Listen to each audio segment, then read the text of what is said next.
dia tu pembakar semangat kita orang. Minggu depan kita akan berjumpa dengan CG. Saya rasa saya first time lawan dengan Cik dekat area meet. So saya rasa going to be fun and I think I'm going to pick him off a lot. For Cikgu guys, aku rasa happy lah sebab kau dah dekat pentas sebenar kan. Kau dekat kau punya sepatutnya kau ada lah. Let's have fun and let's fight lah. Better.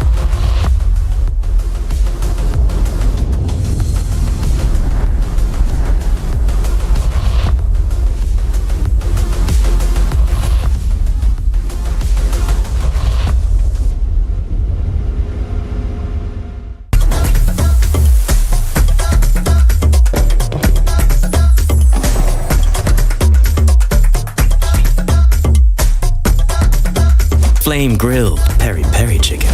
That's a Nando's thing.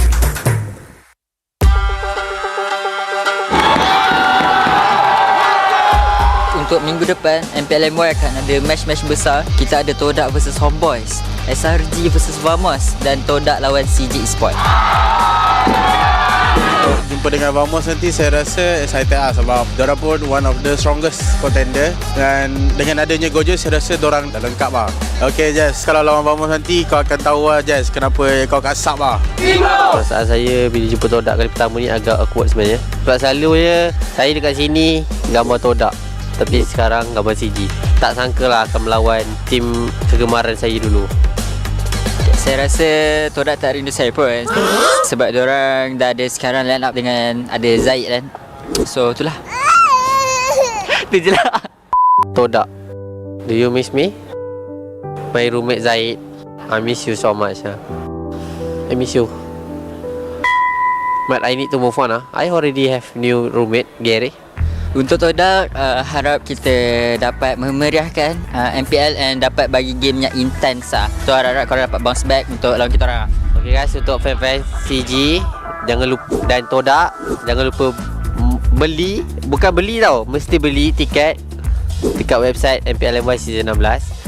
Sebab apa? Sebab match depan saya melawan saya punya bekas teammate. Saya pun tak tahu saya dah move on ke tak. Cuba korang minggu depan beli je guys.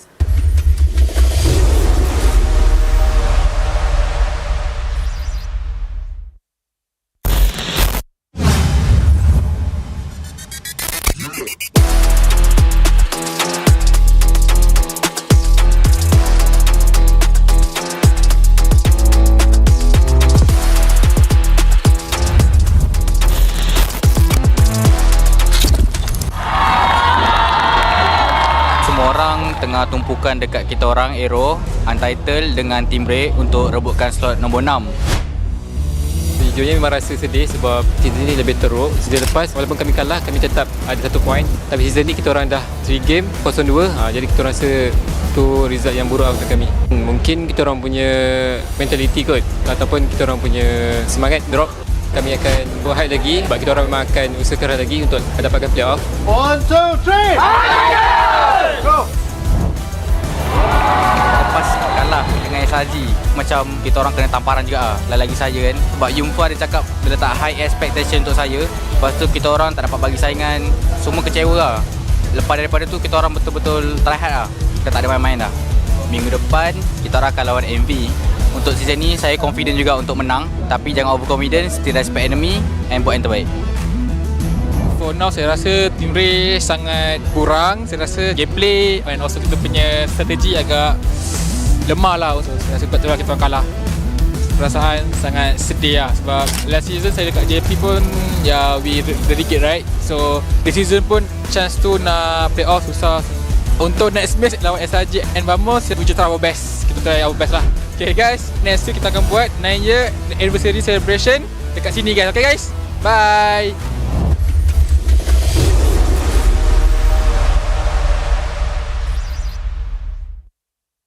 This is the most dangerous planet in the universe. And you've come to hunt an apex predator.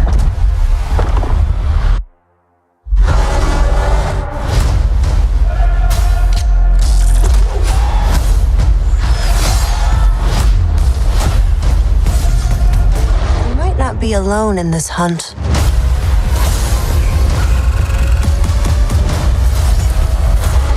Predator Badlands, only in cinemas.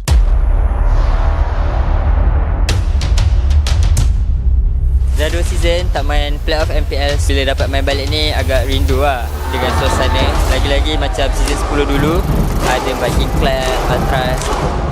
MPL Homebois ni makin season makin kompetitif lah. Season sebelum ni kita boleh tengok macam Homeboys dengan Sarji win streak. Tapi season ni tengok, even nak tahu slot playoff dengan apa bracket pun dah minggu 5 kan. Tak tahu lagi. So bagi saya season ni lagi kompetitif. Kick semula. Dapat imam. Percaya teriapel jawanya. Kaizen mencari Reza. Kita orang rasa macam dah tak fikir apa lah. Dah tak ada pressure macam-macam match yang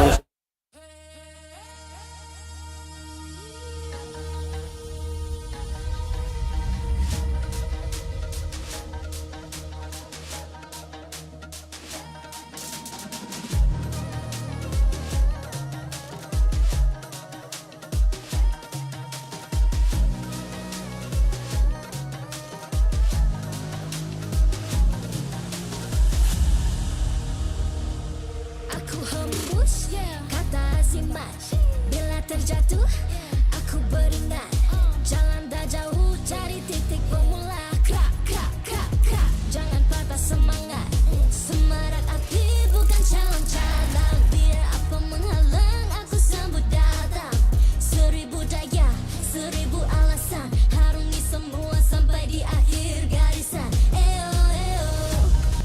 Kami tak senang mengalah. Kami luar biasa. Semangat membara, harungi bersama.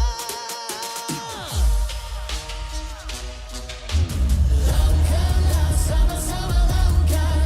Bergema di kiri dan kanan. Tak berhenti marah ke hadapan.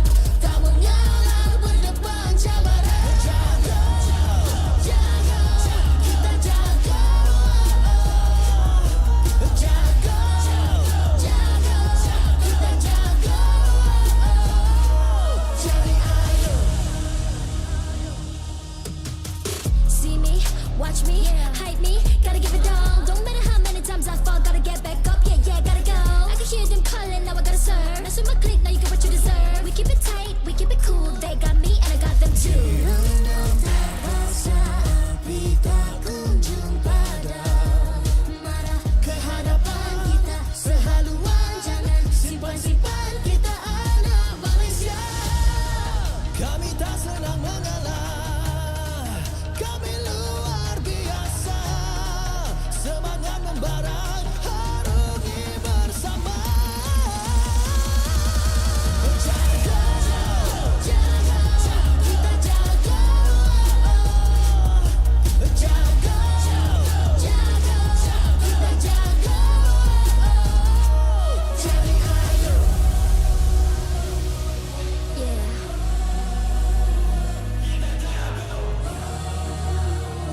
Are you ready?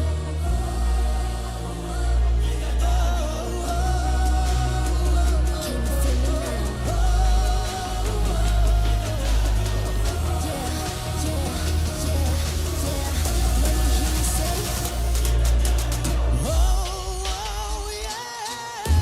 Langkahlah sama-sama langkah. Bergema di kiri dan kanan. Tak berhenti marah ke hadapan. Tak mengalah berdepan cabaran. Jaga, jaga, kita jaga. Jaga, jaga, kita jaga. Jadi ayo.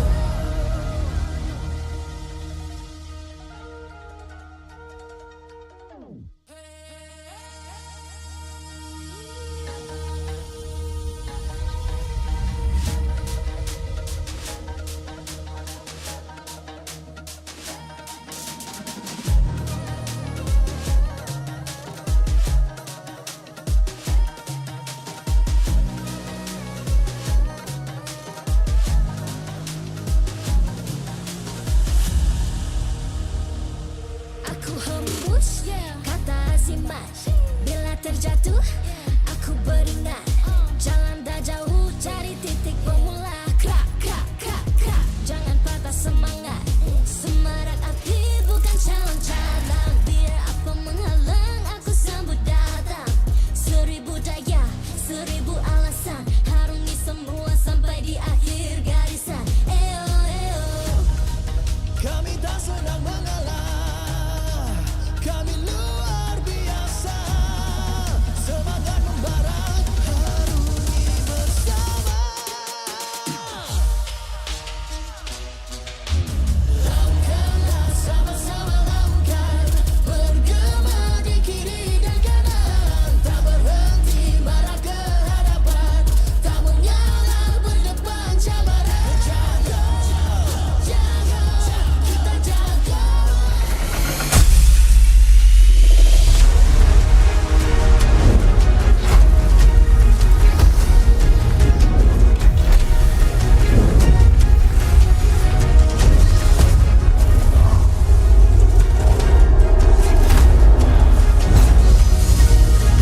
MPL Malaysia Season 16 is powered by Moonton.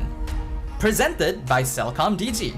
Stream, game, vibe on social media, and more to your heart's content without missing even a single moment. Power up with lightning-fast 5G speeds. Stream all day long with Celcom DG prepaid 5G. Our official sponsors.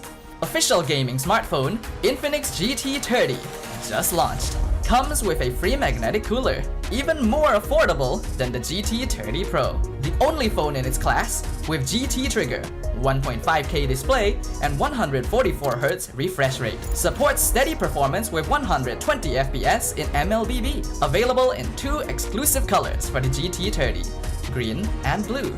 Perfect meals for gamers, Grab. Grab food for one. When eating alone, enjoy meals from 10 ringgit. With just 1 ringgit delivery fee and no minimum spend. And group order. Get 15% off when eating in a group. Bigger gang, bigger savings. Our esports partners, 100 Plus, Ferry, and Yamaha. And thank you to all our strategic partners, CeraVe, Nando's, and Playas. Predator Badlands, in cinemas on 6 November. An action-adventure horror, set in the future on a deadly remote planet. Predator Badlands follows a young predator outcast who finds an unlikely ally in Tia as he embarks on a treacherous journey in search of the ultimate adversary on the most dangerous planet in the universe where everything is trying to kill you. Catch Predator Badlands in cinemas 6 November. Keep an eye out for special ticket bundles that reward you with in-game diamonds when you purchase Predator Badlands movie tickets for IMAX or 4DX. Supported by KBS, ESI, Rakan Muda, MESF, and MAPS. Regular season telah pun tamat. 25 hari kita ikut cerita. Ada pasukan yang jatuh, ada yang bangkit. Yang pastinya semua mencari arah. Malam ini kita beralih ke bab seterusnya. Playoffs! Sepanjang perjalanan itu kita belajar sesuatu. Tak ada jalan mudah ke puncak. Terima kasih sekali lagi kepada pasukan Toda, Untitled, Team Ray dan Games My Kelantan kerana telah memberi warna pada musim ini. Mereka mungkin penutup perjalanan mereka untuk ke playoff, tetapi jalan mereka kekal di MPL Malaysia. Dan sebab itulah playoffs kali ini terasa lain. Dia bukan sekadar sambungan jadual, dia seperti graduasi untuk era MPL Malaysia ini. Di sini, setiap diminta menunjukkan siapa diri mereka yang sebenar agar nama mereka diingati bila tirai benar-benar ditutup. Cerita juga memisahkan jalan, ada yang terhenti, tetapi itu tentunya bukan penamat. Cuma laluan yang baru menunggu di hadapan. Yang masih bersama kita pada hari ini, merekalah wajah yang akan menentukan kemuncak MPL ini. Musim lalu kita bersatu dengan semangat ini gaya kita. Di pentas playoffs ini, semangat itu akan naik setingkat. It's my time. My can stand for me and also the individual who dares to dream. My, MY, untuk Malaysia, negara yang menjadikannya nyata dan realiti. Di hujung playoffs akan ada satu cabaran yang menanti, iaitu M7. Di sana, hanya yang paling bersedia akan mengangkat bendera Malaysia membawa maruah liga ini ke pentas dunia. Jadi hari ini kita akan menyambung cerita tu dengan perasaan yang sama. Hormat pada yang telah berjuang, keyakinan pada yang masih melangkah, dan harapan pada bab yang sedang ditulis. It's my time. It's Malaysia's time to shine.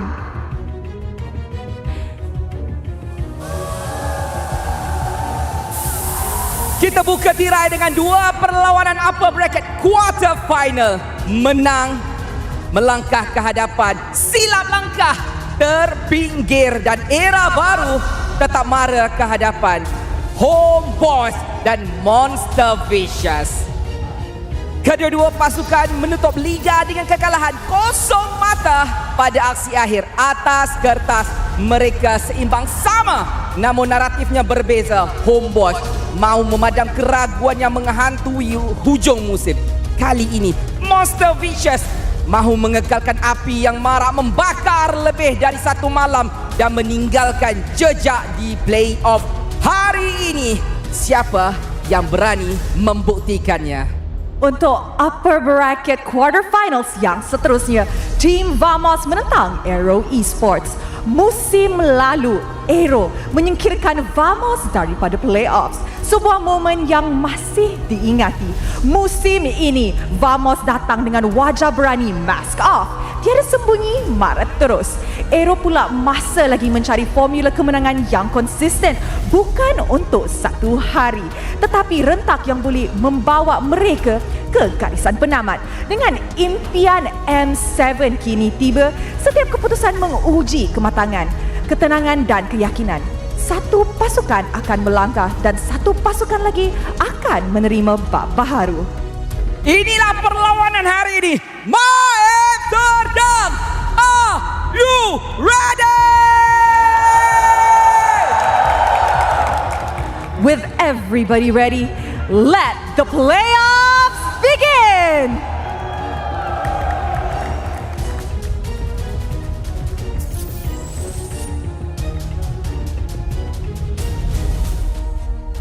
Hello everyone, welcome to MPL MY S16 Playoffs. I know this is something Malaysians as well as everyone else has been waiting for a very long time, but hey, it's the new patch, so this one is just a little bit fresh. Welcome, my name is Afel, alongside me is Stafa, and here in Malaysia, we import everyone, even the casters and analysts. Wolf, how are you feeling, man? You know what? 2 years ago, there was some friction between me and the Malaysians, and I'm here to correct all of that. I'm here to show you how much I love this region and how much I love being in here, man. We appreciate that you're here because, again, this is a new patch which honestly has quite big changes in terms of the items, some of the heroes as well. How do you feel about the initial changes of the patch? Ooh, it's kind of hard to say because teams have started experimenting a little bit, and we have seen other regions test this out in their respective tournaments, but I think MPL Malaysia is where all of it is really going to come to here, where we actually get to witness what has stabilized, what is going to be the meta going forward, even on the international scene, what heroes are going to be viable, how much of a difference do the item changes make. I'm just really excited to see it. Well, here, this is going to be one of the bigger tournaments after the patch, so we're going to see the developing meta, but now we got to dive in just a little bit deep for the patch update here. And now, Wolf, I really got to ask you, there's so many things on the screen, but what do you want to focus on? Okay, so obviously the Freya changes. We will see this revamped hero maybe a little while longer. Maybe not today, maybe not in this playoff, in fact. But when it comes to hero adjustments, do expect the Minotaur being going to be prioritized by teams as well as the Atlas. I've seen a lot of teams also look at Shin still, even when after the nerfs, I think they still use it. There's going to be less traditional marksmen, I would say, you'd expect in the gold lane. and brace yourselves for even more fighter heroes. Yeah, and Staffa, you like to use Atlas, and honestly, I love to use Minotaur, and I really feel like it's a combination of adjusting the heroes in their passives as well as the item. That's right. They definitely feel much more tankier than before. Yeah, definitely. And that was always the main issue when it came to these two heroes, right? There's a reason why, even though they do similar things to heroes like Tigreal, for example, Tigreal was always more popular in the past. It's just that they simply weren't bulky enough to stay in the fight to use their ultimates. And now they are. And now this is the big thing here, Wolf, because we got to talk about the adjustments in terms of the items. A lot of the tank items has been buffed by a lot. Yeah, so I think we can just skip through what happened with Dominance Ice because we can just easily say this is probably the most broken item right now that we have. Oh yeah. It's going to be picked up many times, and that's kind of true for the Guardian Helmet. But when it comes to the Chastise Pauldron, which is the new item, there was... I'm gonna relate this to when the Radiant Armor was released. If you remember that time, it was a direct counter to a specific hero, which was Chang'e that time. And you know what happened? Chang'e was not picked. And what happened thereafter was the Radiant Armor was also not picked that much in the early stages. That is probably what will happen with Chastise Pauldron. You might not see it because teams will not pick up heroes that struggle against it. No, honestly, I agree with Wolf here because the item is just too good because it doesn't have one passive as two, right? It reduces the attack speed, sure, but it also gives you a heal once your HP goes below 30. And again, I like that you said Dominance Ice is basically the most broken item here, where potentially it can be built by multiple roles, like Roamer, sure, but there is a chance that even the EXP as well as the jungler, depends on what jungle hero it is, can be built as well. Dominance Ice just has kind of ridiculous universal value now because in the past it was already one of the best tank items in the game, and that was before it gave any magic defense at all. Now they've stabilized the stats. They make it so that you can be tankier if you're surrounded by people, which nowadays you will be. Why don't you just get it on almost everyone? And honestly, I love that because one of the main problems as a roamer is just that my MR kind of sucks going up against all this very fast scaling mages. Honestly, there's so much for us to talk about here, Wolf, but today we're going to be having two matches, Homebois versus MV. Now, this is going to be a very interesting matchup because after the patch, we'll definitely see how teams really start to shape up. And it's a very recent patch as well. So it's only like 1 week of preparation? Literally. There are the frontier of this whatever research that we're doing when it comes to the patch. So I think this is going to be chaotic. And you know what? I've seen a lot of MPL Malaysia matches, and I'm sure that this is going to be chaotic as well. Well, we got to look at Homebois here so that we can talk a little bit more. We can dive in really deep because, hey, these are my boys here. We got to talk about Mel Cutie, Daniel, Izanami, Amal, as well as Reza. Initial thoughts here, Safa. I think that Homebois has the opportunity to make use of this new patch, though they might not be the team that maximizes the benefits from it. They've already been known to be more of a pickup style team. They like playing more standard lineups. Melqt can play fighters, but you definitely know he prefers scaling marksmen, which are not in a very good place in this patch. I do think, however, the flexibility of Amal and Izanami are going to play a very big role since the hero pool is just up in the air. Yeah, honestly, Homebois, I agree with you because their style doesn't really suit the meta where if you want to play pickoff against a lot of tanky heroes, probably not the best. So we do have to see how do they readjust, essentially. So now we got to look at Monster Vicious because Monster Vicious, one of the stronger teams, but lacks that consistency. We got to talk about Ruff, Leone, Bondos, Uni, as well as Momo. And Momo has been outstanding here, Stafa. Now, I really want to highlight Monster Vicious because I think this is a team that will heavily benefit from the new meta changes. Ruff was already known to be a highly aggressive goal laner. He was one of the best players to adjust the fighter goal lane. And now that you're capable of playing even more heroes in that role, this is a chance to shine. Yeah. When it comes to the playoffs, I think that Monster Vicious is also categorized as one of the aggressive teams, right? Yeah. They're one of the aggressive spectrum here in MPL Malaysia. And I feel like during playoffs, teams that have that kind of play style or approach to the game will have a better chance because especially now that we have a new patch, you gotta play faster, you gotta play more aggressive, you gotta create more chaos so that you can actually dictate the tempo of the game. So I think I'm favoring teams that are like that, and Monster Vicious is definitely a team that I'd like to watch in that regard. Honestly, it's a team that we want to watch internationally because they do have that potential, but playoffs after playoffs after playoffs, something happens in day number 1 and they just couldn't do it. But this time, they have Momo though. Even the coaching staff said, we pick up Momo because he's very stable, so he might be the key of them basically not throwing in day number 1. I mean, this might be a return of the fighter meta, and we're talking about fighters, and we're talking about sandbags, we're talking about playmakers. Momo is the face of the book itself. He has been shining this entire season, and I doubt that he's going to get that shine dulled anytime soon. And now we gotta talk about a little bit of MPL MY here in terms of the history, because we got era number 1, 2, and 3. The first era, the founding era, where there's still Singapore teams as well as Malaysian teams. You see Saint Reborn, Geek Fam, Toda coming in from Malaysia, EVOS SG, Resurgence, IDNS SG coming in from Singapore. And then after we're struggling for a breakthrough, this is when we separated with Singapore, where now we have the, again, this is all champions here. RSG Malaysia, Team SMG, Toda, Team Hawk, and Toda again, notably Toda has won quite a lot, but now this is the new era, well, era 3, the pursuit of greatness, where I would say in a way this is SRG OG's era, where they basically won everything except the season 12 Homeboys. Yeah, I think there were a lot of rivals for SRG from when they started, but once they got to that throne, they did not let go. I was able to talk to this team yesterday, and I already asked them, like, podcast, by the way, check it out. Yeah. SRG, I asked them, is this a quote-unquote easy server for you? And they easily answered no. It wasn't easy for them because everybody's just improving every season. You know, we talked about the last season. This is season 15, where you thought that it was easy for SRG to get that. They actually denied that. They said that it was getting harder every season for them. It's just that they are creating a lot of distance between them and the new teams because they're trying to improve everything. And I think that pursuit of greatness is very clear for SRG, because what they're doing is to always improve, always think about how can they defeat us and then counter that already. That's how they think. Just to add on a little bit of that, because this season we were easier access to talk to the players, and there are games where like, was that smooth for you guys? Like what happened? And then even they said like, no, honestly, if the other team did not do this and this, exactly, we could have lost.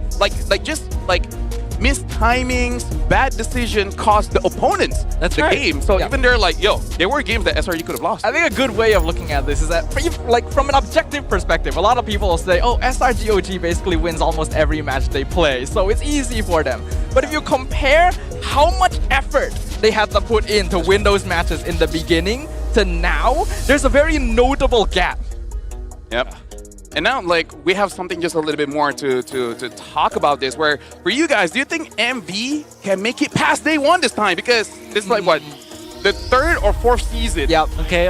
No matter how good the regular season is, but come playoffs, something happens. So these are the options here. Yes, they made solid changes and look strong this time, or B, maybe it depends on their gameplay, which can be inconsistent, or hey, C, they will be overpowered by the opponent and choke. Make sure you guys scan the QR code and let us know what you think. What do you think, Stafa? Well, I think that C is definitely the Homeboys fan answer. Okay. I think MV has potential, especially with the introduction of players like Momo, a new patch. I think they have what it takes to adjust, but you cannot deny that this trend exists. And I'm hoping that they do not choke this time. How many Filipinos are there in MV and Homeboys? I think there's only one in MV, right? That's Wait. I don't think they have. No, they don't. They both have Indonesian imports. Yeah. All right. So I don't have an answer, but I think MV will win. But with that, we're about to start the day. I know you guys have been waiting, but for now, we gotta check out the playoffs. We gotta feel the opening, feel the hype. So let's start the playoffs. Sebagai penyokong MPL MY yang menonton sejak musim pertama, bagi saya playoff amat sukar dijangka. Jadi kepada anda semua, sokonglah pasukan kegemaran anda kerana mereka mungkin menjadi wakil Malaysia ke M7.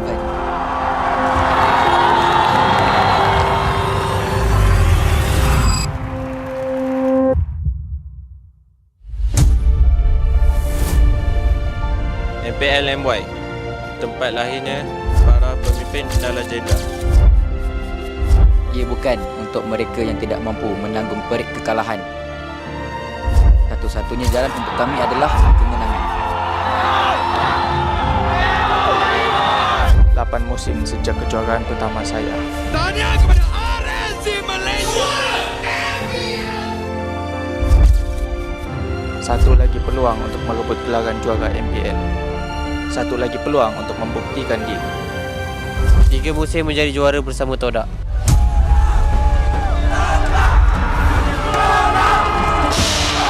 Kini saya membina legasi sendiri. Era saya masih belum berakhir. Ini peluang terakhir untuk lakukannya sekali lagi. Tiada apa yang mustahil selagi hayat di kandung badan.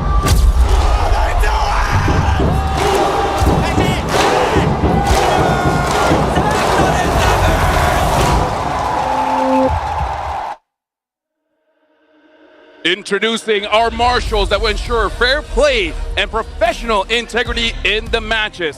Thank you very much for your hard work, Rez, May, Nuna, as well as Aiden. Good luck for the playoffs. We're all gonna need it.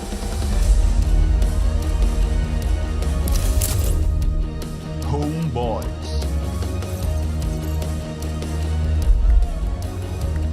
So their form wavered towards the end of the regular season. They step back onto the stage with renewed energy and blazing confidence. The road ahead won't be easy. Can they keep their spirits high? Make some noise for the Owls! Homeboys! Right now, the fans' attention, even mine, is glued to the Prince of Mage, Izanami, who won the title Most Improved Player last season. Their mission is clear, to reach the grand finals and once again represent Malaysia on the world stage.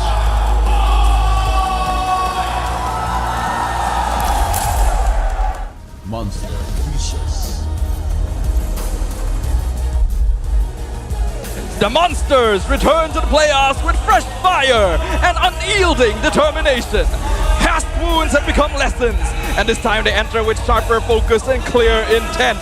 They step forward with renewed spirit under one mission, to redeem their past. Ladies and gentlemen, give your loudest applause for Monster Vicious! Early season roster changes were their bold gamble for a better outcome. 2 consecutive first day exits that fueled their hunger to rise stronger than ever. But the question is, can they surpass their past performance and push further this time around? And now we would like to invite the head of League Ops, Franklin, along with the coaching staff of both teams, the masterminds for Homeboys. We got Coach Jess as well as Nas for MV, Sora Payong as well as Kenji.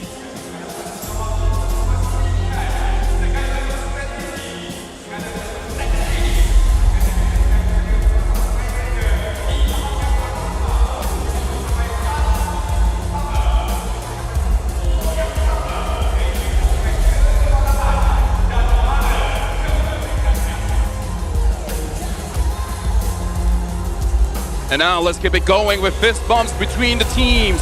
This is going to be the first match of the playoffs this season. Both teams are going for greatness. Both teams wants to go to the world stage, but both teams have to survive day 1.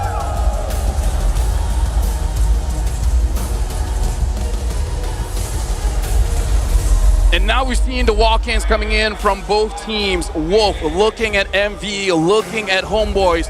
They look absolutely ready for today. But hey, you've been doing this for quite a while. What's the big difference here between the regular season and going to the playoffs? Especially that you have like, what, 3 weeks? Almost a month worth of break. Right. A massive difference because you can really discount whatever happened in the regular season with just 3 weeks and then a patch to go with it.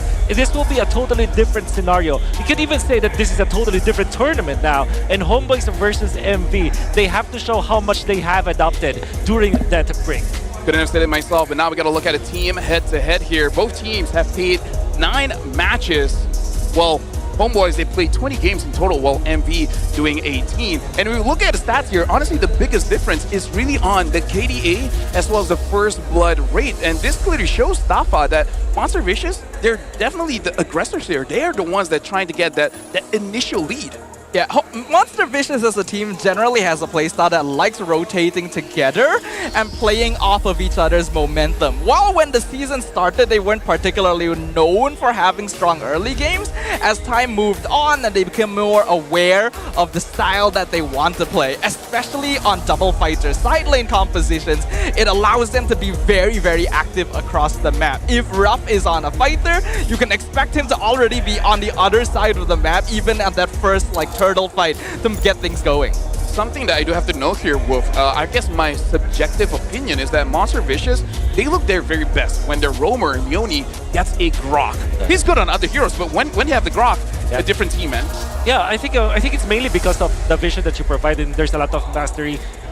In the tail end of the regular season, teams are favoring Grok more than other heroes, even banning out the Grok against their opponents because of how much utility you can get out of it through the wall, through the instant stun, and of course the strength in the mid lane. We got to talk about this as well. Homebois has a 100% win rate on Dangerous Grass, and again, they are a team that is basically catch heavy, right? And it's not just Daniel. Honestly, everyone has that catch potential, Stafa. So if it's Dangerous Grass, maybe just a little bit of a lead for Homebois here. Yeah, I personally believe that as well. Not to mention that with the recent adjustments, we also know that Hilda is a hero that has been changed quite notably, and this is one of Reza's specialties. He quite likes playing Hilda in the EXP lane, so Dangerous Grass benefits that. It benefits Homebois' style of going for very pick-off-oriented gameplay, and I am wondering if we're still going to see that, because in general, we haven't actually seen a lot of Hilda after the revamp. Yeah, but it's mainly because of the fact that Hilda usually is used in the roam role, but now there are stronger heroes. For example, the Kacha. For some reason, it is still the most consistent hero to be picked. I think for what, 3 seasons now? So don't get tired of the Kacha, but yeah, I'm not tired of seeing Hilda. I want to see more of Hilda because it can be flexed in the EXP and the roam role. But now we gotta talk about Nino here because he said he actually chose MV for M7. Because he said I expect SRG and MV to qualify for M7 because SRG, giants of Malaysia, right? But aside from SRG, he's focusing on MV's matches because Udi's there.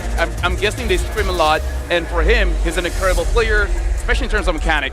And Momo, man, Momo is a very steady EXP here. Do you agree with Nino, Stafa? Yeah, I 100% agree, definitely. I think we've already seen clips where Uni's mechanics alone have gotten him noticed on the international scene, even though he hasn't had a lot of experience up there in the first place. So the fact that he's already caught attention means that we need to give him that attention span, give him that time in the spotlight. And Momo, I think he just speaks for himself. He's had international experience. Yeah. It's his first season outside of Todak, and he's already popping off, showing us that he is capable of adjusting to different environments. You know, there was a time where I'm always part of the international broadcast and almost always part of the international representation of Malaysia as well. I'm actually surprised to see him in a different look. I think it was a different hairstyle for him. But he looks really good right now. And the fact that another international player potentially, that's Nino, who also is representing Indonesia, right? From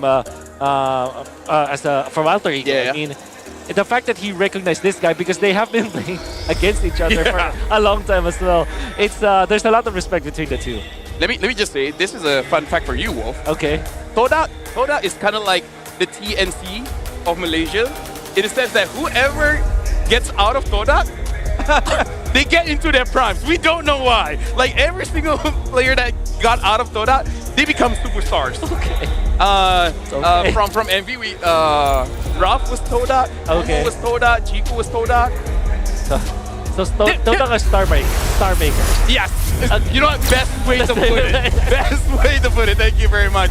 But now, ladies and gentlemen, we are 5 seconds going into the draft, where this is going to be the first draft of the new patch in this MPL MY playoffs. So we got to look at the map first, and Wolf will be having a lot of conversation here for sure in terms of how we want to discuss this developing meta. Okay, so it's going to be dangerous. 100% win rate for Homebois. A very bad win rate here for MV. And like we said, despite the Yi Sun-Chin being nerfed, it still is the first ban for MV. And now you also have the Grok, which we also talked about earlier on. Now it's going to be tricky because what do you first pick here? Do you want to pick up the Jushin first? Or do you want to pick up something like a Lancelot for Homebois? honestly, it is pretty open because the main carries for Homeboys is Nami as well as Amal. They have the option of delaying just a little bit because their hero pool is substantially bigger. But I do have to say, I kind of like Homeboys the best when they do get a Jushin.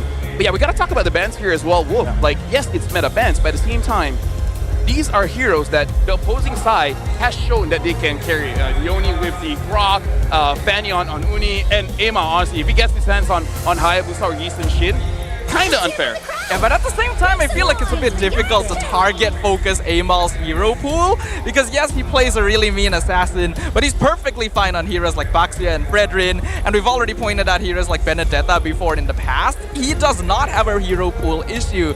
Getting rid of a lot of junglers might help their case, but I wonder if MV is focusing too many of their eggs in one basket. Yeah, at the same time, okay, is that I hear Hilda? Okay, so this is either Jushin or Lancelot. I almost prefer Lancelot because it feels like MV is setting it up, right? That's right. But however, there is also a chance of going the utility jungle route for MV if they do give out the Lancelot. What will happen is if they'll get Jushin with the Lapu-Lapu or with the Fredrin eventually. I wonder how much is Lapu-Lapu even a priority pick here? Oh, bro. Here in MY, even Cram first picks it. Okay. Lapu is top tier. Yeah. How about the Dragon? Oh, it's Baxia. The Dragon appeared just a little bit later, but I believe that they can use it. So now, Staffa, like you said as well, is it really a good idea to just ban out the AML's hero? Because now, even the Baxia got picked, but knowing Coach Jess, it doesn't have to be in the jungle. Yeah, it's not necessarily the case, though I feel like it is more likely to be in the jungle than anything. Yes, you could flex it into roam, but I don't think that's really Daniel's style. Maybe Reza could pick it up depending on the matchup, but we did see something like we remember when we were casting MCCM, and they paired up things like the Baxia with the roam Hellcurt, right? Then you can go for really aggressive roam options, which is something that Daniel could actually pull out. So now, Wolf, MV, they open up with the Gatot as well as the Granger. I would say a very safe opening. But neutral. But what do you feel about them, like, basically shying away from double fighters quite early on? This is mainly because they don't know which jungler is picked up by Homeboys. So the thing with Granger is that it is a marksman for sure, but it can actually thrive even in a double fighter setup in a way that you are still very stable. You have a good lane because the idea why you go for the double fighter setup anyways is to win the lanes anyways. So that's why they pick up this very neutral, very balanced hero. It's going to be Phobius and Kimi still hiding the fact that this backshot can be played in the jungle road. Now MV has to make a decision. Do we commit? Do we take out the Yuzhong or the Lapu-Lapu now, or take the Lancelot for ourselves and hard commit to that assassin jungler playstyle? I like Homeboy's pickup here because I really feel like Phobius we haven't seen for a while, but I kind of feel like, especially with the changes of items, I've seen Phobius getting quite tanky. And in a way, it counters wherever MV wants, especially Momo, because Momo loves the Arlet. Yeah. So they're kind of like challenging. Do you still want to pick up the Arlet? Yeah, it's kind of a pick up to prevent things from happening because they know it's quite likely MV will go into more of an assassin, and then the Granger's already there, which Phobius does handle fairly well, so they're just grabbing this in advance, and then they're getting rid of heroes that are going to cause it trouble in lane later on. I'm expecting bans out of things like Esmeralda, banning out things like the Lapu-Lapu, just to make sure that Reza will have a good time in lane. So, different playstyle, different approach for two teams in their opening picks. For Monster Vicious, what they want to do is to pick up the neutral / balanced heroes. And by the way, that was Mr. Kenji Villa, formerly known as Villa of Southeast Asian Games 2019. You probably know him, Lafel. Yeah. This is the Filipino that's actually the analyst for MV, a former gold medalist for the Philippines. Clutch time Kenji now. All right, yeah. Okay, now I remember. All right, so Monster Vicious. They went for the neutral approach where they pick up the Eve, a strong laner going up against this Kimi, does not really care that much versus the Phobius. In fact, some players will argue that Eve is actually good against the Phobius. And a lot of range as well coming out from MV. The combo for Eve Gatot is also very reliable. This 3 picks coming out from MV gives me M65. Something that I do like Bondo's here, he really likes to get those lane-winning matchups because he does like to deny farm from the opposing team as much as he can. So I really feel like for MV here, I like that they're starting off as safe as possible, and MV as well as Homeboys they understand each other that much that they're banning, honestly, based off each other, because Cho, we do not want to see Daniel on that Cho, and Momo can basically use anything and everything, understanding that this glue can be a problem for both the Boxy as well as the Phobius. The Phobius. They want to win the XP lane battle. I think that the right approach here for Homeboys is to ban the Yuzhong afterwards. So I think that's the hero that can actually match up against the Phobius. Another hero that can also be played in the XP lane role is this Alice. However, Alice Eve is a good combo. They might just have overload when it comes to the magic damage, but that is actually a good combo. Alice and Katon Kacha also is a good combo. Yep, love it, honestly. Yeah, I really like what I'm seeing right now, because we already know MV is basically the pinnacle of team fight in MPL Malaysia. They love 5v5 death balling, and they will always try to draft to enable that. That's why they're so good when it comes down to those double fighters side lanes. They're not going for that this time around, but because they have the Granger, they want to play artillery. They already have really good zone control with the Katon Kacha and the Eve, so if they pair that up with another dive EXP laner like the Alice, it'll be a very solid comp. Honestly, like, there's so many options here, Wolf. It's really just pick your poison. Now, this is very interesting. Akai ban. Even I don't see this coming. Wow. What do you think about potentially Akai jungle for MV? Would that have kind of ruined Homeboy's lineup? Maybe if they wanted to pick up the Fredrin as their jungler. Maybe that is their plan. And they're... Oh, Midnight's there. Why is he here? Why is he? Hey, come on, here, man. Gaming Gladiators coaches hanging out? Oh, there's the Arlet. Ooh. It looks like they're ego challenging. Momo's like, I don't care if you got this. Yeah. That's interesting because I think that they're depending on the damage with the Eve and the Granger. And this happens a lot when it comes to like the playoffs where since it's the best of 5 series anyways, ego challenging is advised because you have more leeways to actually do that. And I think if anyone's going to do it, it is going to be Momo. This is the hero that has won him lanes multiple times in the regular season, even in situations where he should be countered on paper. And ever since Arlet was released, he was already known to be one of the best combos with Eve as well. You just swing people into the RWM. So MV is just going for it. So it is double fighter here. And Helker. Okay. Oh, there it is. I mean, we did talk about it, but talk to us here. Wolf, what do you think about Homeboy's lineup here? It's super duper good. This Lapu Lapu is gonna shred through this Eve as well as the Ranger in the team fights. It is going to be a big problem here for MV. The fact that Arlet was revealed earlier by MV, that means that this Lapu Lapu will have a launch pad, a runway for him to fly, and then you have the Helker to make it even worse for this Eve. And as we mentioned, it's going to be the Fredrin for Monster Vicious, a very solid, safe kind of draft here coming out from MV. However, for Homeboys, it's... For that game, I can only accept one guy's name. Okay. Yeah, I agree. Maybe Bondos, but hey, it's Momo, right? It's gotta be. It's gotta be. It's Momo! Momo, the MVP, man. Don't know what's written on his hand, but don't matter. Skibbity Arlet. Skibbity Arlet. What is this? Is there another nickname for Momo in the scene? At this point, we need to give him one, honestly. It keeps changing. And every single time we forget. Because you gotta know, most of us have ADHD. We can't keep track. Oh, okay. Yeah. Okay, I'm sorry to hear that. But hey, no, I'm also happy to hear that. It's fine. Because we're the same people. Yeah. Autism and ADHD is good. Yeah.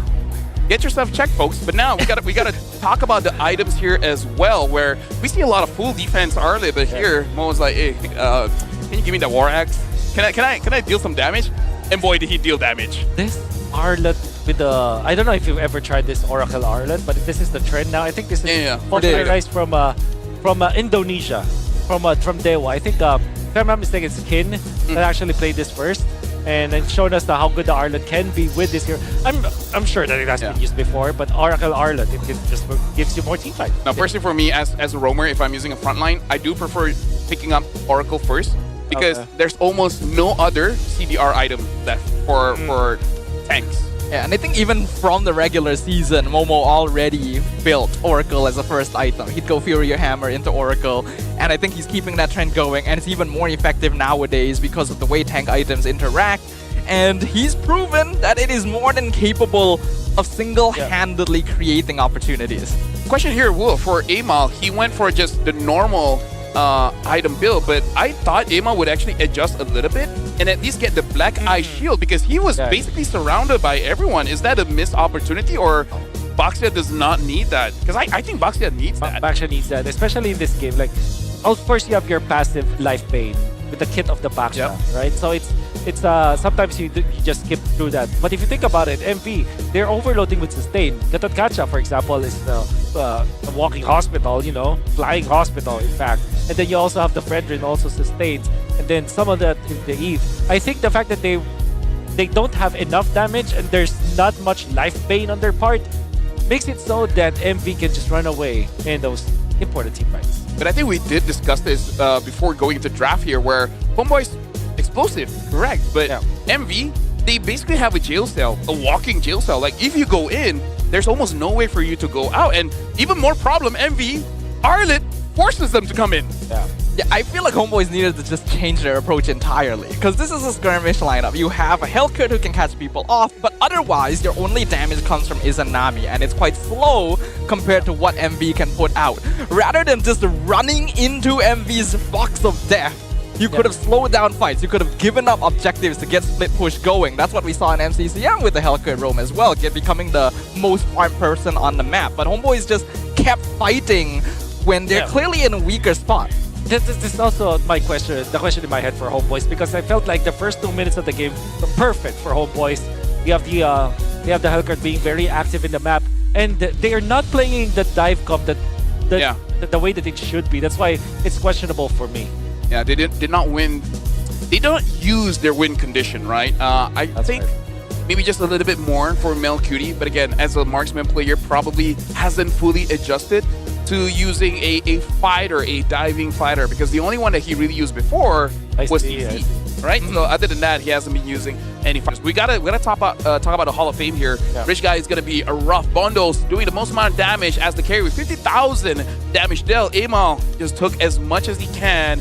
And Uni, the best wingman, and this is already a very interesting start here, Stafa. 2 assassin players opening out the playoffs with tank junglers. And I feel like the way Homeboys was drafting, they were trying to force Uni onto a tank as well. In fact, they were trying to force Uni onto Fredrin to try and slow down his mechanics, but Uni still played an incredible Fredrin. He was dashing forward, finding taunts when Homeboys were trying to keep distance, and he was creating just as many chances as Momo was. There were so many important jumps coming out from MV, especially the first few minutes of the fight, and this is actually how they won. A weird interaction in there when Daniel actually jumped.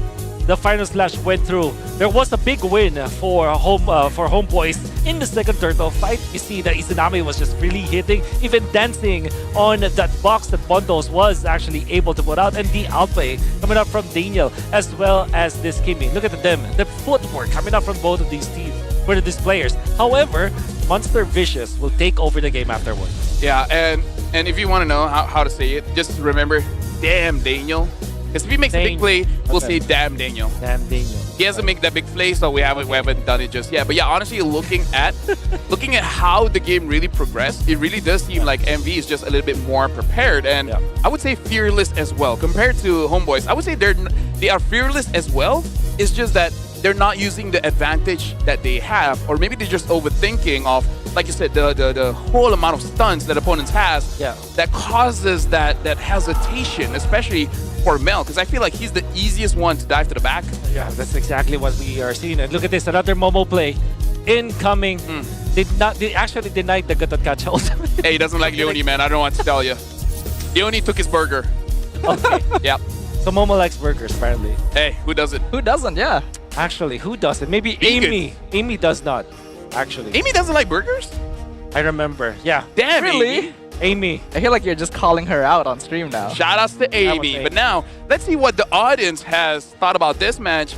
And y'all are just y'all just taking the easy route, right? Commit. Say they're gonna win or lose, man. They just say maybe. Well, I can't deny it. It's the safe answer, isn't it? But let's disregard the people who went for the safe answer, right? Let's only look at the other 2 options. Technically, more people said no than yes. So already MV has proven the majority wrong. The 5% difference. Yeah. So do you like the negativity coming in? I do not like the negativity coming in. Leonie will take your burgers, Dafa. No, but I need it. Hey, hide your burger. Yeah. He doesn't have a Okay. wife, so he doesn't have to hide that. Maybe Virger is my wife. What do you know? Pause. Hold on. Hold on. Let's talk about the game here, folks. So should Homeboys just draft more safe now in the what you call it, like sacrifice your identity to be like, hey, this works. Let's just play this. That's a very valid way to approach it, but I will advise against it because this is the playoffs. They have to play with your identity. At the same time, I don't think that they should be changing the way that they're drafting or the way that they're approaching the game. I think it's more about them executing as prescribed. For example, if you draft a dive comp, play like a dive comp. If you play, if they draft safe, play like a safe team. You know, that's what I think of what Homeboys needs to do. I feel like just a small change of actually letting Reza use the Lapu might have been a big difference. But now we gotta talk about Malaysia's exported talents, meaning people coming in from Malaysia and then finding opportunities outside. I would say the famous one is definitely Repo as well as Sasa. But honestly, there are a few other exported talents in terms of players. Honestly, mostly coaches, but still a lot of players like give me a moment. Like EXP. Yeah, Young Lord, China, but okay. Is there someone else? I actually can't remember either. He uses the Paquito in Singapore. Oh, Anip? Oh wait, Anip, but what's the part there? But Anip is one, yeah. Yeah. Let's talk about Repo and Sasa, man. what amazing players. Sasa got champions like twice. Of course, this guy is one of the first Kages, right? One of the Kage era of Onyx that really redefined how we play Mobile Legends. But man, I've met Repo, and he's just one of those guys that really give me that vibe, that aura of Skibidi? The Skibidi aura, actually. No, I do miss his aura. For Repo, there's just like two personalities, right? There's the playful Repo, and then there's the the serious EXP laner. I'm gonna beat you up. Exactly. And then afterwards, he will just do the cat thing. Repo's just great. Repo's a personality. I want to see him succeed, and he has succeeded in life in general. So he's married. Repo. Yeah. He's left his mark already. Yeah. Some people say that's a success. Some people say that's a failure. It really depends on who you are. I cannot add to that. I mean, that's life, right? Huh? That's just life in general. Yeah, I mean, like, get married and then see how you feel about it, you know? Okay. Maybe not that.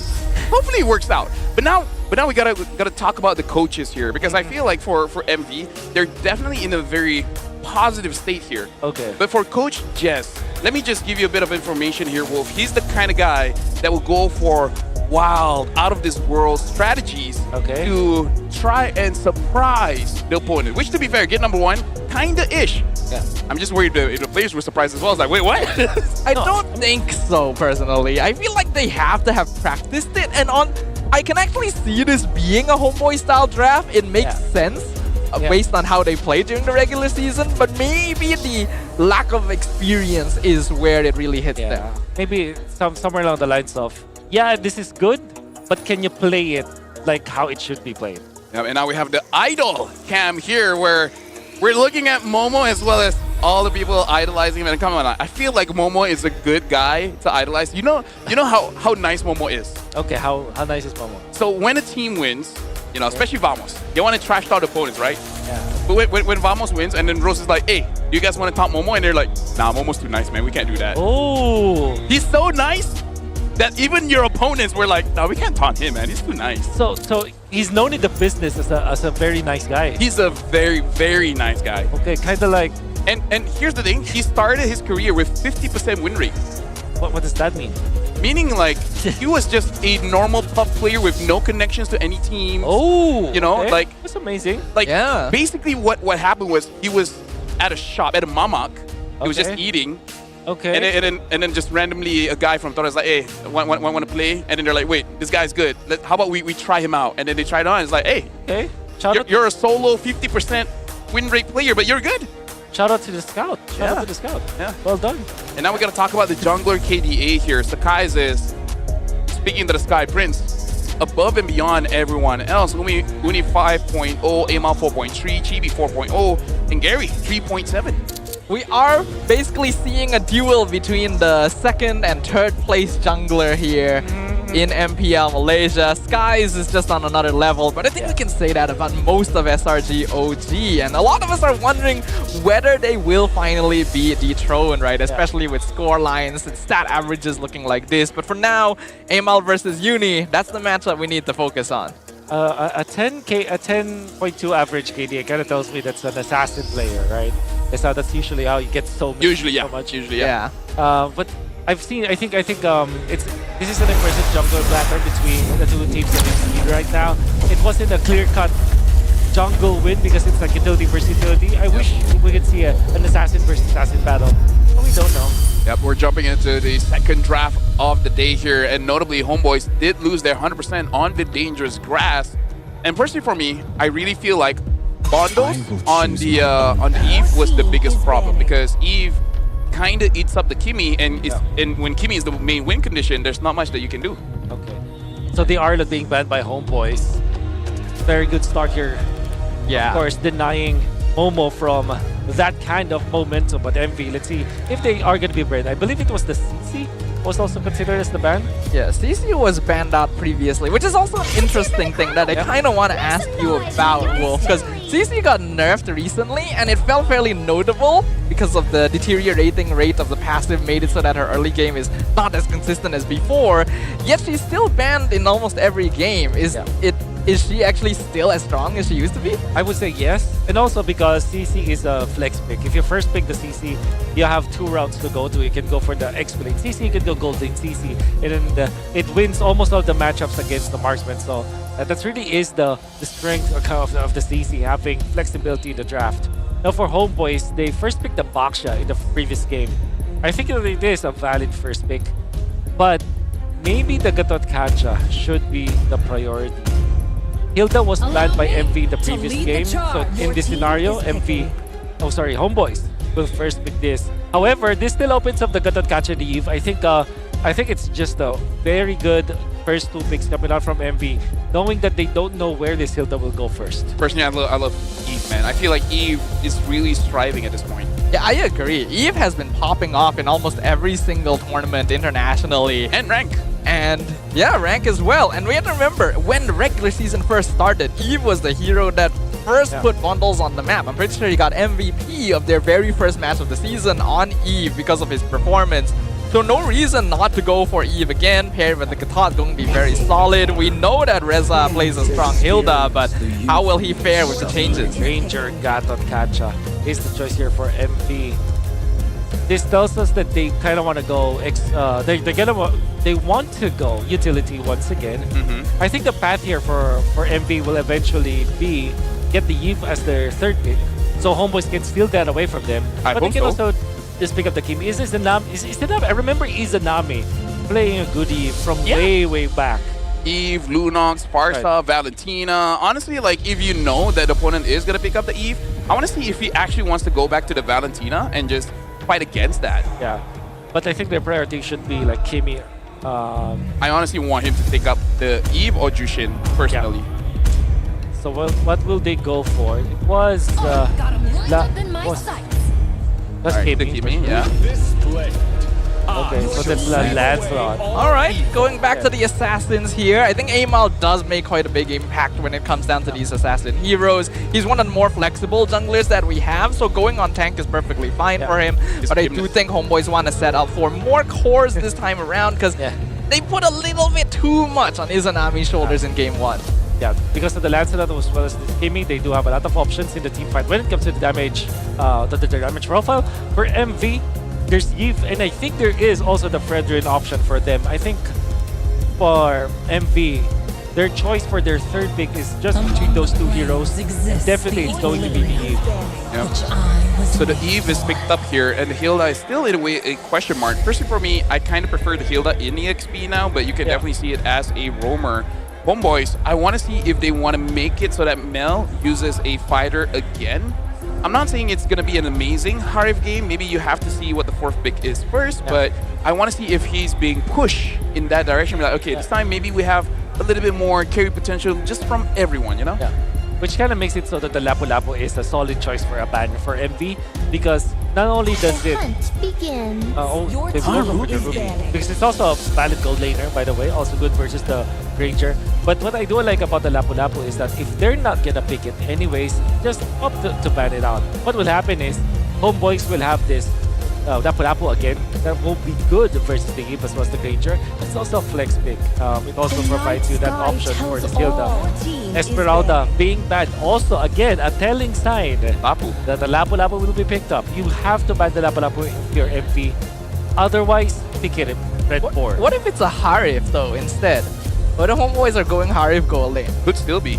Yeah, but I really feel like that Esme ban shows that it's a higher probability that the Hilda might go roam instead of EXP. Even though Hilda has basically a shield on command that the Esmeralda can bully-ish, but it's not the main kit about her, right? So I don't think Esme is the counter for the Hilda. So yeah, kind of showing Lapu here.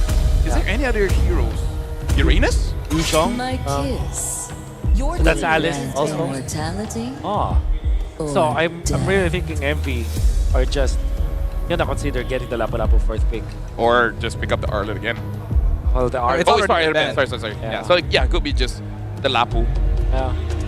Apart from that, the Yuzhong can also be played by MV, and that can also be said for Homeboys. Because it's one of those heroes that will be unstoppable when it comes to diving. Some very solid options here coming up from Homeboys. Side lane options, Yuzhong, Lapu Lapu, Terizla, a little less common, is still up there. Glue as well was actually banned in game 1, still is open. Could be a pretty good option into the Hilda as well for Monster Vicious. Baxia gonna be the final ban. Gonna be happy to give up the Fredrin here. At the same time, if you're MV, it's much better. Yeah, there you go. So that was the plan. Red 4 pick for the Lapu Lapu. Homeboys, they can opt to go for the Yuzhong.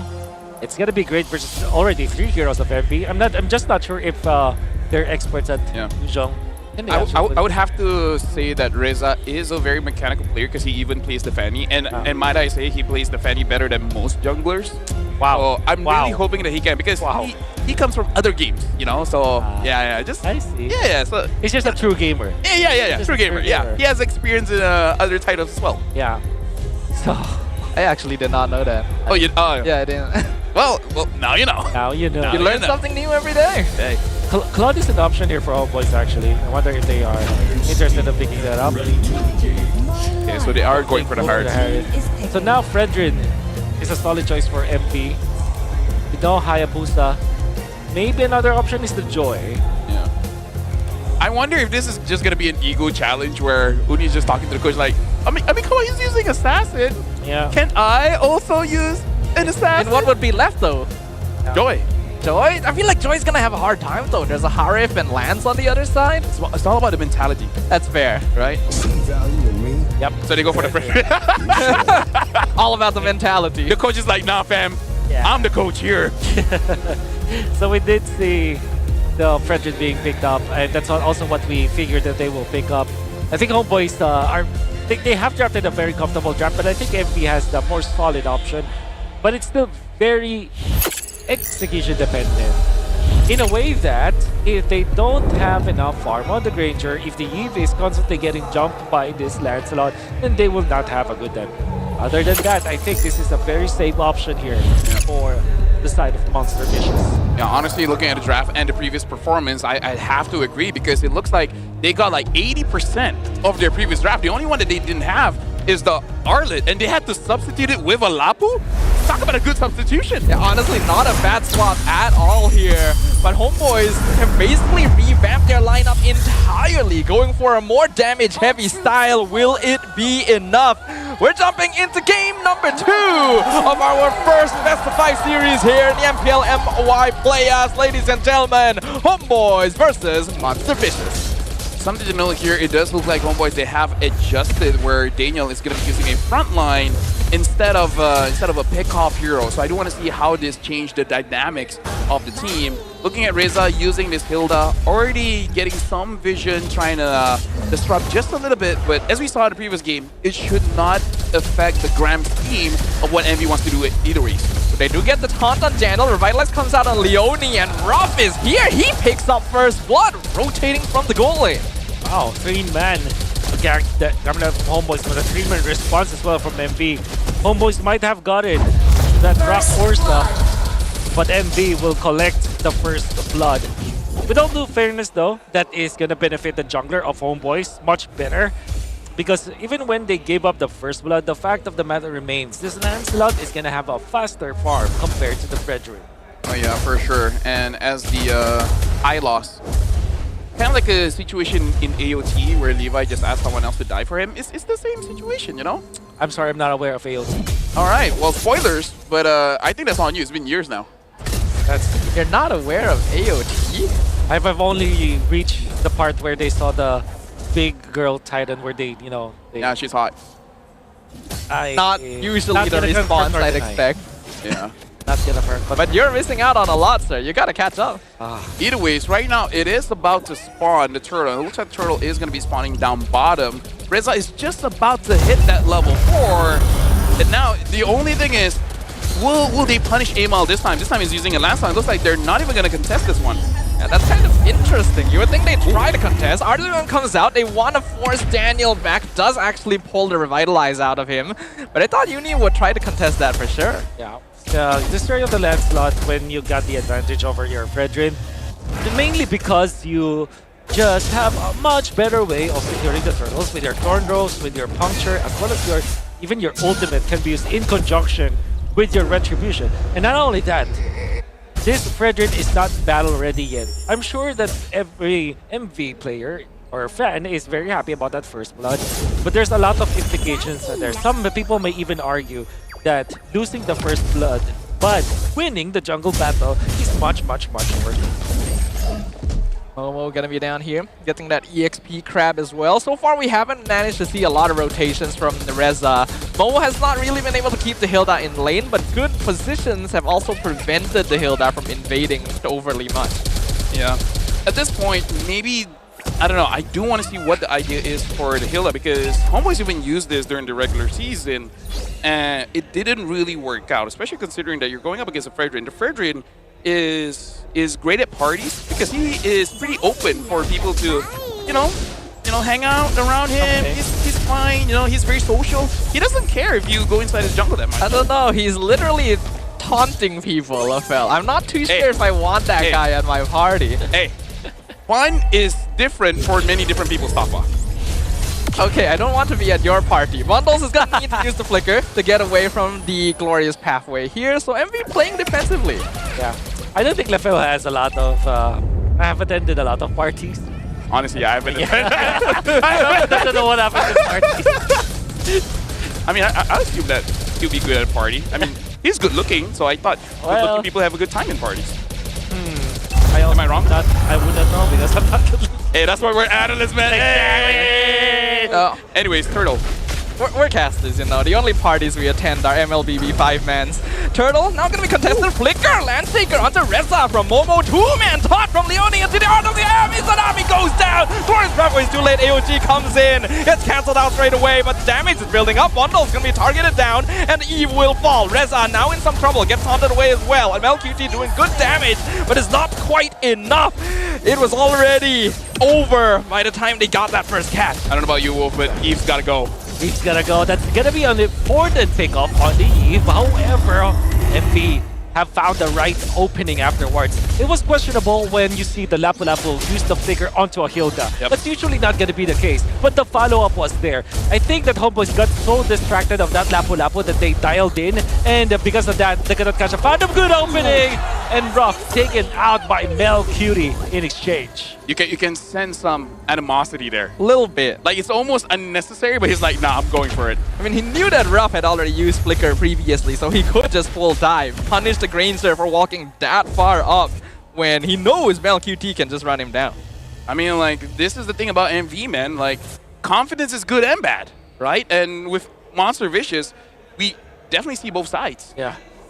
Sometimes when you overextend, there's a lot of punishment, and I think that for out of all of the heroes for Homeboys that you would give a farm to, you don't want to give it to a Harris, especially at this stage in the game There's gonna be the second turtle that is incoming. And the fact that you will have more items for your Harith to be activated in that next team fight, it's gonna be scary. So right now, I feel like, my personal opinion here, Staffa, but I feel like Homeboy should start the fight by using the glorious pathway straight onto bundles and try to get something off of that. Yeah, I agree as well. It's like they're gonna try and fight over the top tier 1. MLQT gonna be able to walk away, and Uni splits the lane. Free tower going over to MV. Next turtle still a little while away. Yep. So right now, looking at the situation here, MV is about 1,000 gold lead. In terms of difference in items, it's just about those secondary items, so it won't be that big of a power spike with just 1,000. But considering where the goal might be for MV, meaning rough as well as bundles, I feel like once they get their second or third item, I feel like it's going to be the second item. It is going to be a big game changer, especially if they're able to get it just before this turtle. For the turtle fight for sure. When it comes to the openings, MV having this Fredrin, like give the advantage. They caught bundles in the bush, and he's trying to get away. Arthur even comes out, but he gets bursted down. Revitalize not going to be able to save him, but now they've set themselves up. Leone will be next one to fall. MLQT going ham with killing spree, and they're now chasing down Uni as well. Nice appraises Wrath, but Reza gonna dive rough under the tower. Uni goes down. 4 members of Monster Vicious are taken out. Well, if you're the analyst, but allow me to say, called it. Called it. Yep. Very well done, Lofel. And the most important thing that happened in there was Homeboys did not waste any time. They were much faster. MB were just setting up for that turtle. And what happened was that the glorious pathway that Lofel called was onto the right target. And it made it so that MV could not respond. There was not any member of MV that actually checked the mid lane bush. That's why this is a big mishap on their part, and Homeboys have collected so much out of that. Just one team fight gave them a 3k gold lead. Something that the audience at home might not know, but I think I heard it, where during that fight, I heard a lot of screaming, which I have to assume is coming from the Homeboy side. So at least after game number 1, their spirits haven't been crushed just yet. That good fight gave them the energy to fight back against MV. Hey, it's a best of 5. A lot can happen here. They're only 1 game down. If Homeboys can even this up, we just go back into a typical best of 3 situation. But Bundle definitely going to learn something from that experience. He was basically uncontested throughout game 1 on this eve. And that's the first time he got picked off so easily like that. I feel like if they're able to do that, and then, oh, hold on. Leone's over there. Daniel, they're looking for an angle, but they're not going to go for it. Because I feel like the idea is that Daniel makes it so that it's easier for you to go to bundles, and then Reza on the Hilda basically just hugs Rough all around. Make sure the Granger cannot do damage, right? Yeah, and the Granger is trying his best. His best is to get out with a Rondo, with a dash, and then the ultimate as well. Another glorious pathway comes out behind the tier 2. MelQT is diving deep all by himself. The rest of the Homeboys are gonna back him up. AOG comes in, Ruff goes down first, but Leone also shuts down MelQT. RWM locks in Daniel. Reza now gonna be abandoned. He tried to go on the Eve this time, but he was left alone. Homeboy is gonna need to retreat. I understand why they went for that play, but at the same time, it was definitely a risk that Homeboys didn't have to take. They already have the advantage. They did not achieve anything out of that. Maybe a kill onto the Granger, which, you know, is arguable. But the fact that they gave a shutdown, the Harith being taken out in that moment, and then a lot of the gold lead being chipped away from Homeboys, definitely a mistake for them. This is a clear showing of confidence coming in from both teams, being a good thing and a bad thing. So, hey, maybe if you guys have self-esteem issues, it ain't that bad. That's right. Life lessons with Lafel right here, ladies and gentlemen. Next Lord going to be taking control of Amal. Gonna be forced to reset it though, because MV does have a better positioning over the Lord pit. Reza gonna be scouted out in the bush as well. MelQT and Daniel waiting on the top side. Lord is dropping to 40%. Do they actually want to rush this? Lord halfway comes out behind Uni. Amal gets taunted! A breeze trap goes to Amal! He secures the Lord! RWM cuts him off. Leone still alive. Uses AOG defensively. Uni gonna be chased down as well. He's gonna be flickers forward. Gets the stun. But the rest of the Homeboys cannot continue to chase. My god. If MV just had a little bit of help with that Fredrin, it could have been totally different. But of course, the last shot from Amal just being very clutch, taking that Lord for themselves. No kills from both ends, as it was a war of attrition that MV could have won. Unfortunately, it wasn't the case. Now, let's see how they defend. They do have even the Granger, so they can defend for days. I would say in the previous fight, it really is Homeboys making it so that MV had to split up because Reza was on rough, so they had to protect him. But then you see Daniel on the high-lows gets onto Bondo, so they're like, okay, who do we protect? Yeah. And then suddenly Udi's like, okay, you know what? I got this. And it's like, okay, he didn't got it. He tried. This is a composition that can handle Monster Vicious quite well. The best way to deal with a 5v5 team composition is to just have heroes that are able of operating independently, and even better so if they're able to dive and stick to the squishier targets. Towers slowly being taken down across the map. Only inhibitors left standing for MV. So another question here, well, looking at MV's situation, Ruff is having a difficult time playing the game. What do you think is going to be the angle that MV is going to be looking for to potentially win against Homeboys? Okay, I see one angle, which is for Leone to be like super duper in the zone because his timing with the ultimate should be perfect. I think it's it's inevitable that Homeboys will jump on those or Ruff. And I think that the only answer to that is if Leone is able to counter with the After the Guardian, with the Revitalize or the Taunt, the Unbreakable. So I think the angle for them right now is for this Gatot Kacha to play a perfect game, to find the right counter engage and punish Homeboys. So all the pressure here is on Leone's shoulder. And this is why folks practice using roamers. Very important in the game of MLBB. Looking at the itemization here, a big power spike coming in from MelQt. Because if I'm not mistaken, after their Lord fight, he just got that Holy Crystal. So the damage is going to be huge. And compared to Ruff, I don't think he has a lot of stacks on the Sky Piercer Sword. That's going to be pretty rough. Yeah. But look at Amal. He is so rich. He is 3k ahead of Uni. Right. A whole 1,000 gold ahead of even MelQt. This Lancelot has been causing havoc for Monster Vicious. That's why it's difficult for MV to go for Lord Dance. Maybe use that Lord for a trap, but Homeboys will be even... it will be easier for Homeboys to actually take that Lord for themselves because of the lead that Amal was able to develop. Him and the opposing jungler. So I think that Homeboys have an angle to burst down this Lord, and there's nothing that MV can do. Yep. Looking at the situation here, Daniel is out of the bush. I don't know if that was intended. But now they find Leone. And Leone's going to get attacked a bit. Leone takes a lot of poke damage there. Not too sure if that's really something he wants to happen. Amal can be the first one in the pit. Momo providing some vision. And see that there is a clear level difference. Amal already hitting level 15 against Uni's level 14. Leone goes in for the taunt on Daniel. They instantly trying to engage. RWM dropped as well. AOG cuts off Reza. But now Bundles has been abandoned. And Amal finds the mega kill. Finds the double kill. Uni can't even finish the Appraiser's Wrath. MelQt finishes off Momo. And the fight has officially broken wide open. Homeboys with a free Lord. This time Homeboys getting onto the right target here, Wolf, immediately getting onto Bondo's game changer. Right. And MV decided to go for the Hylos first because they were afraid that the Hylos will pump the Glorious Pathway onto the Eve. They tried to go for the play where they go first, but they were duly punished because of that. Leone's just exploding. He's 1v4. He's not going to be able to hold Ruff all by his lonesome. We know how this is going to end. The crystal is wide open, and Homeboys will take game number 2. Ladies and gentlemen, looks like we got a series on our hands. Homeboys immediately equalizing the match going up against MV. This best of 5 just became a best of 3. They picked up this Eve coming out from Monster Vicious. We were so happy, and I'm sure that all the fans of MV were happy. But the counter was there, a traditional answer to the Eve, the Hylos. Not only you deny the slow from the Eve itself, but you also give that Glorious Pathway away for your teammates to even die that Eve. A good hero to pick up when up against the Eve. And it seems like Homeboys have managed to equalize this game when it comes to the momentum as well. Yeah, I like that both teams are coming in headstrong here, Stafa. Looks like neither are backing down. And MV, we talk about this. They got basically 80% of their lineup. The only one that they didn't get was the Arlet.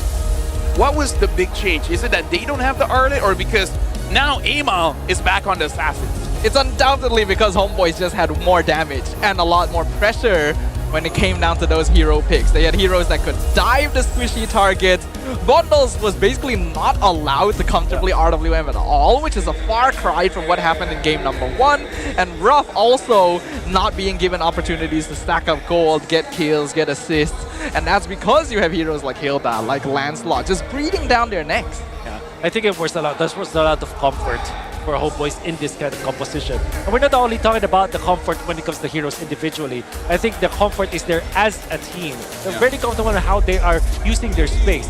Hilda coming out from Reza, just going in for the backlines incessantly, allowing for the Hylos to find the right target. Because what you achieve with the Hilda is information as well. When you're going to the backlines, when you're diving this Granger so many times, you now give your teammates a lot of information for the Hylos to find the right target, which was Bondos all along.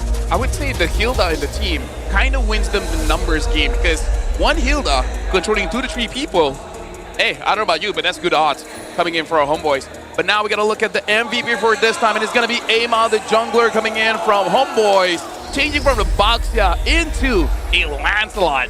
Big difference for Homeboys here. It makes a huge difference. We already know Amal is a very universal jungler. He has a very large hero pool. He's perfectly capable of executing on both assassins and tanks. And when he's given the opportunity to outplay, to really show off his micro mechanics, then you get to see a whole different side of him. Having that damage, that access to the backline, and being able to win out of multiple retribution fights against the Brethren, you gotta give him props. Especially because of that first move that Homeboys did as a team. It looks very simple. It looks very weird if you think about it. But the fact of the matter is, this gives a lot of advantage for an assassin. The first thing that Homeboys did was to put 3 people on that rock Ursa for MV. Right after that purple buff, they went straight vertical jungling 3 versus 3 against MP and have lost the first blood. But they get that Rock Ursa, which eventually made it so that the Fredrin did not have level 4 as fast as possible, which also equates to them winning the first turtle. It is a chain of events that was already only started by one move coming out from Homeboys. So here's the thing, Stafa. We saw the same move basically twice. So we got to see how Envy, they're going to be changing up how they're playing the mid to make sure that that doesn't happen anymore. Yeah, I think so as well. Monster Vicious should be well aware by now that Homeboys is a very momentum-based team. If their early game goes well, you can be sure they're going to carry that energy forward. And Monster Vicious has a lineup that actually works very well around that level 4 power spike. They're almost guaranteed the first turtle most of the time. So by slowing down that timing and forcing them to give up that first objective, Homeboys had already dominated that early game. I would say that when it comes to the early game, it's important to win the first turtle. But I think there's a little bit of a trend now that's happening. Second turtle might also be even more important.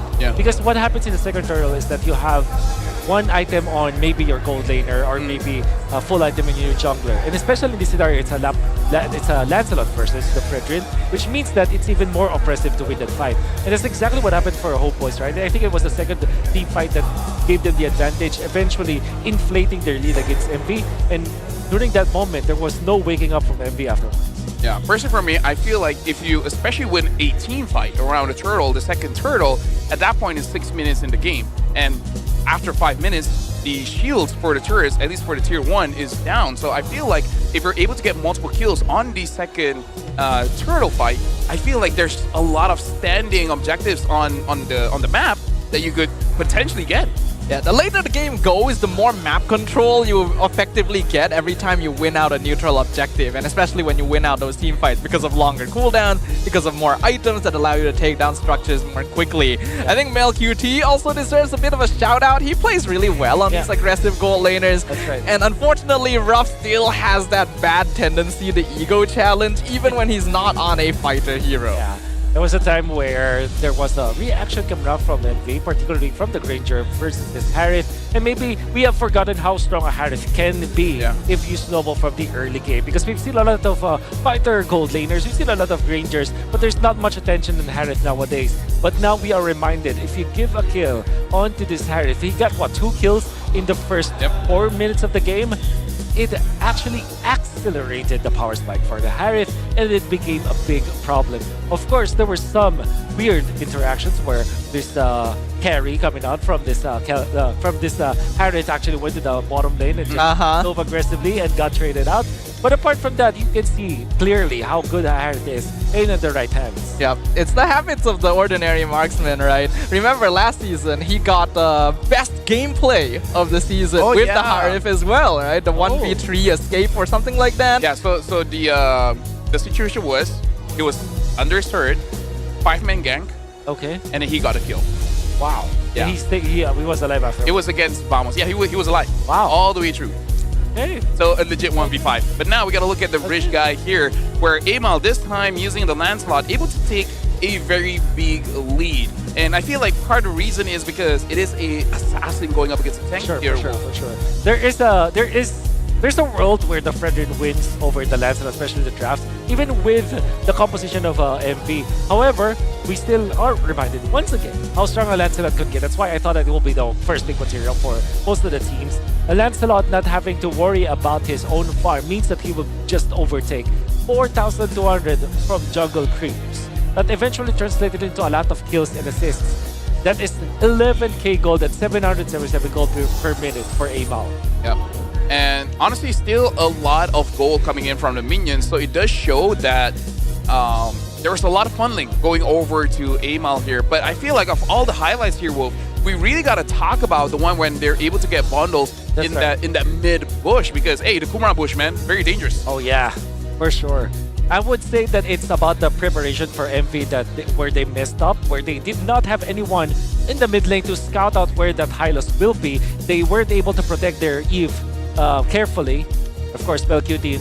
The tail end, look at that, just at the edge, literal edge of that sword, that Zaman force to get an extra jump. There it is. There is Ruff just, trying to escape. And again, the timing comment from Leone unfortunately wasn't perfect. He needs to be in the zone in this game for him to protect the Eve. It's one thing to not scout out where Homebois is. It's another thing to react. And I think the reactions here coming out from MV were a little bit slow. And Leone unfortunately wasn't able to save his teammate.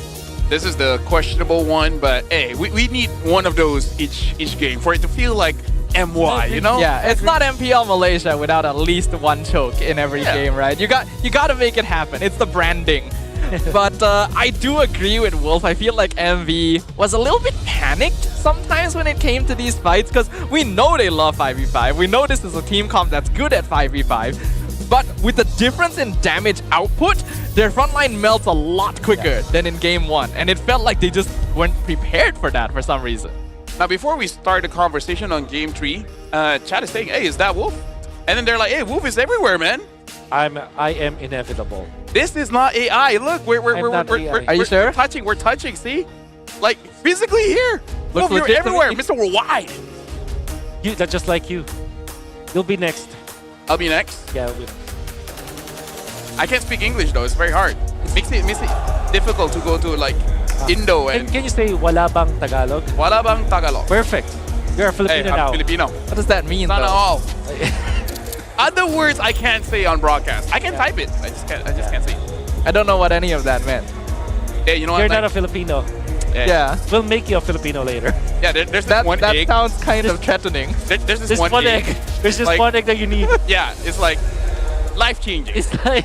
Okay. I just don't know which life is changing. But now, we got to talk about game number 3 here, because it does seem like Homebois, they figured out, okay, that's a very strong draft, like from MV. Maybe the weakness is just because Amal was using a tank, so the Eve kind of shreds him, and there's just not enough damage. I'm just going to ask you a question, because I have my own opinion about hyper carry, meaning like funding everything on one damage dealer.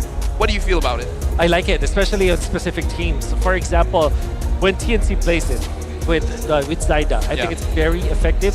I have felt like it will be a good potential for a team like Onyx Philippines, where King Kong is actually good, but then you also have like Kelra. So I think the hyper carry kind of approach is just so team dependent. It's such a team dynamic, because would you imagine Onyx Philippines, for example, with King Kong and Kelra just having one funneled carry? You don't want that to happen, feels like right? a waste. But if you look at TNC, for example, they make it to full effect, like with Zyda.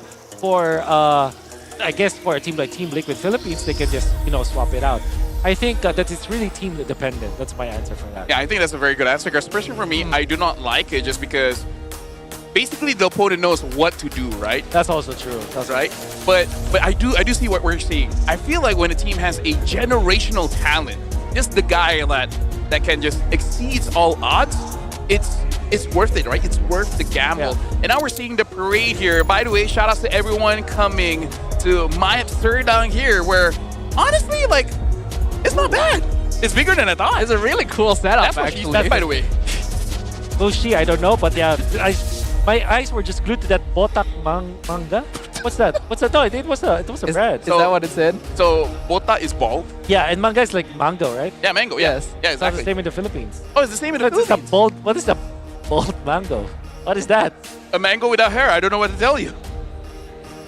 It's just a regular mango, actually. Yeah.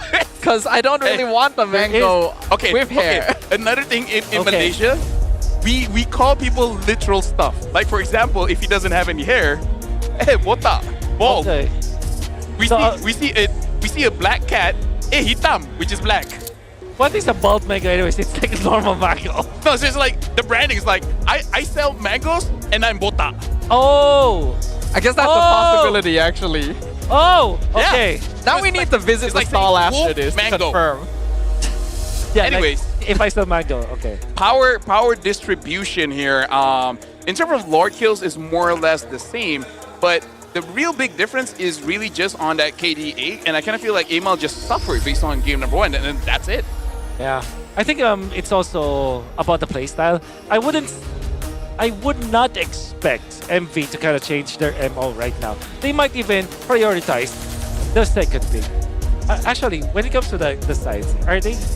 Is it home base for Homebois? Who chose the side? Yeah, who's choosing right now? Loser chooses. Oh, okay. Yeah. So yeah. Anyways, I believe that MV will stay on the red side, with them picking up the utility junglers. Anyways, I think the only good option for them is to ban the Lancelot in the second phase, but at the same time, because they ban what? Yisenshin and Hayabusa. Yes. Correct. So And a third ban of the Lancelot might be bad. So yeah, I don't expect this. I don't expect them to get the Lancelot unless they want to use them for themselves. I They think want to deny pick it. They might need to open up the bans, actually. It might be time to just stop banning Yisenshin Haya and just start contesting damage junglers, because Uni plays a really good assassin jungle. That's how he became notorious internationally as well. So while he did play a very good Frederick in game 1, I feel like he hasn't shown his full potential yet. By the way, chat is already calling out you are Malaysia's #1 public enemy, and they are saying that you are the richest caster. Okay. And then someone is disputing with Mirko. But allow me to add one more name. I feel like this person is the true richest caster. I feel like now we gotta put Eterna part of it. She's rich, man. I would second the motion and would say that it is factual that she is actually the richest. Because look at in all intents and purposes. Look at MPL ID. Look at how much time she's talking. She has to be earning the big bucks. That's right. 40 minutes between games. 40 minutes. That's about a minute of Eterna's rate is probably what $1 US or something. I heard three per minute. So that's 40 times 3. That's a lot. That's a lot. Yeah. Hey, we gotta get on I don't know how to process this, man. Hey, understand, man. Understand. Some people make a lot of money. Anyways, right now a draft pick is starting here. I appreciate that we're jumping into the game immediately. Yep. That's amazing. Shout out They don't to want to FY pay us Prod. for more minutes. Yeah, they want to pay us for more minutes. Wolf is expensive as it is. So let's just, that's not true. so let's just like pick it up, right? Let's just pick it up. That's not true. So, nevertheless, there's still the Yisenshin. So you mentioned about like contesting and opening the picks. Maybe the Hayabusa.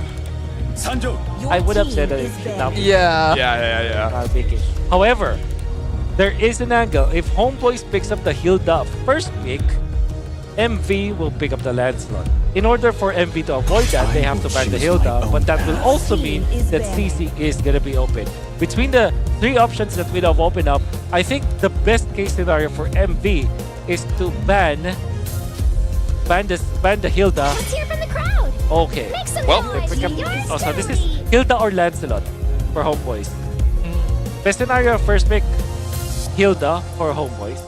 I feel like they'll pick up Hilda because maybe they have the idea that he can handle the Lancelot as well. Based on habits, it would be Hilda first, but if we look at it objectively, it might be wiser to steal Lancelot because you either force MV to put Momo on Hilda, which is not the most playmaking hero, or you get both. I'm just gonna say one thing: Benedetta. Maybe the second. Yeah. Meaning, like, if the Lancelot is not there, they have options. That's all I'm saying. Okay. That's all I'm saying. So, best option here for Homeboys is Hilda first pick. Another option is the Lancelot. That's our first pick because they know that MV. They know that MV might pick up Gatot and Lance. By the way, shout out Naisu in the chat. Okay. Yeah, he's already putting a tier list of. What's he saying? Caster tier list in terms of money: Eterna, Wolf, and then Mirko. The tier list. The actual. You can see it here. Yeah. Okay. Big man Naisu. Naisu's wrong. Oh, he's wrong. Because the tier list is Eterna, Mirko, then Naisu. Oh, you're not there? Rose is number 4. Oh, Rose is number 4. Rose can get up there. But now we gotta talk about this Gato Kacha first pick because MV, isn't this a little bit too early to show off the Fredrin and now they take the Kimi away, which I kind of feel like Homeboys, they should, like, are they just switching places? I think this. Like, can we just switch drafts? Maybe it's wrong. Can we just use Gatot, Eve, and etc.? I'm very confused. It's kind of like Homeboys saying like, okay, I think you guys don't know how to use a draft, so how about we try it? Yeah, the seminar. That's what they are going to do. Homeboys can pick up the Lancelot now. And then to answer this, they could still go Lance Eve. Or Zushin, actually. I think I would prefer Zushin and Lancelot. Selena. Selena, Hilda. Oh my god. What are they cooking right now? Again, I feel like because Amal, his hero pool is so huge, because what if Staffa? There's just too many tanky people, and there's like, you know what, how about I just use X-Borg jungle? It's possible. Right? I actually expect to see a little bit more X-Borg in the next few days of playoffs. I feel like he is a very good answer, especially now that we have a lot of tanks and fighters in the meta. Benedetta jungle is actually still a possibility as well. My god. Do you pick up a EXP here instantly just so that Momo has some kind of priority? Yeah, Yuzhong or Lapu Lapu. It's gonna be the choice here for MV. Lapu Lapu obviously a good couple with the Fredrin. There it is. Yep. I'm just still confused on what Homeboys wants to do with this. But of course the Gatot Kacha and the Hilda, one of the classic combos as well. And it makes it so that the Fredrin is not that effective because there's not a lot of heroes that this Fredrin can kill. Obviously the problem is you can stack up your crystal energy easily. At the same time though, you're not killing anyone. So it's like they're neutralizing the jungler of MV. I want to open up a conversation here. What if MV, they just bat out gold laners? Because with the draft right now, they can go for double fighter. Compared to Homeboys, I feel like if they wanted to use double fighter, might be a little bit more difficult here. That is a possibility. I'm still okay. Man. They're already thinking ahead. Oh man. Getting rid of the Amal Benedetta jungle. Double fighter is possible, and I was kind of surprised that MV hasn't actually played it yet because I still think they're one of the best teams at it here in MPL MY. But if they wanted to, they could still go Granger as well.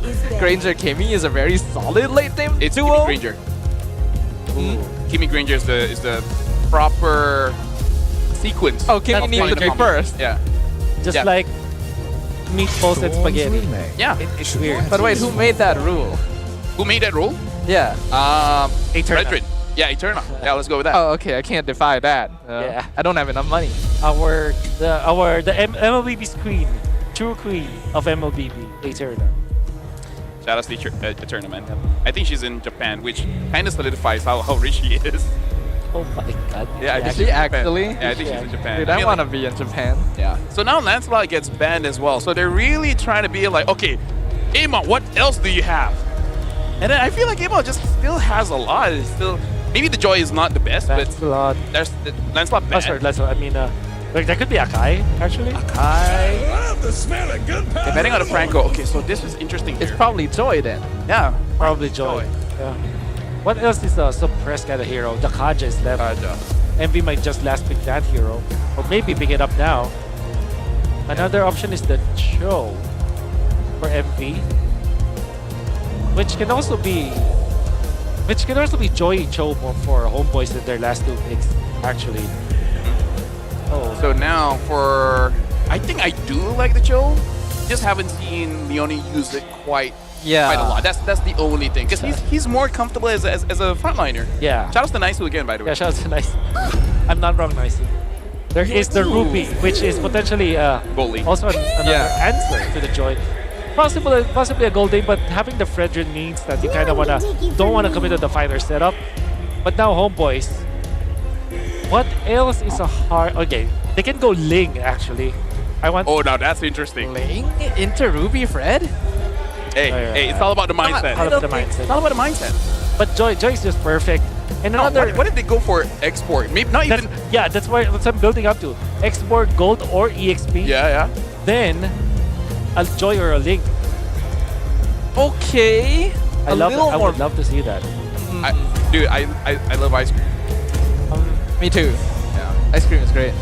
If we're talking about the things that we love, right? Yeah.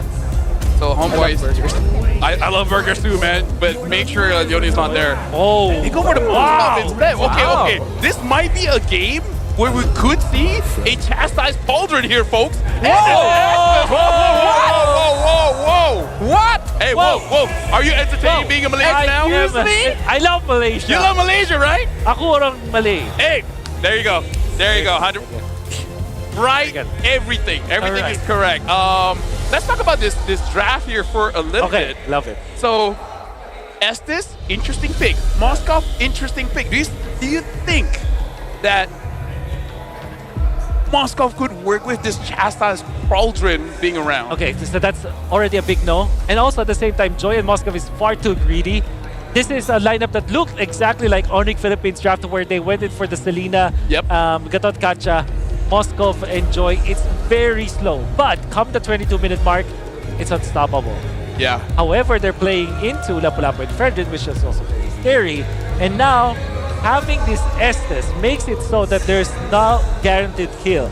If they eventually get to that chastised Pauldron timing, maybe 12 minutes or 15 minutes, that's gonna be game over for Homeboys. So my viewers know that I'm gonna be very conflicted here because Ruby is my favorite hero in the whole world and Estes is my least favorite hero in the whole world.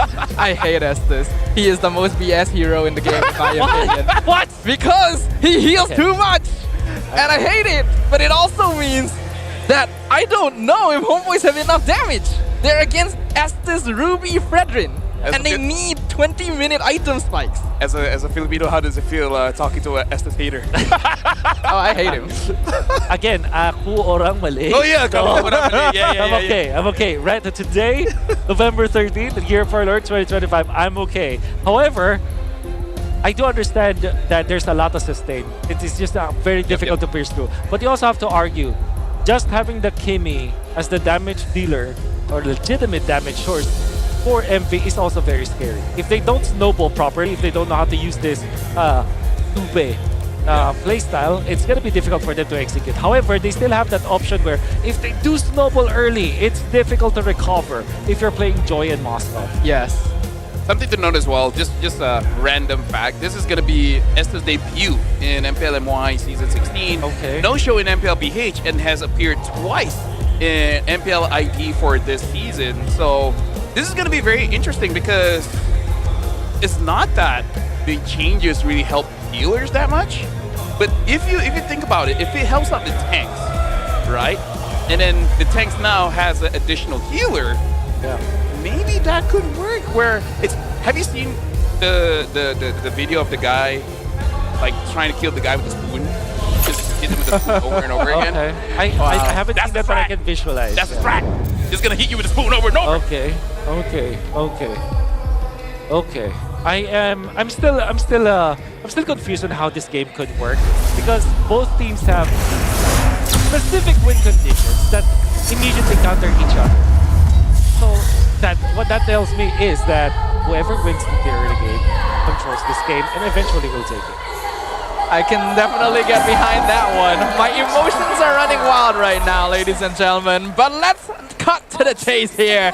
It is going to be game number 3. Homeboys on the blue side, Monster Vicious on the red side. The debut of Estes in MPL Malaysia. I don't like him. Hey, well, hey, we're professionals here. But yeah, I'm really looking forward to see how Ruff, being as aggressive as he is, using this Ruby, where now he has that Estes as well, which, again, we know how confidence can be good and bad for the teams. I'm just worried, Envy with the Estes, they get just a little bit too confident. Yeah. However, when we were talking about the damage profile for Envy, while they don't have enough, there is another movement from the Homeboys. We have the taunt set up into the Abyssal Arrow, forces the flicker from Bundles. Not enough damage to kill, but they will make their presence known. Izanami though, gonna need the flicker from Uni as well. Okay.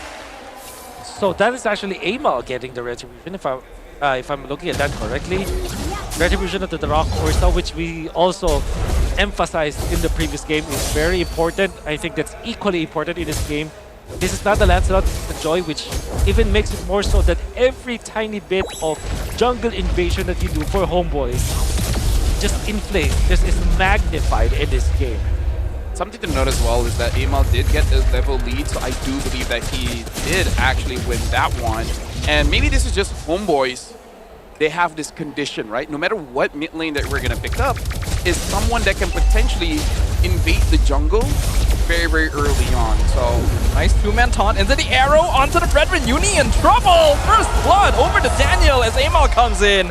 Daniel gonna be able to escape alive as well. So what about this one? Looks like Homeboy's idea is just that, let's just make sure Uni doesn't play the game. Yep, and Uni is gonna be a very pivotal piece for Monster Vicious. In the early game, we were talking about how important it is to get the early game. A Joy that gets the first turtle against the Brethren, gets the first invasion, also part of the first blood.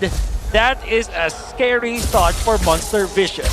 Right now, Amal is getting everything in the early game. And I don't want to sound like I'm overreacting to this, but this is the most important 2 minutes of this series. Okay, 2 minutes is a very long time, man. And I stand by that with all my being. And right now, Homeboys, they're definitely in a very good position. But again, I feel like second turtle, oh, that's going to be where it's at. Another taunt into Arrow. Uni in trouble. Spear of Destruction even connects. I don't think he needs to take it though. Embraces Wrap. Oh, I'm offended! And here's the blessing of the Moon Goddess, keeping them topped up. Izanami in trouble. Ruff going to be able to finish him off. AOG cancelled multiple times. Daniel cannot escape. That was so close. What a clutch play coming out from Uni with that Appraiser's Wrath, landing into most of the members of Homeboys, getting that lifesteal back, and then winning the team fight afterwards. Such a massive recovery coming up from MV, and most importantly, more gold for the Ruby. So MV might have stumbled in the first 2 minutes, but that overextension coming up from Homeboys, duly punished by MV. And that's one of the reasons why Staffa hits the Estes, man. Yeah. Like, they thought they had a kill, but then Estes is like, no sirree. No, you go back. My team no die, you die. You know how many times Estes has edged me in rank?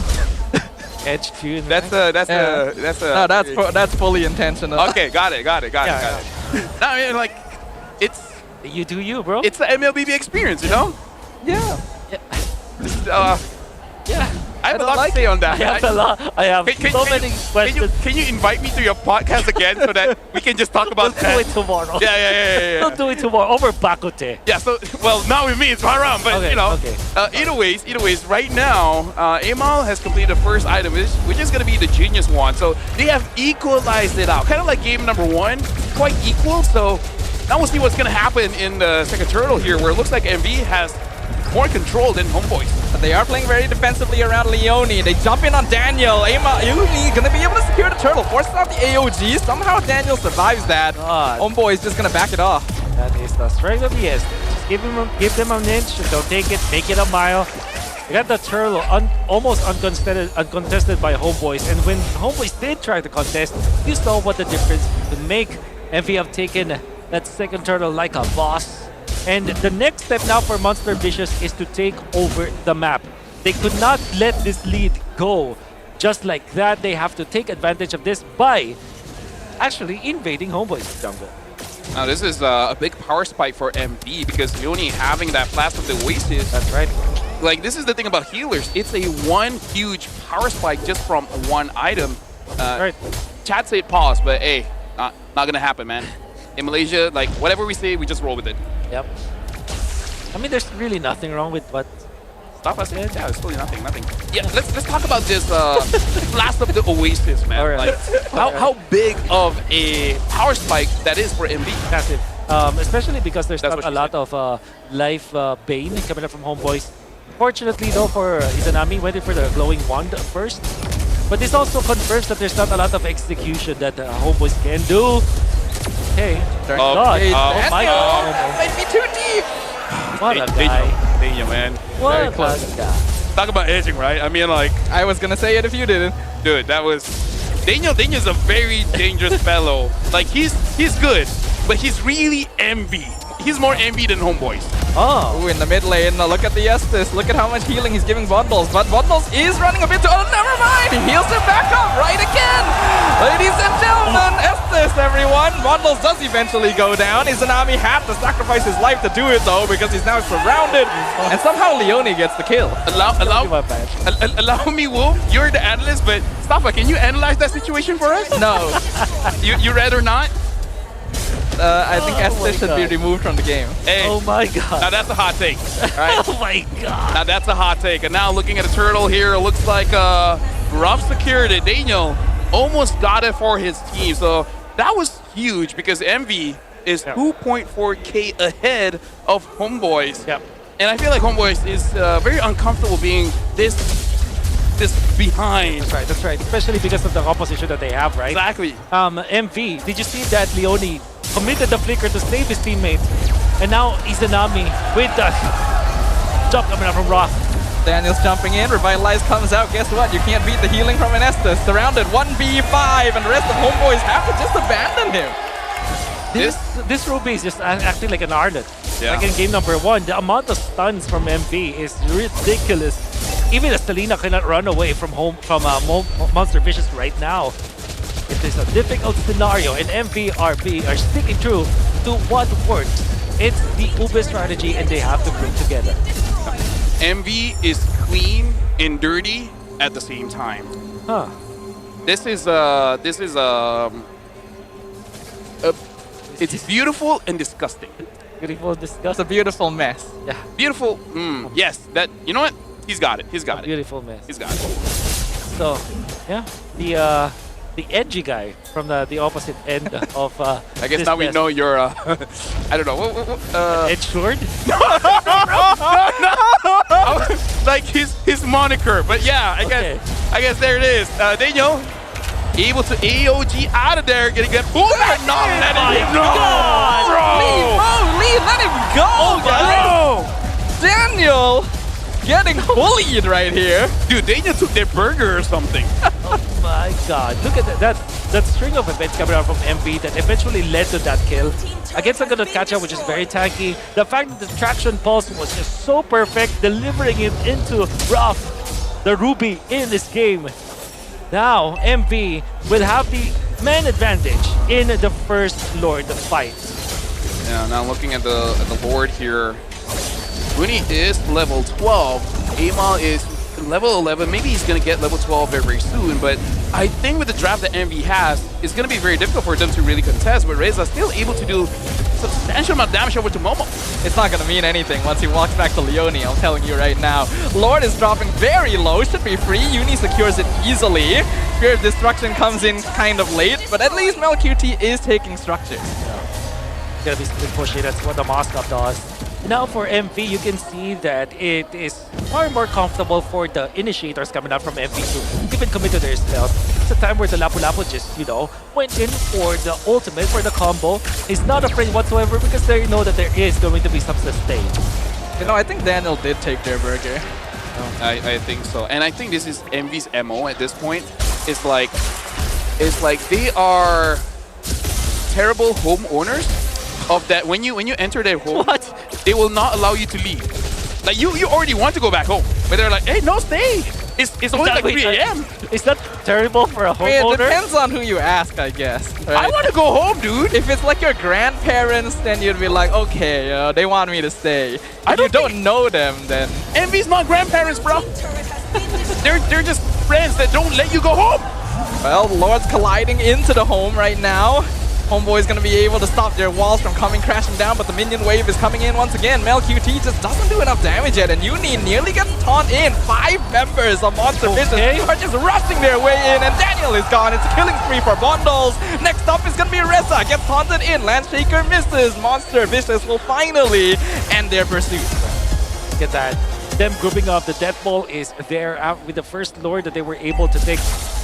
Now Homeboys will just have to rely on the split push. Unfortunately for Amal, there's still the Holy Shields available for MP in the bottom lane when he tried to go for the split push. That's why MP were able to take that push up top, the inhibitor down. Now MP will just take over the map once again. Right now I'm worried here. Even if Izanami hits the stun onto anyone, like literally anyone, what can you do? Like, what can you do? Watch them heal all of it back up. Like, even if you go in, even if the S is not there, bro! Oh my god! Okay, he finally AOG'd out. Isn't that rude? That is very rude. Right? Someone's like, bro, my mom is okay, calling. now I get it. Now I get it. Even in game number 1 with the Now I Arlen, get it. you try to leave and they're like, no, bro. It's stay for a bit. The night is young. They order pizza. Yeah. Get burgers. Yeah. Dude, college is wild. College is wild. What does college have to do with this? I should go back to college. Yeah. They seem like a fun bunch. Eterna went to a nice posh college. I forgot what it's called. Nice posh college. University. Yeah, university. And it's NPU. Yeah. Nice posh university. Yeah. Ah, yeah. Right. Looking at the items here, there's not What are even we a chastised talking pauldron. That's insane. So even the Moscow's attack speed is not being reduced. Amal walked into the wrong neighborhood. I think he's basically... Oh, the flicker from Momo. Not even necessary, but why not at that point? That's why the Fredrin is an answer to the joy, as some teams would think of. There's really no chance for Homeboys to contest this with that misplay coming out from the joy. I think I'm ready to call it, guys. What do you call it? Okay, what do you call it? Now, basically, I think Envy's got this one. I don't see how Homeboys can come back unless MV 5 men die fountain. I thought you want to call it something like actually call it. No, meaning like call it as in like, okay, you know what, it's over. Yeah. Look, I'm not a dictionary. Okay, I can't just make up words. When we are saying, Mr. Nafel, that this game can be so one-sided on whoever gets the first snowball, that we also said that between 12 to 15 minutes, MV could take this game. 15 seconds through, look at that! Ooh, they're just timing so look at all the healing! Look at the healing! What? This hero is so dumb! Moonton, please do something about it. Meanwhile, the rest of the Homeboys are getting dismantled one by one. Mega kill for Bundles. Amal goes down. They finally get 1 kill, but what is it going to cost? It's going to cost your face! Monster Vicious are running down the crystal, and they will take the victory in game number 3. So right now, MV, they're back on top with the win, with a debut of Estes. And let me just say, I feel like at least one of us in the desk has to go see a therapist after this. Oh. Not gonna be naming names, but Not whoa. gonna be naming names, man. What about that game, man? Did you see how Ruby went from 0 to 100 HP back? Like, that's insane. Exactly. When you said that when somebody gets stunned with the arrow, where's the damage coming from? They do have the Moskov and the Joy that will have the late game power spike. And in that moment, you saw how strong Flask of the Oasis favor Estes can be. That definitely is highway robbery. You know and that, you have all the rights to be angry at that. You know that Lava. one scene from Sword Art Online where there's like 4 guys hitting Kirito and he's actually just naturally healing more than the damage they're doing?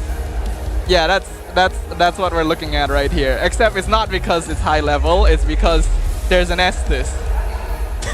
Not because it's high. Not because it's high. Unbelievable. Did you see this slander? Like, not because they're good. It's just they got an Estes. But hey, analysis, man. They don't care about your feelings. They just say it as is. As is. However, I do have some sort of analysis here. I still feel like the Moskov is a bad decision. I think it's just between like a utility jungler plus Moskov or Joy plus strong lane gold lane. Yeah. They cannot have both. Because I feel like Granger and Harvey both open. if I'm not That's mistaken. right. Yeah. That's right. Yes, And, they were. Well, I guess the Granger's a better option if they want to go Joy, because Granger's a strong lane anyways. They already know that the Ruby was played, and they still picked up both Joy and Moscow. Maybe they could have run away with it if it went 23 minutes, because that's exactly what I saw in MPL Philippines, that I also have the same opinion. It will not work up until the 23-minute mark. And it was indeed what happened. Hey, over here we like to finish things fast, but now we gotta look at the MVP here, and it's Leone. Look at him, man.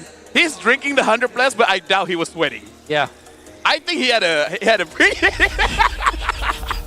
Hey, shout outs to Venus, man. Shout outs to Venus. Oh my Leone. Oh my Leone. Oh my Leone. Basically, oh my Venus from Indo. Yeah. Yeah. You know what? Dafa, did you remember a play? Because this is still very clear in my head. Flicker from Leone to save his teammate.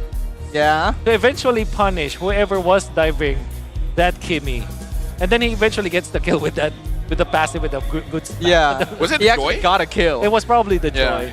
He had a kill. He had a kill. That's he went in crazy with the part. flicker to, I guess, to kind of block the opponent, or maybe, you know, heal his teammate much faster because he's like literally on top of his teammate, or maybe just to close the gap. But flicker Estes. Yep. Oh my god. By the way, someone in chat is asking what is the Ruby's build, and honestly, Ruby's build is just War Axe and etc. Right? Oracle is nice because it gives you CDR and more heal. Honestly, the Oracles on MB is huge investments in return here, because with the Flash, with Favor, with Oracle, that's right. What are you gonna do? You can't do anything. What are you gonna do? You literally cannot do anything. I hate it so much. Oh my god. It's so. Oh my Leone. Oh my Leone. I have a feeling it'll be picked the next game as well. It's not impossible, actually. Okay, let's talk about the priorities for Homeboys as well, because I feel like we need to dissect it as well. First pick Gatot, and then second pick the Selena. Right? I kind of feel like Hilda Selena, yeah. I feel like strong hero, sure, but definitely not prio, right? Like Selena, you could have picked 4 for 5th pick, right?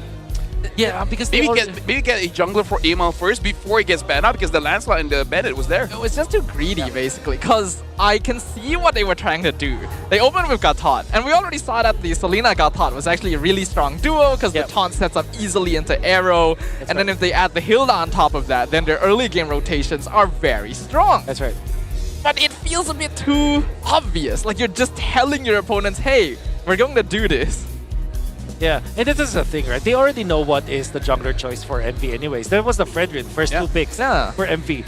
So they could have answered easily with that. I think Hilda is a hero that thrives against assassins, not against utility junglers. I agree. Although there is a weird interaction where Fredrin cannot kill you, you cannot kill the Fredrin. Something like that. You're still a problem as the Hilda. So it's kind of like a marriage.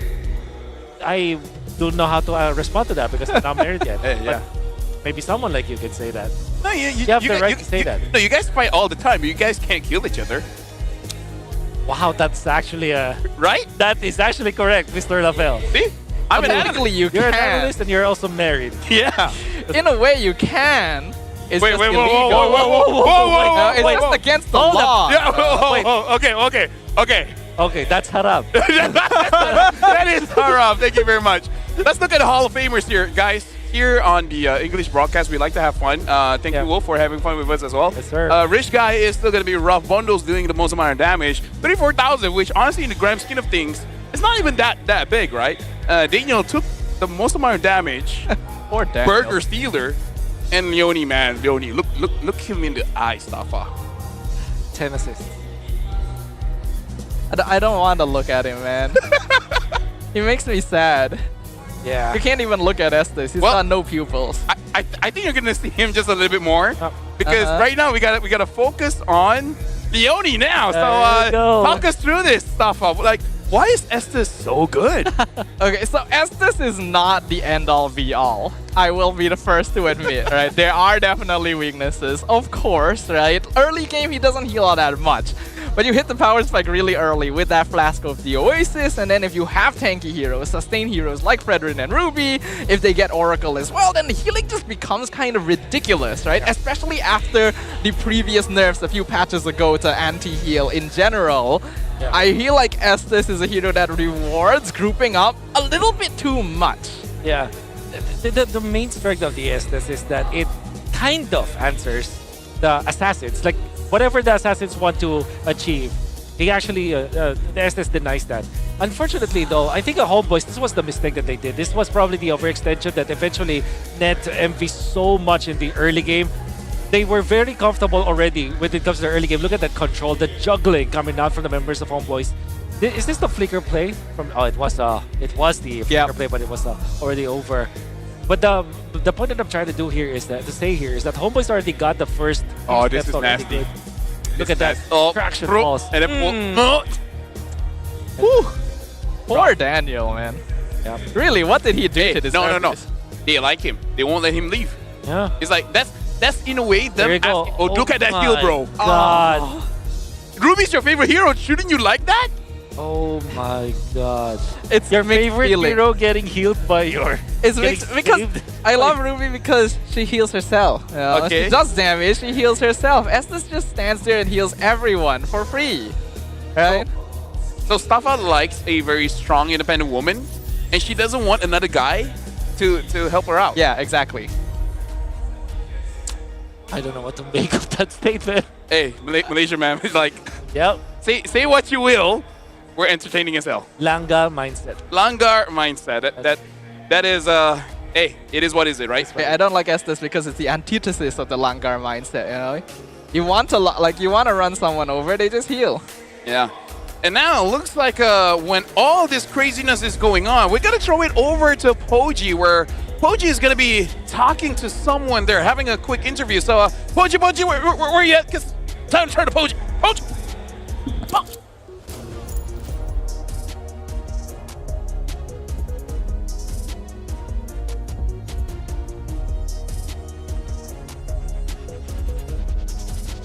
Selamat datang dan juga terima kasih kepada caster. Anda bersama saya Poji di dalam slot istimewa Manis ke Manis. Bukan lagi panas ke tidak. Kita bersama dengan tetamu istimewa kita yang bernama Intan. Apa khabar Intan? Ha? Khabar baik. Oh, Intan malu sikit orangnya. Jadi Intan datang hari ni sokong siapa? Sokong Momo.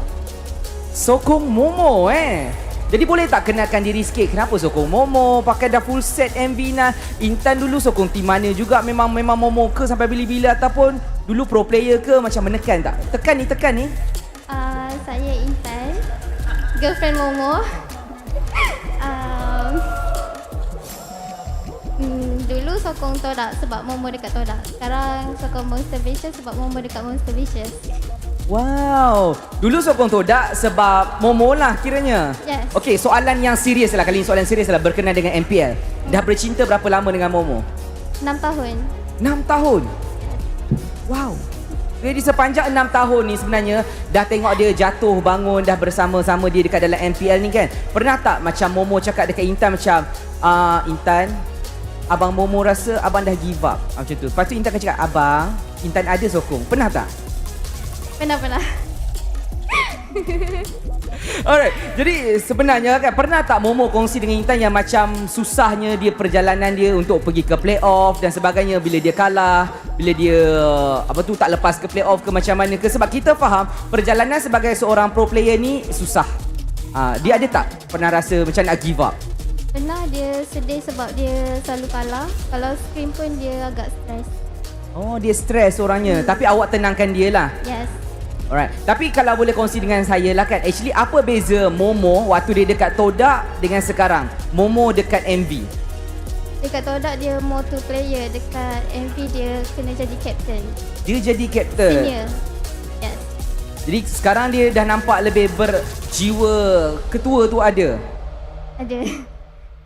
Jadi kalau kata dah berjiwa ketua pasukan ada, ketua keluarga bila?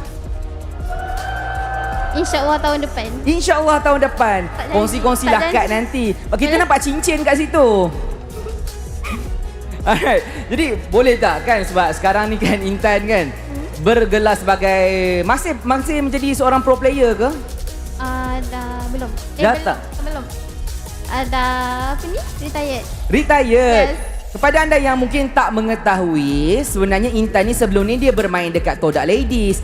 Selepas tu dia ada Cortex juga kan. Dia main untuk pasukan-pasukan ladies dekat Malaysia. Jadi dia antara orang yang hebat juga sebenarnya dekat dalam industri Mobile Legend Malaysia. Jadi untuk anda lah, sebab kemungkinan selepas ini kan mungkin jadi match yang terakhir untuk tutup game. Sama ada menang ataupun kalah. Ada tak apa-apa kata-kata yang boleh cakap kepada Momo dan juga seluruh ahli pasukan Monster Vicious? Keep going. Saya selalu support awak, tak kisah menang ke kalah. Saya bukan lalang macam Koji.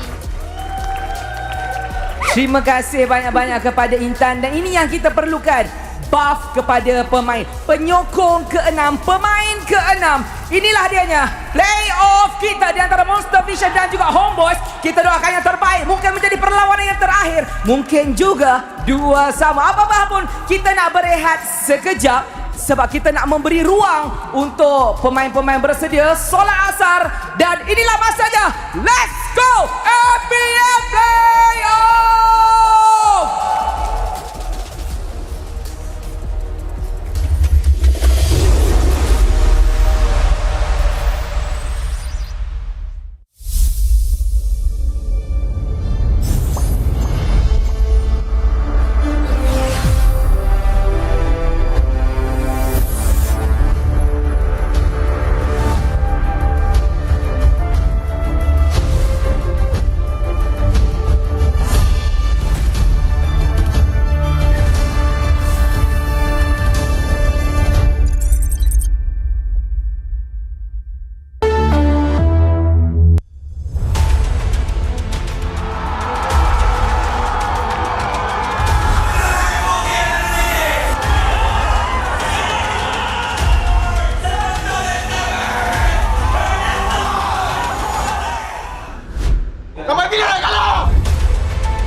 Welcome to MCGG Rising Stars.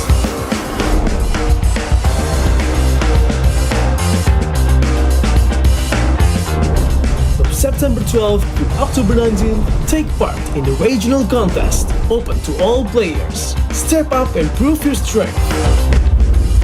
Division finals will run from October 24 to November 2. The top 16 players in each division may advance to the next stage of MRS. Check your in-game mail for information.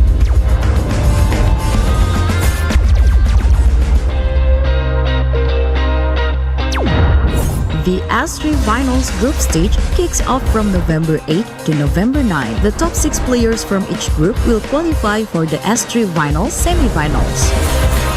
The semi-finals will be held on November 15.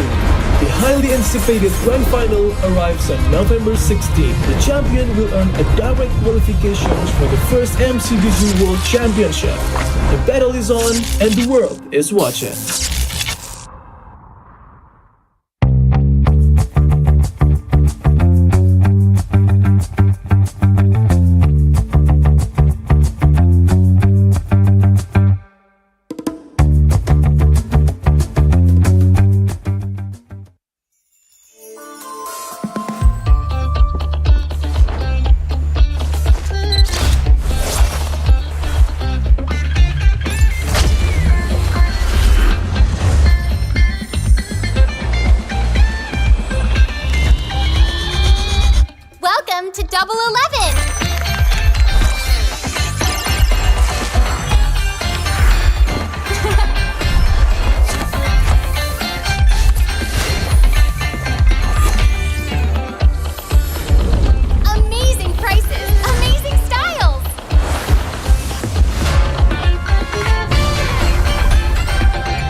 try, chase, 100 plus, 0, hey! Rasa, padu, tanpa kalori, yo, tanpa kalori. Jom hebatkan harimu dengan 100 plus, 0. Cuba, try, chase, 100 plus, 0, hey! Welcome to MCGG Rising Stars.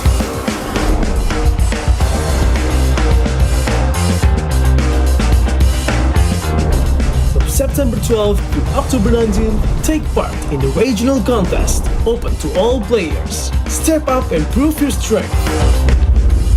Division finals will run from October 24 to November 2. The top 16 players in each division may advance to the next stage of MRS. Check your in-game mail for information.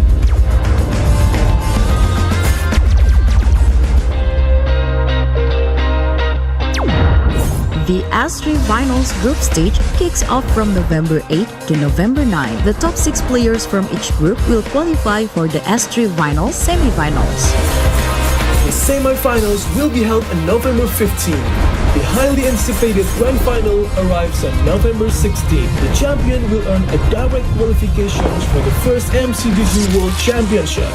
The battle is on and the world is watching.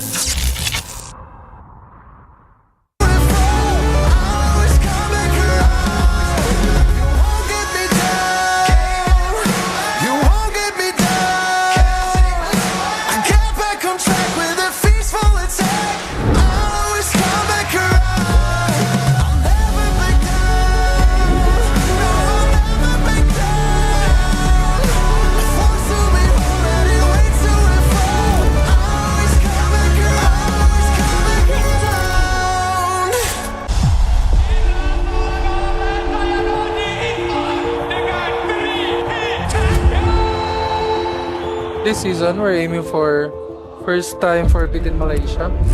From me, I want the people to remember us that when they hear SRG is the most dominating team in this league. So on our first week, we're going to face Homebois, and it's a new lineup. Their last lineup is already good. So I think they might have some problems because after MSC, they only have like couple of weeks to fix their lineup. So I think it's really hard for them.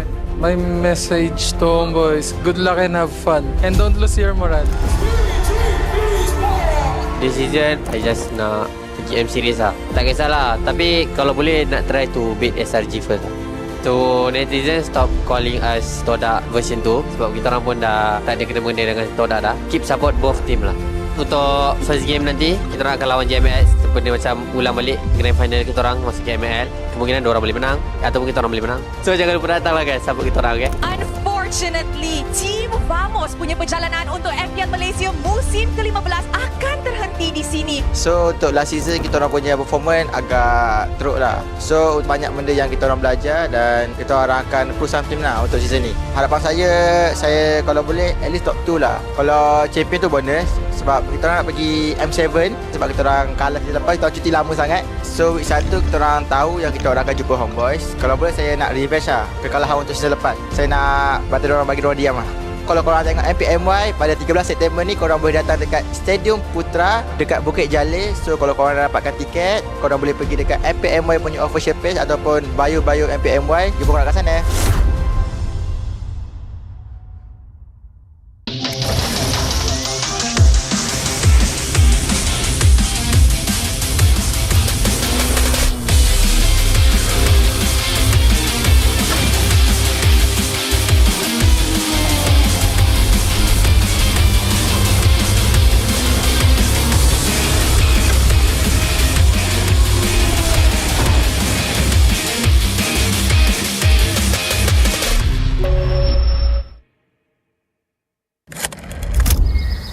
Season menentang AERO saya kalah kan. Maybe season ni mental saya dah lagi kuat dan matang. Saya pun dah cuba improve banyak untuk fight for my spot. For me personally, saya nak buktikan yang saya boleh stay di main lineup Vamos and saya boleh mencabar jungle-jungle MPL yang lain lah. Untuk Hazel, just give a good fight and let's see who's the best. Hari ni kita orang lawan Untitled and saya rasa kita orang kalah sebab kita orang hari ni tak panas lagi kot. Dah berapa musim juga first match kita orang kalah. Season lepas kalah dengan Homeboys. So season ni 2-0 dengan Untitled. Kekalahan ni jadi macam tamparan untuk kita orang. Kita orang tak boleh berada dalam zone selesa lah. So kita orang kena betul-betul mencari performa kita orang yang hilang tu untuk lawan Homeboys nanti. Tentang first kita orang rasa sangat happy lah. Sebab kita orang kan selalu match sampai 3 game kan. So kita orang suka sebab dapat habiskan 2-0 season ni. Minggu kedua ni kita orang ada back to back match. Kita orang akan lawan dengan tim CG. Bagi saya player-player diorang tu player yang veteran macam Ciku, Valence, and saya harap kita orang boleh konsistenkan lah kita orang punya kemenangan ni. Jangan lupa datang untuk support tim kita orang dekat Dewan Si Putra dan jangan lupa dapatkan tiket dekat bio MPL MY official page.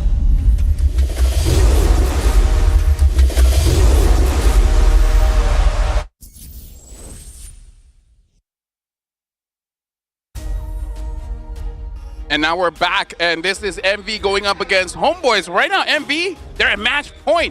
And we got to remind ourselves, loser goes home. Welcome back to MPL MY Season 16 Playoffs. My name is Ophel. Alongside with me is Stafa. And hey, we got an import here. Wolf, so far, have you been having fun? Oh, absolutely. I am having so much fun in this panel. I'm having so much fun watching the games as well. This is definitely what I did not expect. I did not go into MPL Malaysia thinking that the Estes will be picked up. But here we are in a match point for a team that actually drafted Frederick and Estes, Hero of Our Lord 2025. Never did I thought in a best of fives, I saw basically 2 cheese strats coming in from both teams. Where game number 1, we saw the Hellkurt. Didn't work out. Game number 2 was Estes. Game number 2, I would guess he was more standard for both teams. But hey, what if there's another cheese coming in from Homeboys to equalize it out? What would be an... Well, we've been waiting for the Amal Benedetta still. It was banned out in game 3. Might be time to pull it out, especially since they are on the verge of elimination. Now remember, Homeboys was our runner-up last season. That's right. They went all the way to MSC to represent Malaysia. If they end their journey in day 1, that's not a good feeling. Definitely not a good feeling, especially when you're about to face a team that can easily draft the Estes once again in the first 3 picks. I will not be surprised if it's like Kimi, Fredrin as their first 2 picks, and then the Estes. That's gonna happen. And it's not like a pick that Homeboys can actually steal away. Because like they might not have played around it, but then again, how hard is it to use an Estes? I would say it's hard if your team has a lot of assassins. That's right. Yeah. At that point, it's a self-imposed difficulty. Exactly. Life is already hard. Why make it difficult on yourself, right? Yeah, that's why I play Uranus, man. Hey, Uranus is the best, the highest skill cap hero, the most mechanically skill demanding. Definitely, hey, yes. As a high loss player. Okay, we are about to shake hands, by the way. We are shaking hands. I'm not involved in this. I have a different sort of what's the word? Highly skill cap hero. High skill cap hero? Different sort of. I'm looking for the word. Just way of life. You have a different way of life. Yeah. Me and Wolf, we're very zen. Yeah, we're very zen. We're from Japan in our heads. Yep. I'm like when I look at a hero, it's like how many buttons do I have to push? And then for high loss, barely 1. Hey, I'll take that. I'll take that. I press the second skill once, and then I'm set. And then just a flicker, I guess. Hey, I have to aim my ult, okay? That's right. That's true. That's right. Either ways, right now, we are in the draft here. MV, they are first pick this time. A fan on their end. And they're opening up the Lancelot, where Esper's ban, they adjust a little bit. They still ban out the Hayabusa, but they ban out the CC as well as the Hilda. So this time, they will pick up the Lancelot. So, hey, maybe no Estes. Or Estes. Maybe not. First maybe Angela. Or Florin. Or Matilda. There are other options. Minotaur. Actually, Minotaur might not be too bad. We haven't seen that yet. But Agato Kacha is inbound now for Homeboys. I think that it's going to be difficult for them to give it up as well. Hilda is already banned by MV, so that's not going to be a problem. This first pick for MV is so comfortable. I really like their first 3 bans to go with their first pick, Lancelot. I think the right answer for Homeboys right now is Gatot and Eve, or maybe Gatot Kacha Joy, perhaps. Because there's not a lot of assassins that can match up against it anyway. Your team. So Grok is right. the pick. Yeah, completely forgot that the Grok has been banned for the first three games. That's right. Because they stripped. By the way, I think that MV might have a better shot if they pick up the Eve or the Valentina now. And then they got to catch up because it was handed to them. Apart from that, the Khalid is picked up versus this Grok. I think the hierarchy is Gatot, Hilda, then Khalid when going up against the Grok. And right now, MV, the Gatot as well as the... Okay, is that... No, it's the audio. No, that's a fan. That's a fan. I was kind of scared. Oh, whoa. Rupee Eve right off the bat here. Hey, favorite hero, right? Favorite hero. It is favorite hero. And it does help, meaning that if Homeboys, they don't pick up a Lapu here, they don't have an NTCC hero that can actually go straight for the Eve, because if they pick up like a Joy and you don't time your electrifying beats, the Ruby can stop you. That makes it so that the assassin choice for Homeboys have just shrunk so badly. To Vendetta. Benedetta, if they want to pick that up, they have to pick it at red 3, because if they let that go, it will be automatically be banned by MV. I'm thinking Benedetta, or do they want to pick up the Lapu in the scenario? Suffers. There it is. Whoa. Benedetta. Alright. I wasn't sure if they'd actually do it. I thought they might play it safe, go for a tank jungler here. Nah, no, it's the Benedetta. They know that they're at risk of going home. Playing safe on the playoffs. Not happening. I was able to talk to Innocent, and this is a little bit of a spoiler for my podcast. But remember when he picked check it out, guys. Thank you. Remember when he picked up and suggested the Roger in MSC 2024 and it won the game? There was a massive content that actually went viral because of that. And his mindset was, this could be my last game and I've prepared to play the Roger for the longest time. I don't want MSC to end without me playing that hero. Yeah. And maybe that is how Homeboys kind of looks at this. I've trained for the entire season. My Benedetta is good. This is possibly the last game. I don't want the season to end without me using the signature hero. Something to know, she did get buffed. That's right. True. But talking to some Benedetta players, they do say it is a buff, but it's something that you got to get used to. Kind of like the Hilda, because for example, you're so used to saying 3 to 4 basic attacks for you to get the charge. Now it's like 2 to 3, and they're like, whoa, hold on. It takes some time getting used to. Because like if you're a very high level Benedetta player, you know precisely how much of that sword intent you're going to generate with every basic attack.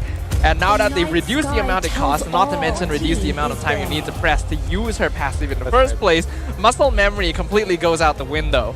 Now I'm someone who plays Benedetta sometimes, not a Benedetta pro by any means, but I can play the hero, and when I tested it out, I quite enjoyed the buff. I felt that it felt a lot more natural, but if you've gotten super used to the hero, it can mess you up. Yeah.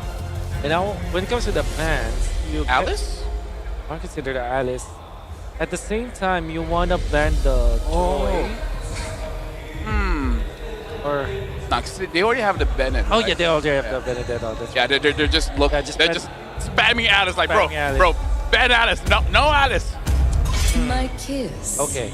I mean, the Lapu is still open if they feel like it. They feel like it. Lapu is actually good in this game. I think I would prefer the Yuzhong, but it seems like nobody is playing the Yuzhong in, at least now for the first 4 games of the playoffs. I would say I only remember Vamos playing Yuzhong. Ah, that's right. No one else has yet. Maybe it's not a thing in MPL Malaysia, but in MPL BH playoffs, that was actually the priority pick in the playoffs itself. That being said, though, Lapu-Lapu still is a good pick for Homeboys. They ever consider that? Hey, Lapu is a Filipino hero, okay? So we respect that. Oh. Yeah. We're representing, man.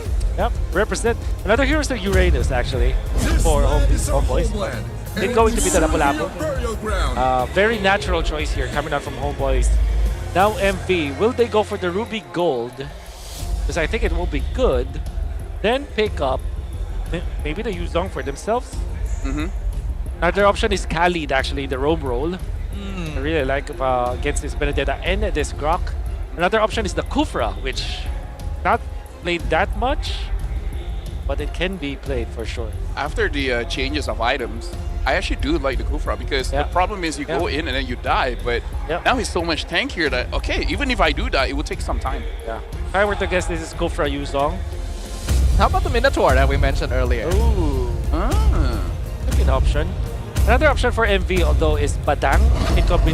Oh, that's Terizla, right? That's the Terizla. Terizla Cho. Hey, Wolf. Wow, a lot of new heroes here, huh? But this is really good because it actually allows them to get into the backlines. They have a solid box for them to allow this Lancelot, and there's some split push with it. The Cho versus Lapu Lapu, I would say, is a little bit 50-50. Cho against the Benedetta is usually not used, but I think because of the amount of stun that they have, they can actually cycle through the eye for an eye. And this is such a good tech coming out from MV. I wonder if they're nah, they shouldn't, because we've seen Cho go lane a few times. I don't know if Ruff has it in him, and they're gonna pick up the Claude here. Homeboys, this is a all or nothing, because so far we have not seen marksmen. Oh, they change it up to Ranger. Okay, makes much more sense. I mean, it's gonna be difficult for you to go against the Eve, but hey, it's something. Honestly, I like the Claude better. Yeah. At the same time, though, the Granger is a strong lane hero. I think they're not so sure about what the lane matchup will be, but I think the highest possibility is a Ruby. Yeah, I agree. So, Ruby versus Claude. Claude might not have a good time in there, so that's why they picked up the Granger instead.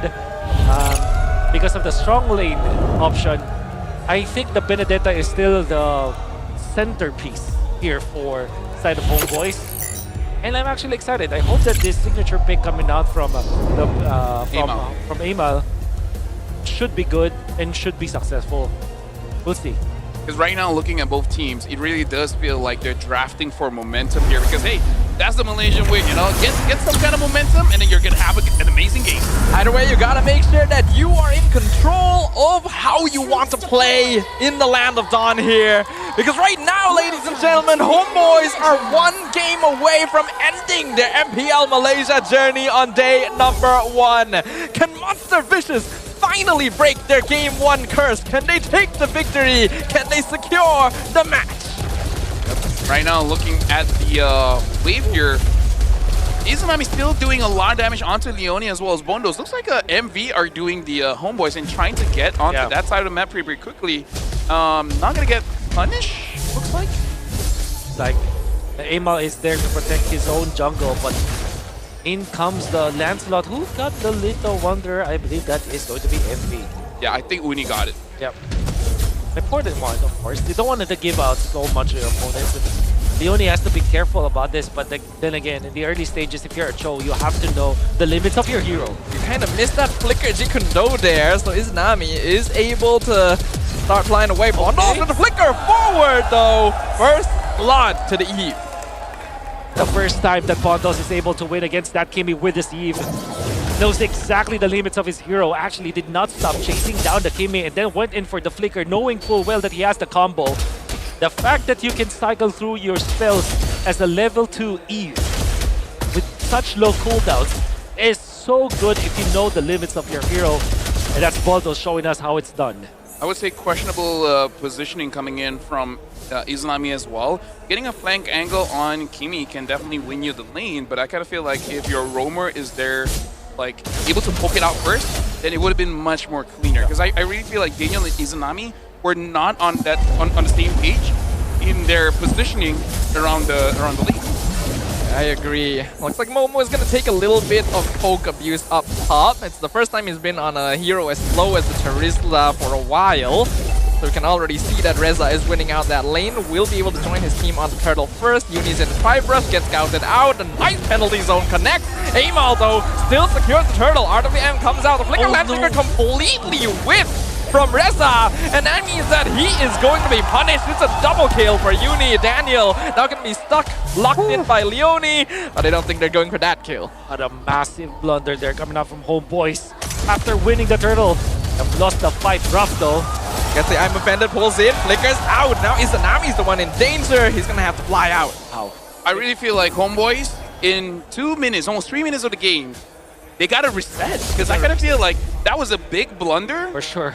And I don't know, it could be nervousness, could be like, you know, just this nerve. Like, you have to win, and then that pressure is getting to you. I feel like they gotta relax. Like the goat say, breathe. That's right. You're gonna have to breathe because you can see Ruff on the opposite side. He's actually so much in the zone. Remember when he was jumped by Homeboys near that mid side of the river? instead of instantly flickering out, he went in for second skill first and then gets the spell bump, then gets out. Eventually, exactly win against that team fight and then turn it around for Monster Vicious. Monster Vicious are in the zone, whereas for Homeboys, the nerves are starting to kick in. Yeah, because 3 minutes in, around almost 2,000 gold lead here for MV. Uni now having the War Axe.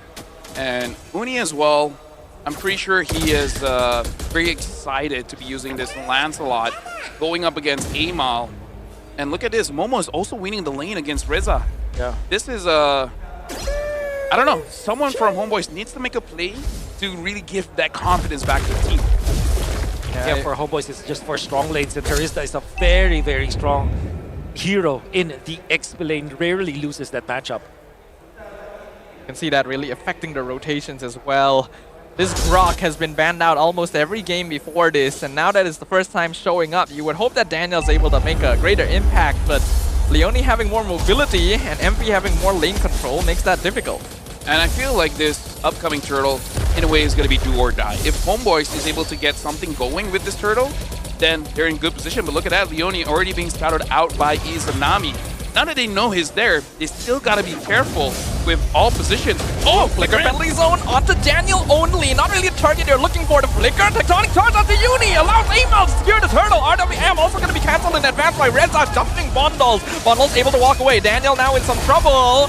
And Leone finds the last hit, goes for the kick as well onto Amal. But he will eventually fall to Izanami. And it is an all-out brawl. A little bit of recovery coming up from Homeboys. Good team fighting, good box, good positioning. Just that they did not have enough damage, and there was a clutch movement coming out from Ruff as well as Uni, as they were able to win the team fights even after losing the turtle.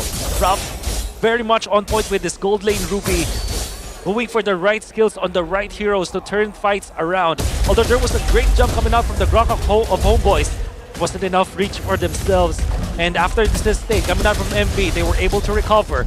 2,000 gold lead now for Monster Vicious at match point. Yep, Leone now having the Blade of Heptases, which is also something that is developing in the meta, which is the roamer gonna be the damage dealer. Oh. Yeah, it's a new development here. That's interesting, actually. I was a little bit shook when I saw that Heptases on a roam show. Gonna need to keep this in mind. Yeah. Honestly, a lot more heroes, including the Hilda, the right. Yeah. I mean, those are pretty normal. But Cho, Rome with Heptases is interesting. Well, if you play like this, if you play very confidently in it, if your teammates are with you and you plan it all together, if you get your green light from your coach, man, you can do wonders with this Cho, the Heptases. Or more interestingly, the coach said no, but you're like, yeah. Of course. What does he know? Cho is not on stage anymore. You won't find out. Yeah, but now looking at the situation here, MV, they had, like again, I kind of feel like their draft is much easier to execute. Yes, they have high mechanics. Oh, he just goes in. Stars, they're looking for Ruff. They find him, lock him down, and the Ruby is gone. Penalty zone on 3. RWM cancelled by the Lapu once again, but Daniel will fall. The damage does build up though. Homeboys with a victory there. Okay, that was surprising, but good. Really good stuff coming out from Homeboys, especially because that's a gold laner. Usually you don't jump the Ruby, but in the past team fights, Monster Vicious has been winning because of Rob and the way he is able to play this gold lane Ruby. Homeboys, with a jump onto the enemy gold laner, they are able to get the turtle as well. They might have lost the turret in the bottom lane from a roaming Joe that has Heptases, but it's still an uphill climb for Homeboys. A massive win nonetheless. Yeah, roamers get a lot of gold nowadays, so in a way, it honestly makes a lot of logical sense here. And Homeboys, even though they got that quote-unquote win, because Leone was able to push out, it honestly neutralizes the advantage here. If Homeboys got that top, then maybe. So I think they're really going to try it for this one. Oh, but Leone still gets bottom though. Hey, they still don't get top. Oh, this is not great map pressure here for Homeboys. Macro from MV. A peculiar way of approaching the game. After winning with an Ube strategy in the previous game where they have to group up together, they flipped it around. They're spreading the map and Homeboys are losing when it comes to the gold little by little. Ooh, the flicker, I'm offended. They caught Mel QT, but Rock taking so much damage in return. He goes down first. Heart of the M misses as well. Leonie comes in from back. Penalty zone on 3. Explodes the Granger. And Uni finds his Anami as well. Amal cuts the fight in half, but he's already lost so many teammates at this point. Daniel trying to slow down the rest of them, but they're catching back up. Way of the Dragon finds Reza. It's going to be a killing spree for Vandals. Monster Vicious emerges victorious. But the spacing coming up from MV. The fact that Bondos was able to keep himself alive, and now Uni will collect more invasion in the jungle after the attempt for the kill onto the Grok, and then Leonie from the push down the bottom lane. He goes and traverses one side of the map to the other, now getting a kill and then eventually some damage on the turret up top. MV are winning the map despite them losing their gold laner. Everybody's just very happy in their camp. Ladies and gentlemen, MV here. They might finally do it. They might actually survive day 1 of playoffs. And what an amazing fashion they're doing it in. Because Leonie as well, the damage there makes it so that Mel as well as Izanami, they don't have clear space to do anything. Well, penalty zone misses this time, but Amal has already taken so much damage. Reza's doing a good job. Tectonic charge misses completely, but Momo will still get caught out. Hardly M slows down the others. Amal forced to use the electro final blow defensively. Uni still alive. Lord at 20% HP. Amal trying to go in. He throws it away, but he loses his life in exchange. Way of the Dragon. Leonie comes in from the top lane, gets the take on Mel QT, but is able to dash away just in time. Woo! So important Uni though. Not a kill angle, but they will get that Lord. A very important steal coming out from the Benedetta. Dude, as of right now, Amal is just saying, I'm just a walking retribution, guys. Yeah. Yep. Because right now, y'all have to give me space. Y'all have to give me time. Because right now, Amal really can't do much. Maybe he just needs a little bit more items for him to do something. But hey, good turnaround coming in from Homeboys. Because I legit thought Envy had full control of that. Yeah. Was a good turn on to Momo as well. The Terizla being a problem. Usually a very tanky hero because of the body of Smith. But you have 4 members of Homeboys just pummeling down the Terizla. It's really out of his box, out of his team's box. MB were able to recover afterwards, but losing the Terizla earlier of that fight really bit them in the end. And the fact of the matter is that retribution play coming out from Amal was so clutch because they are already losing that fight. After Vendetta having to commit the elective final blow, he took so much damage from the Eve, but still managed to get that retribution, buying this team more time in this game. You can see Amal there. Not even level 13 yet. Uni's level 15, man.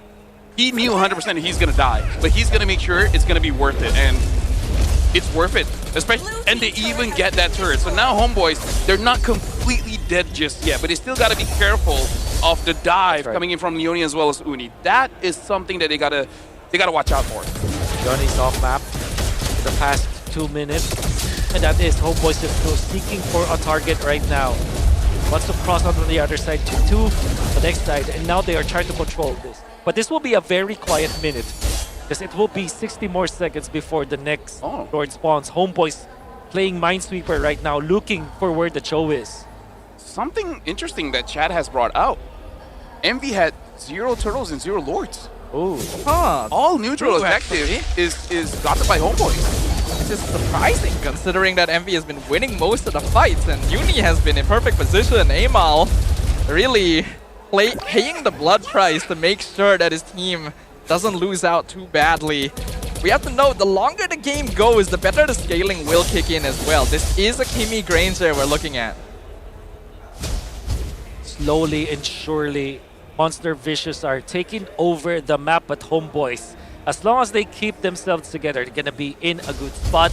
And this EXP lead between the junglers is eventually not gonna be that much of a problem, but they forced the tectonic charge from Daniel, which is gonna be big, especially because Lord is about to spawn.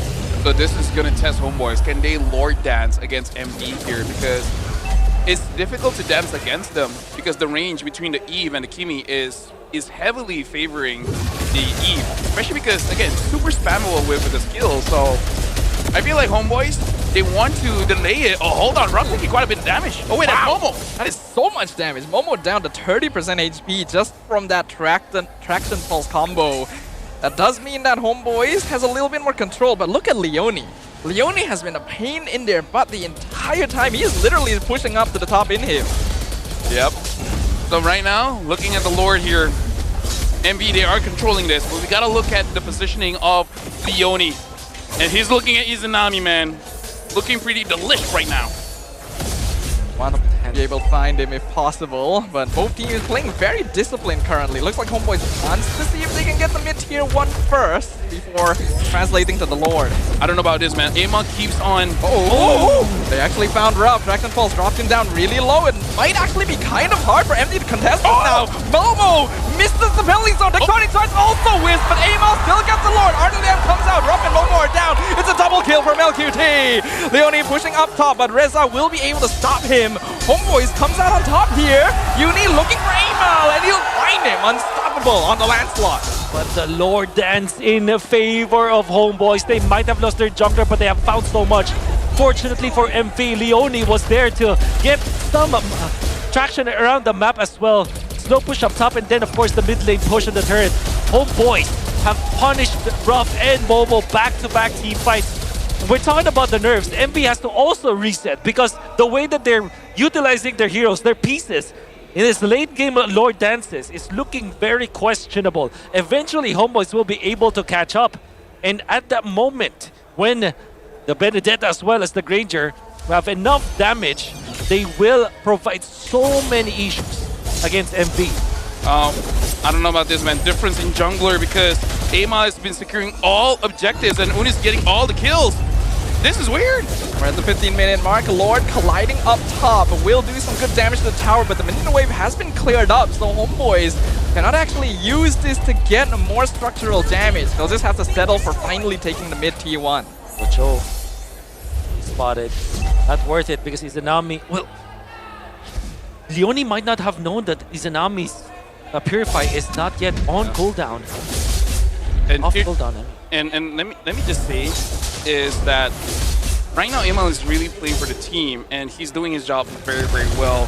But MLQT as well. This time on the Granger, he's trying his very best to carry the team with the damage. And I feel like even MV was a little bit shocked by the damage that this Granger and Kimi is outputting. As long as they compare the Traction Pulse and the Death Sonata together, it's a lot of burst. They're actually trying to collapse on this. Here comes Leone! Wind of Nature comes out! He's getting the kick! He finds the way of the dragon onto MLQT. Traction Pulse! The flicker! Shuts down from Leone! MLQT is down! The Ordinary Marksman has been taken off the board! Penalty Zone commits on the dead and forces out the Tectonic Charge! He also grabs the Immortality in time. Leone's there to stop him. Homebois will be able to retreat. They lost their gold laner though. That's so annoying going up against a damaged rogue Cho because he did everything. Wind of Nature, Flicker. I would argue he should have flickered towards his team, but other than that, he did everything, but I think fraction of a second earlier. Wind of Nature was popped way too early. There was not enough contention coming out from MV to justify why he popped the Wind of Nature very early, and even the Flicker. Both the direction as well as the timing isn't perfect. But you know who's perfect? Leone actually took advantage of that situation. I have to say it's a team effort from MV. Some members of MV forced that Wind of Nature and that Flicker. There's so much pressure that they applied onto MLQT in that specific moment. And it allowed them to force errors, which eventually led to a kill. And now, an equalization. Now honestly, with that death, like literally MLQT's damage has been cut in half. Ooh, Flicker, Tectonic Charge are going in on Ruff. Traction Pulse comes out. Penalty Zone connects with MLQT in the backline. They're trying to split the fight in half. Momo healing up a lot. MLQT goes down. Uni finds the monster kill. RWM locks him in. Momo will finally fall, but his job is done at this point. Uni jumping forward. Here comes Leone from the play. Look at the damage. Leone with the killing spree. Wipes away the dragon. It's a double kill for the Rogue Toe, and it picks up Amal and backline the mega kill for Mondols. Izanami is the only one left standing. 3v1 base defense. Match point for Monster Vicious. A chance to end the day one curse is right in front of them. Izanami trying to hold on. Traction Pulse comes out, but the damage is too much. Purify used in advance, but Leone is unstoppable. It's a team wipe, but there's no minions. They can't end the game yet. Izanami with a wonderful defense might have cost him his life, but actually save the game for Homeboys. But how about that? Homeboys tried to go for the play onto Ralph as well as Momo once again. But in this scenario, MV were prepared. They jumped in. This time they have the Lancelot. And you gotta have to hand it to this Lancelot coming out from MV. Actually tracing the members of Homeboys. And then they're taking them down one after the other. Perfect execution from the Lancelot. Candle zone used on Amal. They're not going for the kill. They're just keeping him away from the Lord because they're trying to blitz it right now. Uni is on it. The rest of MV are just standing in between, making sure Homeboys cannot approach. That's going to be a free Lord for the blue side. This is a difficult situation for Homeboys. They're just hoping that they can defend their base with the Kimi, with the Granger, and even with the Electro Final Blow. They have a very good chance of surviving the upcoming push, but they got to make a play. Right now it's 19 minutes. Sooner or later, at 21, 22 minutes, if Homeboy gets killed, it will take so long for MV to respond. So maybe that's the gambit that Homeboys is waiting. Wait for the timer to get over 20 minutes, and then just try to get killed.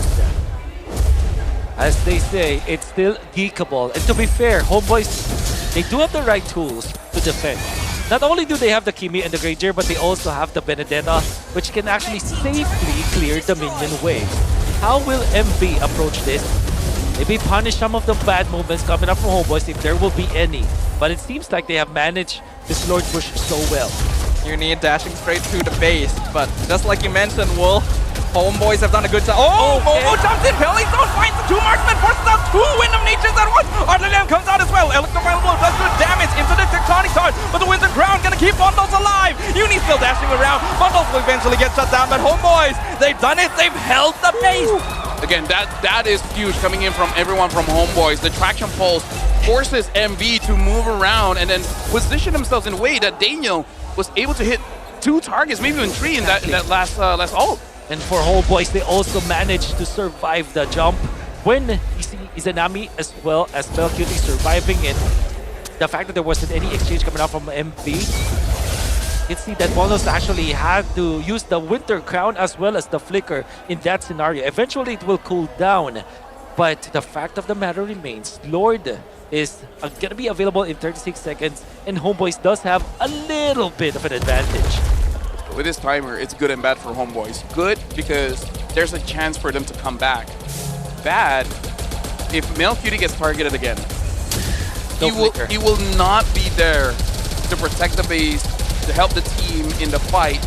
So the moment Mel gets targeted, I would argue even Izanami, Homeboys is going to have a rough time. Oh my god. Tectonic Charge are committing on Leone. He figures out. He's alive. That's the rumor. They committed so much. Hey, but he's the damage leader, man. Oh, that's also true. He's the damage leader. But that also opens up the Lord angle coming out for Monster Vicious. Oh, hold on. I don't think they can blitz it fast enough. Daniel and Amal are here. I'm offended, misses. Amal able to dash away in time. That forces MV to slow this down. They know that it's too late for them to blitz this. It's too risky. Amal has won all retribution so far. So MV is not going to risk it. They are going to reset. On the side, we only try to go for the kill there. It looks like it gets found out. Another break even there for two teams. No more traction pulse right now. We're going to reset once again. It's going to be more favorable for MV to relax and reset the Lord because they do have a natural advantage when it comes to the lanes. Reza's got to keep his eyes on the Cho. The Cho cannot be invisible. I think they roughly know where he is. But look at Mel, look at Izanami. If they're close, Momo can catch them. They're far away. Oh, okay, it's fine. Splitting up very well right now. Melcutie and Izanami literally on opposite sides of the map. Lord is dropping low. Lord is at 30%. Leone with the conceal! Melcutie with a beautiful flicker timing. Daniel goes in, not able to get the stun up. Tectonic Charge comes secures the Lord! And now the backline gonna be able to sustain. Wind of Nature keeps Izanami alive. Daniel will go down, but his job is done. Ruff goes in, fights the armor fender. Melcutie! He's face tanking! He's walking forward, he fights kill on Ruff! But Melcutie will go down eventually as well. Currently, a very epic trade happening around the fourth pit. Oh my god, an epic team fight for both teams. Just everybody trying to outplay each other. The way that they dodged Ruff as well as Momo, the way that they survived that, and Amal just jumping around, dashing through all of the members of MV, snatching the Lord away from MV, and now Homeboys have a little bit of an advantage with that. However, MV, having 4 heroes left, will be able to manage the Lord up top unless Amal decides to contest this.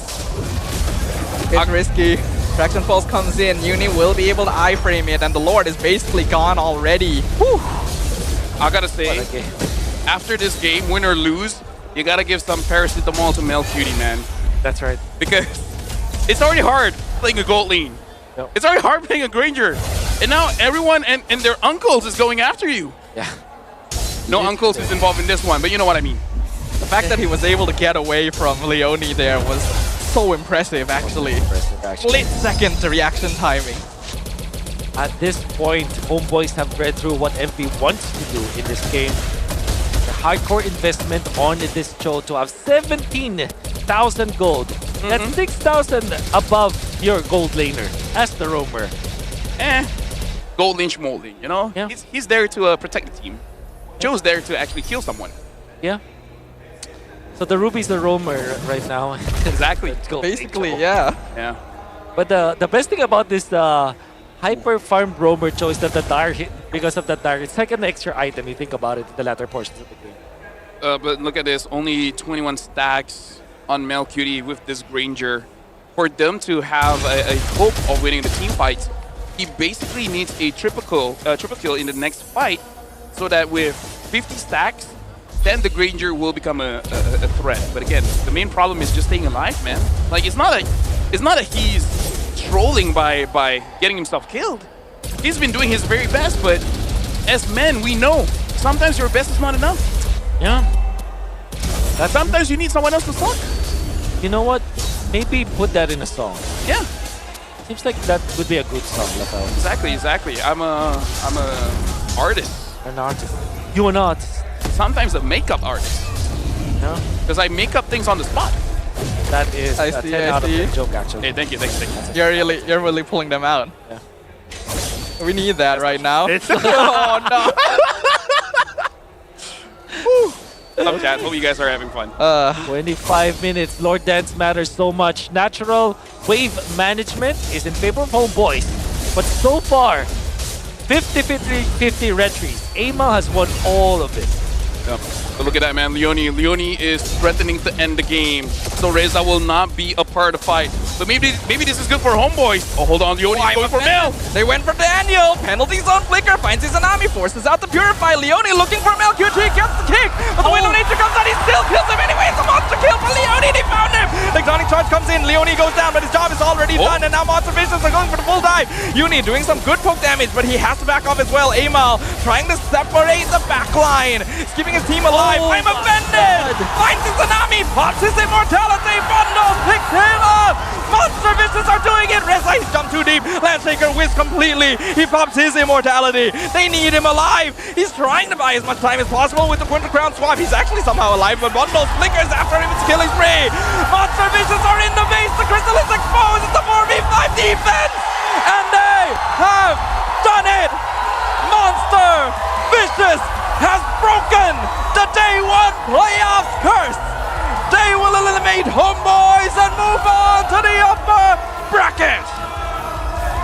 Honestly, like MV with the Rome gold laner rough really making that play, but I think the team was not ready for Leone to be bringing the Cho damage in the first series of the playoffs. I gotta say, it's cheese against cheese against cheese. But it looks like Homeboys, they're lactose intolerant. Oh my god. Do not try this at home, boys and girls. Try it in someone else's home. That could be true. Unfortunately, Homeboys are going home tonight. Never heard that joke before. Yeah, but definitely never heard it this early before as well.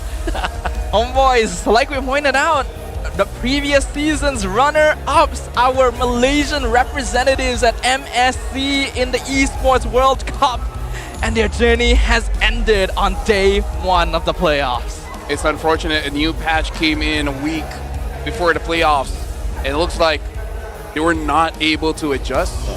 They were ill-prepared. Yeah. And speaking of adjustments, Momo as well as rough. It has been a rough game for them, but in the end, they were the ones who made it win it. But now we gotta go straight over to the stage with Poji to see what he has to say with the team. Terima kasih caster sekalian, anda kembali bersama saya dan inilah pasukan yang baru saja tewas tadi. Jadi sebelum kita mengucapkan selamat tinggal kepada Homebois bagi mewakili pihak MPL Malaysia, kami dengan segala hormatnya menyerahkan surat penghargaan sebagai tanda terima kasih atas usaha dan dedikasi mereka sepanjang musim kali ini. Korang boleh buka surat ini, actually special daripada pihak MPL MY kepada anda. Buka sekarang. Boleh buka. Sebenarnya untuk kata-kata terakhirnya kepada pasukan Homebois, sejak musim 7 anda melangkah masuk ke MPL Malaysia, kalian menunjukkan keyakinan, ketabahan dan api semangat yang tak pernah padam. Musim yang ke-11 anda bangkit. Musim yang ke-12 menjadi juara dan mengangkat bendera Malaysia ke M Series buat kali pertama. Itulah sejarah yang anda ciptakan sendiri. Musim 14 anda diuji. Tetapi musim 15 bangkit semula. Anda mengajar kami bahawa menyerah bukan pilihan, menyerah bukan darah anda. Dan dalam 10 musim ini anda bukan sekadar pasukan, anda membina legacy, membina sejarah sendiri bersama Stay True Homebois. Terima kasih Homebois untuk keberanian, kecekalan, sejarah dan kenangan yang akan terus hidup bersama kita semua di pentas ini. Tepukan untuk Homebois. Jadi sebelum kita tutup pentas kita ini, kita akan dengar sedikit kata-kata terakhir daripada ahli pasukan Homebois ini mengenai dengan franchise yang akan muncul tiba tidak lama saja lagi. Jadi untuk Izanami, sepanjang era ini, apa lagi yang anda nak capai sebenarnya untuk pencapaian peribadi ataupun mungkin untuk pasukan anda sendiri? Kalau untuk saya sebenarnya saya akan cuba lagi lah next season, and saya akan cubalah untuk tak give up dan teruskan bermain di MPL lah. Jadi untuk secara peribadi, apakah yang akan anda paling rindukan untuk era pada kali ini? Sebab kita akan berubah era untuk kehadapannya. Dan apakah janji anda secara peribadi untuk kedepannya? Untuk match next mungkin next season ataupun season seterusnya, saya akan cubalah untuk jadi one of the best mid lane lah di Malaysia, and saya akan cuba. Terima kasih Zanami. Dan seterusnya boleh saya dapatkan Coach Jasvan sebagai nadi kepada pasukan Homebois. Baik Coach, dalam musim Homebois yang baru ini begitu banyak perubahan, anda telah lakukan banyak juga perubahan. Apakah pesan dan juga amanat kepada pemain-pemain ini untuk menuju ke legasi yang baru? Oke. Sebetulnya first aku sangat-sangat mengapresiasi sih sebetulnya kepada player, karena menurut aku season ini tak mudah lah. Season ini tak mudah menurut aku, banyak benda lah sebetulnya yang memang terjadi. So menurut aku player dah do the best lah. So aku sebetulnya sampai titik ini bangga lah kepada player-player aku. So aku harap Homebois pun tetap mengapresiasi roster yang season ini sih, karena menurut aku tidak mudah lah untuk menjadi mereka gitu. So aku pun mau minta maaf juga kepada manajemen Homebois sebab mungkin bukan result yang sesuai harapan, dan kepada Homebois juga tentunya. Tentu aku sebagai head coach akan bertanggung jawab lah atas hasil ini. Terima kasih. Any last word kepada semua peminat yang berada di dalam dewan ini dan juga yang berada di rumah sebelum kita menutupkan pentas ini? Oke, buat Homebois semua yang sudah datang ke sini, Lepas tu sudah bantu doa juga, yang nonton di rumah juga. Terima kasih banyak sebab korang selalu support kita, selalu doakan kita. Dan sekali lagi mohon maaf sebab ini mungkin bukan hasil terbaik lah. Tapi kita udah lakuin yang terbaik, so terima kasih banyak. Terima kasih Homeboys. You may have your last bow in 3, 2, 1.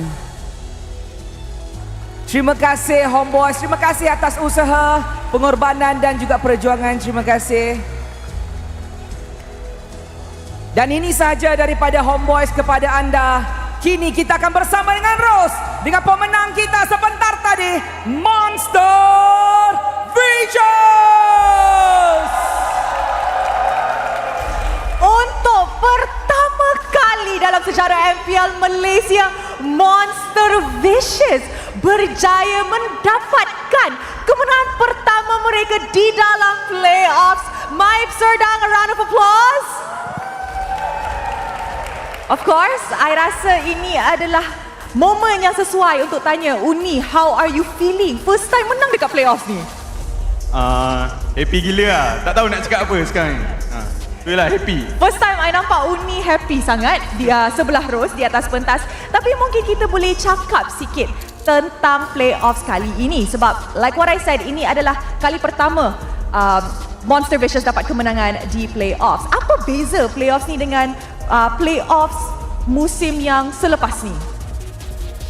Mungkin sebab dia punya ni gap nak ke playoff tu agak lama kan. So kita orang dapat training training yang lama, training yang berkualiti, tu yang kita orang dapat buat sampai hari ni Okay, ni interesting sebab ramai orang actually tak happy dengan rehat 3 minggu ni kan. Ramai orang cakap momentum jatuh, ramai comments online. Tapi untuk Uni, rehat yang lama ni actually bagus.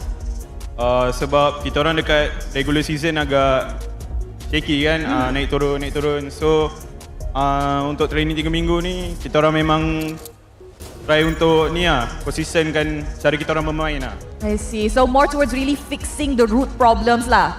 Tapi kita nampaknya di game keempat tu agak lama juga ya, 26 minit. Ada beberapa gerakan tambahan daripada the entire team. Apa jadi masa tu? Tengah overthinking dah ke?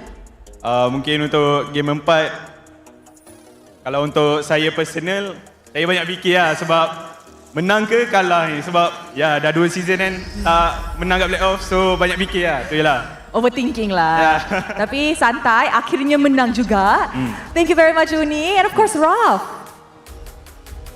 kalau kita tengok track record Monster Vicious di dalam MPL Malaysia, Monster Vicious tak pernah menang lawan Homebois pun. Dan kali pertama mereka menang playoffs, kali pertama pula menang lawan Homebois. Apa preparation Monster Vicious untuk lawan dengan Homebois hari ni? Mungkin first kita orang pergi buang curse tu dulu. Buang apa? Curse dulu? Buat apa? Kita orang pergi adalah. Tak boleh share dengan orang lain, nanti diorang buat juga. Yes. Okay, lepas tu? Lepas tu kita orang training mental kita orang, macam mana pressure yang kita orang akan hadap, and itulah training hard. Train hard, just train very very hard. Yes. Itu je. Alright, I rasa kita boleh nampak hasilnya, tapi the real test will be tomorrow of course. Yeah. Tapi sebelum kita touch on that, kita nampak 4 game yang actually very very sengit. Tetapi hanya seorang yang boleh menjadi MVP of the game. So, agak-agak korang, siapa MVP korang? Leonie. Alright, mari kita announce MVP of the game in 3, 2, 1. MVP jatuh kepada Leonie. Wow. Happy. Ni sepatutnya Rose nak tanya coach, tapi since Leonie dah pegang mic, Rose tanya Leonie lah. Boleh. Okay, Leonie. Tadi kita nampak debut Estes kembali ke MPL Malaysia. Last time kita nampak Estes tu season 12. So dah 4 season kita tak nampak. Kenapa Monster Vicious fikir untuk keluarkan Estes tu tadi? Suruh Kenji buat jadi Oh My Leonie. Oh, Kenji suruh buat Oh My Leonie? Ya. Rasa best tak main Estes untuk patch ni? Sebab patch baru kan? Puas-puas aja, enak-enak juga. So Ya walaupun ada kondisional ya tetap bagus itu Hero. masih ada condition lah, tetapi bagus untuk Leonie. Leonie suka main Estes? Suka. Dikit-dikit. Dia jawab macam ayam coach sekarang ni. So Leonie, kalau tadi dah tunjuk Estes, adakah kita akan nampak Oh My Leonie kembali untuk perlawanan esok? Mungkin bisa aja. Mungkin bisa aja. I really like that and hopefully kita boleh nampak hasil Oh My Leonie esok ya. Iya, bisa. Bisa. Alright, thank you. Now, Coach Sora. Coach, I know you've had a lot of struggles with this team, a lot of ups and downs. But like I said, esok adalah tes yang sebenar. And kalau kita tengok track record balik kan, sepanjang MPL ni, Monster Vicious is one of the only few teams yang dapat menang match lawan SRG. And kalau Rose ingat balik, di regular season, Rose punya last interview dengan SRG OG, Sekais pernah kata di mana dia nak rematch dengan MV di playoff. Sebab walaupun dah menang dengan MV beberapa kali, masih lagi tak puas hati. So coach, sebagai coach, apa preparation coach untuk perlawanan esok? So untuk preparation kami dengan 3 minggu ni memang kami dah prepare dalam semua fasa early, mid, late game. And sebenarnya first day playoff ni kita orang punya, orang kata, test kita orang punya mental pressure. And kita orang pun dah lepas benda tu. Saya rasa bertemu SRG ni diorang tak akan ada masalah pressure, tak akan ada masalah, tak akan buat mistake. Diorang akan try macam relax, all out, no pressure lah sebenarnya. Lebih susah first day daripada second day lah. So nanti bertemu SRG barulah akan test kita orang punya capability dekat training tu macam mana. No pressure, nothing to lose untuk Monster Vicious esok. Adakah kita akan nampak history repeat itself di mana Monster Vicious boleh menang SRG and drop SRG to the lower bracket? I hope so. Wow. We see first. This is definitely a match to watch. Thank you very much, Coach. Momo, is there anything yang Momo nak cakap kepada semua fans MV yang support MV daripada start sampai sekarang, akhirnya menang playoff juga? So thank you kepada fans MV yang datang kat sini dan di rumah juga. So hope korang boleh support kita orang esok lagi. Alright, I'll see you guys tomorrow and once again, congratulations atas kemenangan hari ini. Tanpa membuang masa, mari let's show it back to the panel to analyze apa yang terjadi dalam series Best of 5 ini. Panel, showing it back to you guys.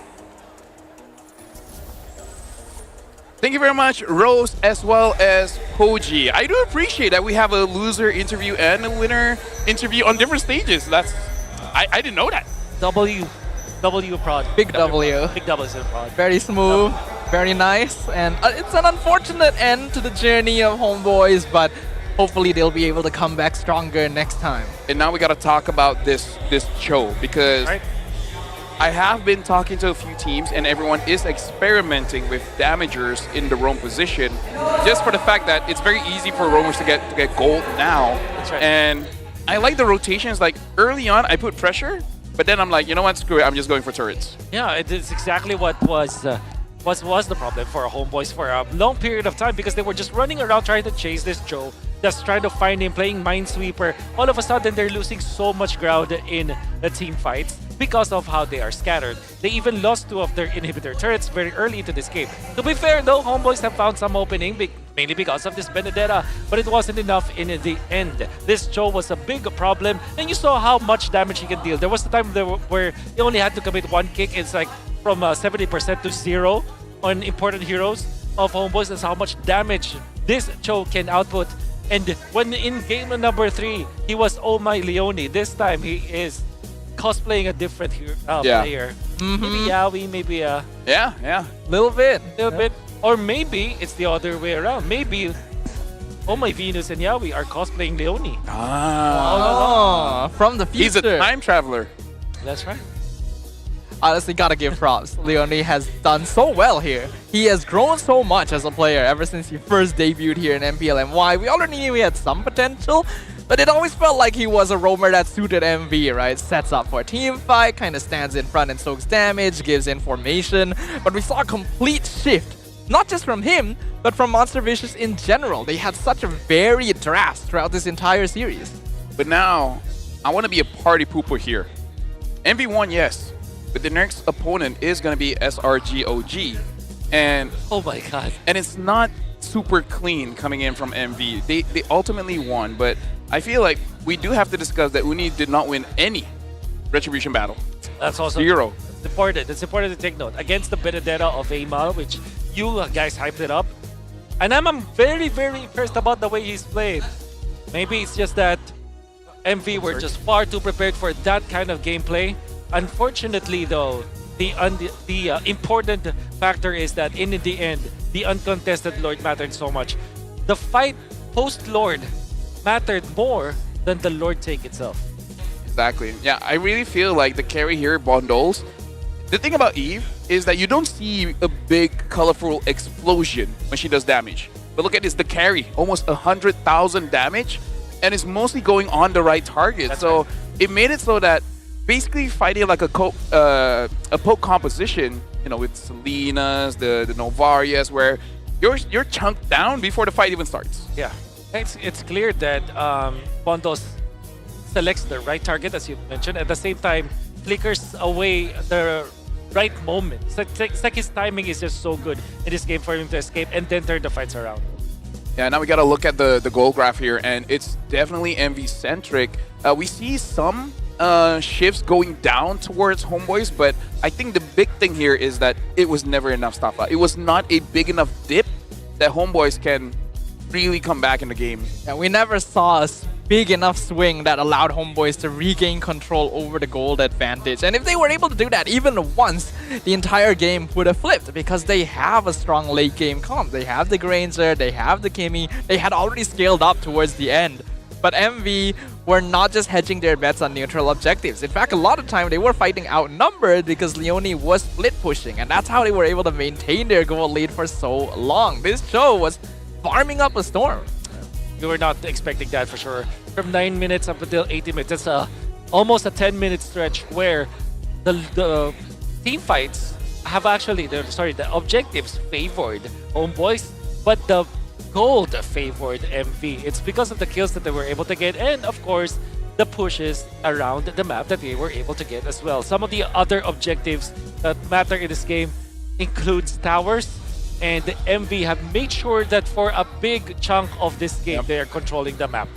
And I kind of feel like we got to talk about objectives here because I still feel that Uni has to be careful around the Lords. But when it comes to the Turtle, it makes sense because we saw that Leone was not part of the Turtle fights because he was going to the side lanes, like opposite of the Turtle, and then getting as much turrets as they can. In this situation, if the Lancelot was a tank, they could have contested for both, right? They could have contested Turtle as well as the side lanes. But hey, you know what? It is what it is. An amazing game coming in from MV and Leone on this show. Yeah. Objectives, kills, amazing.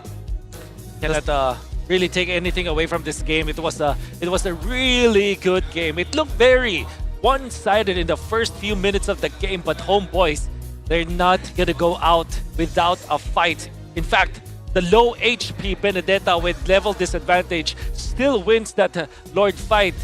And then a lot of mechanical plays coming out from Mooney. Except the fact, of course, if you discount the fact that he's losing the neutral objectives, he's still doing great. Yeah, honestly, like, bang, winning that as a Vendetta and against the Lancelot. Yeah. On Rose, Retribution, level 15. How do you get that, man? Wow. Like how consistently Amal was picking up these objectives and keeping Homeboys in this. This game would have ended so much earlier if Amal wasn't doing the things that he was doing. That bought them so much time. It actually allowed Melqt and Izanami to start scaling up and actually winning out fights, especially when Daniel started focusing Uni to make sure they could get the Lords. But unfortunately, the threat of the backline dive from the Lancelot and the Cho just ended up being too much to handle. I really hope that this is going to be a driving force for Homeboys to come back and come back much stronger because I feel like Homeboys, they're in a position where they're honestly looking pretty good. But here right now, overall, Homebois has been eliminated, and MV will continue their journey in the playoffs, where tomorrow they will be facing against SRGOG. But we do have one more best of 5 coming up, which is going to be Vamos going up against AERO. So that's going to be something. So we'll check that out in the next match. Is this supposed to be on the screen?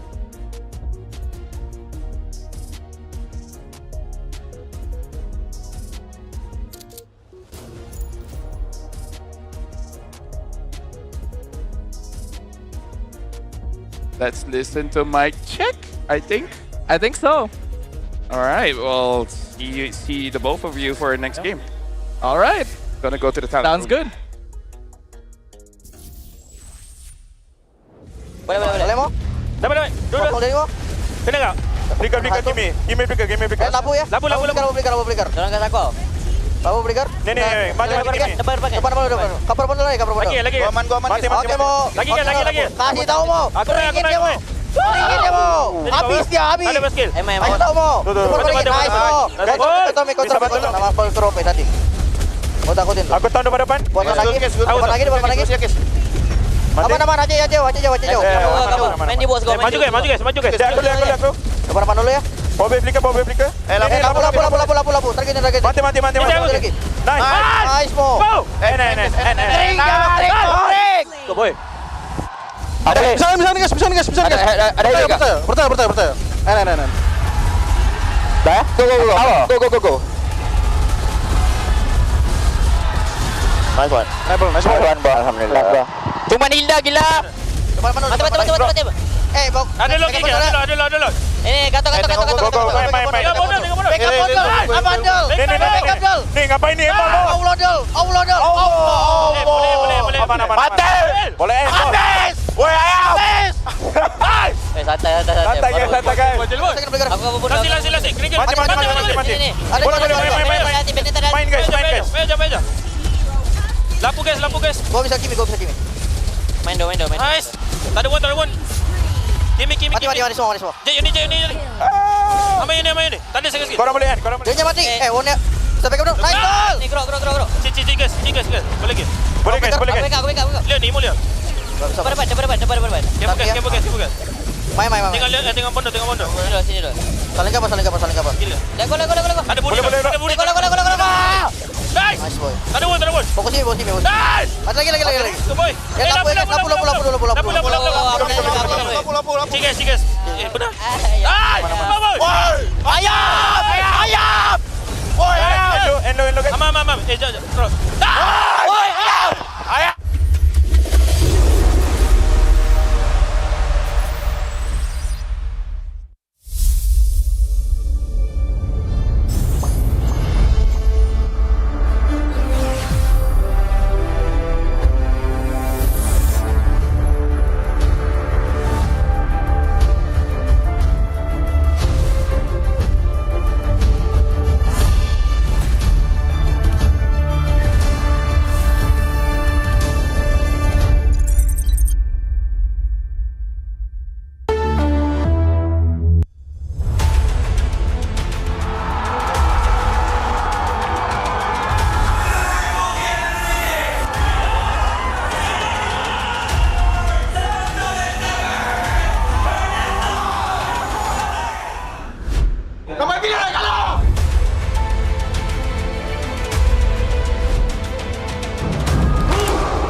MCGG Rising Stars.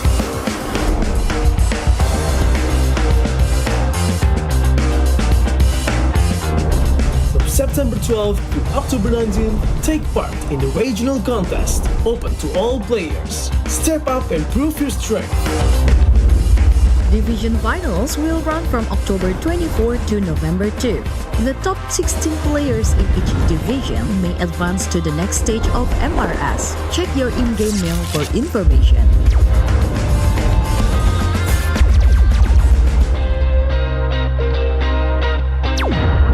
The S3 Finals group stage kicks off from November 8 to November 9. The top 6 players from each group will qualify for the S3 Finals semi-finals.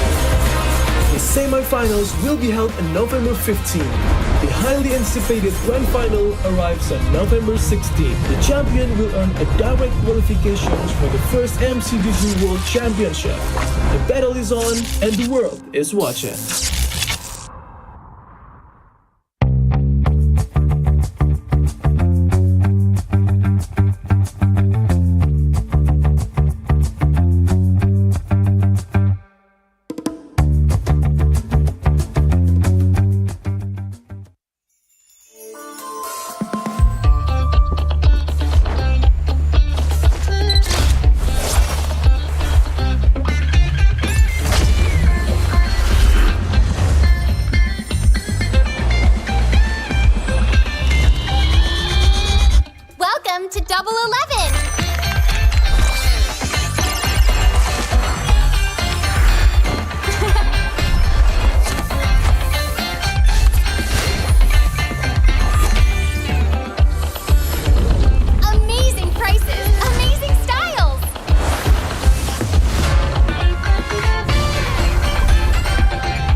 Welcome to MCGG Rising Stars.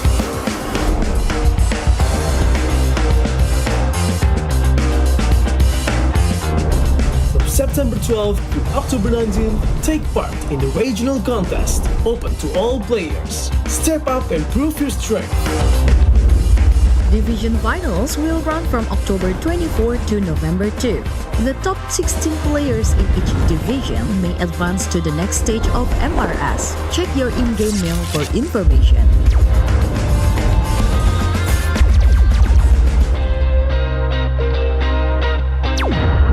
The S3 Finals group stage kicks off from November 8 to November 9. The top 6 players from each group will qualify for the S3 Finals semi-finals. The semi-finals will be held on November 15. The highly anticipated grand final arrives on November 16. The champion will earn a direct qualification for the first MCGG World Championship. The battle is on and the world is watching.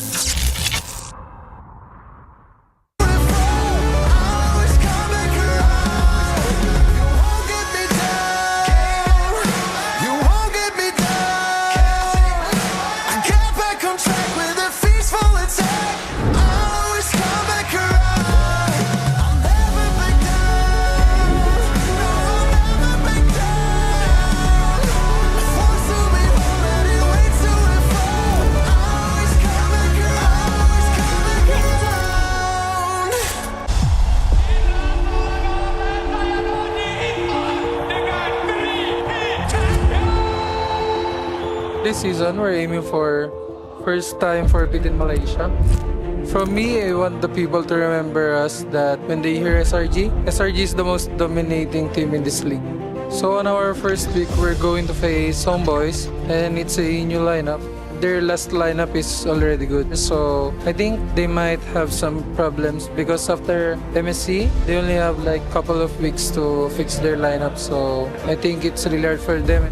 My message to Homeboys, good luck and have fun. And don't lose your morale. This season, I just nak pergi M series lah. Tak kisahlah. Tapi kalau boleh nak try to beat SRG first lah.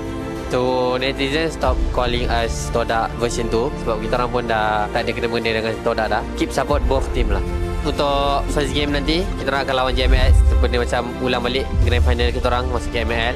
Kemungkinan diorang boleh menang ataupun kita orang boleh menang. So jangan lupa datang lah guys, support kita orang, okay? Unfortunately, Team Vamos punya perjalanan untuk MPL Malaysia musim ke-15 akan terhenti di sini. So untuk last season kita orang punya performance agak teruk lah. So banyak benda yang kita orang belajar dan kita orang akan push team lah untuk season ni. Harapan saya kalau boleh at least top 2 lah. Kalau champion tu bonus sebab kita orang nak pergi M7 sebab kita orang kalah season lepas, kita orang cuti lama sangat. So week 1 kita orang tahu yang kita orang akan jumpa Homeboys. Kalau boleh saya nak revenge lah kekalahan untuk season lepas. Saya nak bantu orang bagi orang diam lah. Kalau korang tengok MPL MY pada 13 September ni, korang boleh datang dekat Stadium Putra dekat Bukit Jalil. So kalau korang dah dapatkan tiket, korang boleh pergi dekat MPL MY punya official page ataupun bio MPL MY. Jumpa korang kat sana.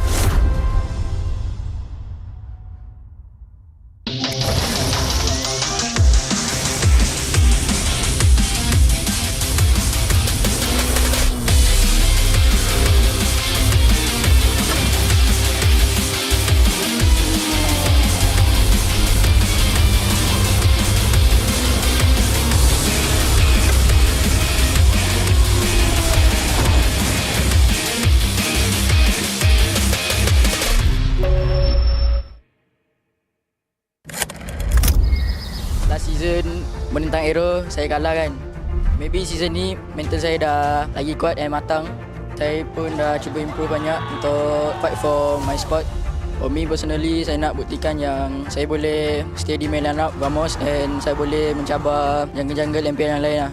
Untuk Hazel, just give a good fight and let's see who's the best.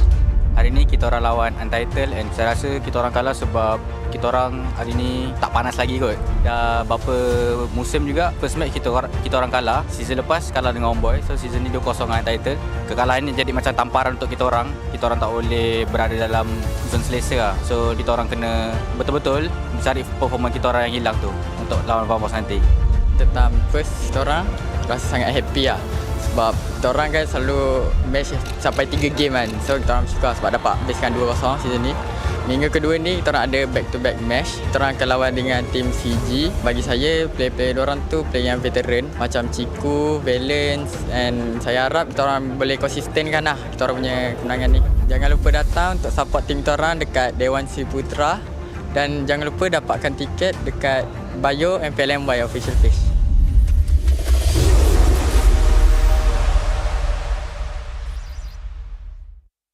CeraVe, baharu, blemish control, membersih. 2% salicylic acid untuk membersihkan pori dan 3 ceramide untuk melindungi kulit, memperbaiki. AHA, BHA dan niacinamide untuk menangani jerawat. Untuk kulit bersih dan sihat. CeraVe.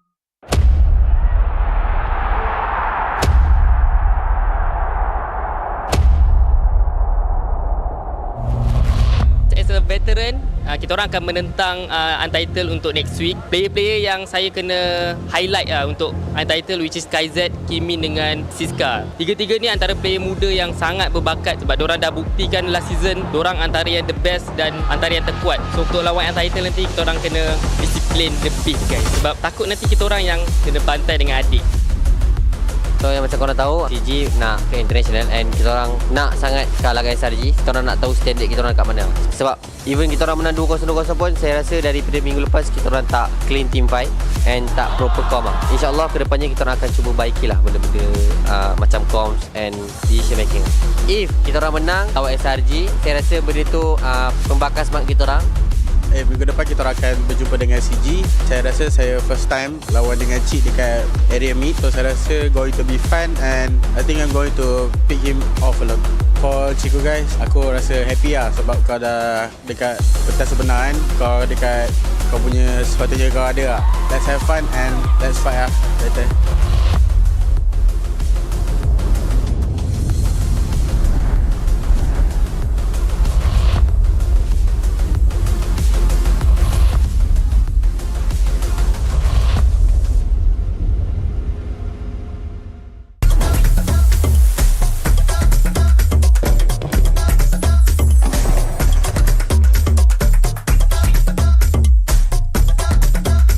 flame-grilled peri-peri chicken. That's a Nando's thing.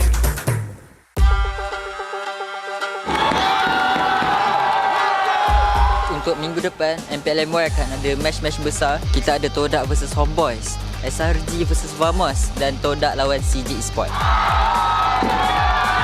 Jumpa dengan Vamos nanti saya rasa excited lah sebab diorang pun one of the strongest contender dan dengan adanya Gojo saya rasa diorang dah lengkap lah.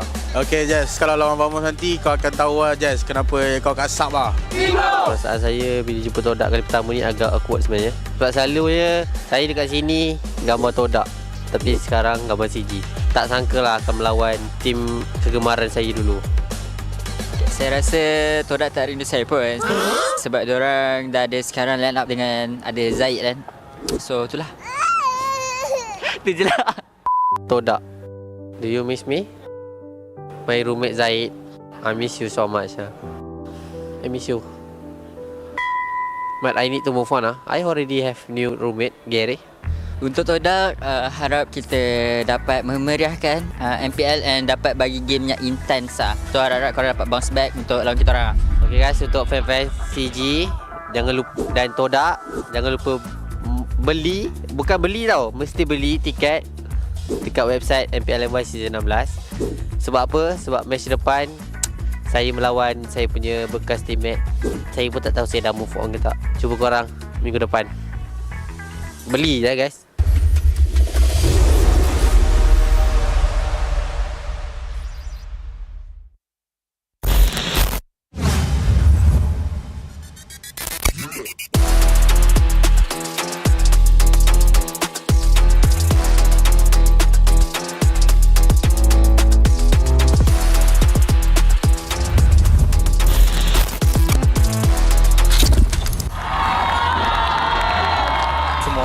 Tengah tumpukan dekat kita orang AERO Untitled dengan Team Break untuk rebutkan slot nombor 6.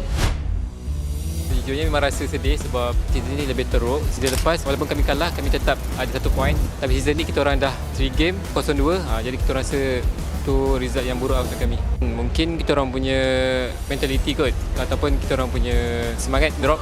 Kami akan berhad lagi sebab kita orang memang akan usaha keras lagi untuk dapatkan playoff. 1, 2, 3. Go. Lepas kalah dengan SRG, macam kita orang kena tamparan juga lah. Lagi saya kan. Sebab Yungfa dia cakap dia letak high expectation untuk saya. Lepas tu kita orang tak dapat bagi saingan. Semua kecewa lah. Lepas daripada tu kita orang betul-betul try hard lah. Kita tak ada main-main dah. Minggu depan kita orang akan lawan MV. Untuk season ni saya confident juga untuk menang. Tapi jangan overconfident, still respect enemy and buat yang terbaik. For now saya rasa Team Ray sangat kurang. Saya rasa gameplay and also kita punya strategi agak lemah lah. So, saya rasa betul lah kita kalah. Perasaan sangat sedih lah sebab last season saya dekat JP pun we really get right. So this season pun chance tu nak play off susah. Untuk next match lawan SRG and Vamos, we try our best. Kita try our best lah. Okay guys, next week kita akan buat 9 year anniversary celebration dekat sini guys. Okay guys, bye.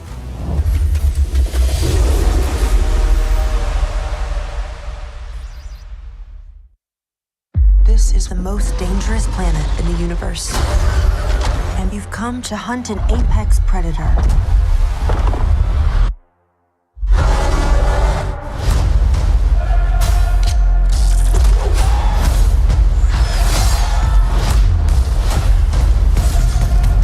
You might not be alone in this hunt.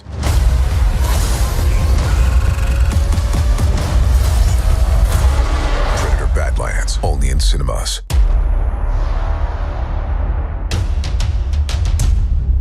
Dah 2 season tak main playoff MPL. Bila dapat main balik ni agak rindu lah dengan suasana. Lagi-lagi macam season 10 dulu, ada Viking Club, Ultras. MPL MY ni makin season makin kompetitif lah. Season sebelum ni kita boleh tengok macam Homebois dengan SRG win streak. Tapi season ni tengok, even nak tahu slot playoff dengan apa bracket pun dah minggu 5 kan. Tak tahu lagi. So bagi saya season ni lagi kompetitif. Kick semula. Dapat imam.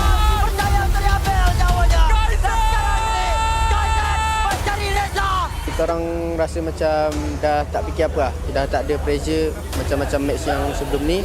Do or die situation ni kita orang dah rasa last season kan. So kita orang just tawakal je apa yang akan jadi pada match yang akan datang.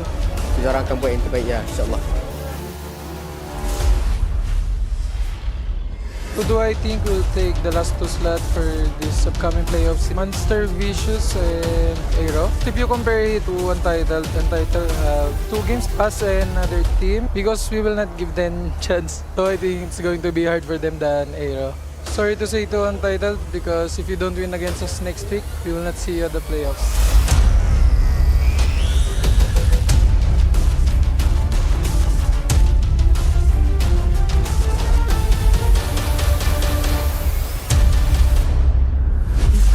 Most dangerous planet to hunt an apex predator.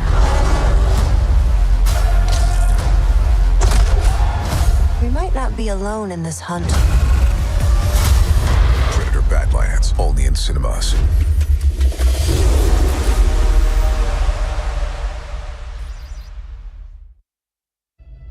Kalau tengok career saya, season 10 ialah best performance saya. Season 11 tak lepas playoffs. Sebab kau ada star syndrome. Kau tak nak main dengan tim. Kau tak faham lagi ke? The best moment dalam career saya adalah season 12 lah. The worst moment season 15 lah. Saya sebenarnya dah tak nak main MLBB dah. Saya rasa saya punya limit dah kat situ dah. Dah tak boleh improve dah. I don't know. Apa yang membuat saya tak nak give up adalah kawan-kawan lah. Saya cuba try hard dan comeback balik lah. Tapi kalau boleh saya nak repeat balik dan perbetulkan balik lah. Yang penting saya boleh bagi the best performance lagi lah. So bila season 16 ni comeback MPL, happy lah. Saya still bersyukur lah sebab boleh dari bawah, still boleh bersaing lah. Saya tak gila nak main playoff.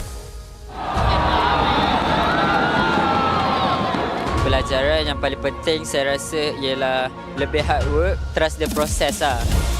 Lagi satu, just jangan give up.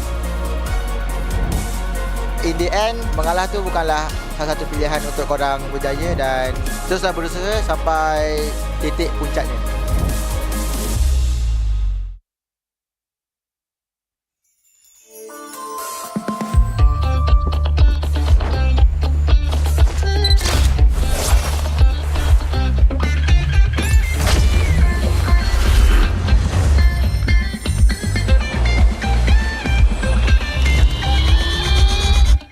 Datang ke Double 11.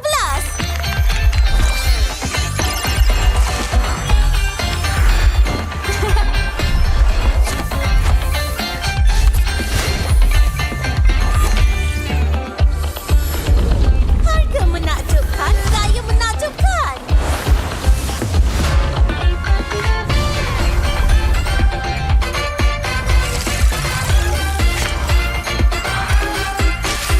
Menang besar dalam cabutan mega.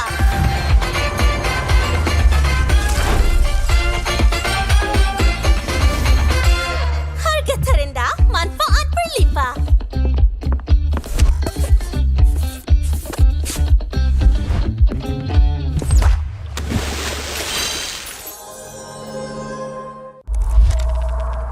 Tahun, 16 musim, perjalanan yang dianggap sekadar permainan di telefon kini menjadi isukan paling berpengaruh. Inilah MPL Malaysia.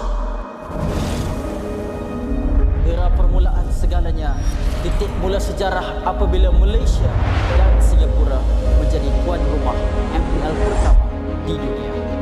Di musim pertama, kita melahirkan legenda Solos, penjahat dan Fredo.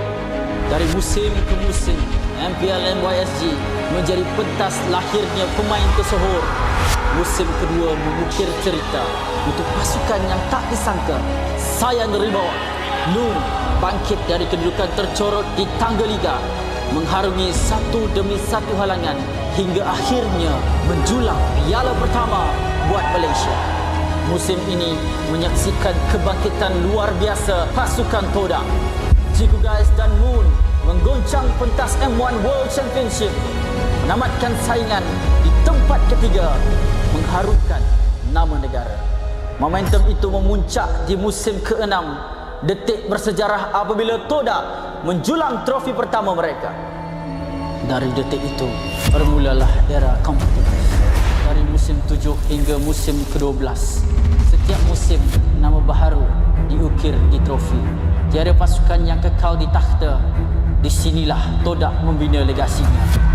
Bersama Ciku Guys menjulang trofi sebanyak 3 kali. Puncak kegemilangan mereka hadir di SEA Games ke-32.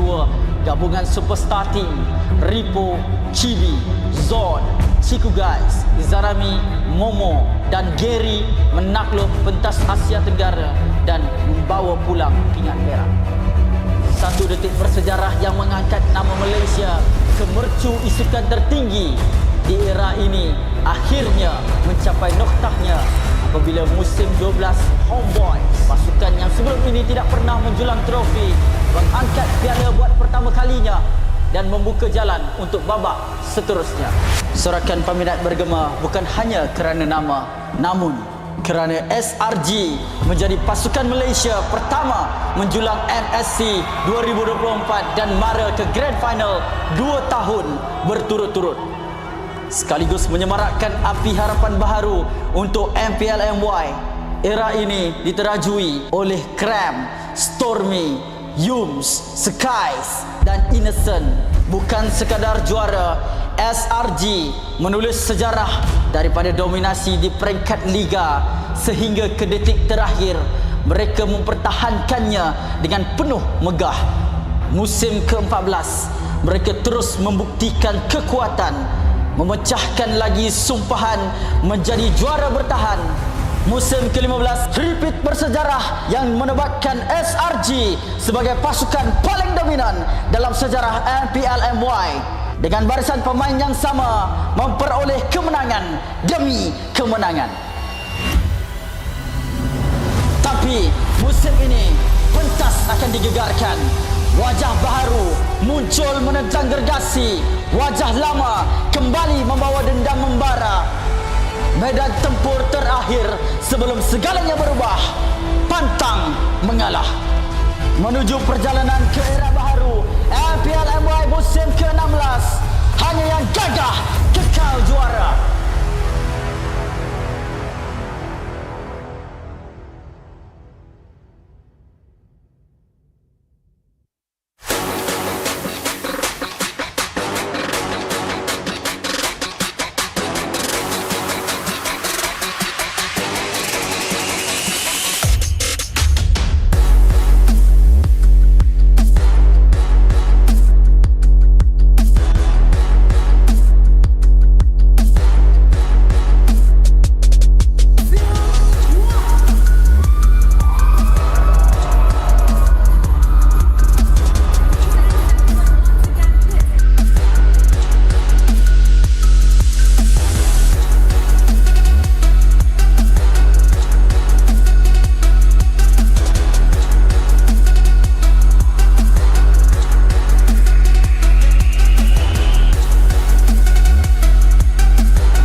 MCGG Rising Stars.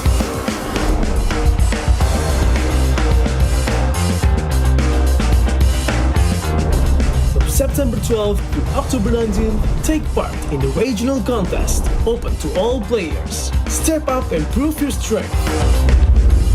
Division finals will run from October 24 to November 2. The top 16 players in each division may advance to the next stage of MRS. Check your in-game mail for information.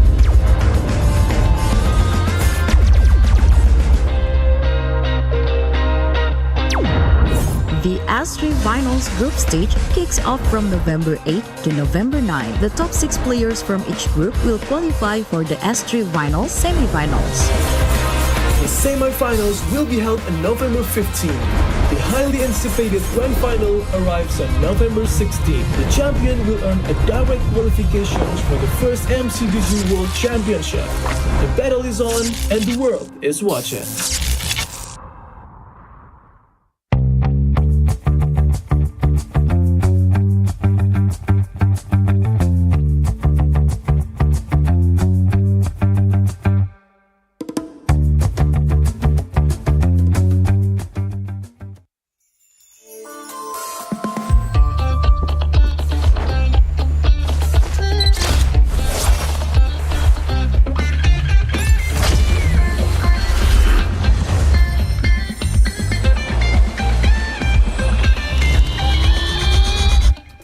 To Double 11.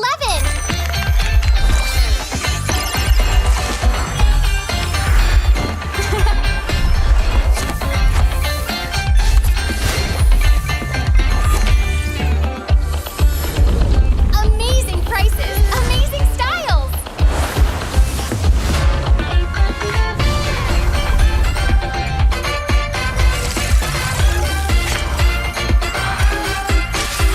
Win big in Mega Draw.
Aku hembus kata simak. Bila terjatuh aku beringat. Jalan dah jauh cari titik bermula. Krak, krak, krak, krak. Jangan patah semangat. Semarak api bukan calon cadang. Biar apa menghalang aku sambut datang. 1000 daya, 1000 alasan. Harungi semua sampai di akhir garisan. Eo, eo. Kami tak sedang mengalah. Kami luar biasa. Semangat membara. Harungi bersama. Lakukanlah sama-sama lakukan. Bergema di kiri dan kanan. Tak berhenti marah ke hadapan. Tak mengalah berdepan cabaran. Jaga, jaga, kita jaga.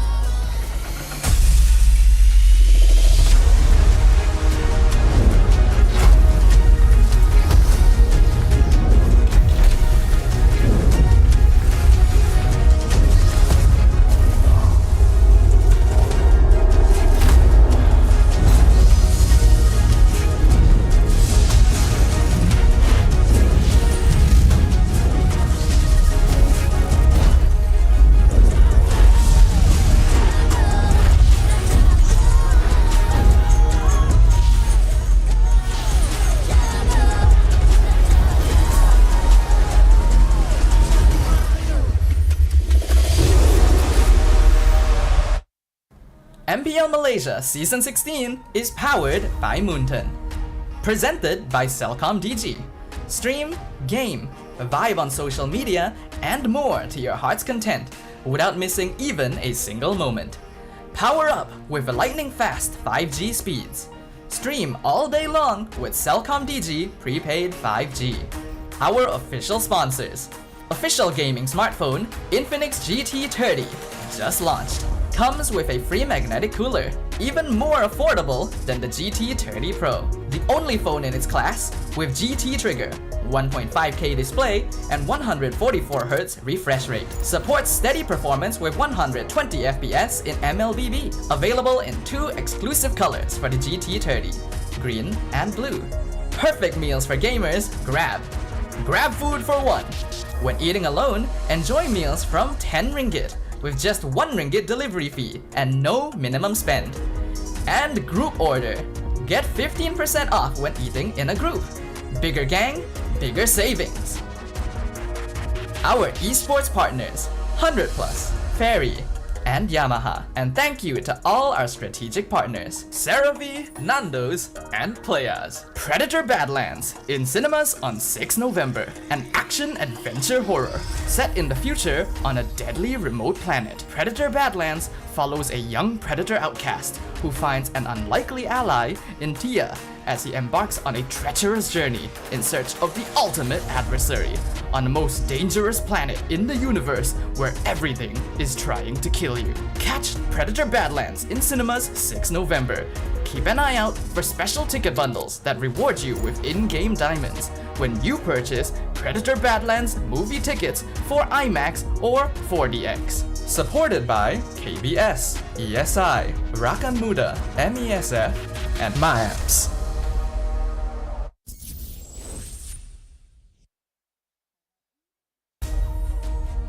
Hello everyone, welcome back to MPL MY Season 16. This is the playoffs. We just got done with our first match of the day, and unfortunately Homebois has to duck out and actually go back home because they were defeated by Monster Vicious. But now we're moving forward.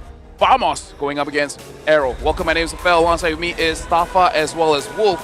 Now, Wolf, both teams have roughly the same style, but different carries for this one. And, you know, I'm going to be looking towards, a Filipino, of course. Being the carry host is there. A very kind person. I hope that he becomes more successful. Unfortunately, it wasn't the cleanest for AERO. I heard that it took them so much. It took the league so much just to put them in the playoffs. They figured it out by week 5, and we only have 6 weeks. Late, so it's difficult. But also, if you're looking at Vamos, come on, Chibi's just a great, I would say, personality.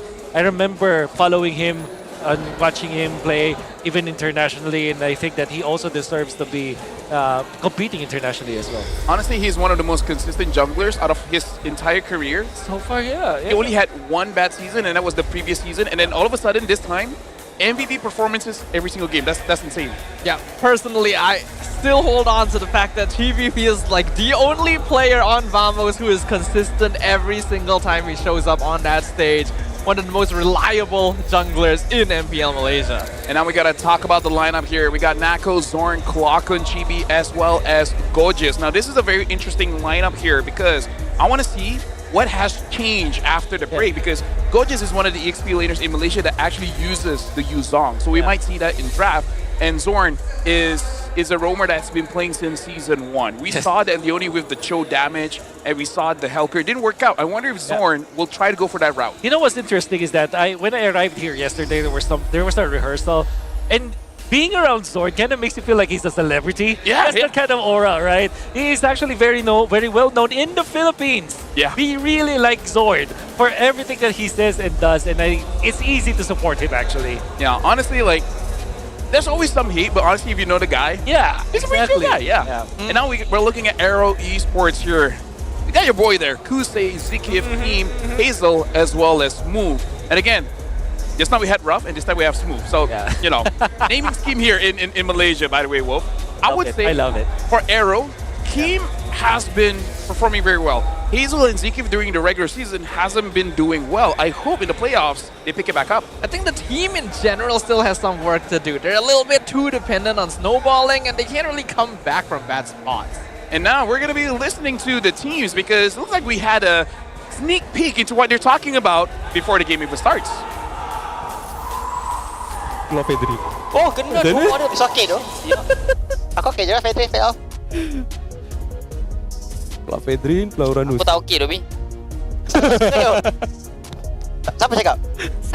Syam. Asal kau tak suka tu, ya? Kau nak tak?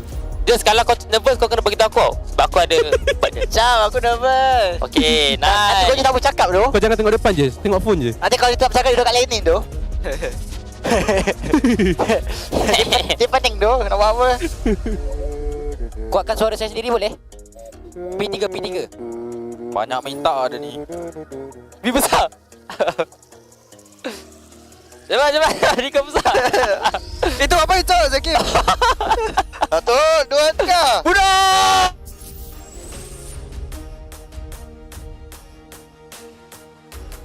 And there you go. No, honestly, nothing much, but something did know that Kloakun seemed just a little bit nervous here. Well, like, how do you feel like a player in the zone? That's a question. No, actually, yeah. But to be honest, to be completely honest, I think that's not a good sign, actually, if you're not that talkative. It is one thing to be very quiet, but it's also another to really just, not talk to your teammates. That's scary if you're a fan, but I don't know, maybe some fans out there know him better. Is this his actual like personality? Doesn't seem like it. Yeah, maybe he's just like me because I don't talk much. Definitely, yes. What is the meaning of much to you? Much meaning plenty, a lot. Like really, if I feel like throughout the entire day, like guys, we have like a talking amount very low.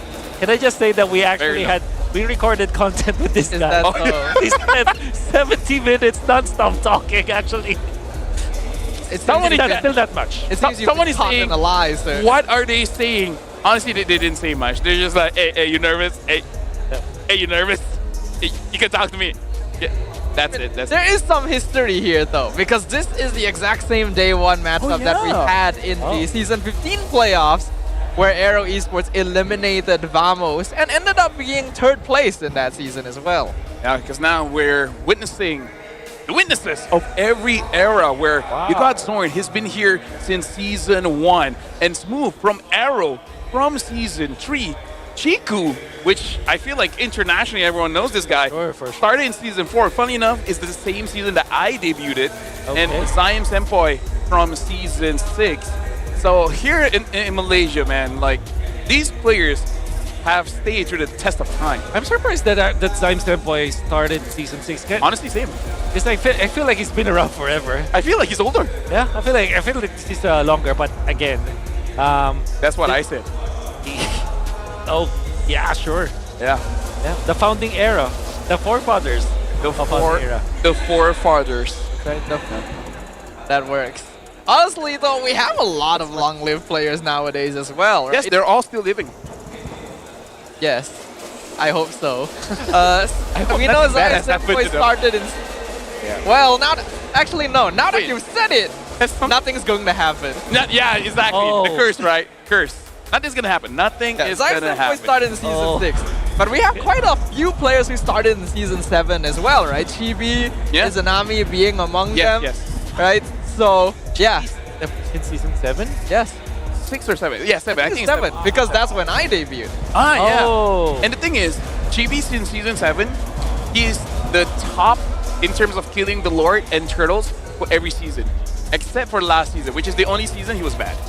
Wow. Okay, so that's a lot of consistency right there. So yeah. And the league now has Sakai's, and he's still... So that's what I wanted to ask. So Sakai started, which is...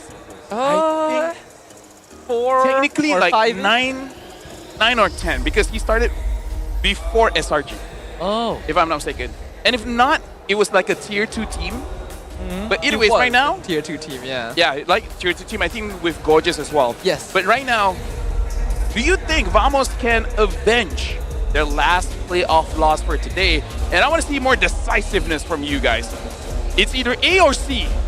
Yeah. They should just take out the maybe answer. Dude. That's the easy answer. Those who answer B, again, your burgers, that will be taken away from you. Maybe You know not what? today, maybe not tomorrow, maybe the following, but it will be taken from you. And we're just going to make it just a little bit worse. Your fries will be soggy. Yes. Oh, Old wow. fries. That seems a little far. Hey. That's where we Does have anyone to go. really deserve that? You do. Scan the QR code A or C. But now, I hope both of you guys are ready, because look at the stage. Everyone is absolutely ready. So now let's introduce the Marshals.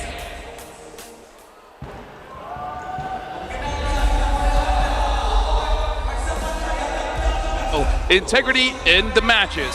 Thank you very much for your hard work, Rez, May, Nuna, and Aidan. I really like it. Even the fans are liking our Marshals. You guys are doing a stellar job.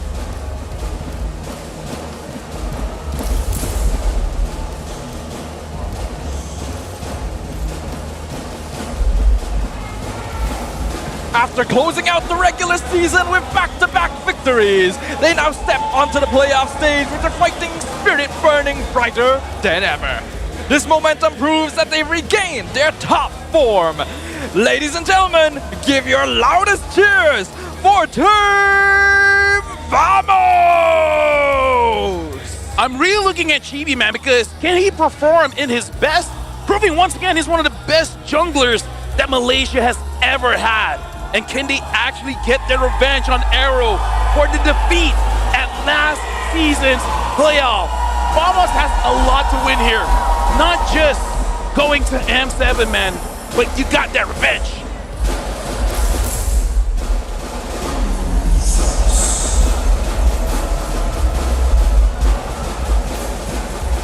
After an inconsistent run throughout the regular season, they finally made it through to the playoffs with fire and determination in their hearts. They return more organized, more mature, and hungrier than ever for victory. Ladies and gentlemen, give it up for AERO Esports! Their goal this time is clear. They want to earn their spot on the world stage. And I gotta say, this organization has been hungry for it for a while. Can Kim actually cement his name as one of the local mid laners that really should be watched? And now we're gonna introduce the head of League Ops, Franklin, along with the coaching staff of both teams, the masterminds behind every game. For Vamos, we got Pak Bet as well as Pak Atan.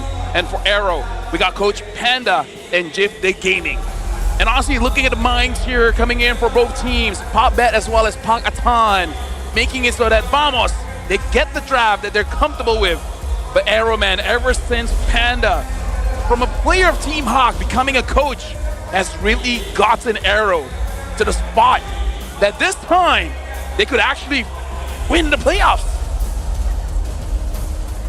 And now let's keep it going with the fist bumps between the teams. A true sign of professionalism. This is going to be the second match of the playoff. This is a revenge match for Vamos. And this is a match where AERO, they can prove themselves strong again in the playoffs.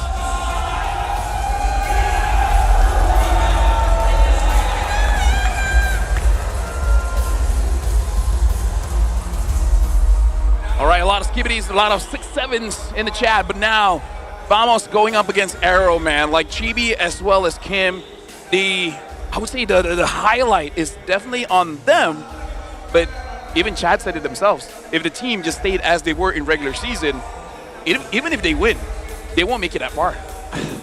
That's a bad accusation to think about it, but then again, this is gonna be. Hey, it's the fans, man. Of course. Yeah, we can't say I would anything just against like to remind everyone that it has been 3 weeks since we've last seen all of the teams play in the regular season. This is the playoffs. There's a new patch. Anything could happen, and everything will be different this time. Looking at the stats, though, of the team head-to-head here, in terms of total kills, damage, unique hero pool, even KDA, things are pretty equal across the board. But AERO wins out pretty notably in terms of first blood rate, while losing out in terms of overall win rate. And I think this lines up with the overall gameplay of these teams as well. Vamos, which previously was known to be a hyper-aggressive early style team, seems to have shifted more into a mid to late game position. They're actually a lot more disciplined these days. Something to note to the both gentlemen on my side and my front and my back is that Vamos, interestingly enough, their spot in the regular season is because strictly off of points. But in terms of just raw wins, right? The amount of match wins, they're actually second in the league. Number one is SRG, and Vamos has the second highest wins. It's just that they lost on the points.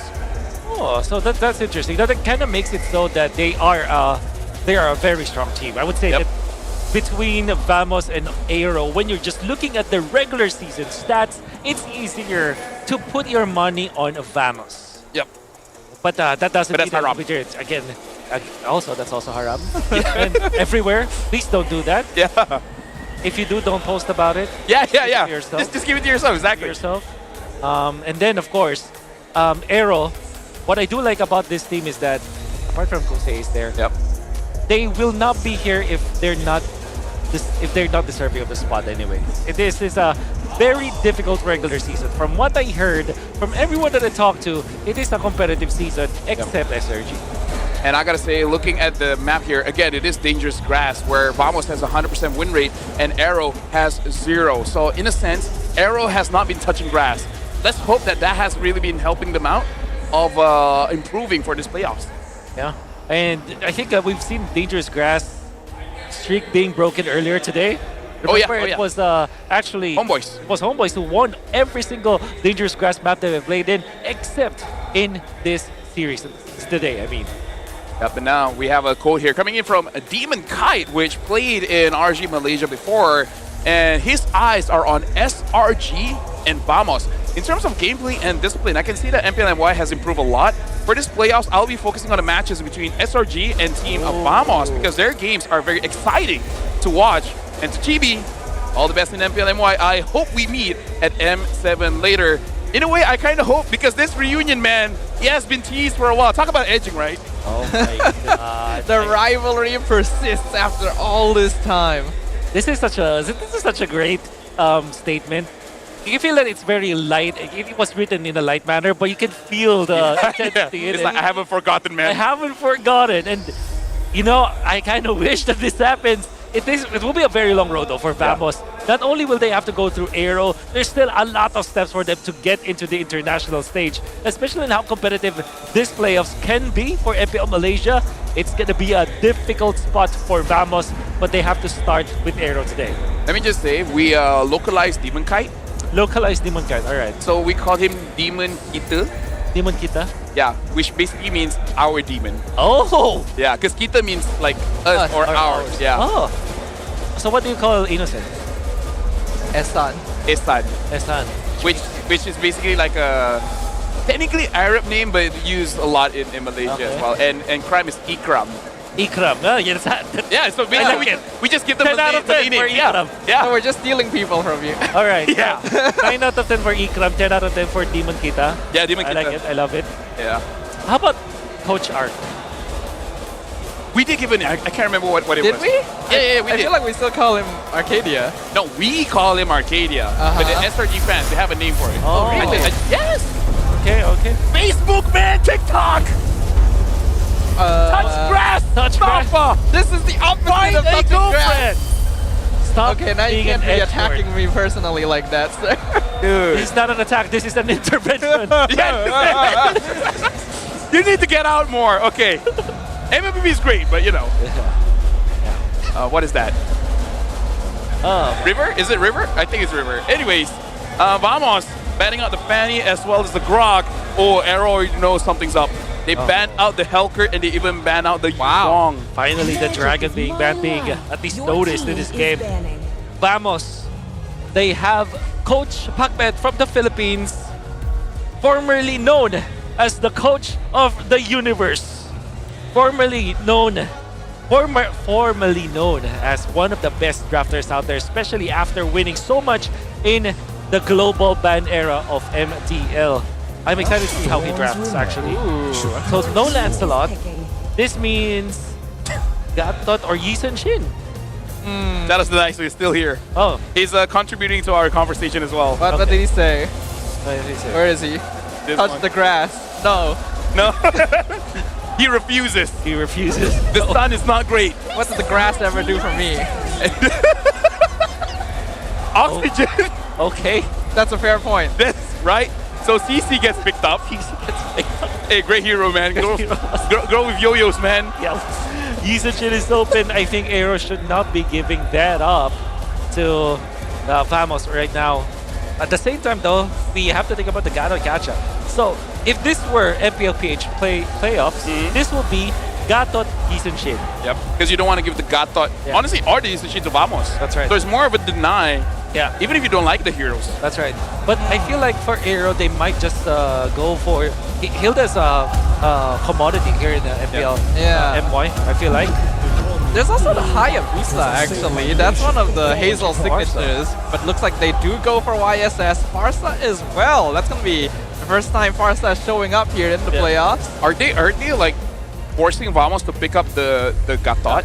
Not only is it good to get with CC, but it's good against the far side. It's almost like a bait, doesn't it? At the same time, though, in this scenario, you pick up, sorry, Hylos going up against this Yisun Shin, and you now decide, will you go utility jungler or will you go assassin jungler? Because you're eventually gonna run out of options.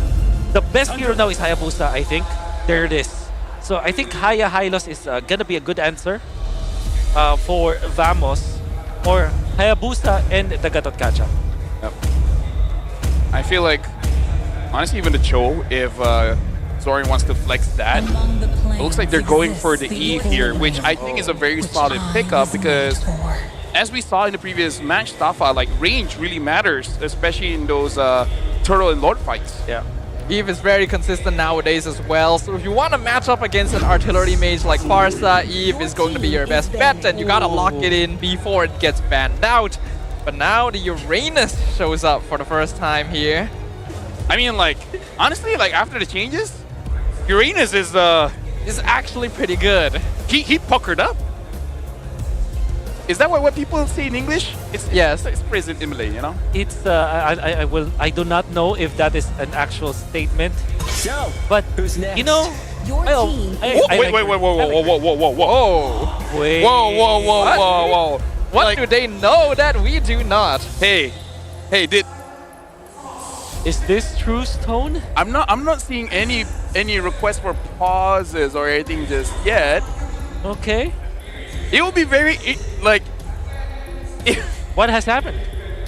Unless Vamos has a super secret strat that has been revealed, or it seems like we're gonna continue. Kalea is Kalea has good synergy with the Farsa for sure. Also with the Yisun Shin.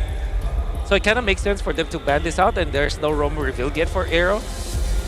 Interesting. Honestly, like looking at Vamos' faces when the sun was banned, no reaction. It wasn't like it wasn't like they were shocked. it wasn't They like a face. expected it. Exactly. It wasn't a face that's like, what are they doing? And it's also not a face that's like, how do they know? They're just like, okay, they banned So it. clearly they've scrimmed with this then.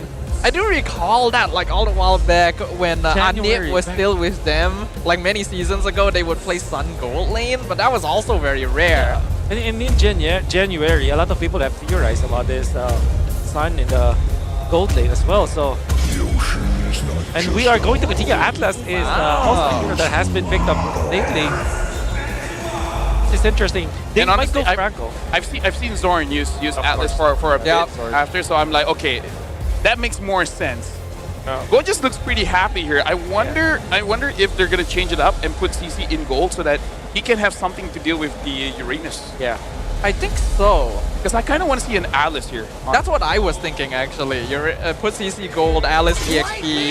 It might be a little. Oh, I think it's being very likely. Yep. With the export ban now. Yeah, the export ban can also consider just CC in the gold lane. Of course, Alice in the EXP in combination with the Eve is such a good combo as well because of the AoE control that you get. The immobilization coming up from the Eve ultimate is going to be nifty in that regard. Now, there's a lot of good heroes here for AERO in the roam role. We still have the Gatot Kacha, which will be okay versus these Eve. Khalid also can work. Khalid and Farsan just output so much damage, and there's a lot of invasion that they can get from it. And the natural answer to the Hayabusa is the Hilda, but instead they will go for the Ruby. Okay. Most likely Ruby Gold. I'm now thinking AERO might be considering a Kaja last pick. I feel like it would be very good against Eve and Haya. Yeah, and especially because they ban the Atlas. That could be a consideration. I'm even thinking about Franco here for AERO eventually. To lead the charge. So that is Hilda that they still win. When I give the word. And the Kali. Ooh, Hilda. Gorgeous looks very, I would say, enthusiastic with that. And I guess in a way, in previous ISF, he was like a Hilda one trick. Yeah. Which, hey, they won, right? So maybe it's just like, oh, I love this hero. If AERO will go a different route in the gold lane, I would suggest them getting the Lunox or the Claude. Both good heroes against the composition of Vamos. But then they can also put this Ruby in the gold lane and then pick up a Roamer. Like I said, Franco could work for their side. They can also consider...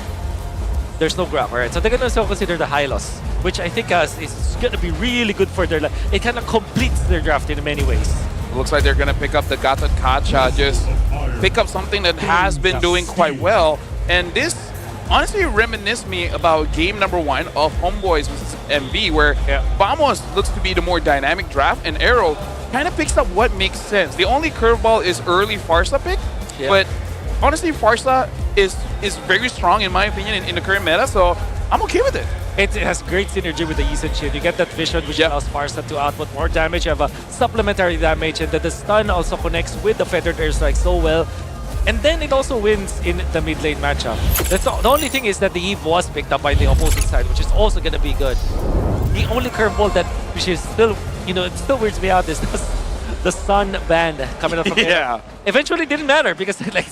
The only thing that even chat reminded me of is that remember that Vamos brought Rome Fanny. That's true. Anything could happen. Anything is possible. The realm of possibilities opens up before us, but there will only be one definite answer, one definite victory. As we jump into game number 1 of our second match of the day, it's going to be Team Vamos versus AERO Esports. Excited to see how they will utilize this Khalid, which is one of the strongest heroes against the Yisun Shin. All right, Hazel, welcome to playoffs. Zorn is only level 1, does not have the quicksand guard. He didn't go revitalize either, so he might be a little bit screwed here. Tries to flicker over.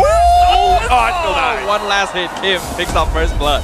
Almost cool. Almost cool out there, but the fact that the Yisun Shin have recovered, Hazel, really well done. And that is actually a massive win because they also forced the flicker on to this Khalid. At the cost of the Farsa getting that flicker as well, but that was a lot of EXP as well as gold that will be in favor of Kim now. When you talked about him being the carry of the state, this is already a good start for AERO. You know what's bad for Vamos? It would have been okay if Kim was denied of his minions when he was chasing after Zorn, but he wasn't. Yeah. He still got all the minions and a kill, and Hazel got an assist. Yeah. AERO won on all fronts. That's right. This will give them a lot of big trampoline to jump into the upcoming turtle, which generally is a target for the ENG. And damage from Zoran so high, but Kim just flies away, and now he's gonna be wailed on by 2 members. A quicksand guard is up, so he'll survive this time. Still looking at the situation here, Kusei going up against Nako. CC, honestly, notable nerf, making it so that it's hard for you to just keep on sustaining your stack in lane, where you have to put yourself in a very dangerous position to get maximum of stacks. Fair though, the Ruby has a 50-50 chance against CC nowadays. You can win it by matchup. We'll see, there's a turtle fight. Goja's already coming in from the flank. There's surroundings move and Ziki. Hazel still quite far away from the turtle, so it looks like they're just gonna give this up. Move, gonna back off. Yep, so AERO isn't losing anyone there, and I feel like it's fine because Hazel probably understands that if he contests that, going up against a Hilda, Eve, and the Khalid might be a death sentence. Yeah. Unfortunately for AERO, despite their lead, lead earlier, Hazel did not even attempt to go for the turtle fight, which I think is a very passive decision coming up from AERO that might bite them in the end.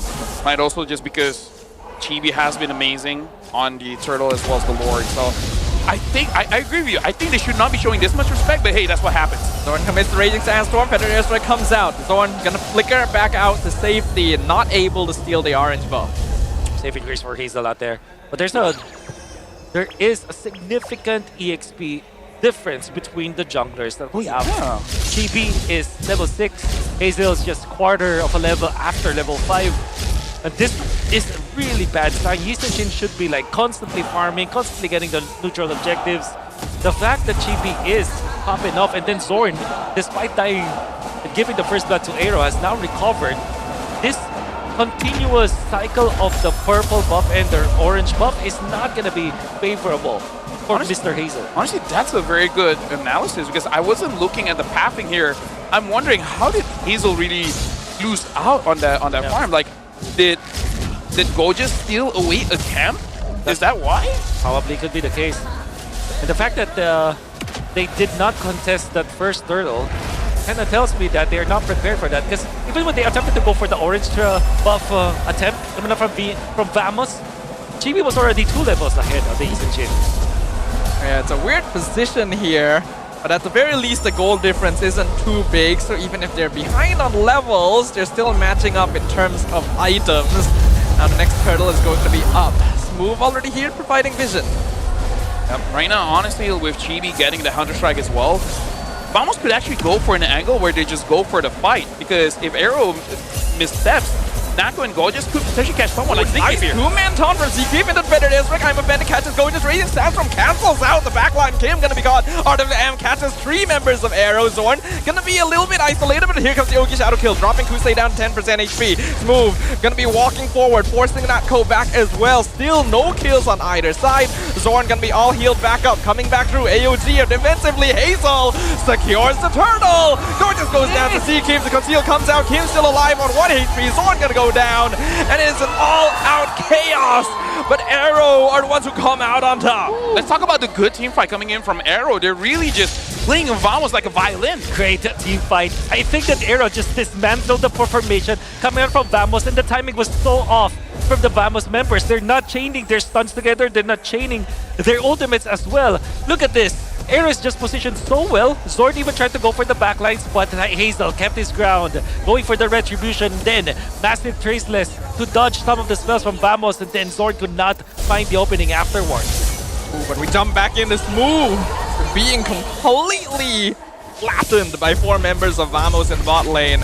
They're gonna trade for the mid-tier 1. Gojas is here, tries to stop them. Hazel drops low. Better Airstrike comes out. They burst Gojas in an instant. AERO starting to up the pressure. Dude, this big thing's up so fast. That kill, that death on the Gojas is such a bad death for Vamos, because now they will lose control of their jungle. And the AERO have been just being aggressive right now. I mean, Chibi will be able to get this purple buff, but the fact of the matter is, this Hazel Yisenshin is starting to get way stronger than the Hayabusa. The reaction timing! The Mountain Stalker stops TB before he can even use his ult. Dude, AERO stepped up, man. Like, they needed that break. They needed that break. Now Coach Panda coming in. By the way, it's Malaysian Panda, not Korean/Filipino Panda. Yeah. You know, like, dude, they just needed like 3 weeks to get back on their feet. Yeah, and especially after not having the best first 3 minutes of the game, AERO found their footing. Hazel has been really good with his positioning as well as the timing of his spells. The fact that he also dodged out the shadows with a pixel perfect positioning and then utilizing the ultimate to the right moment to punish GB. What a guy. Well, here's another turtle now being contested. A lot of trading happening. Mountain Stalker comes out. They see everything. Raging Stars from Flicker lands on 3! Into the I'm offended! And AERO is dismantled! 2 members down. Turtle secured by TV. Natko in some danger. He will probably get sacrificed. 2 for 2 trade. TV jumps back in. He's looking for Smooth. He's not able to find it. But at least they got the objective. This is something that I like in Malaysia. Just because you lost doesn't mean you stop fighting. Because Vamos found an angle. And even though the goalie is still for AERO, but hey, it's something. There's still life in Vamos. That kind of mentality is what gave Team Liquid their signature playstyle of even losing some of their players or heroes in a specific skirmish doesn't mean that they've already lost the entire fight. And Vamos have recovered so well. Sword have found the opening into the backlines against Hazel. That jump was so good. And now they have chipped down the lead for AERO. It's just 1,000 gold now. But just not having such a good time here going up against Smooth on this Uranus. And I appreciate it because this time Smooth gets a hero that actually makes sense. And hey, he's providing a lot for the team. Despite the KDA not being that impressive, but in terms of what he's doing on stage, on the map, dude, it's a lot. Yeah. It's classic Smooth, right? He did get shafted quite a lot in the regular season, oftentimes just having to play a very sacrificial frontline role. But when you give him a hero that can make impact, even if it's just securing space, this man will do a lot with it. So this is all about right now setting up for the upcoming Lord, which we saw that both teams, they have ways to engage a fight as well as I would say playing around their abilities. So I feel like for Vamos and AERO, I would say the next 2 Lords will be a real test of how they play around this neutral objectives. And I think it's about who starts first. Yeah. And speaking of comfort here for AERO, Hazel was able to put himself in a very comfortable spot. I think he already weathered the storm until now. It's man conceal. They're collapsing on Natko. I'm offended comes out. You're not going to survive that even with vengeance. 5-man die from AERO. And they instantly rotate to mid, not even letting Zorn take the flank. Good catch. And more importantly, no hesitation at all. Use all your abilities for that 1 kill because, yeah, why not? They scouted where Vamos members are. They know that they can actually take this fight. And Kusei now has the ultimate back up with the flicker to go with it. So it's going to be scary. Gojes trying to jump on Hazel in the back. Mountain Stalker comes out, unoffended, pulls him into the pit. Gojes is gone! And with that, the chances of Vamos even attempting to contest this Lord. That was small, but that was impressive. Kusei had his eyes on Hazel, making him untouchable, man. That's right. Good positioning coming out from Kusei. Eventually takes and collects that Lord. Smooth now in a very aggressive spot because he knows that they can be more aggressive in this scenario after winning that fight. And of course, Gojes coming out from Vamos, playing the Hilda, just literally sacrificing himself for nothing of Vamos because Vamos didn't look like they were even poised to contest that Lord. Chain of mistakes from Vamos actually biting them now. This is very interesting here, where Chibi is already doing one of the least amount of damage, only just above Ziki on the Gatakacha, and he built the Sky Piercer here. So, very interesting choice. Ooh! Flicker, I'm offended on Clockhood. The Art of Venom comes out though, they're reversing it. Better Dare Strike already cancelled in advance. Zorn gonna go down as they pick them off 1 by 1. Natko diving his head too deep. The Lord collides with the bottom inhibitor. Another minion wave coming in mid as well. All 5 members of AERO still alive thanks to the Revitalize from Zkeep. And they're pushing against Tree. The Crystal is wide open. Ogi Shadow Kill comes through. GB trying to clear as much of the minion wave as possible, but he gets taunted when he pops out and taken down. 2 members of Vamos left. Another minion wave pushing in. Feather Destroy comes out once again. Nako and Zorn gonna respawn, but it's a bit too late. The minion's still alive, and with that, the crystal falls. AERO Esports takes game number 1. A very quick game number 1, by the way.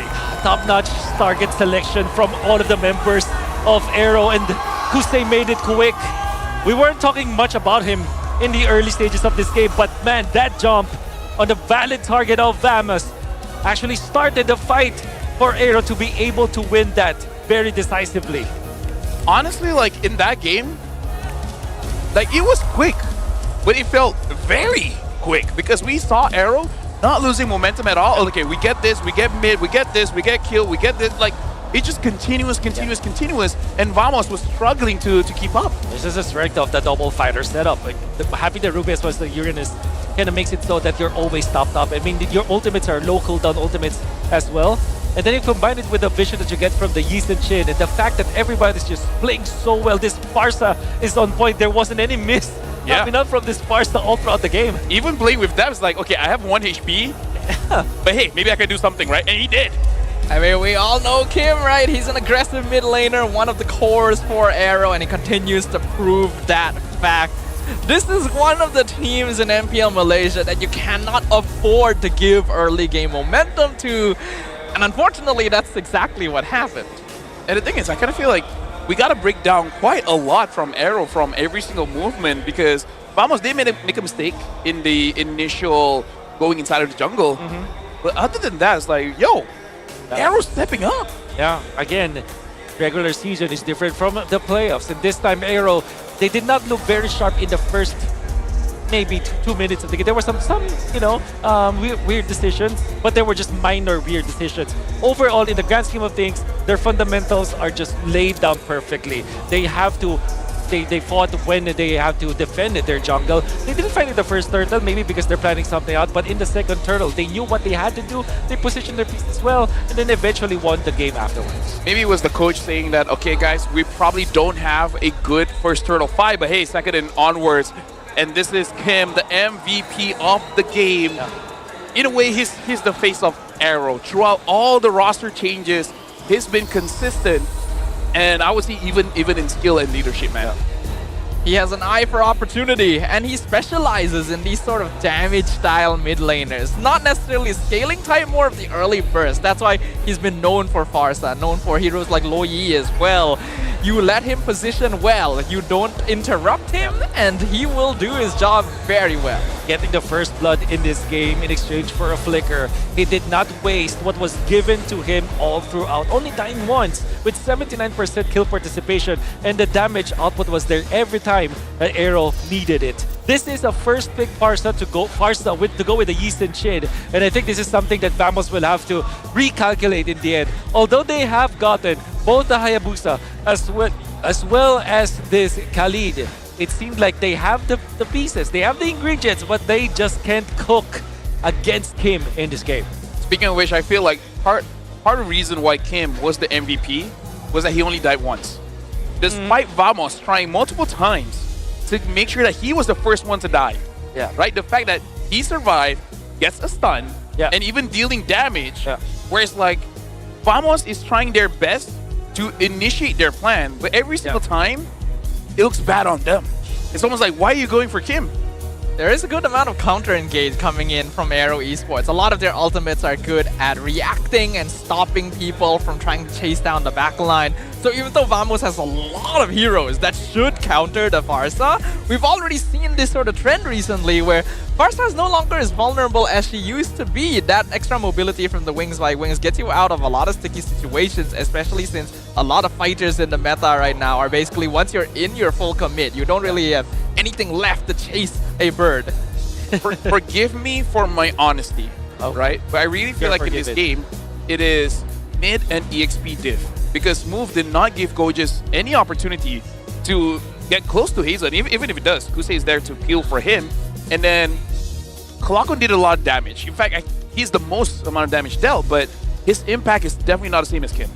I definitely agree with that. And unfortunately, we gotta address the elephant in the room. Goges was acting weirdly this game. Yeah. I think his decision making needs to be re-evaluated. I'm sure that this is just game one jitters for Go Justice because of the fact that Hilda plays a very important role in this game. He has to be the one to apply the pressure on both of Farsa as well as the Yi Sun-Shin, or maybe just the Yi Sun-Shin, but both of those heroes just ran freely in this game. Something that I saw that maybe after this game he might re-evaluate his build as well. He went for the Blade of Heptases first, but I feel like if you're losing the lane, stuck at Fury Hammer and then go for MR, right? Preferably go for Radiant Armor so that you can at least deal with that a little bit more, or just like the magic roll. But anyways, right now this is the Hall of Fame. Rich Guy is still going over to Hazel, and Clockwood did the most amount of damage, 50,000. Smooth took a lot of damage, and Hazel was also the best wingman. But yeah, again, like I kind of feel like it's okay for Hilda to build the Blade of Heptases, but I feel like in a losing matchup, maybe you just focus on your job, which is being tanky. That's true, because that's what they needed. They need a contact hero. I call it a contact hero. Basically, actually soaks damage, becomes the meat shields, and actually becomes in contact of your opponents. You're the first guy in, and now that allows the Khalid to eventually find an angle to jump. The CC cannot be the one in the front line because this is not an experienced CC. Hilda has that specific job of being in front, in the face of AERO. Unfortunately, the way that he plays it, he does not have anyone to connect with him, so there's no punishment if he does soak up the damage. His timing is not that good, and that's why AERO were able to just punish him constantly. What, 3 deaths in this game or 4? Yeah. Long story short, Vamos didn't have a sandbag, right? Yeah. They didn't have someone to stall for them to be in position. They technically do, but I they feel didn't like do their job. Yeah, the cohesion was lacking from Vamos because they have Hilda, Khalid, CC, all of which are supposed to be pretty strong lane dominators, very strong early rotations, but they were losing early. A lot of these heroes are dependent on early snowball to maintain relevance. And when they were already behind in the first few minutes, it becomes impossible to catch up against a better scaling comp. Look at that, by the way. Hussein just landed this great usage of the second skill to actually cancel when Chibi went in for this time. But that one. It was 2 stuns actually. It wasn't just the Yi Sun-Shin, it was the Farsa. I think the Farsa got the stun first and then the Yi Sun-Shin. Yeah, that seems about it. This was a good fight for Vamos, and they have found some semblance of hope in this game. Unfortunately, AERO were just relentless. And again, Hussein with that flicker play, they have found another opening. Look at Kim being in the right moment. And of course, the members of AERO were just on point. They're always together. And good dodge coming out from Hazel to dodge some of the damage. He still received some damage, but because of the fact that he stayed alive, he's able to return the favor. First for me, I'm pretty sure some of the players disagree, but for me myself, I like that Farsa is back, man. Like as a caster, such a cool hero to see him making plays. I wonder if you're going up against Farsa, you probably don't like him, but hey, who does not like Farsa? The people who lose the Farsa. Oh, that's why. Right? I'm pretty sure 1-1 doesn't like the Farsa. For sure. But yeah, Farsa is such a great hero. I think it just complements so many good compositions. I like that it's a box type of mage, so really good. Now, this is an opportunity for the teams to kind of get ready as well, because as we're going for a migrate break, we're going to go throw over to Poji, because Poji has a grab 1v1. So, Bidabro, grab the code. We're going to be throwing it over to Poji to see what is going on with the 1v1 challenge. Terima kasih kawan-kawan caster saya. Anda kembali bersama saya, Bu Bojing. Dan sekarang kita ada satu segmen yang istimewa. Segmen yang dinamakan Challenge Abang Grab. Ini nama dia kan. Beat the bro, grab the code. Mekaniknya mudah saja. Game kali ini kita akan bermain Johnson. Tapi bukan abang ni akan main dengan saya. Abang ni akan main dengan anda yang berada di Dewan. Kita nak tanya, siapa yang nak cabar abang ni main Johnson? Ada tak orang yang berani? Angkat je tangan. Ni ada abang belakang. Sini bang. Come here. Alright, kita dah ada dah. Abang yang sungguh berani. Nanti abang datang, naik ke atas, kita akan bagikan telefon. Apa khabar bang? Assalamualaikum. Nama siapa bang? Waalaikumsalam. Daripada mana bang? Dari Ceras. Dari Ceras. Jauh. Anggap je jauh. Right, okay. Mekaniknya mudah. Kalau abang menang, kan? Abang menang, semua orang akan dapat kod juga. Akan dapat hadiah daripada MPL. Tapi kalau abang Grab yang menang, penonton dekat rumah yang akan dapatkan kod hadiah istimewa tu. Mudah kan? Jadi kita akan mulakan dengan Abang Grab. Anytime you ready. 3, 2, 1. Okay, kita recall. Abang recall loh. Kita masuk dalam base. Lepas tu abang recall. Daripada base tu abang pusing seluruh map sepantas mungkin. Okay, recall dulu bang. Okay, pusing keliling. Okay, pusing. Alright. Wah, semua dilanggarnya. Uish, abang ni pemandu Grab yang berhemah. Pusing. Jangan kemalangan. Ingat, don't drink and drive. Penuh berhati-hati. Cuba mendapatkan pusingan yang sempurna. Kemudian kita akan menilai berapa saat yang diperlukan untuk abang ni pusing satu map. Dan masanya adalah... Okey, berapa saat? Kita nak tahu berapa saat? 26 saat daripada abang ni. Jadi untuk yang seterusnya, kita akan tengok pencabar kita. Kongsi telefon. Okey, ultinya dah ready. 3, 2, 1, let's go. Okey, pusing. Berjalan mengelilingi peta. Okey. Tak ada penumpang. Berjalan pantas. Hampir padam nyawanya, tapi masih lagi bernyawa. Elak-elak tiang. Yes, macam tu. Hebat. Tapi minion yang habiskan tiang. Sekarang kita nak tengok timernya untuk abang ni berapa saat. 36 saat. Abang tewas, abang. Kenapa abang tewas? Simple. Sebab abang Grab kita lagi pantas. Kerana Grab sangat istimewa. Dia pantas menghantar makanan ataupun menghantar dia punya penumpang. Jadi, abang Grab dah pun menang. Terima kasih juga kepada abang. Kita ada hadiah istimewa untuk anda yang berada di rumah. Jadi pada anda yang berada di rumah, kita akan keluarkan kod dekat lower third ini. Anda boleh claim dan masuk saja ke dalam Mobile Legend game tu. Pilih info. Hilang dah. Okey, lepas tu korang boleh tekan profile, tekan setting dan juga pilih redeem code. Daripada situ sahaja korang boleh tebus kod ni daripada dalam Mobile Legend. Dapat hadiah, dapat skin, kongsi-kongsilah dengan masyarakat sikit kan. Jadi, abang Grab kita terima kasih banyak-banyak kerana telah pun bersama kita. Untuk abang yang tadi pun terima kasih, laju sangat duduk. Dan apa-apa pun untuk anda yang berada di rumah, jemput rehat sebentar sebab sekarang kita nak bagi laluan sebentar kepada pemain-pemain untuk bersedia. Dan juga sekarang ni waktu maghrib, kita bagi laluan sikit. Lepas ni mereka akan kembali semula. Dan sekarang kita nak berehat sebentar dengan Grab. Orderlah makan dulu. Jumpa lagi lepas ni.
Welcome to MCGG Rising Stars.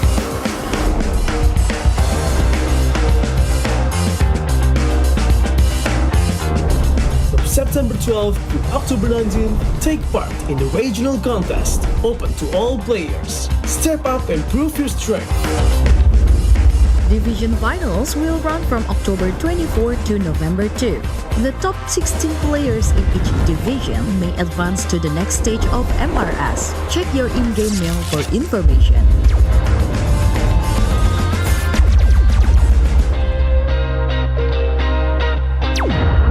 The S3 Finals group stage kicks off from November 8 to November 9. The top 6 players from each group will qualify for the S3 Finals semifinals. The semi-finals will be held on November 15. The highly anticipated grand final arrives on November 16. The champion will earn a direct qualification for the first MCGG World Championship. The battle is on and the world is watching.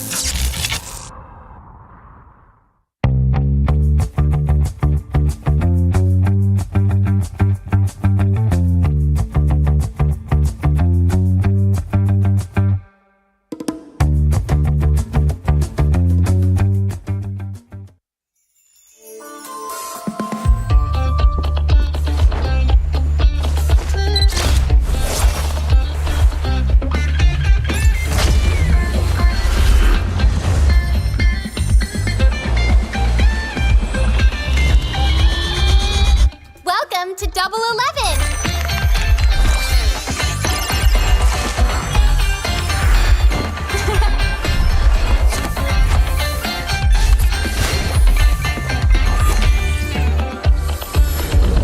Amazing prices, amazing styles.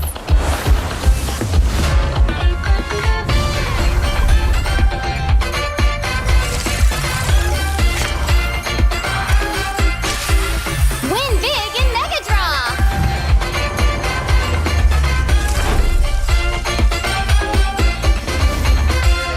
Lowest prices, incredible benefits.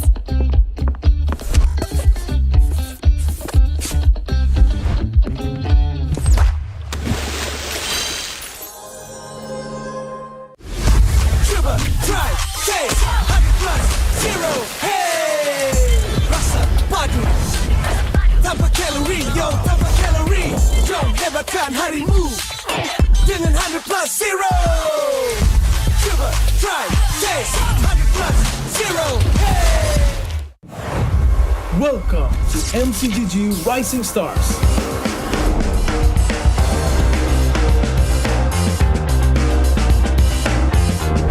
From September 12th to October 19th, take part in the regional contest, open to all players. Step up and prove your strength.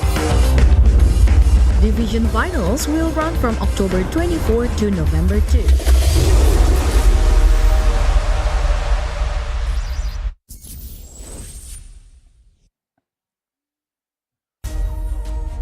See, no issues. We're here, right? All is good, all is well. We just got done with game number 1. Had a short migrate break, so hopefully it's enough time for the players to come back into the game. Welcome back, my name is Staffa. Alongside me is Staffa as well as Wolf. And in game number 1, it was quite one-sided. Yeah, and I think it started with some of the draft choices. Yeah. However, I still feel like it was the execution that comprises 80% of the reason why AERO won this. I like how they recovered after losing the first turtle, or not fighting the first turtle. I like how Kim was able to utilize and pilot this Farsa, and most importantly, Kusei with clutch usage of the Ruby in this game. And now we gotta see what you guys thought. Okay, see this is better, right? Less of the maybe, so your burgers are fine, your fries won't be soggy, but yeah, Staffa, they said that Vamos can avenge their last playoff. They have improved, but after game number 1 though. Ooh. It feels like the viewers are starting to curse the players a little bit. Because this is what happened in the previous series as well. That's true. Everyone was voting no against Honestly, MV. the entire regular season. Yeah. Okay. Interesting. A very interesting phenomena happening here. A weird phenomenon for sure. I'm just actually surprised that just 11% of people who think that history will repeat itself today. There's more than there's double the amount AERO of people. Fans. Yeah, but AERO fans. There's 11% AERO fans. Just 11% is criminal to me. That's what I'm saying. Like there's, you know, people who voted maybe they should have just went to letter C, you know. So it's just criminal. But then again, I cannot blame them because I think that Vamos is a more beloved franchise. No, I mean like let's look at regular season. Of course. Vamos is the second highest wins. And AERO barely. Right? They got into playoffs limping. That was how bad they were. So people are like, they're bad, but hey, playoffs, different story, man.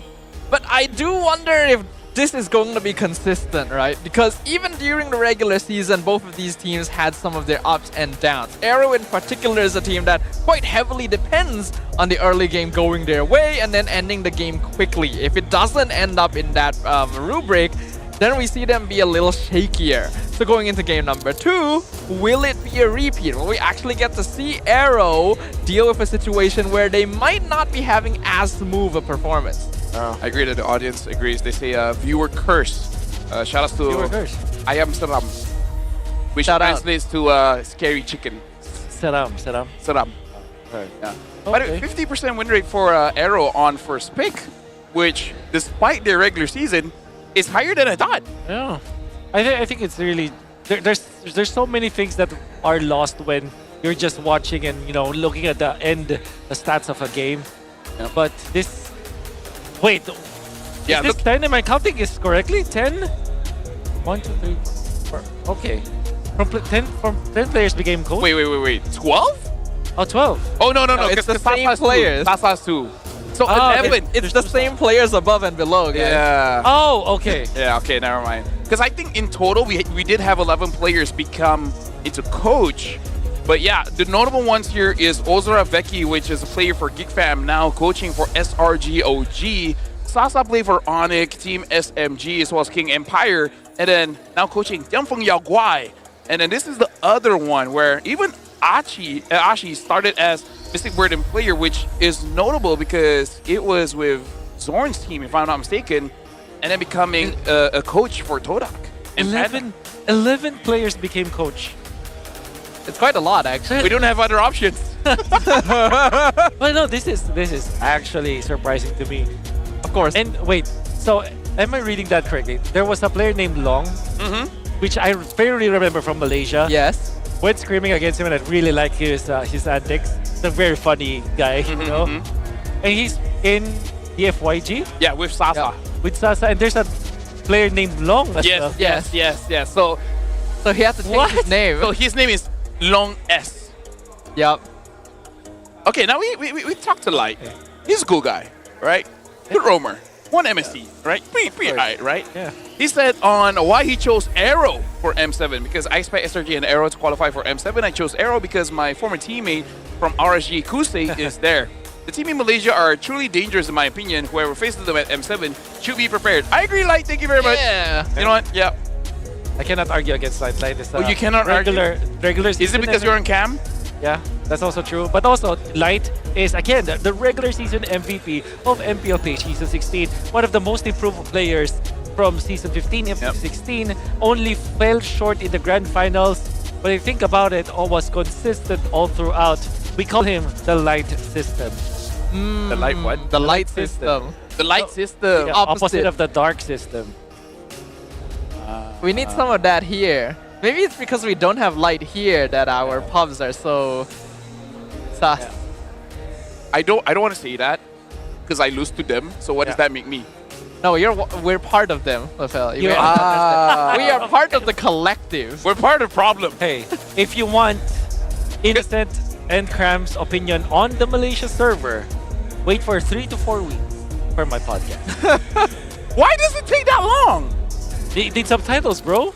For you to understand. I made it. This decision Thank is you all for your the hard work. Malaysian, honestly. We it's an ode to appreciate you. It's actually a love letter to Malaysia, actually. That podcast. Make sure that the subtitle is correct. Yeah. Watch Carl Teasy's one. There were a few mistranslations. I saw that. Yeah. I don't understand. I was like, that's not what he said. I assumed, but that was correct. Anyways, Anyways, we're about to jump into the draft. Like, at least I can say that Malaysia is a fun place to play. Because as the caster, we're like, why do you pick this hero? But then as the caster, we do the same thing. We just want to have fun sometimes, yeah, we just want to have fun. We don't want to win. Like, yeah, we do want to win. I mean, yeah. But we want to have fun winning. Yeah. There you go. Yes. I love that better. Angela is not fun, so I'm not going to use that. I agree. Easton Shin should be banned here, right? For Vamos. I think they want to open it up because I think Chibi wants a Lancelot. I think so, yeah. But will it be given to him? No. See, AERO knows. AERO knows. Well, that means he's got to take Easton Shin now then. No, I mean, he can delay. Yeah, they can delay. Yeah. Actually, you can do Easton Shin red 3 since you already know the opposite jungle. And then grab more high priority picks here. yeah, like Gatot, for example. Gatot CC, maybe? I almost want an early Alice pick so that Kim does not have a good time. Oh. That is Harith? Yeah, Harith and Gatot. Harith Gatot? Which, I think it's fair because they don't want to give Kusei to Harith. For sure. But now, AERO might just pick up the CC themselves. It has a decent lane versus the Harith, or if ever they want to put that in gold. Yep. But they can also just go for Farsa plus Ruby. Actually, Or here E. for I AERO. agree. Farsa Ruby looks really good for them. Oh, yeah. Ruby Because is they just already like- proven to be very flexible. Yeah. It's one of the stronger picks in the gold lane right now. Works well against the Harith. Kusei played it pretty well. Pair it with the Farsa for catch and burst. I think it's a solid duo. Yeah. Of course, the Ruby stand will say good things about Ruby. Of course. Hey, don't judge me. So that is I like what I like, sir. Well, now the Esme... Okay, whatever. Don't touch me, man. Right, so Esme did get picked up, but this time they go for the Kimmy, and now the Easton Shin does get picked up. And Kim actually had a pretty mean Kimmy before, paired up with the Hylos, if I'm not mistaken. Yeah. And all the Hylos does is just second skill, stand in front of Kimmy, Yeah. and then play dead while staying alive. The thing with Kim is that it was one of the answers to the Harith in the gold lane before, but that also can be said for the mid lane Kimmy. Because eventually they will be meeting each other in the team fights and the late game team fights, and Kimmy has a straight up win condition against the Harith. Obviously, Harith is just a one size fits all kind of hero where whatever tries to counter you, you have an answer to it. For example, if there's an assassin, you can just go flicker. If you have the Purify, you can just call your Gatot Kacha to eventually counter your opponents or something like that. So, but nonetheless, the reason why Kimmy was the priority now for AERO instead of the Farsa was because it can actually be a threat to the Harith in the mid game and the latter portions of the game. I wonder what the mid is going to be for Vamos, because I'm guessing the Eve is going to get banned as well, because then no range going up against this Kimmy, right? Vamos, in those situations, they will go for something like a Jushin. Yeah. But again, I'm not so sure if that's the best idea, but it's definitely an idea. For sure. Shout outs to the chat. They say that, Bauman's still open. Oh, yeah. I mean, honestly, I don't mind seeing Bauman because They're neither not do wrong. I. Because 40% armor down, yeah, that's huge, bro. they're not wrong. Balmond is open. Oh, yeah. But They're not wrong. It is open. They're yeah. not wrong. Yeah. okay, how likely is it that a Zetian can be picked by Vamos? I've tried it, and it really does not deal a lot of damage, and I think it puts too much on the Easton Shin and Harith. At that point, I'm not even kidding. At that point, might as well use the Chang'e. Yeah. At least you can clear the wave. So there was this combo that was, I guess, the Easton Shin Zetian. Yeah. Easton Shin Zetian and Zetian Gatot, wherein you pop your ultimate as the Zetian and then you guarantee your ultimate with the Gatot. So the three of them together, that actually is a strong combo in the team fights. But obviously that is very weak in the laning stage. Oh. So now Eve is open, scratches it. Yeah. Let's pick up the Eve. Yeah. They'll be trolling if they don't pick up the Eve makes the most sense here. Though it does get countered by a Hylos if AERO does go in that direction. Yeah. Mindset. Bite the bullet. Bite the bullet. True. We've already seen it before. I don't care about Hylos. I just want to take down the Kimmy. Yeah. So that is Ruby. They snatch it. Actually, a good decision. But again, this Esme can be gold as well. So AERO is still able to play around with their own draft. If it's Esme gold, it could be Phobius EXP. Phobius against the Ruby. Yeah. Or maybe... Oh yeah, I just noticed this Ruby is going EXP. Ah, right. I wonder if they're also They also considering the Charisla, which was actually very effective in the previous game. Apart from that, you also have the Lapu-Lapu anyways for AERO, so that you will have such a good initiator, because that's what's lacking from AERO. And I do like the prospect of getting the Hylos right now against the Katatkacha. Maybe the next option is the Padang, but the Hylos just makes so much sense for AERO in this game. What is that? Export. Atlas! Alright. You know what? I love MPL MY, man. I hope that this is Eve, but also the Valentina is good. Yeah. Has good counters to the X-Borg, and also you can also copy the Atlas if ever you'll need that. So there's already 2 valid ultimates to copy, but when it comes to like reliability, I think Eve is just such a good pick for Vamos. I didn't feel pain. I harnessed it. Okay. All right, Valentina. All right.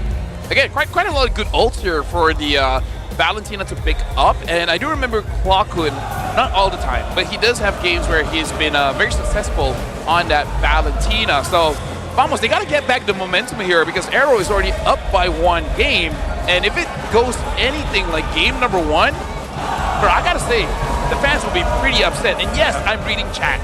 Yeah. What's up, chat? What's up, chat?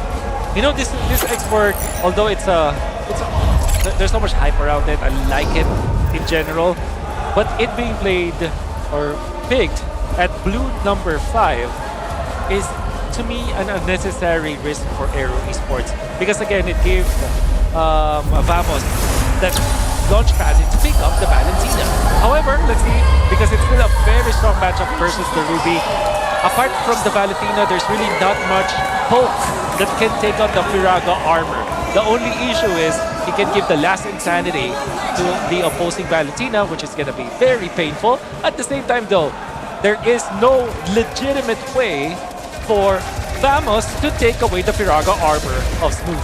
Yeah, there's a lot to consider overall here, so it's gonna be up to Smooth to see whether or not he can blaze a trail through game number 2 here. That was close. That was almost stolen. TV actually trying to steal on the opposite side. Will get it, but he's way too deep. Kim picks up first blood again. Was that necessary? Unnecessary. Totally unnecessary.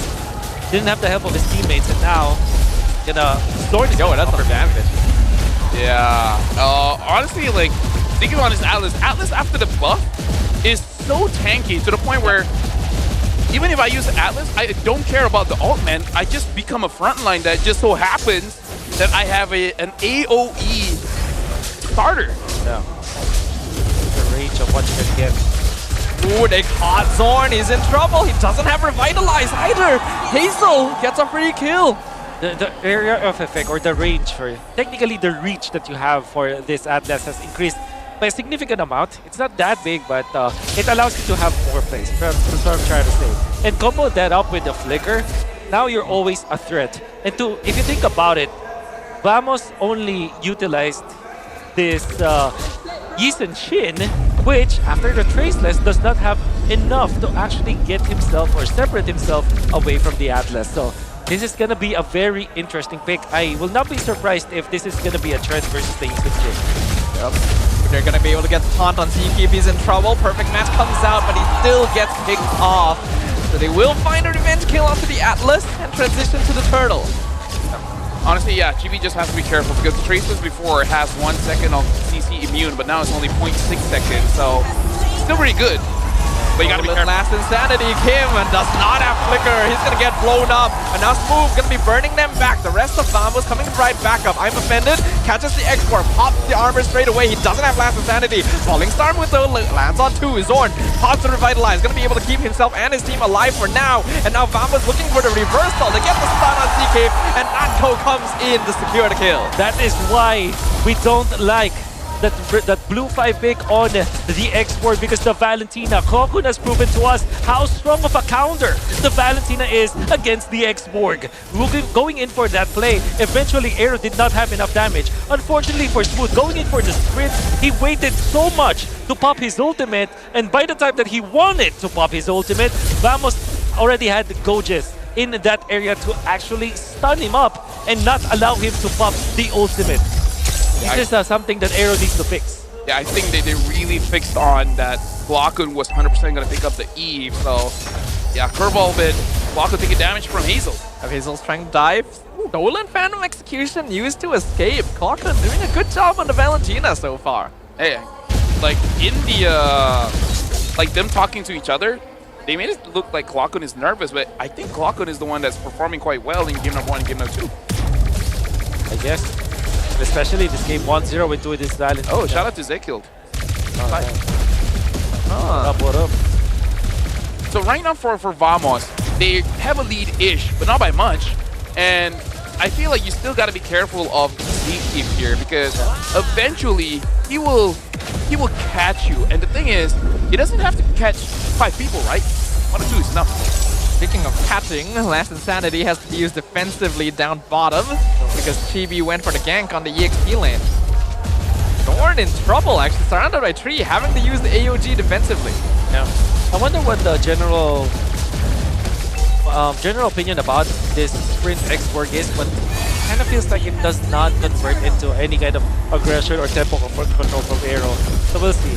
Fatal links on Gojes, he's caught in the mid lane. Hazel picks up a kill on the Ruby. Yeah, hopefully the sprint was a mistake. Maybe he just wants to flicker, but who knows? Knows indeed. Thorn with the 2-man taunt into the Mountain Stalker. Revitalize comes out as well. Hazel gets blasted to bits and Zeke will soon follow. A double kill fed to Chibi. Okay, so looks like right now Vamos they got back into the game. A little bit scrappy, a little bit messy, but still they're doing it. By the way, yes, chat, it is Wolf. Wolf is casting. He wanted to buy a new car, so he decided to get an extra job here in M1. Oh, is that how much you get paid every day, Mr. Lavelle? No. It was a Husky's pay. Oh, it was Husky. Yeah, you're taking his pay. Oh, that's Yeah. right. Oh. Yeah. Interesting. Husky. But kidding aside, I'm actually surprised why AERO decided to go for the play to invade the purple, and they were duly punished by Vamos, especially because Hazel did not have enough levels to actually out-level Chibi. And now Chibi has even strengthened his gap between the junglers that we have in this game.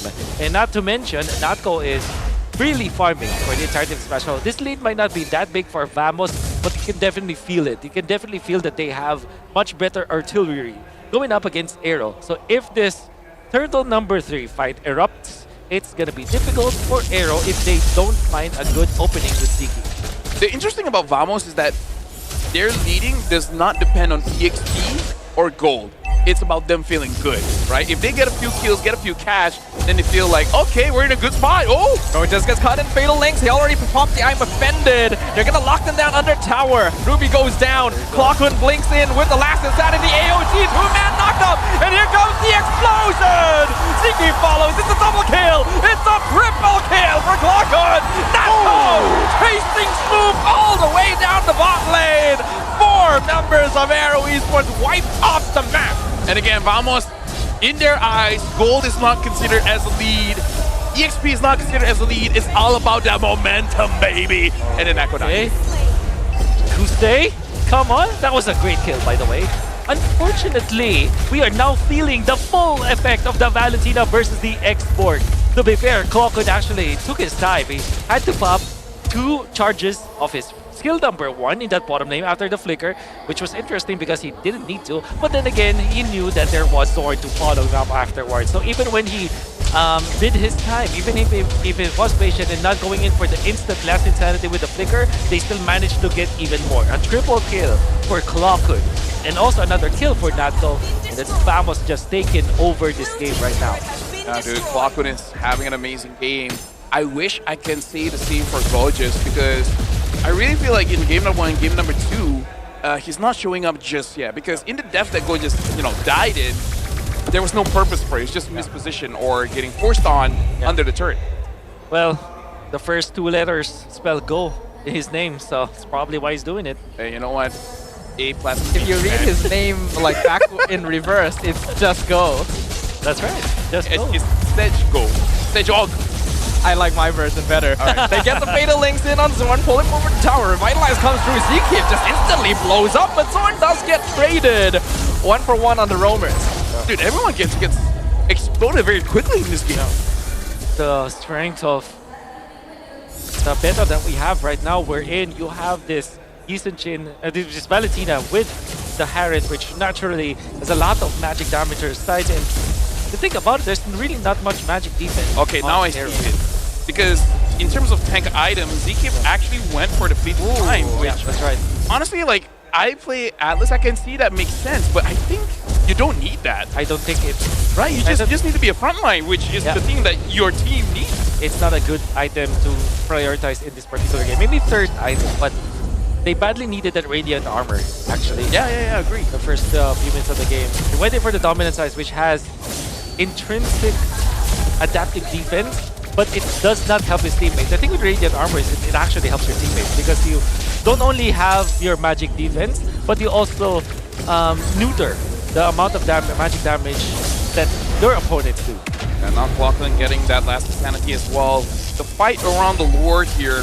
I guess this is the moment for Zikip. If he really wants to make that flicking time work, this is the moment. Well, here comes the conceal. Pop by Vamos first. AERO Esports will play it safe. Start backing off. Now going to regain their position as the Lord drops to 50%. I'm offended onto Smooth, locks him down into the Lord knockup. Nako finds Kim in the mid lane. Fuse comes in from the back, revitalize gonna be popped. Last sanity used by the Valentina. Fatal Links catches one. It is absolute chaos in front of the Lord Pit. Nako with the double kill. TB secures the objective. They're trying to chase them and he's standing there taunting them because he knows they have walked too far. It is a team wipe for Vamos. Okay, what happened to AERO? Maybe they shouldn't go for that break, but Vamos was able to reset. And AERO, on a person for me, Zikip getting fleeting time early, that was a big fumble. For sure. He's not doing his job. So many mistakes that were seen from AERO's side. When they went in for the trade onto Zorn, that was a Gatot catch-up with Revitalize. In exchange for Kim on this Kimmy, definitely not a good trade. And to add to that, Smooth was just waiting for his ultimate.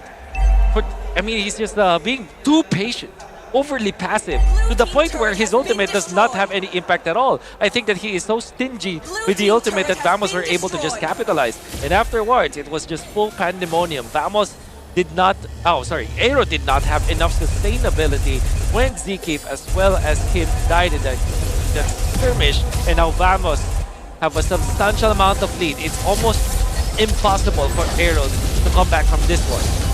And the fun fact, the last time Atlas was used is back in Season 11, and none other by Use, and it was in the Grand Finals. I still have some slight recollections of that here. It's been a long time. Unfortunately, Atlas does need a slightly different item build nowadays. We talk about how much tankier he is, but that's not from changes to the hero specifically. It's because of the items, and going for fleeting time means you're throwing that away. Radiant armor is definitely an imperative here for AERO, but looks like they're not building that up yet. The only magic defense here is Oracle and maybe some top boots along the way, but this is where you know that Clockwood can just tear them apart, as well as Natko for sure. But just having this Valentina constantly copying the last Insanity, going in for the flicker plays, already a big problem for AERO. Yeah, honestly, like looking at the items that AERO has already built, there's really no defense items. Like you said, Wolf, it's only Oracle on Crusade. Other than that, I don't know, there's a lot of weird things here. Like sprint on the X-Borg, fleeting time on the Atlas. Yeah. Again, okay item, but not the first one. And if I was Kim, I would be a bit upset. It's like, where's my front line? Yeah. How am I supposed to deal free damage? You know, I wonder how. I wonder why AERO can get back from this game. It's so difficult. I'm looking for many angles here. I think the only way for them to eventually win is that if Vamos messes up so badly and then it goes to the 23-minute mark, then they can fight afterwards. But in this specific moment, everything that Vamos wanted, they can get for free. It's a really tough spot for AERO because they're not tanky enough to sustain frontline, and they don't do enough burst damage to warrant that either. Vamos has them beaten basically every corner right now. 8k goal lead. Mount Stalker gets popped. They see everyone. Lord dropping low. I'm offended. Catches move. Braga armor already gone. Nice taunt from Zorn to stop Zeke. Kusei comes in from flank. Oh, beautiful three-man fatal. Lynx catches JB, and they melt him down. But the rest of them are still too tanky. Clockun's already dismantling the backline. He's taking out Kim. He's chasing down Smooth, and that means that there's no more damage for AERO to play around. They're slowly but surely being chased down. Hazel being corralled like an animal in the zoo. Another wipeout for Vamos, and that means the path to the base is wide open. They are going to take game number 2. Dude, this is such an amazing game. Vamos have recovered and they have equalized. And let me take the time to say here, man, where was Clockun like this in regular season? Oh my god. He's a good player, but now he's an amazing player. What happened in these 3 weeks? Well, regular season might not matter as much anymore, because if you pop off in the playoffs like Clockun is doing right now, then you have a way better spot in taking that M7 representation. Most importantly, that was a terrific jump coming up from Zeke the Atlas, but even better, Clockun, oh my god, outplayed so much. And then when we said that Kim is like the carry for AERO, it's like a probably, you know, the ace player of this team, literally outclassed in this game. In that last clash, not only did he defeat Kim, Clockun also defeated easily Hazel. What an outplay with that flicker. Can I just say, you truly are an analyst? Okay. Because we talked about the mic check, and you were like, is he nervous or locked in? Yeah. Hey, I guess Clockun locked in, man. Locked in. Oh, and he was on another level that game. We already knew the Valentina was probably going to be a pretty solid pick into an Atlas and X-Borg, but we would not have expected the sheer difference in value. Yeah, and there were so many bad decisions from AERO, from the draft pattern, the itemization, the battle spell. Sprint on X-Borg. They were just so scattered on the map. I think that they got discombobulated after that break. Can you say that one more time? Discombobulated. That's a big word. It is a big word. Yeah. Do you use that in the hospital? Actually, yeah. Yeah. Discombobulated. Kombucha? This kombucha. Yeah. Discombulated? Okay, hold on. Let me try. This is the MVP. We gotta look at the MVP here, and it has to be Clockun, all right? It has to be Clockun. It cannot be anyone else. If not, I'll be discombobulated. Ah, there we go. Hey, you got it. You got it. With a Malay slang. Yeah. That transition was godlike, by the way. Hey, thank you. I cooked it up. Clockun. Makeup artist.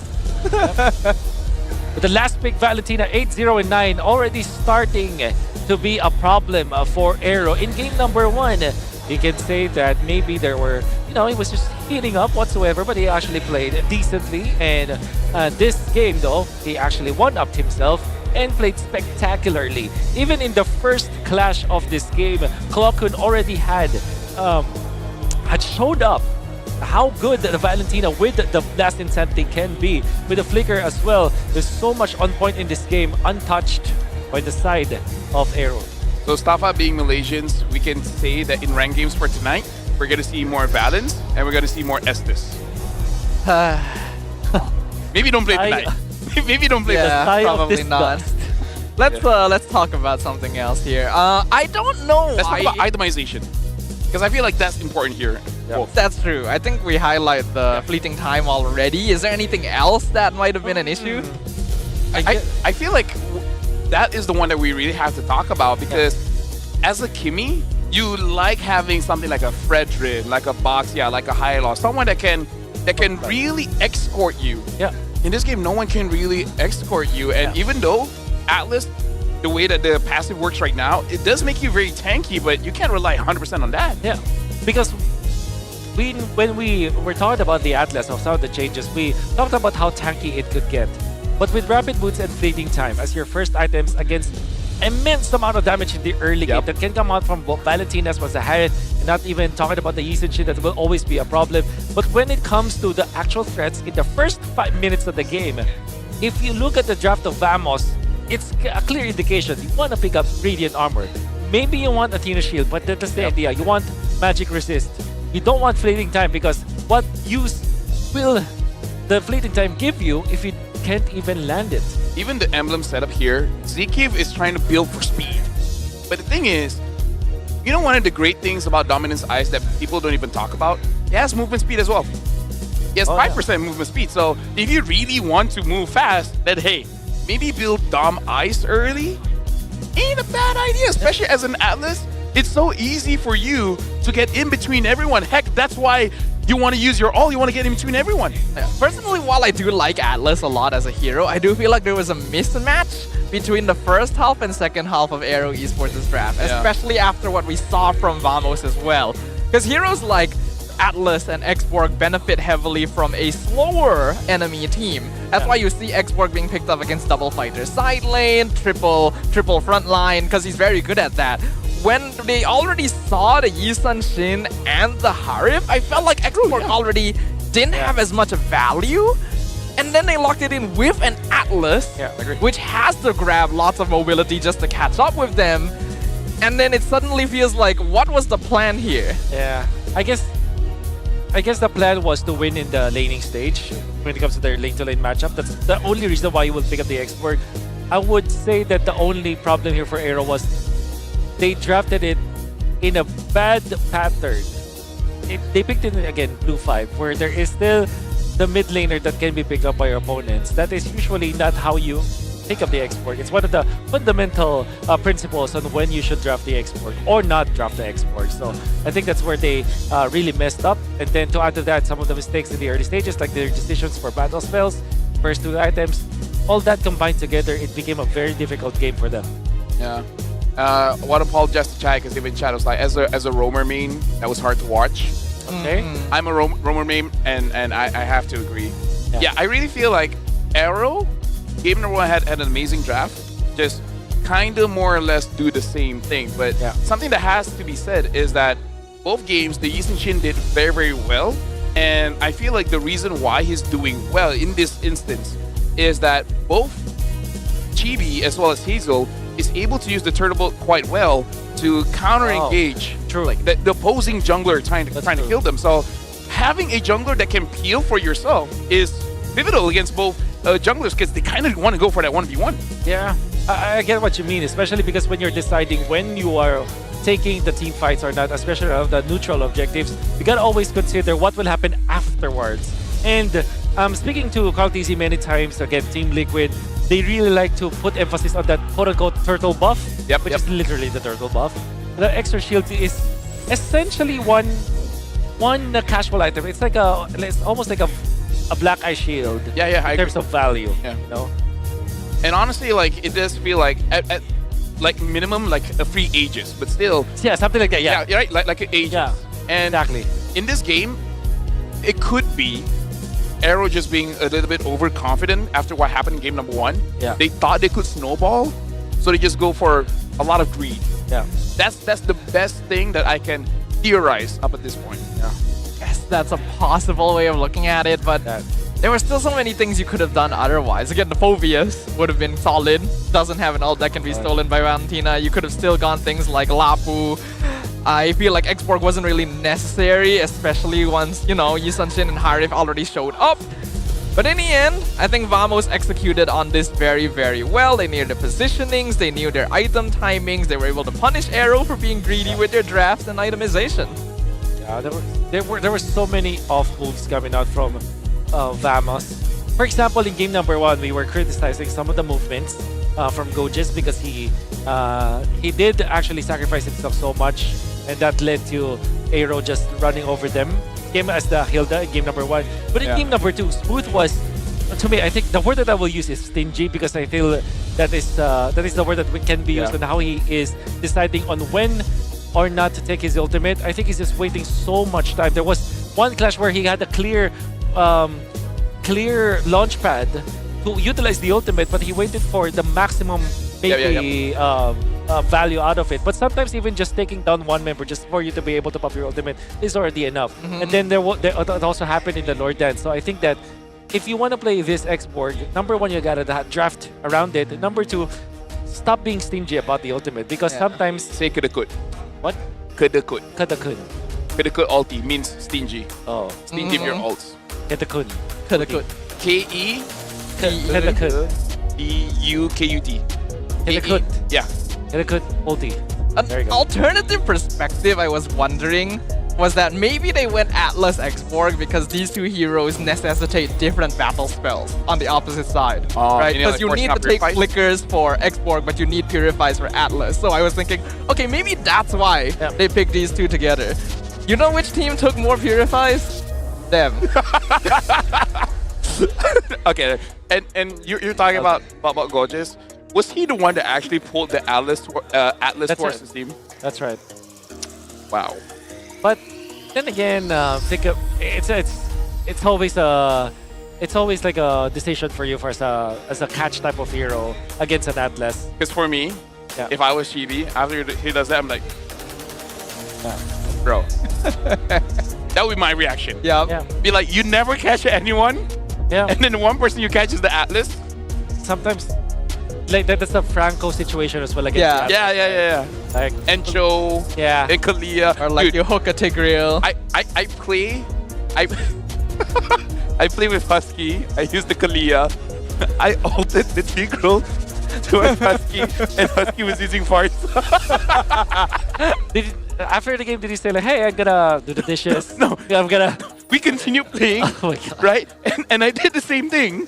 Except this time, I pulled the Tigreal towards everyone in the team. I think Midnight was playing that time as well. I remember because the guy's name is Okay. El Crowd Control.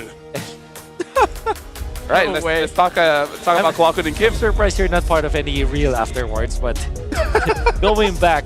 And you thought you weren't part of the dark system. Oh yeah. Oh yeah, you are part of it. It lives in you, dude. It's in your vein. Game number 1, it was the mid lane showcase from Kim. Game number 2 was totally for Kwakun. Let's just say that he was given a very good hero in this game number 2, but at the same time he played it so well.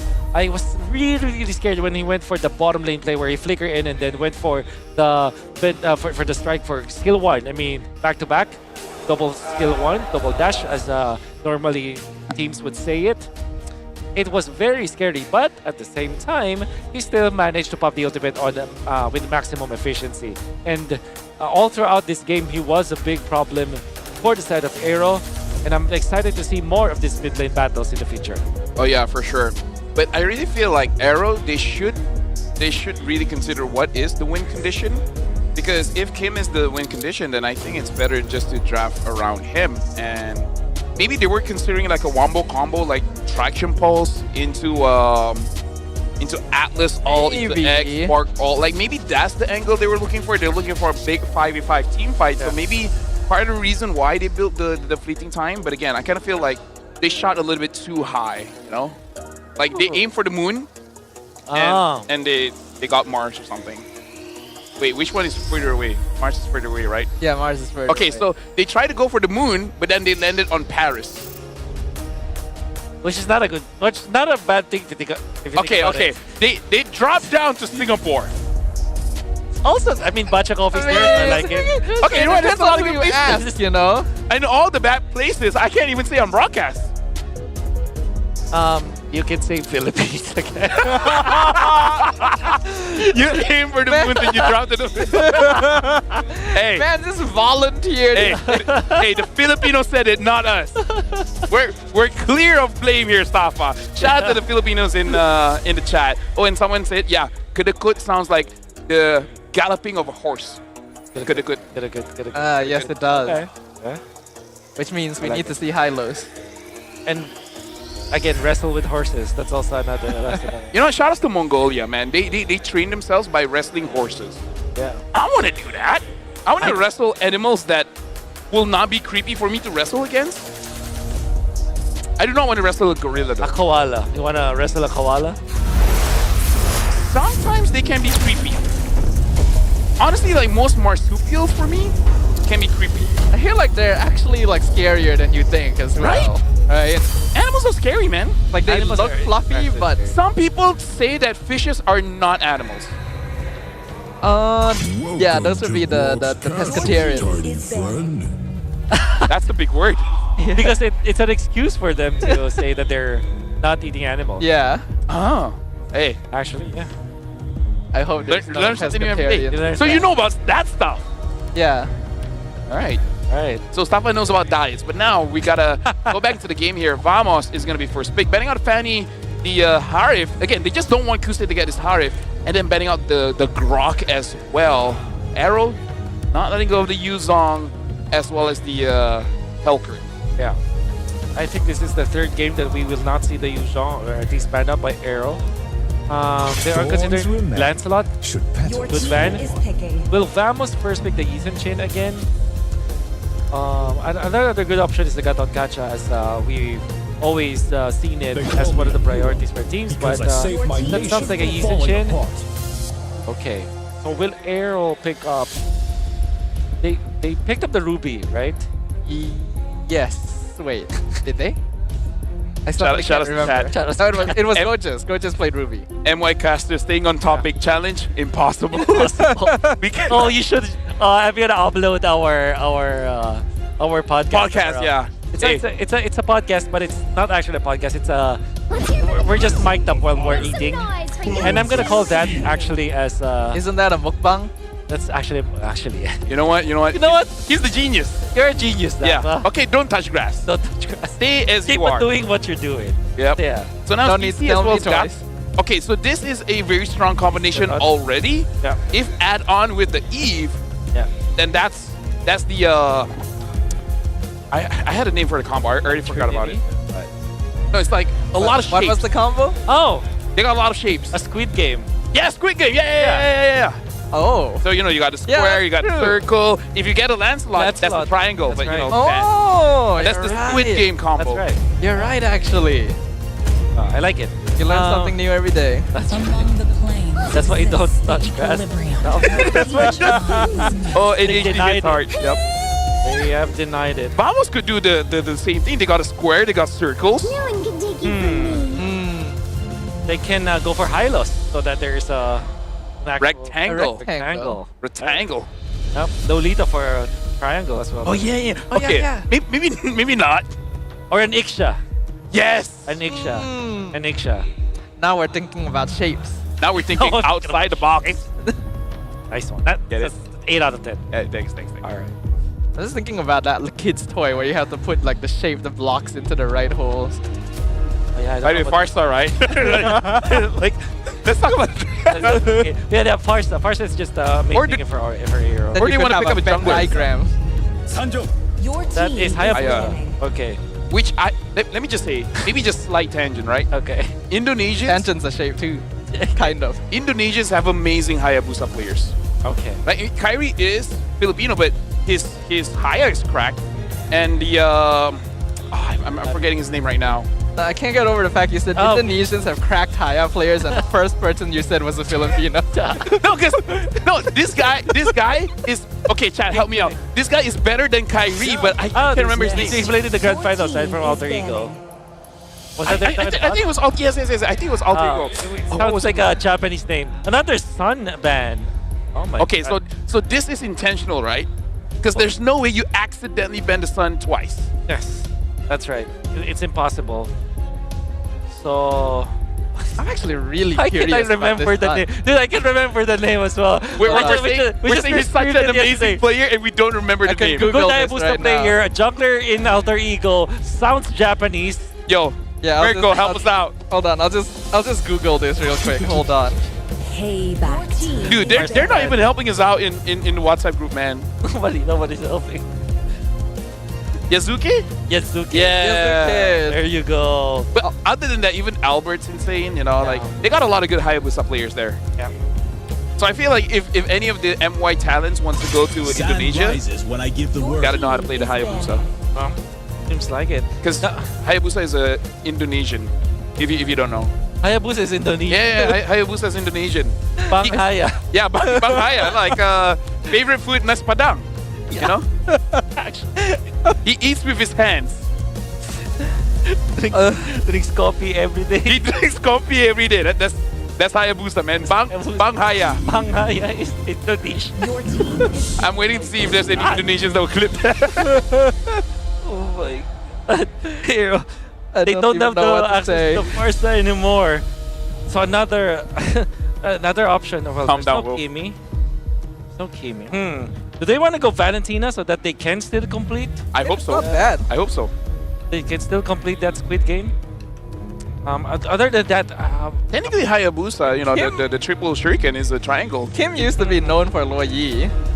We haven't seen it in a while. Oh yeah. But it's not impossible. Not impossible. Oh, Team Hawk. Yo, it's been a month. Yeah. Long time no see. Oh, Yeah, this it is is just Team Hawk. They still go for the Kimi, so that's interesting. I mean, like, at least there's no way that the Gata is gonna build fleeting time, so he's gonna be pretty tanky, right? Hey, So, never say never. you know what? You know what? You're right. Let me shut my mouth. Mindset issue. And now Vamos, they have a clear path to take the X-Borg themselves if they want to go for it against the CC. There's an option as well for Hylos. Actually, Hylos sounds real good for Vamos right now. Hylos is solid. Alice is still open. Lapu Lapu, backline dive There against is the also Kimi. the Hilda angle for Vamos so that they can actually make it difficult for the Hayabusa. Oh. For a real fight. Your team is Well, this time there's not gonna be a. Oh. Wait, what if they just put Kimi Gold, right? Kimi Gold and Valentina. Okay. I mean, like, just to give what they received. That's early. right. I like that I'm rage baiting chat because now they're like, no, Hayabusa is Japanese. I'm like, chat, just. Can't you see that he is actually Indonesian? It's Bang Haya. It's Bang Haya. But yeah, like, if gold lane here, is there any other, like, will a Claude still work here? Although we haven't seen a lot of Claude. Claude is typically used versus the Eve, so yeah, that could work. I mean, there's Granger. I like the Bane actually for AERO if they want to pick that up. Apu? So this is going to be a CC gold lane? Or Seems like or it, Lapu yeah. Lapu Gold Lane if they want it. But however, I think that you would be better off putting the CC against the Ruby and then put the Lapu Lapu versus the X-Borg. But I agree. So far, I'm really liking what Vamos has built when it comes to their draft. I think it's holistic. I really like the touch of the Kalea plus the X-Borg and the Eve. I think there's just so much team fight that they have. So the Squid Game composition reigns for me. What he said. Yeah. Oh, okay, sure. Yeah, I do also think that their composition is a little bit more logical on paper. They've got good crowd control, the team fighting is solid. I do feel like it's not really the best comp for X-Borg again. Not to mention this is gold lane X-Borg, it looks like. It's not Kohu to be playing it, Ruby and EXP, but who knows, right? Anything is possible as long as you put your mind to it, ladies and gentlemen. We're jumping into game number 3 here. Which of these two teams will be able to put themselves one step closer to the next phase of the playoffs? Yeah, right now, honestly, I want to look at the junglers again. Because no doubt the mid is going to show up when it comes to how they really want to control the game. But Hazel was known for his Hayabusa, where in the previous season was able to get a game off of SRG. So there is some repetition here for Hazel. So we're just hoping that he really shows up here. With his Hayabusa, he is gonna be a threat. I mean, we're talking about how holistic the Vamos composition really is, but if you look closer at AERO, they do have a lot of angles to win the team fights. Most importantly, when Hazel is gonna be able to pop off, Clockhorn will always be on his toes. It's not gonna be an easy catch for Zorn. Think about it. So this is not a straight up 100% win for Vamos, but I do feel like they have the draft that is easier, way easier to execute. Yeah, no, 100%. I do agree. Zorn here trading quite well against him and ZK with Hazel. He has the shadow inside of him, but looks like not going to commit here. Opting just for a little bit more farm. And I do like reading chat. Do you like reading chat? Yeah, I like reading chat. Hayabusa is Indonesian, guys. Let's settle the debate. Yeah. Actually, no. Keep on debating. We need more. We need more. What you call it? Engagement. And we need more engagement. And of course, don't just claim it. Defend it. Defend it, yeah. Tell us why you think Hayabusa is Nepali, as I've read here. But for me, it's Indonesian. So right now, like, I want to see how Kusei really performs on this Lapu Lapu, because I think the draft here coming in from AERO, in a way, they want to be able to get onto Clockwood because I'm pretty sure they realize Clockwood is the big problem.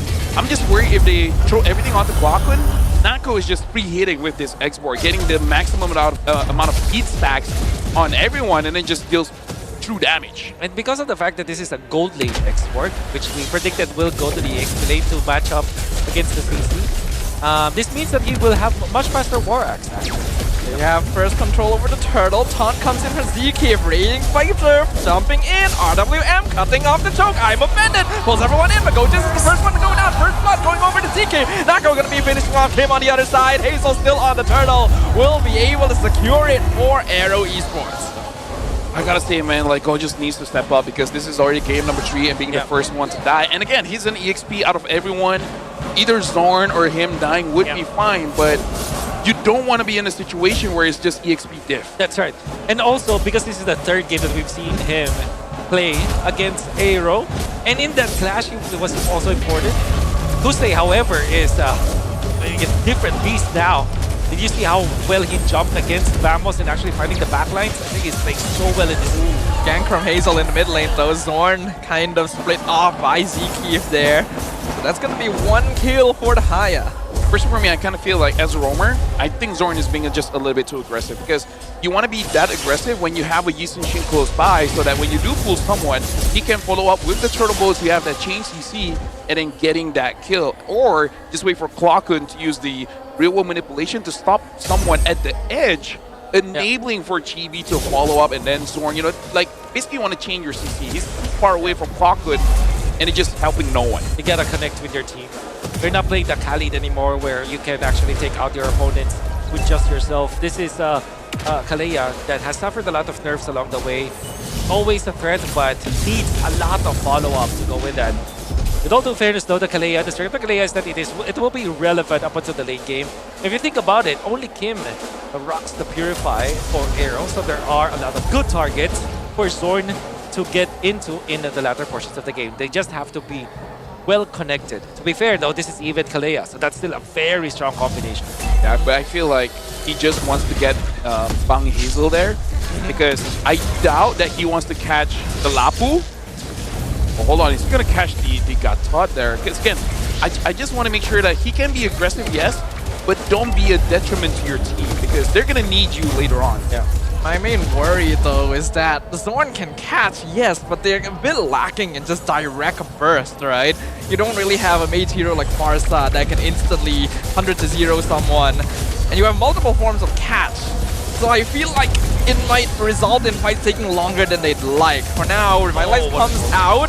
Nice, I'm offended. They're all inside the funnel in the RWM. Mount Stalker unfortunately doesn't hit anyone. Sunar's Flank gonna be purified as well. Zorn goes down. Nako comes in from the flank. I feel like he could have used Last Insanity, but he's a bit too slow. Hazel picks up the turtle and AERO just walks out. Oh man, props to Smooth. What a good curtain call. The timing as well. Vamos, although they are in front of AERO, they probably did not expect that Smooth will actually commit with a curtain goal. The timing was so perfect that it allowed AERO to eventually punish Vamos. And even when there was an I'm offended play, there wasn't any follow-up after Vamos because of the timing from AERO Esports. Now they're collecting so much gold around the map, 1.9k. Hazel did get 2 of the turtles. And now he is actually level 9 compared to Chibi's level 8.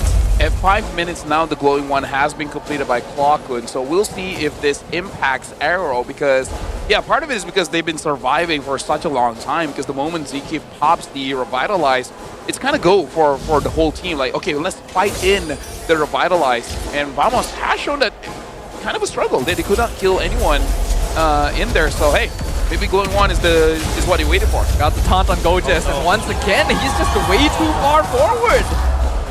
Oh, that's a major key, a major piece for Vamos' formation and the way that they are approaching the team fights. Always gone upon 0 and 2 for Gojes. This has to change. The I'm offended play is very important for Vamos, as well as the stun. There is a lot of counter engagement that they can do with this hero, with this Ruby. And the main way for them to control Hazel is actually Gojes on this Ruby. So they cannot afford to lose him like that. Slam onto Zkeep into the Amp Offender. They're trying to keep him under tower, but he just AOGs back out. I feel like they could have spaced that better, but this is the damage issues I was talking about.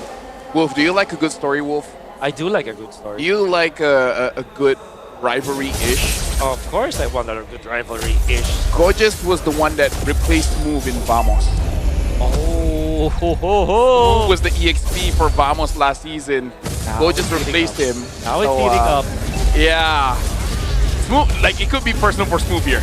Zkeep pops to Revitalize, walks forward, tries to get the pun. Is eating a lot of damage. Mount Stalker included, going to be spent. He goes down, but good save. Flicker throw into the Landshaker. Stuns 2.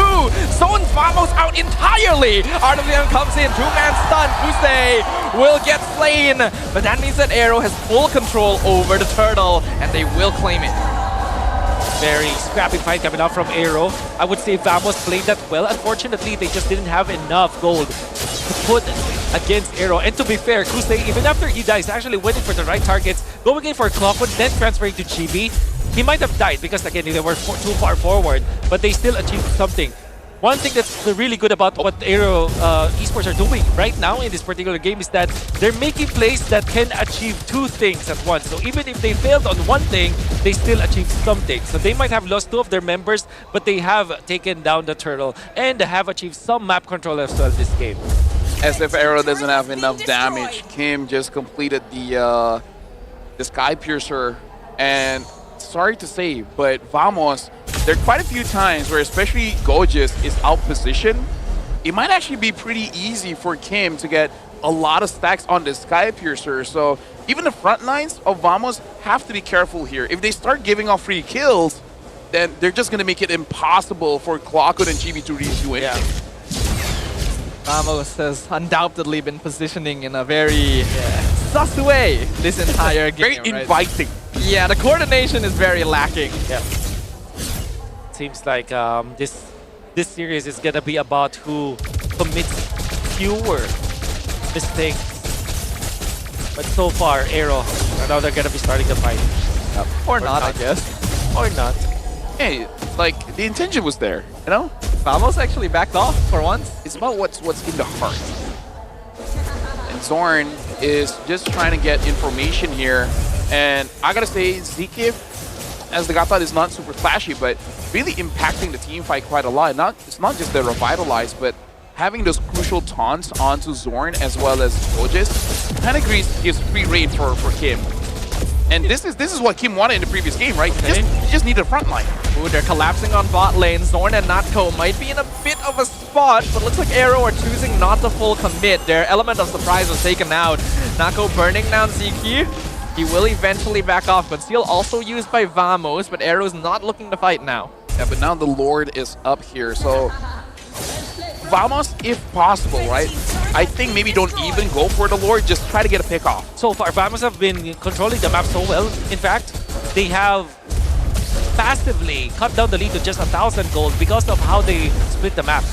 Konami Slam onto Zeke, pulls him into the entire squad of Vamos, but the Revitalize actually keeping him topped up. He will eventually go down, but AERO has made it back. Last Ascendant comes out, Flicker Landshaker trying to chase GB, but Kusei cannot find it. Nako with the double kill, and now he's looking to burn even more targets. It's a triple for the X-Borg. That was good for Vamos, but I'm questioning, why did Zeke not use the AOG? That's also true. Because he had the ult. He had the ult, he had the Revitalize, he could have survived. But Vamos have smelled that mistake coming out from AERO, and they will not stop. They will take the Lord afterwards. Vamos with the Clockwood ultimate that landed on all of the members of AERO. Them stopping Kusei on his tracks. Kusei had the right idea, but Vamos was just one level ahead, one step ahead of AERO, and now they have taken control of the game. And this is what I wanted to say, was that for Vamos to get back up, you know, in their usual playstyle, they want to get a catch first and then eventually move forward. And I think the mistake coming in from AERO is that, well, number one, Zeke could with his ult. He didn't use it to save himself or set up for his team. Oh, but hold on, Gorgeous. Oh! All right, good. Dodge the Stardom. I think that would have been bad. Times are changing, you know? We are actually seeing them stuff developing in real time here. Vamos now going to be able to take that mid tier 1. Zorn has fleeting time now, so he can make catches even more frequently. Some sort of defense here coming up from AERO, but now Vamos are in complete control of the game in a way that it's going to be difficult for AERO to find an opening. We said that when it comes to Drafter, ease of execution is there for Vamos. And when they have this kind of lead 11 minutes into the game, this will allow them to have even more of an ease when it comes to execution. So Zeki has to just get back to his tracks and maybe pop that ultimate at the right time. Bandit pulls him forward, Revitalize you, Tsunami Slam as well after Zeki, and Clockun finishes him off. AERO a bit too slow to follow up, which means that they do not have their roamer, and the Lord is crashing up top lane. Top inhibitor already of half HP, it should go down pretty soon. Nako even tanking some shots to make sure the Lord can go through. AERO Esports will be able to clear this up, but they've lost a lot of structures as a result of this. This is the current problem. They're not dropping down the Faraga armor, right? Nako is not in a position where he's healing more than the damage that AERO is able to output. And in this situation, if they had a Farsa, it would have been much better. There is a lot of problems that AERO will have to face, because we talked about how difficult it will be for Hazel to be effective in this game. He has to be very creative. Don't get me wrong, he will have great impact. There is an opening for him. But seems like Vamos are not giving him that opening because they always go to Zeki. Speaking of Zeki, he popped the conceal. He's trying to come in from behind. The taunt gets cancelled, but the curtain call locked down 2. Sword goes down. AOG is done. The flicker catch onto Hazel, but he is able to blink back to the quad shadow. Last Insanity now used in the front line, and Nako blows up Zeki. He is unstoppable. Vamos have completely reversed the tempo. They're now looking to push in on the mid inhibitor as well. It's currently a 4v3 defense. I'm a man to catch Kusei. Is in some tripping, but he will be able to escape for now. Now, overall, still good. And AERO, Vamos forced out Smooth to use the Vengeance. So for the next 1 minute, Smooth isn't going to be as tanky. So Vamos, they have options here, right? For the Lord, they could use the advantage with the Kalia and catch whoever wants to open up the map, or just burst it down. Personally, for me, I prefer the other option, which is just kill them straight up, right? Yeah. Just catch anyone that's brave enough to step forward. That's right. Whoever is in the front, that usually is going to be Zeki. Action 12 pulls in Nako, but Nako pulls them back with the fire stakes. He has lost most of his Faraga armor, so that's not really an ideal position. Mountain Shocker also going to be used. Gives Vamos information about where AERO is. Kusei comes from flank. AOG goes in. TB secures the Lord. Landshaker connects on 2. He's chasing them down. Kusei, he wants TB, but the last Insanity is burning him to his demise. It's a monster kill for Nako. I'm offended. Pulls in the Katon. Tsunami Slam just for good measure. And Zeki will lose his life as well. Dude, this is the annoying thing going up against Eastern Shin, man. They're so slippery, but now Hazel wants a 1v1. Oh, he shadow kill! He finds it! The 1v1 kill on the jungler! He's trying to escape, but he's gonna be chased down. He won the 1v1, but now he's on 1v3. Can he outplay this? Oh my god! Kill on Clockun! The damage might not be enough. Tsunami Slam gonna be used on Hazel. Does he have the cooldowns? He does not! Zorn finds the shutdown. I mean, he did still do something cool. Almost having that Bang Haya name. Oh, the Bang Haya. Bang Haya. Will drop. But he might have bought enough time for his teammates to be back and defend. Heroics coming out from Hazel in this game. Might be enough. Vamos are just punishing AERO during that Lord fight. Kusei with tunnel vision.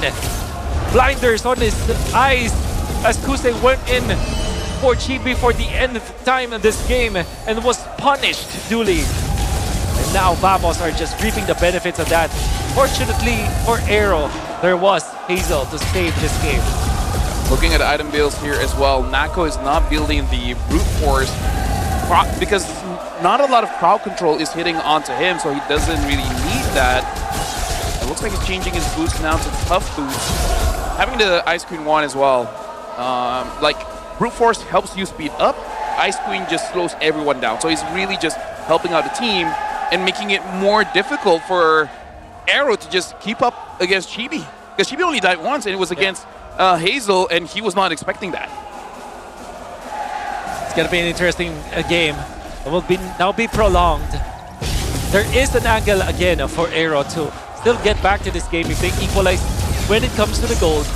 When Zkip is no longer an easy target for Vamos to utilize their ultimate, when Kusei eventually gets enough items to jump on the right targets and not be traded off, there is that option. But it seems like Vamos are not giving them that advantage. Natko is certainly an issue right now for AERO. 6-0-4 on the X-Borg. Slow start, but really hitting those peaks. What an item from Chibi. He went in for the Winter Crown. We were just talking about how Kusei should have an angle to jump on the Chibi and then eventually outplay him, but Chibi is already thinking ahead. One step ahead with this Winter Crown priority for our Yi Sun-shin. It makes it so that even when AERO finds the opening, they will have an outplay potential. So right now, Wolf, like, AERO is able to extend the game. 18, 19 minutes of the game here. Do you feel like they have a draft that can actually do well in the late? They do have a draft. But it's, Vamos will still have the easier lineup, but there is an opening. There is indeed hope. Kimi will eventually be a problem, as well as this CC. And obviously this Hayabusa will always be a problem. Yep. So now Kusei knows that someone is inside the bush. Probably can guess it is going to be Zorn because everyone else has gotten vision over to Vamos. And now the Lord has evolved. For Vamos, they still got to be careful here because the EOG can catch them off guard if they don't have the dashing abilities. Well, Zkip has popped the conceal, but right in plain view, so he's instantly going to be cancelled away, but he's just buying time, so it may cost him his life. Revitalize not going to be able to survive against 5 people. Immortality burned down, but Zorn also loses his own. Kim actually doing a lot there. AOG defensively, Last Insanity also used, but it misses completely. He gets stuck behind the wall. AERO Esports has taken back control. Hazel secures the Lord away. Smooth will stay, buy some time with the Winter Crown, but the trade is definitely worth it. With so many important mini skirmishes that happen in there. For example, Kusei is getting outplayed by Vamos, but Smooth also outplaying Vamos and then getting traded off. Hazel obviously being very solid when it comes to that Lord fight. This is gonna be a 50-50 again. Right now, honestly, like, AERO, they are starting to get mistakes off of Vamos. And now Zkip is doing his very best to create opportunities for the team. But yeah, like, Vamos, I feel like Natko kind of panicked. OG splits the fight in half. Natko gonna be isolated here. Gojis will stop Zkip, but Natko is gonna be abandoned, loses immortality. He comes back up, has to use the Last Insanity to escape, but Skypiercer is there. He has to use Winter Crown. Meanwhile, Kusei causing havoc in the backline. Tsunami Slam finds him, but Natko is down. It's a killing spree for Kim. Trading Kusei for that is definitely worth it. Gojis, why are you still here? Loses immortality. RWM comes through. Skypiercer finishes him off on the roof. It's a double kill for Kim. Why is no one focusing Kim? It's a triple kill for Kim on the Kimmy. Where do we start here, Wolf? So many scrappy fights and so many good plays and bad plays as well. Kusei just really put on the blinders on it, just focused on GB. It did not become successful, but Kim also did not get touched by Vamos at all. And then Hazel just outplaying everyone in that game, in that skirmish, I mean. Oh my goodness, AERO. As crappy as it looks like, it seems like they are outplaying Vamos this time. There's so much to digest in just that one scrimmage. I know. And not just mentioning like everything else that happened in this game, but I want to bring up one thing. Okay. Which is Natko. Okay, I want to bring that up too. Yeah, it's starting to choke a little bit with the Last Insanity from the Last Lord and that flicker. I do not know why he committed for that first Last Insanity. That he just, literally tumbled against Kim. Yep. And I think that he also disrespected the extra damage you get from the Lord when you're beside the Lord, the Kimi damage. The Kimi has some assistance with that Lord damage. That's why he got melted down so easily. And then Natko, after that flicker play, still gets traded out. Ooh, Zorn walked into the wrong bush. Tsunami Slam used, but it's already too late. He goes down. It's now 5v4, and they're trying to commit to it. RWM comes out, but AERO just walks away. My goodness. Vamos are crumbling down. That's the Kalea out. Bro, right now, Vamos, talk about losing momentum, because people have said it right. Vamos is a team about vibes. When the vibe is bad, they crumble, and right now they are crumbling. Lord is at 20%. Last percent, he comes out. The Lord knocked up into the I'm offended. Hazel! He's dead! It's a 50-50 kill! He secures the Lord away. GB gonna be chased down by Smooth. Still has immortality, so he will be back. God. Somehow, AERO still gets the Lord. Oh my god. I don't know if Natco actually timed this last insanity with the stun that can come out from the Lord. If you plan that out, I think that's gonna be genius. But at the same time, you understand why he went for that play. He almost actually won it as Hazel was taken out, but came just at the right moment to actually take the Lord. Let me just say, even if he doesn't time it out, it means that he has that instinct, that intuition, the thing that you can't explain, you just know. Oh my it's god. time. And he did it well. Yeah. I mean, Nako has blunder, but hey, he redeemed himself. He did redeem himself for sure. And Smooth was there to redeem himself as well, as GP was taken out. I mean, the immortality was taken out because of him. Nevertheless, Vamos will still take down the last inhibitor turret for AERO. And even when AERO does have the gold advantage, they will not have the real estate advantage as Vamos have taken out all of their turrets. Right now, we're in the part of the game where we're just swapping items here and there. Oh, Jet. While you're there. Yes. Oh my. What is he doing out there? I need dinner, man. Oh. We've been having fun, chat, the entire day, but now it's starting to have some mistakes that leave us analysis. It's Banghaya. Banghaya minum kopi hari-hari. Minum kopi. And eating nasi padang. Now we need a skin. Yeah. Oh my god. Well, now AERO is the one in control. Kim has become the core, which we always said he was going to be, but it didn't look like the game was going to lead in that direction. In 20 seconds. Gorgeous. Oh, the Lord will be up. I mean, Gorgeous is also up right now, so whatever mistake that he did, it will now be equalized. It will not matter as much, especially with expanding rivers. Zikif with this kind of position, he just scouted everyone. They tried to blitz the Lord, and they do have the Kimi and the Hayabusa. This is doable, actually. Well, they're trying to blitz it, but here comes Vamos. Zikif gonna be the first target as per usual. Revitalize used already in advance. Gets the taunt back on Natco, and Kim is pelting him down. Faraga armor is almost gone. Immortality comes out. For last percent is gonna be used. Zikif gets blown up. They're gonna use semi-slam, pull Smooth back, but the curtain call locks them together. I'm offended. Gonna pull Smooth in. RWM pops the immortality for the first time. Hazel trying to save his EXP laner, but it's not gonna be enough. Smooth goes down, and now Vamos regains control of the Lord. This is good coming in from Vamos. They kited it out because they know if they want to beat AERO, they got to take the fight one at a time. And AERO fall for the trap. In a snap, Vamos became so clean. That was the best execution of their lineup that we've seen all throughout this game. Punishing Zikif, not overextending. Luring Smooth in, not also punishing him. Getting out of there safe. Members of AERO did not have a good opening. Even Hazel tried to go for the play. Kusei, after failing so many times with the jump, second-guessed himself and did not commit anything to go with that. And now AERO in big trouble. It's been a long slog, but we're 25 minutes in, and the Lord is pushing into a naked base of AERO Esports. A nice flicker in Tsunami's life catches Hazel. Looks like a kill for JB. The crystal's wide open. And Vamos knows it's time to call it. It's time to end this. Game number 3 goes in favor of the mascot team Vamos.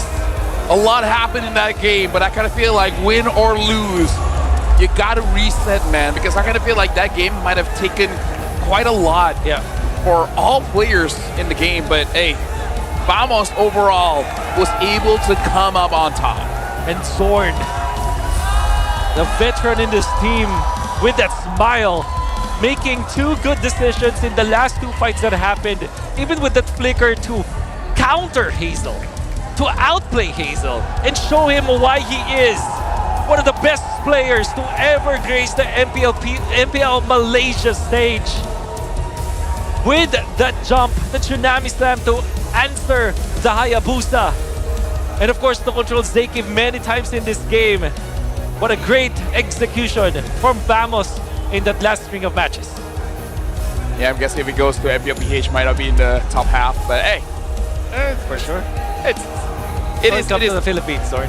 it is what is it? Honestly, like I would say, most of the analysis I want for this game is in regards to a lot of individual mistakes, because something that we do have to remind ourselves that as casters, yes, we want to bring up the players, right? Yeah. Bring out their glory, but at the same time, this is for M7.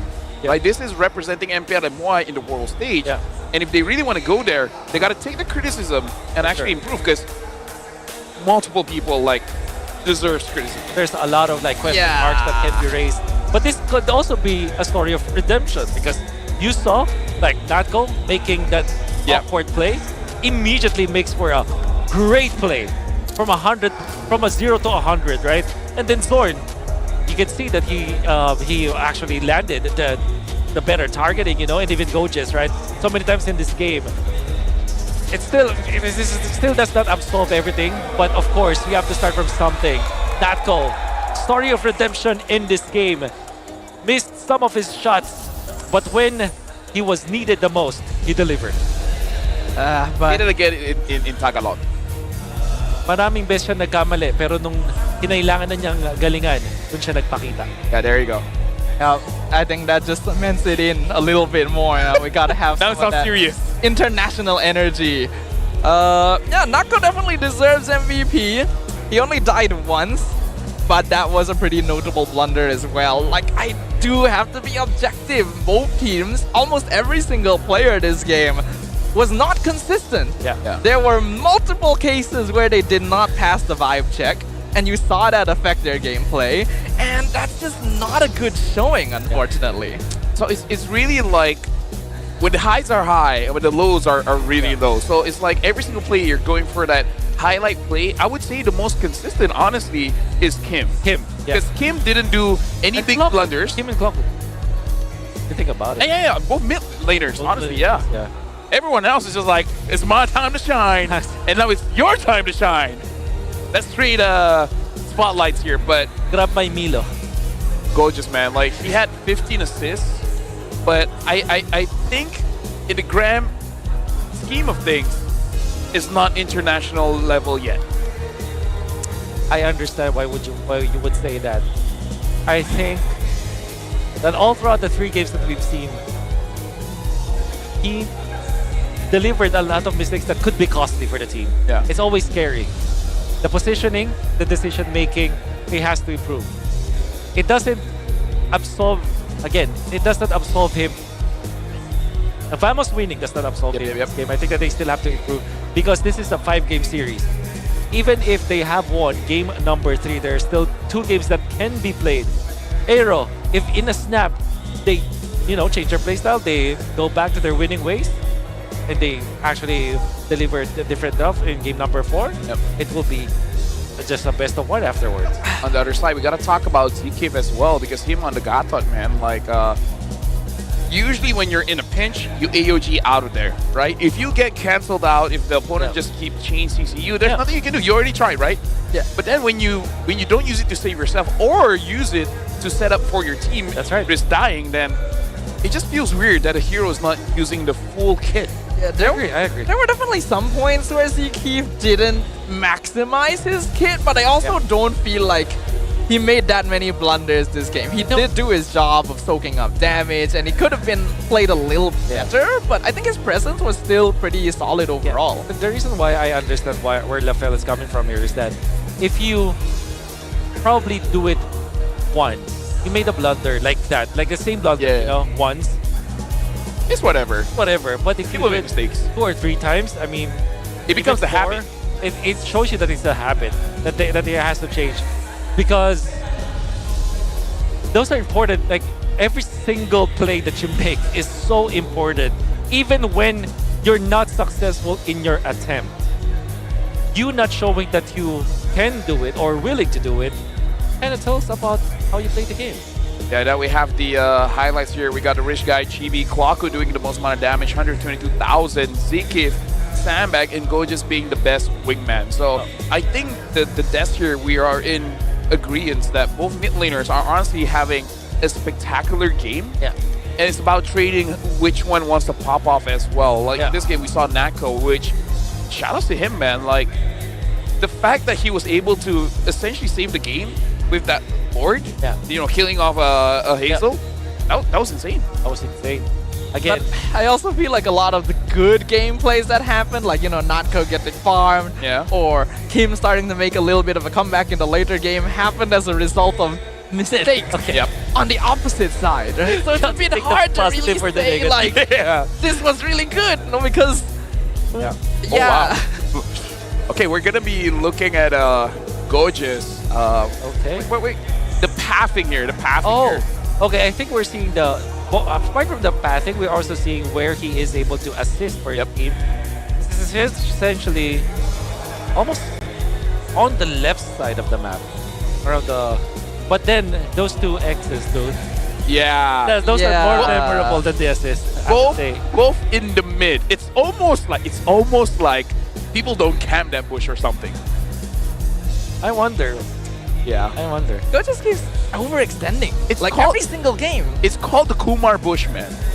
You can't be a professional player and be unaware. Like, you have to have this spidey instincts. Be like, okay, it's too quiet. I wonder if anyone's in this bush. Can we really blame the Kumar bush when he's dying by not even walking into it? Oh, you know? Now we need something worse. Because he's not even walking in. He's just in its vicinity. Well, you know what? We'll leave that to chat. Fair enough. They are creative. But now let's look at the highlights here. And Vamos started, like, let's talk about Vamos, how do you say this? Team fight positioning, or the idea behind the team fight, which is always trying to, because this is something that martial artists do. If you're one against many people, a weird thing that you want to do is back into a corner or back into a very tight alleyway, so that you're fighting 1v1. Yeah, it's like 1v3, 1v4. You're creating a bottleneck or a funnel. Exactly, and Vamos keeps on doing that. And AERO keeps on following for it, especially Kuse. Again, because he got his blinders on, they just focus on one job. I think that his coach said, okay, your job is to actually jump on Chibi. And then that's all that is running through his head. It's like, you know, that SpongeBob episode where he had to like forget everything. Except fine dining. Seems like it, and then it was working for a little bit, and then when somebody asked like, oh, what's your name, and then he crashed out.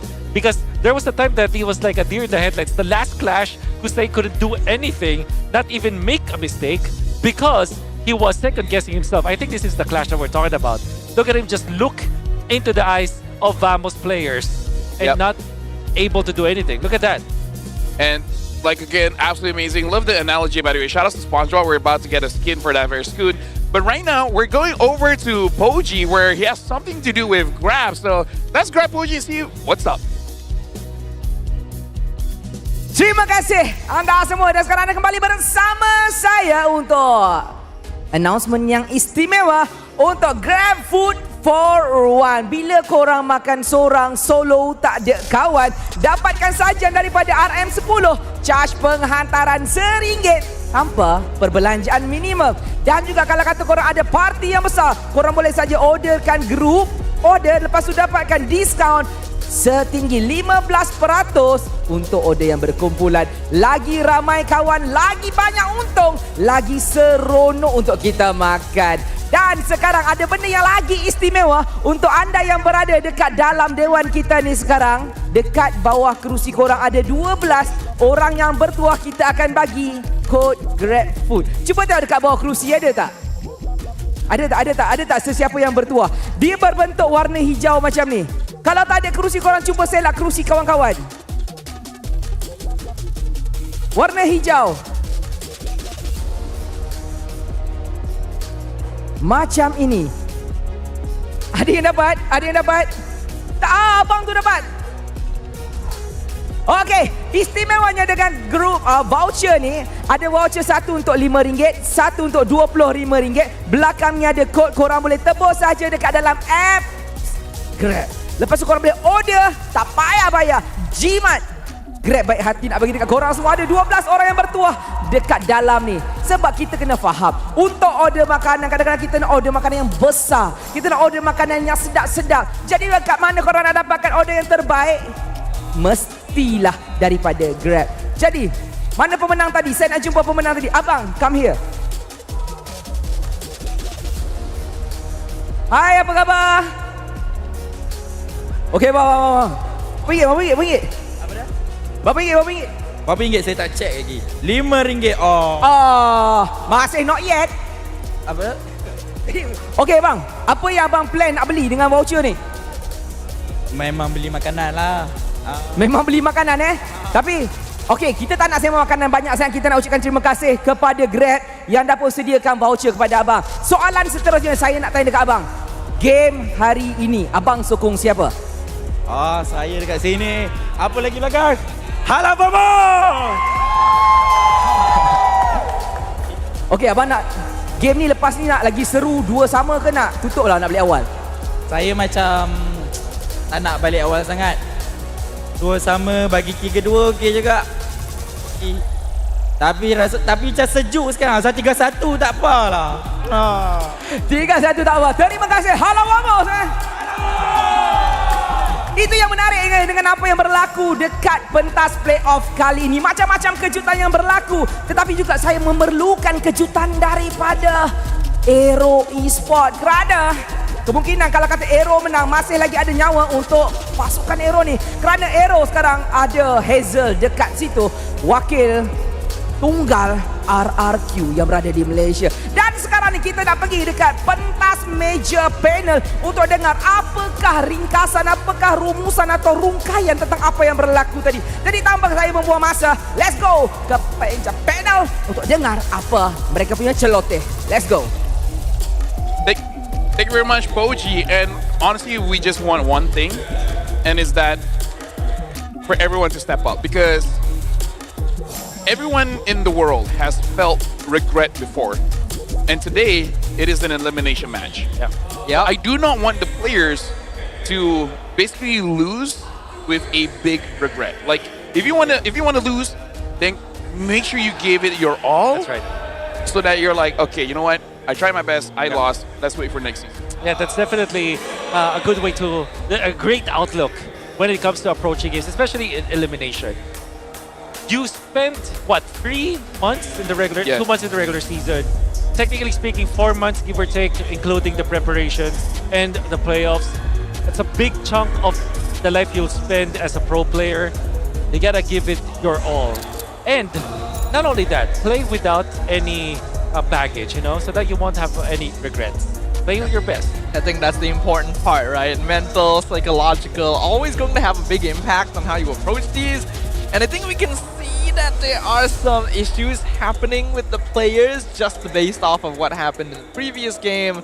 It was not clean by any means. And that's not the way we want to see these teams perform. Now that we are in the playoff stage, they have so much time to prepare after the end of the regular season. By the way, someone has texted me, and then they're like, don't be fooled. Wolf seems very nice. He seems like a good guy. But he has his own agenda here. He'll come here and take all our food and etc. So be careful around him. Who is that guy? Why did you assume it was a guy? Oh. It was a girl. Okay. So far, I have taken a box worth of a combination of energy drink and regular drink. From SRG. Yeah. With consent. With consent, yeah. Okay. I mean, like, you got a whole box. There's no way. There's no way they're like, huh, I don't know what he's carrying out. Either ways, we're about to... Actually, you know what? The girl makes sense. You already took drinks with consent from the best team in Malaysia. Let them play the Either ways, hero. right now we are here to take our burgers. Take our burgers as well. Yeah. And our buttermilk chicken. I like the buttermilk chicken. Oh, really? I haven't eaten yet, but I'm guessing it was cold. Vamos! Already banning out the Fanny as well as the... Welcome to Grok's Castle. Harif and the Grok. And sorry, I lagged a bit. No, okay. Internet connection. Helkert as well as Yuzong. AERO has stuck to their guns, saying like, no matter what happens, neither of these two gets out. And they ban out the Ruby. Interesting. Wow. Okay, so Interesting. they might have been forcing Gojes to play a different hero. At the same time, it's also a good addition to a fun type of strategy. Vamos now have access to the Lancelot as well as the Yi Sun-shin. Between the two heroes, I would prefer the Lancelot all the time. But then AERO can just answer with Yi Sun-shin and CC, or just CC and then Eve. Yeah.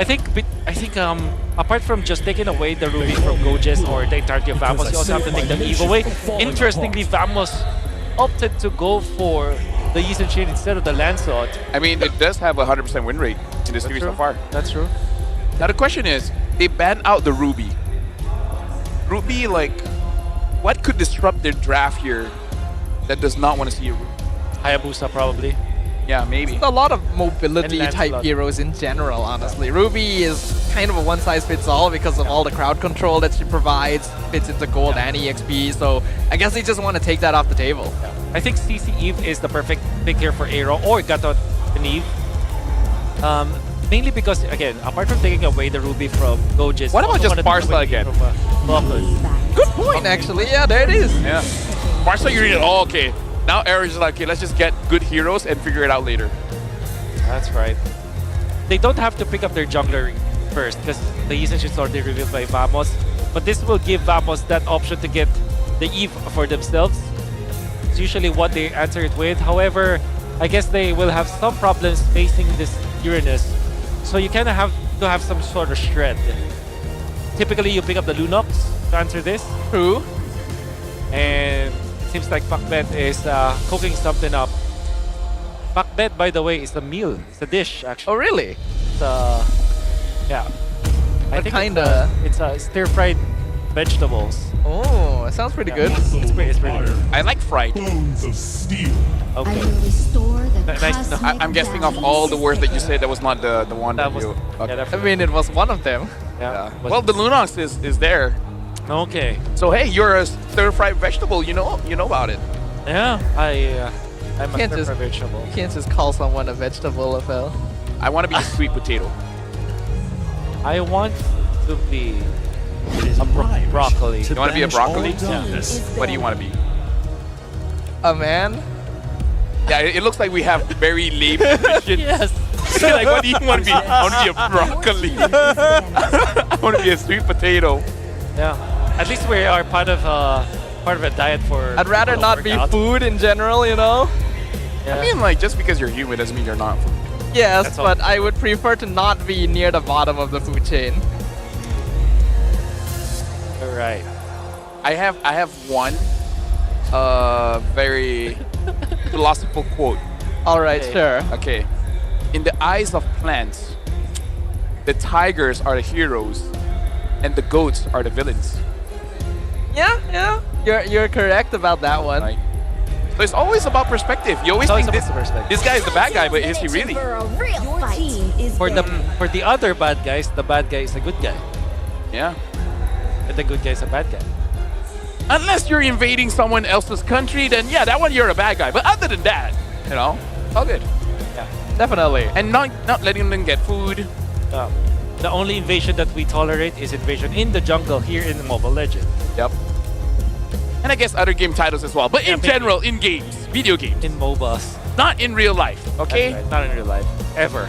Because if you do, then go to hell. But so right now, We are clearly too tired for this. at this point, at this point, I want to see what they can do with the sun. Because Yeah. I'm more curious than anything. Yeah. I hope whoever they're fighting against next be like, you know what? We're curious. I want to get an interview actually because this is such a curveball or whatever it is. I mean, do it for 3 times in one series so far. Kind of tells me that there is a pattern, there is a reason why they ban it out. And it feels kind of sad that we've seen this and haven't had a chance to witness Yeah. why You might this not happened. even see it. We don't even know if it's gold or EXP. Yeah. Imagine if Vamos looks at this and is just like, why are they banning Sun? Yeah. Imagine if Vamos is like, Sand I'm rises when paying I you give the word. to leak information to the opponents and just gave wrong information. That is a valid way to look at it. That's actually 5-head. That's Now, AERO, against the Gacha, you usually pick up the healed up, but they ban it out themselves. I think the Hylas is the hero that reached the left here, but again, Lunox is going to be a problem. So maybe something like a Cho for Zinky would be better. What else does he pick up as a catch type of... He used to be known for Badang. That was when he first debuted. That could be good. But now it's meh. How about not an Atlas?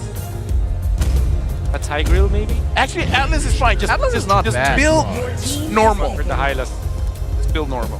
As we also thought about, not minding the fact that Lunox can shred through them, but if you put 2 valid targets for the Lunox, that means that will not have enough like damage in the end. So I think they're just overloading Vamos at this point. And now Vamos, they don't have the CC. They can go Xborg actually. I have a question here. Yeah. With the changes of Guardian Helmet, which one will be a better NT burst item? Is it the Athena Shield or the Guardian Helmet? Because Guardian Helmet, if you receive more than 500, then it just basically caps at 500. Right. And the Guardian Helmet has innately a lot of HP. I think, okay. I think Guardian Helm is better later in the game. Athena is better earlier in the game. Yeah. I think you want to go Guardian Helmet in general, so that you can also like get in and out of the fights afterwards. Athena is just Athena Shield or other items, or maybe just single-use kind of items, you know. So they only target one specific skill set. But anyways, the only bad thing is that it costs a lot. That also costs, right? If you want to be successful, you kind of need money. That's true. That's no wonder why I'm not successful yet. Shoutouts to Rose and Eternal. Yeah, that's why you have to be here in MY. You gotta get that bag. Get that bag. I wish it were true. So right now for There's so AERO, much longing in that.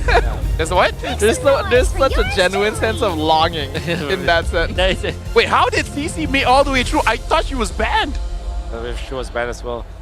But CC makes a lot of sense in this composition. It made a lot of sense for either team earlier on. Actually, I really like AERO's draft in this game. So you think it's going to be an equalizer here, huh? I think it's going to be 5 games, provided they don't make the mistakes that they were doing earlier. Could happen. Could happen. It's possible. Anything is possible, right? That's what I said when we started Game 3. What did I know? But this is an opportunity now. We already witnessed the reversal of history earlier today when MB was able to break their Day 1 curse for the first time. Last season, Vamos was eliminated by AERO on Day 1. Can they reverse the fate? Can they turn things around, or will AERO Esports decide it's time to actually lock in as we jump into the land of Dawn for game number 4? Right now, honestly, like in terms of the momentum here, because I really want Gojas to pop off for this one, because Alice is, I would say, an easier playmaker for the team, and it's essential. It's essential to deal with the Farsa. Yeah. Oh, Thorn. Oh, that was close. That was close. He did still have Revitalize, so he was playing with fire a little bit. Yeah. If he died, he would get flamed for it. But yeah, I legit, I really feel like Gojas needs to step up for this one, because if not, then I guess Nako can as well jump into the backline, but you prefer Nako saving it for someone else. That's right. And this time, Kusei is playing a more familiar hero with a CC. Natko going back and taking advantage of the flying cloud to just get out. It's difficult to actually freeze the lane in this scenario.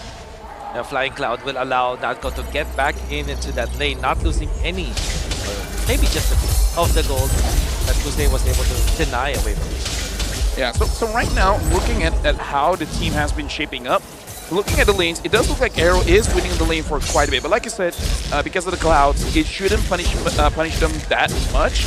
But at the same time, I want to make sure that they don't lose by a lot here. And GB's just getting that for free. Interesting. Now, Azo's still level 3. That's right. They have invaded, and I think that they also protected their own side of the jungle. This is going to be an important advantage for the Eastern Chain. I wonder if there will be a 4v4 fight in the Turtle. Well, right now, it looks like everyone is huddling here mid. Do we want to go for a play here? Chaka gets dropped down. GB instantly gets stunned, so he has to back off. Zorn now the one left in trouble. ZK pops to revitalize. Both sides gonna be using that battle spell. So no deaths here. Nako very late with the falling Star Moon. Yeah, a lot of abilities have been used here. Goja still has the Throne of Ruin, so maybe he can help his team make a play, but Vamos should really wait on those cooldowns. Because AERO, they have access to it much sooner. That's right. It's gonna be the turtle fight that will be denied away from Chibi, and then There's strike comes out. Chibi still gets the turtle! And Autoton goes in on Smooth. Vamos looking to retreat. They might leave Zorn behind, but he still has AOG, so he'll be able to back off. Oh wow, what an angle coming out from Chibi. I honestly thought that they would just forfeit the turtle that time. But that retribution coming out from Chibi is so clutch to Hazel. Despite having the clear advantage in the third fight, does have the tornadoes as well, did not win the retreat battle. And not only that, AERO also did not get a kill onto Zorn, was able to utilize the AOG. Guess what? That's how he utilized the AOG to get out of the fight. Be patient. This is the experience here. Yes, sir. In MY. We have, oh, hold on, ZK! Guess you don't have to be patient about that one. Chibi picks up first blood on Zkeep in the mid lane. Even a better airstrike, not keeping them off of the high-lows. Yeah, right now, Vamos definitely has the momentum here, but AERO, I want to see how they want to utilize Kim here, because either they're not setting up for Kim to do well, or Vamos just learned their lesson from game number 1, which is, how about we just stay away from Kim for a while? No, like, let's not throw our bodies where the Farsa can just deal free damage. Yeah.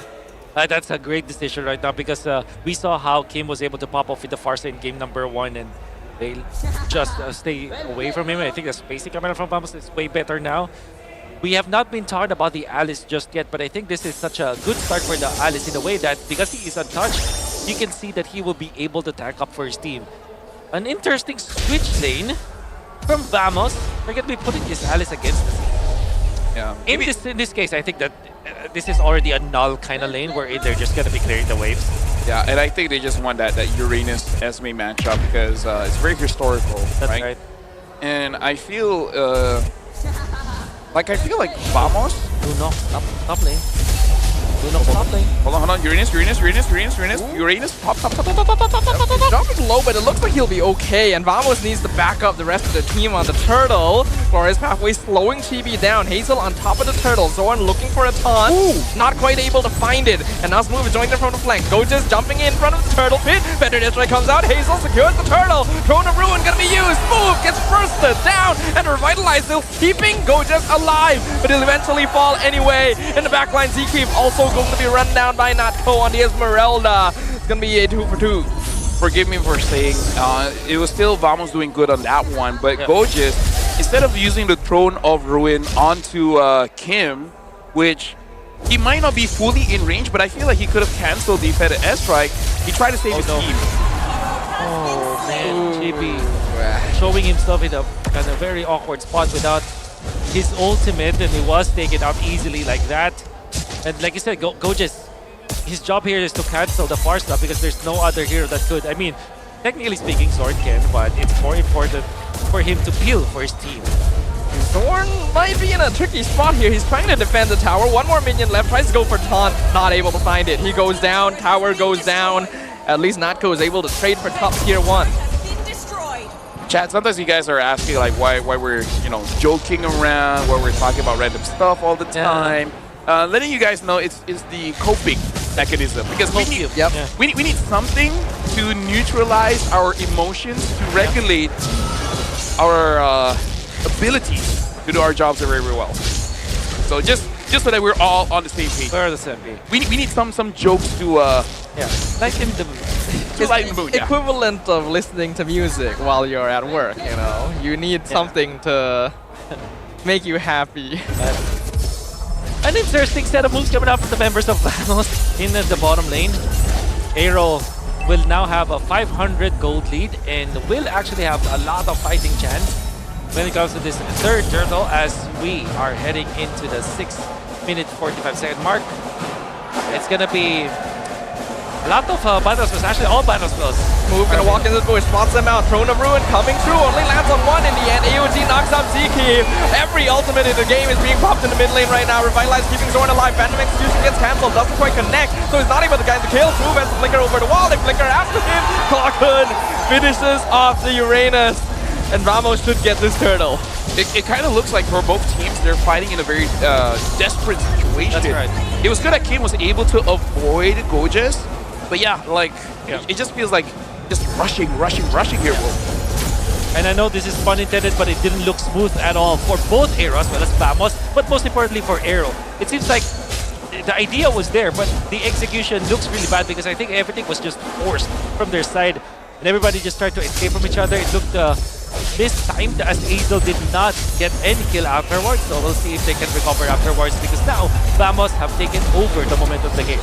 They've used a lot of ultimates to invade the jungle, and it's not really where Throne of Ruin comes in on Kim. AOG gets cancelled, so Kim's able to walk away, but Ziki does end up losing his life in exchange. Hazel gonna be able to get out as well, but Kusei in a lot of trouble. They're trying to chase him down. He will be able to just about reach the distance. Ladies and gentlemen, just to remind you guys, this is match point for Vamos.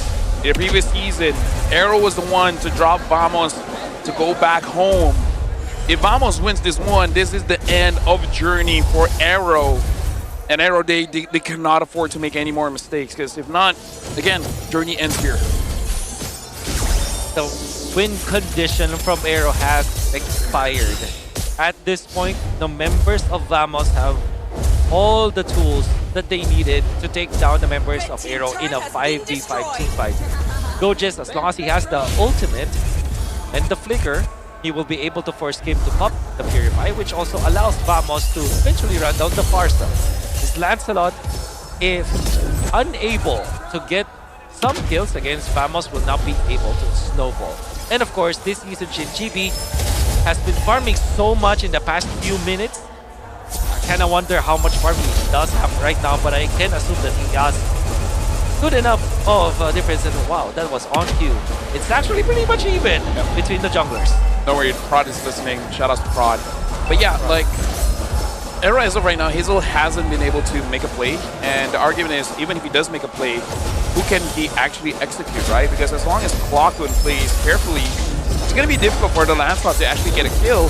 And going over to Nako and Gojas, they can self-sustain to the point where even if they do eventually die, the Lancelot might be out of gas when everything is said and done. So Hazel is not in a good position because he's not snowballing, he's even, so that's good. But they honestly, they might even need Vamos just to make a mistake so that Kim can deal enough damage and Lancelot just finishes up. Thing is, that's not actually impossible here. Vamos is gonna need to make sure they don't throw away the current situation they are in, because you guys are right, AERO is already in a very unfortunate position when you look at the composition. The only consistent DPS they have is Kusei. Everything else is cooldown based, and they're kind of falling behind. Speaking of which, right now, the Lord has been stirred up, and Smooth gonna get targeted. Predator Strike comes out, Smooth gonna be able to flicker away. Clockwood does end up being charged down by Kusei, and TB also run down in the mid lane. It's a double kill for the CC. Gojas now trying to escape, but he is surrounded. AERO Esports collapses and takes out 3 members of Vamos. This is what AERO needed, and not gonna lie, I did not even notice Kusei's positioning. All of a sudden, he got a double kill, but the thing is, he got it on crucial targets. Important targets. Vamos have I think what really is the problem for Vamos is that if they pop their channeling spells, they are committed to it. For example, Natko charging the ultimate did not stop actually, and that put Vamos in a very awkward spot where they were too deep into AERO territory, and Kusei just had to be creative a little bit when it comes to his positioning. Pops the curtain call on important heroes. Chibi in trouble because of that, and then Hazel found the right dots to connect to eventually reach the valid targets for AERO, and now the Lord in favor of AERO. So you know how right before that fight we said AERO needs Vamos to make a mistake? Yeah. Yeah. That's not impossible, right? Not impossible. Not impossible. Sometimes the win condition is hoping for your opponents to do something that you want. Yeah. So I have to say, Kusei does deserve some props there. Yeah, of course. Getting crucial targets, separating the fight, right? Yeah. And now the Lord is marching. AERO now with 2,000 goal lead with just one play, really turn things around. And Zoran, maybe stop recalling, you know?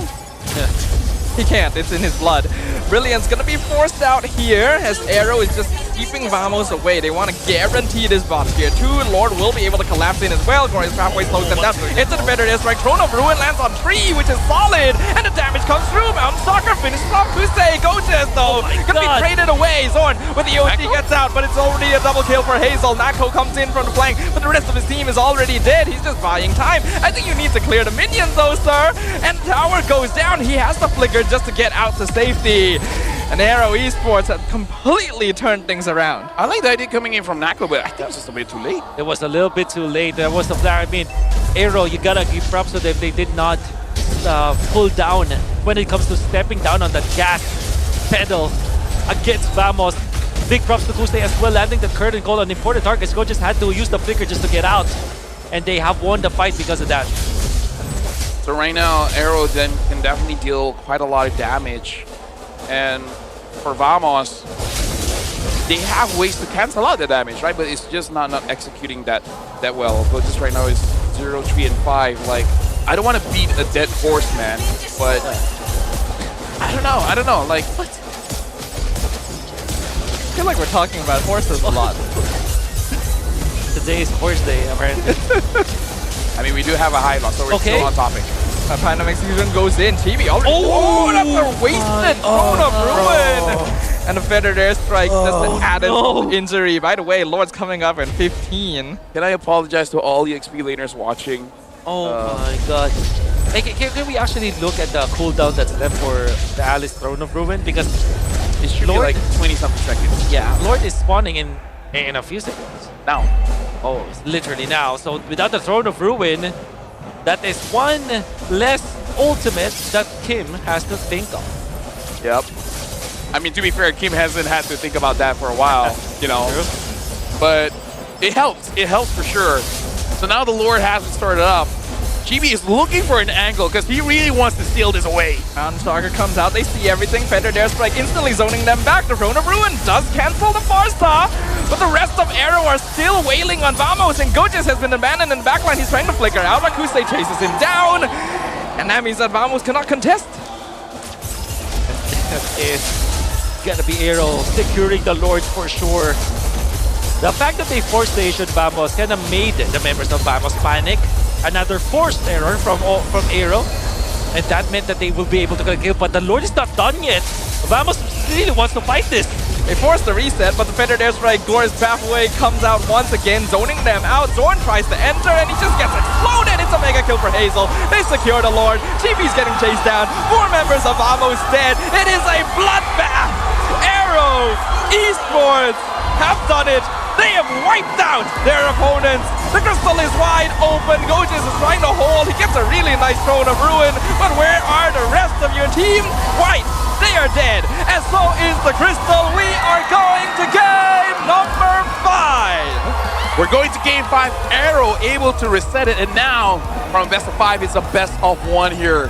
Both teams have equal opportunities to move on to tomorrow and also get eliminated for today. I'm speechless here. Can you say Dilang Angel? Dilang Angel. Yeah, it's called Angel's tongue, something like that.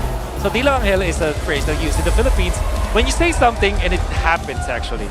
You do not mean it to happen, but it happens.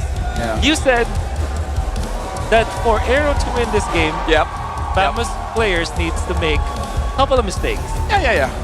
Staffa seconds the motion and says it's not impossible.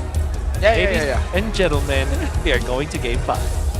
Let me just say, it's mostly because of experience. It's mostly because it's mostly experience.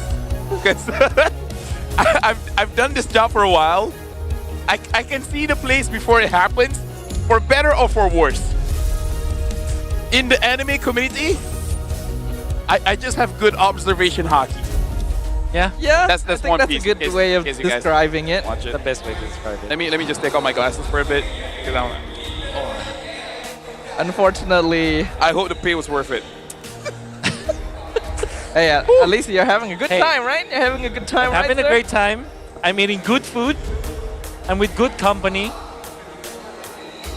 But this game is... This game, bro! The previous one was okay. Yeah. Not the best. Yeah. But serviceable. Honestly, first game was not bad, if you ask me, you know? Yeah. It was actually pretty okay. Watching that game made me crave good food. I'm eating what? Maybe a laksa, maybe a... I don't Sounds know. pretty nice. Nasi lemak, maybe. Nasi lemak is goreng. We got to look at the MVP for this one. And it's going for Hazel on that Lancelot. Unkillable. What did he do again? What's up? Personally, I did vote for Kuste because I feel like he did a game. Yeah, I feel like Kuste did better. Yeah. But Hazel was alright. He literally did not die. So I guess us not really remembering what happened is an indication that he did things right, actually. Exactly, because you would remember if he made crucial mistakes, but he didn't make any crucial mistakes.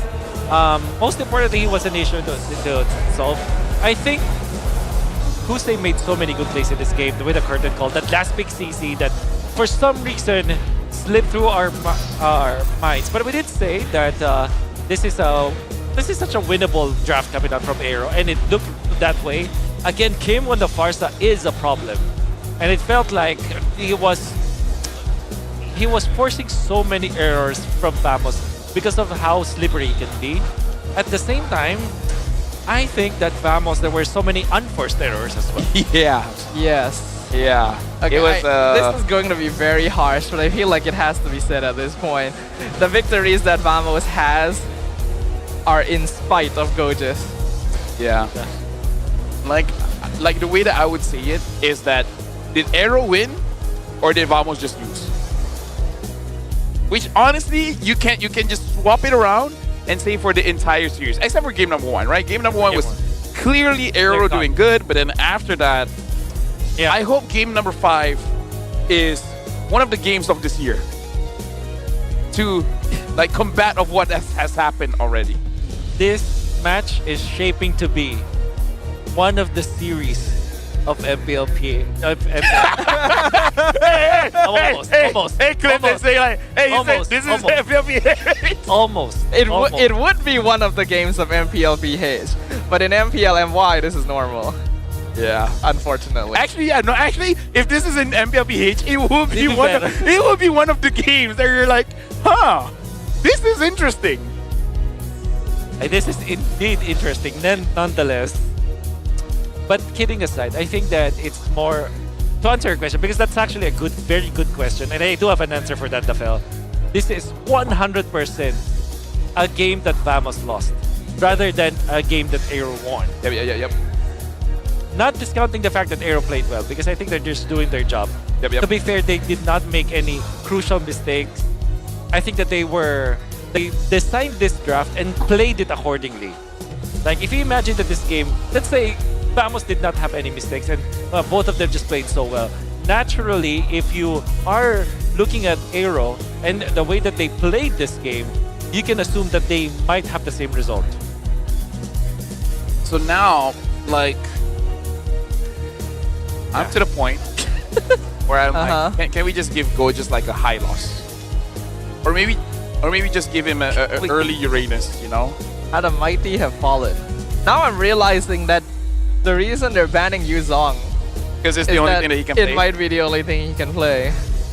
Is it actually that bad? As well. And you ban Ruby as well, yeah. Yeah. Have we reached that point? Is that the topic we have to discuss here? Because Goges, I remember back when he used to play with SRG, played pretty solid, right? He had an interesting hero pool. He was known to be aggressive. With SRG, you know? Yeah. It's kind of a big buff when you're playing on that team. I guess. Like Storm is pretty good, Yums is pretty good. You just have to be there, right? It's just like in M2 where 8G played with Queen Kyrie and won the MCL. Do you remember? M3.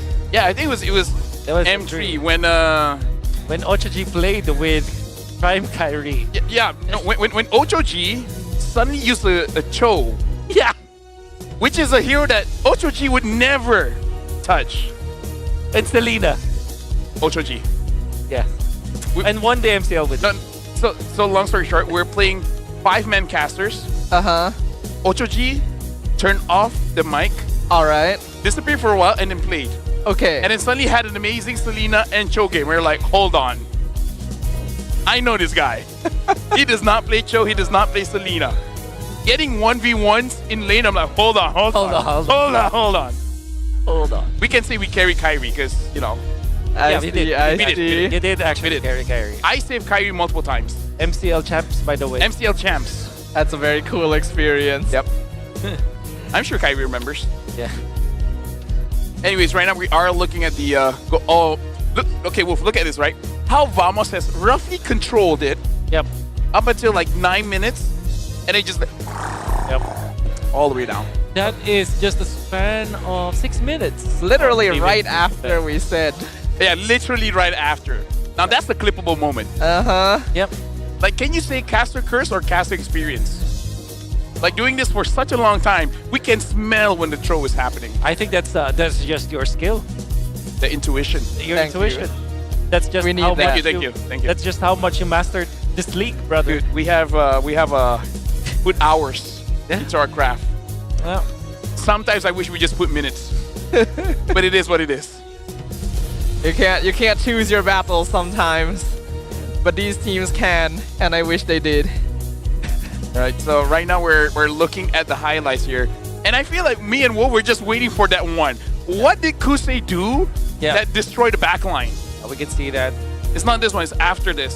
Because it's around 8 to 9 minutes. Yeah, I think, again, Natka was already casting his ultimate during that moment. And then I think that they were hard committed to jumping AERO. And then they were punished afterwards. So this is not the clash. This is what we're talking about. Not get a bad spot. And then Kusei actually used the minions to jump. Well done. So all the while they were going on to Smooth, and then just Kusei just tied them up. Yeah. And then just hit them with the yo-yos. In a very quick manner as well, going for the halberd, I believe. And there's another good Kusei play in here. Coach is forced to use the ultimate in a bad spot. Eventually, Kusei goes down, but Hazel was there to collect the kills, and I think that's an MVP-esque kind of movement coming out from the Lancelot for sure. Yeah, thank you very much, gentlemen. Before we go into the final game, we're going to be throwing it over to Poji, where he's able to talk to Kim's as well as Chibi's mom. And this is amazing coming in for our players that their family fully supports their journey here in MPL MY. So for the final game here, we're going to start it off by talking to both Kim as well as Chibi's mom, interviewed by Poji.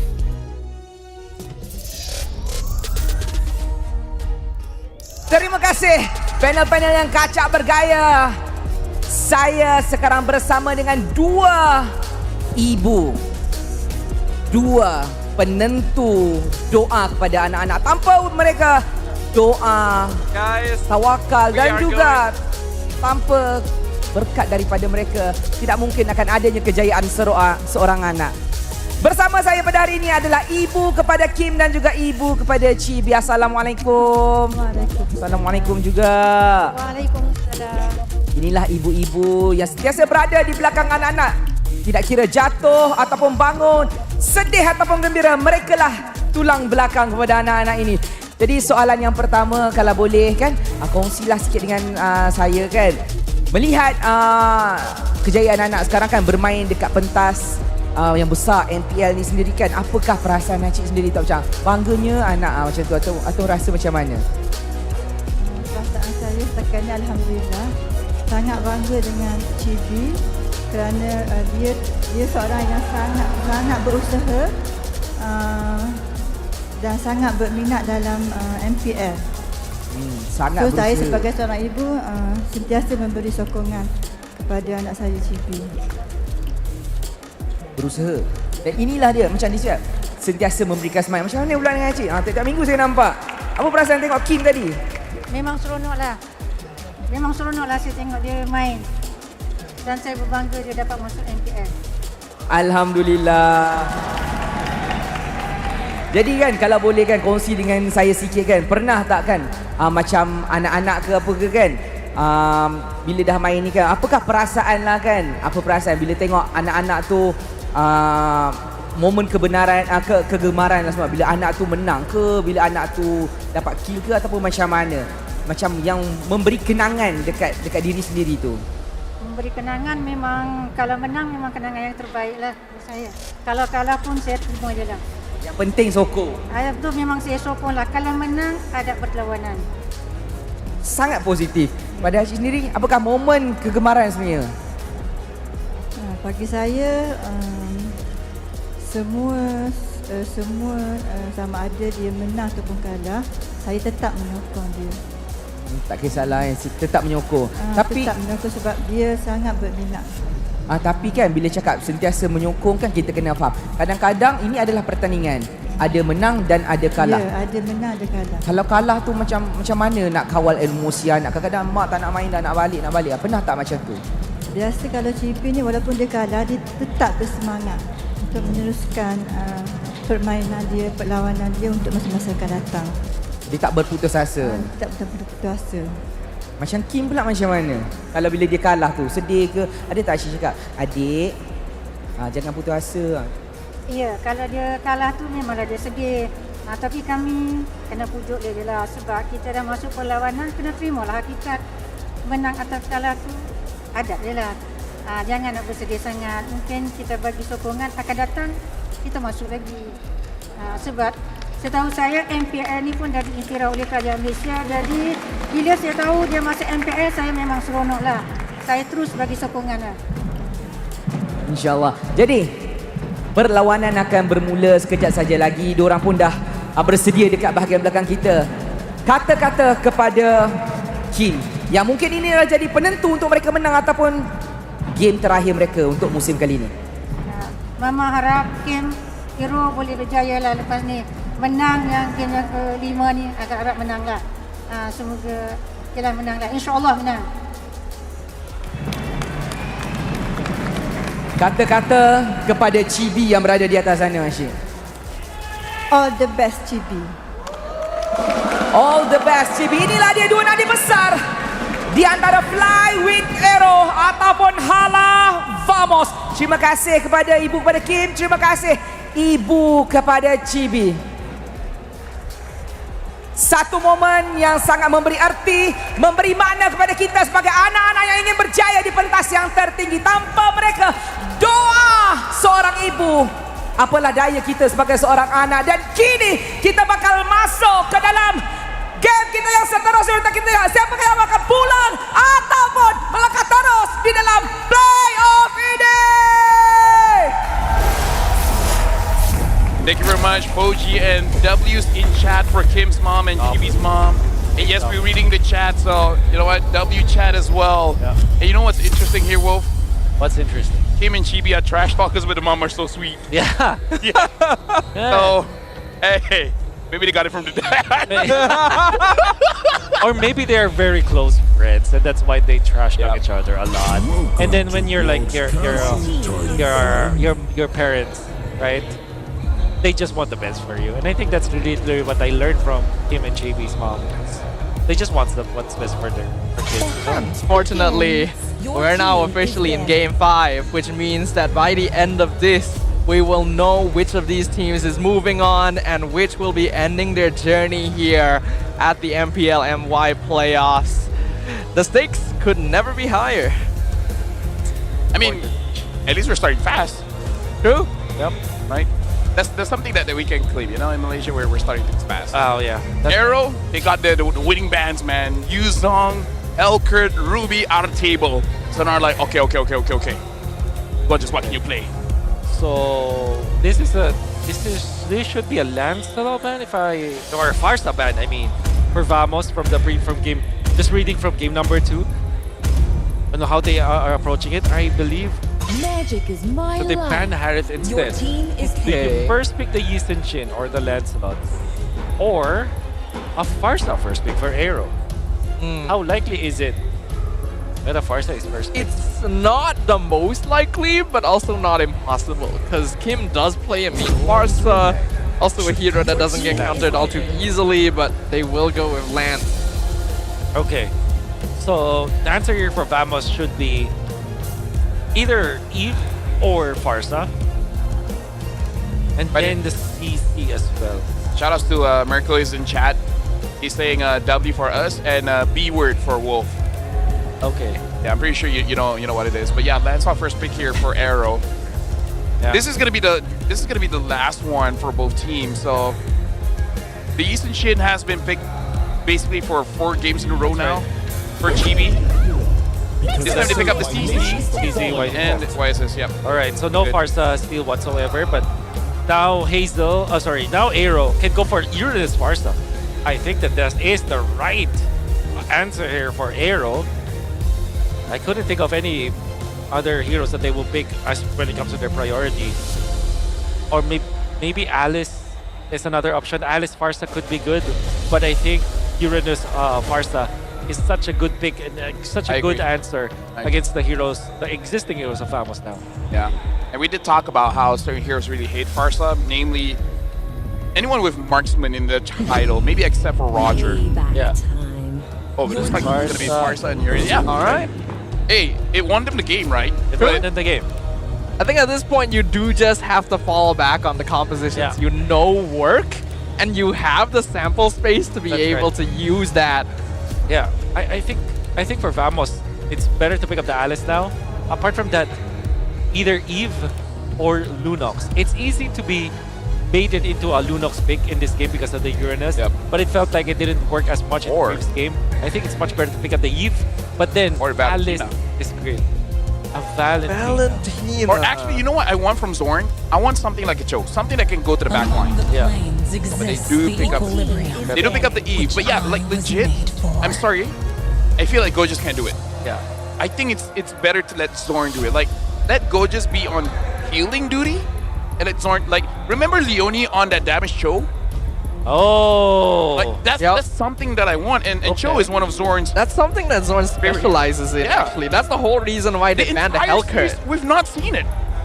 We've not seen HO the entire series. You don't want your season to end with you not playing your signature hero. Yeah. I understand. The problem is it would be more effective if Chibi was on a tank, and we already know that he's going Isan Shin. Oh, that's also a important factor.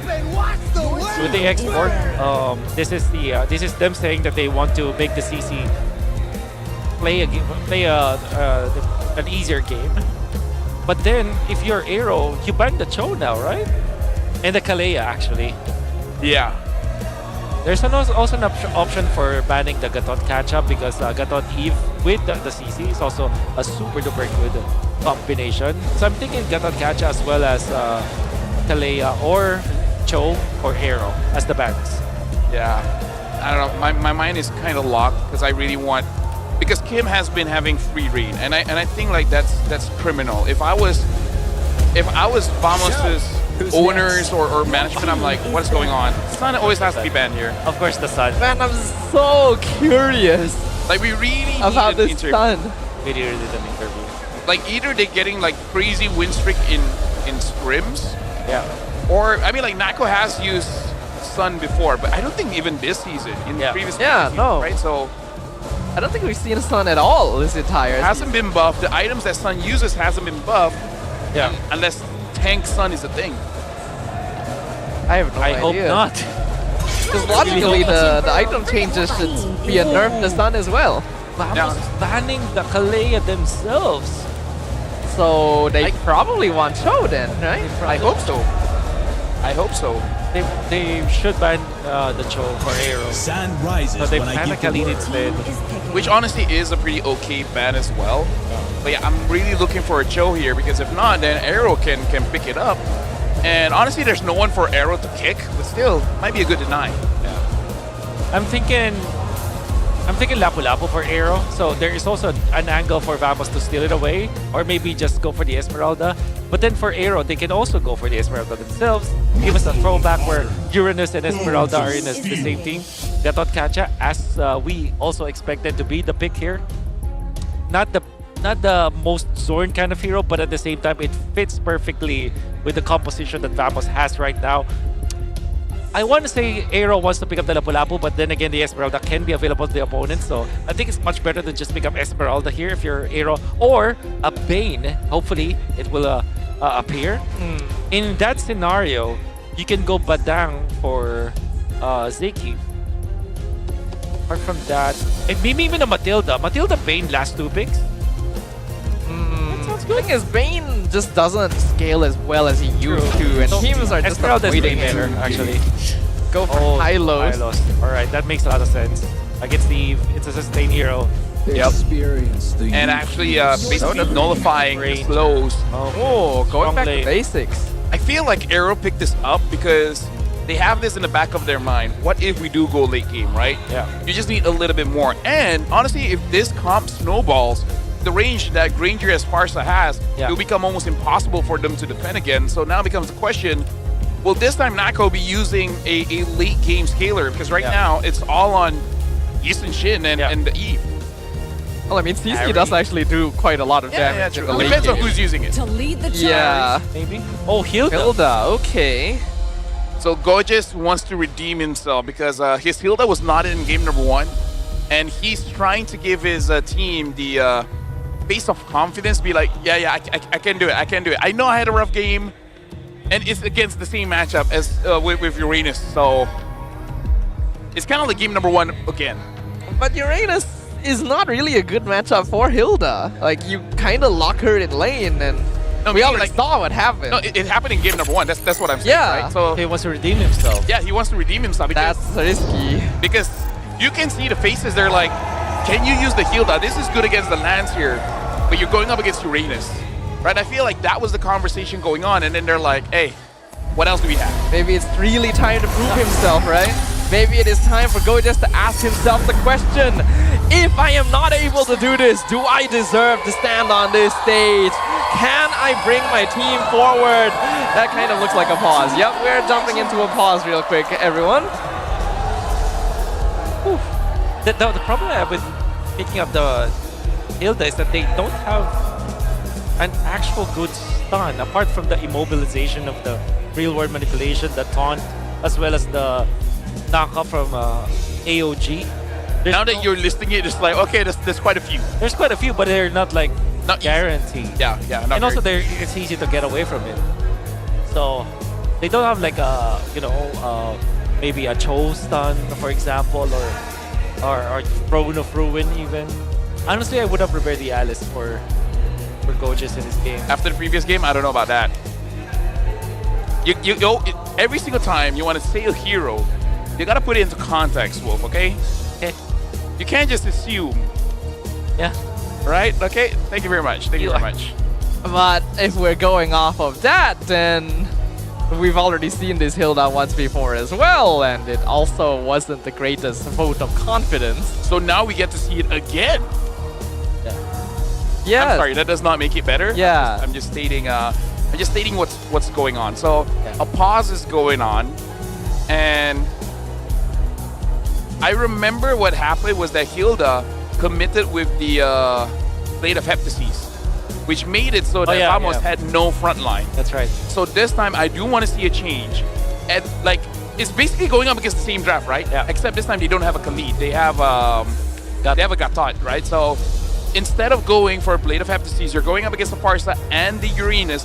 Go for a magic robe and then decide whether you want to go Radiant Armor or for the Athena Shield. But you need some MR. Yeah. Screw damage. You got your team for that. Yeah, they have Eve as well as the Eastern Jin. Yeah. So they will not lack the damage for sure. I think we're going to be waiting for a lot more time now. For quite a while more. And that's interesting. So how's chat doing, Lavelle? Like, what's up with chat? They're okay. Mirko is here, so they're talking. They're saying like Wolf is good at predicting the draft, and Mirko's rich. Second. I still put Eterna number 1 because I think she's underrated. She's in Japan. She's like Mirko still has to restream tomorrow to earn some money. Oh, that explains a lot. What is Eterna is spending money. Mirko is trying to earn money. So that's why he's the richest, because he's still earning. That's also true. So maybe that's Eterna's meta. It was like, if I spend enough, I won't be in the top 3. Oh. See? 5 head. That Great analysis out there, Mr. Honestly, if I can do that, I'd be like, hey, let me spend a few so that I'm not in top 3. Yeah. So I know that Eterna is like, so there's 2 categories, right? Richest caster when it comes to salary, and richest caster when it comes to like natural amount of money. Natural amount, Natural amount of money? Natural amount of money. You get born with a natural amount of It's money. just genetics? Like a passive skill, you know? Honestly, there are certain genders that do have that. I don't know if I can confirm that. Hey, I cannot. I cannot confirm. I'm just putting it out there. Yeah. Okay. Yeah. So, again, with those 2 categories, combine that together, Eterna is top 1. Yep. He has the natural money, whatever that whatever that means, and cast the salary. Her passive economy Then is strong. Second is her stream as well. Yeah. Like sponsor deals. For sure. She's getting a lot. And then Mirko second. Yeah. Pretty close though, pretty close. But it's a pretty big flex. What's happened there? No, because he said, like I say, Eterna has 5 hit. I did not. I guess I just did. Dude, whatever, man. It's a long day. I'm holding in my peace in 7 p.m. You need to go? We are on pause right now. Is that a threat? You need to go? No, why is that a threat? That's a question. You want to go outside? You want to go outside? You want to go outside? If you ask it like that, then it's a threat. You need to go? It's all about context, right? Oh my god. Oh, we have a question. Hold on. Okay, let's see. Who's the richest caster? Okay. Name all the heroes that have the Venom skin. Okay, Grog, Harley, Hanabi, Gushi. Oh my god, what's that? And Dira. There you go. All right, let's rechat now. We're not gonna be guys. Don't body shame. Don't body shame. Are they body shaming in chat? No, they're just saying analyze Eterna's forehead. Oh. What? I see. We should not do that, guys. We gotta respect women, guys. Respect women. And respect men. Respect everyone. I think those are the only 2 genders. I could be wrong, but respect men and women.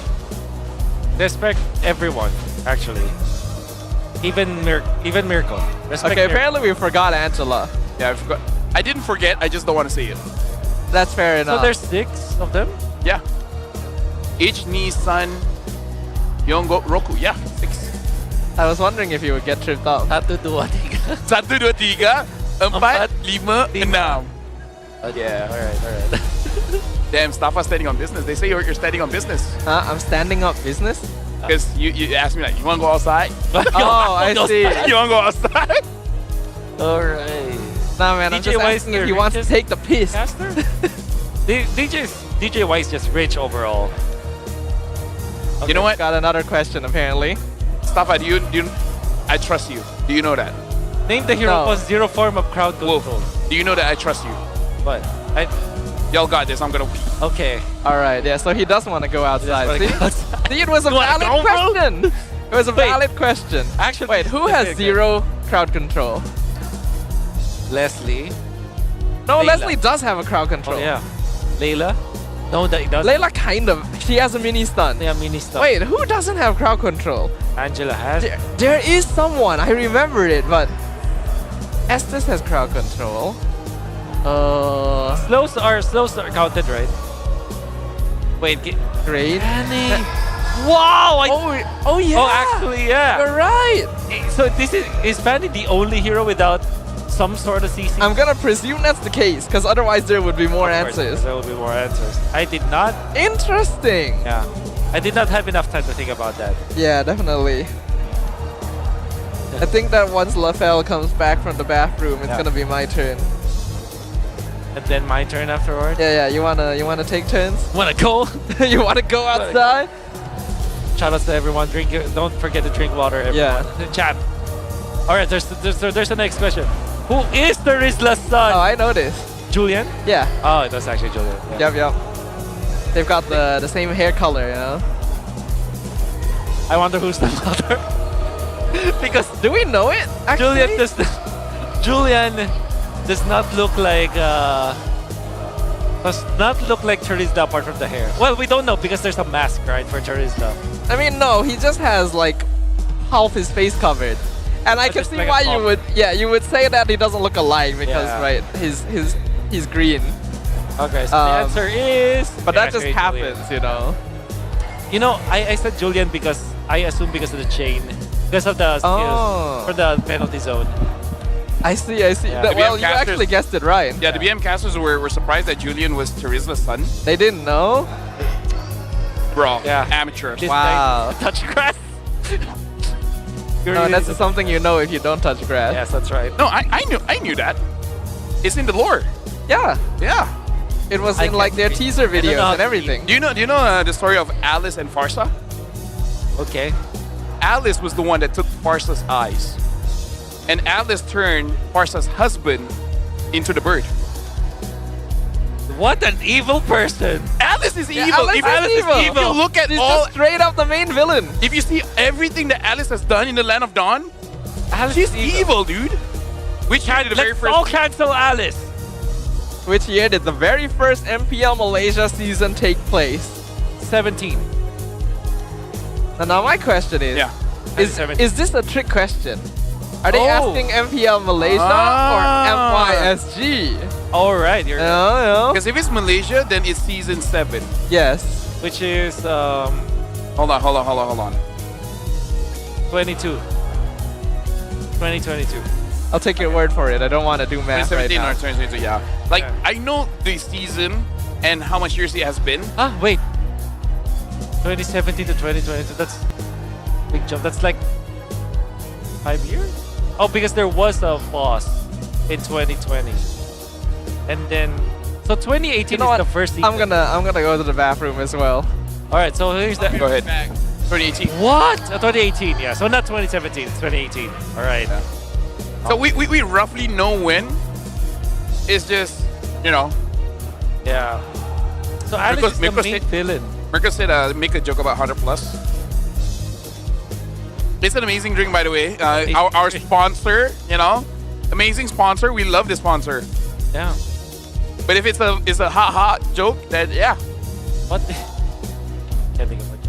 All right, we have another question for all of you guys. How many heroes are from Laboratory 1718? I don't know.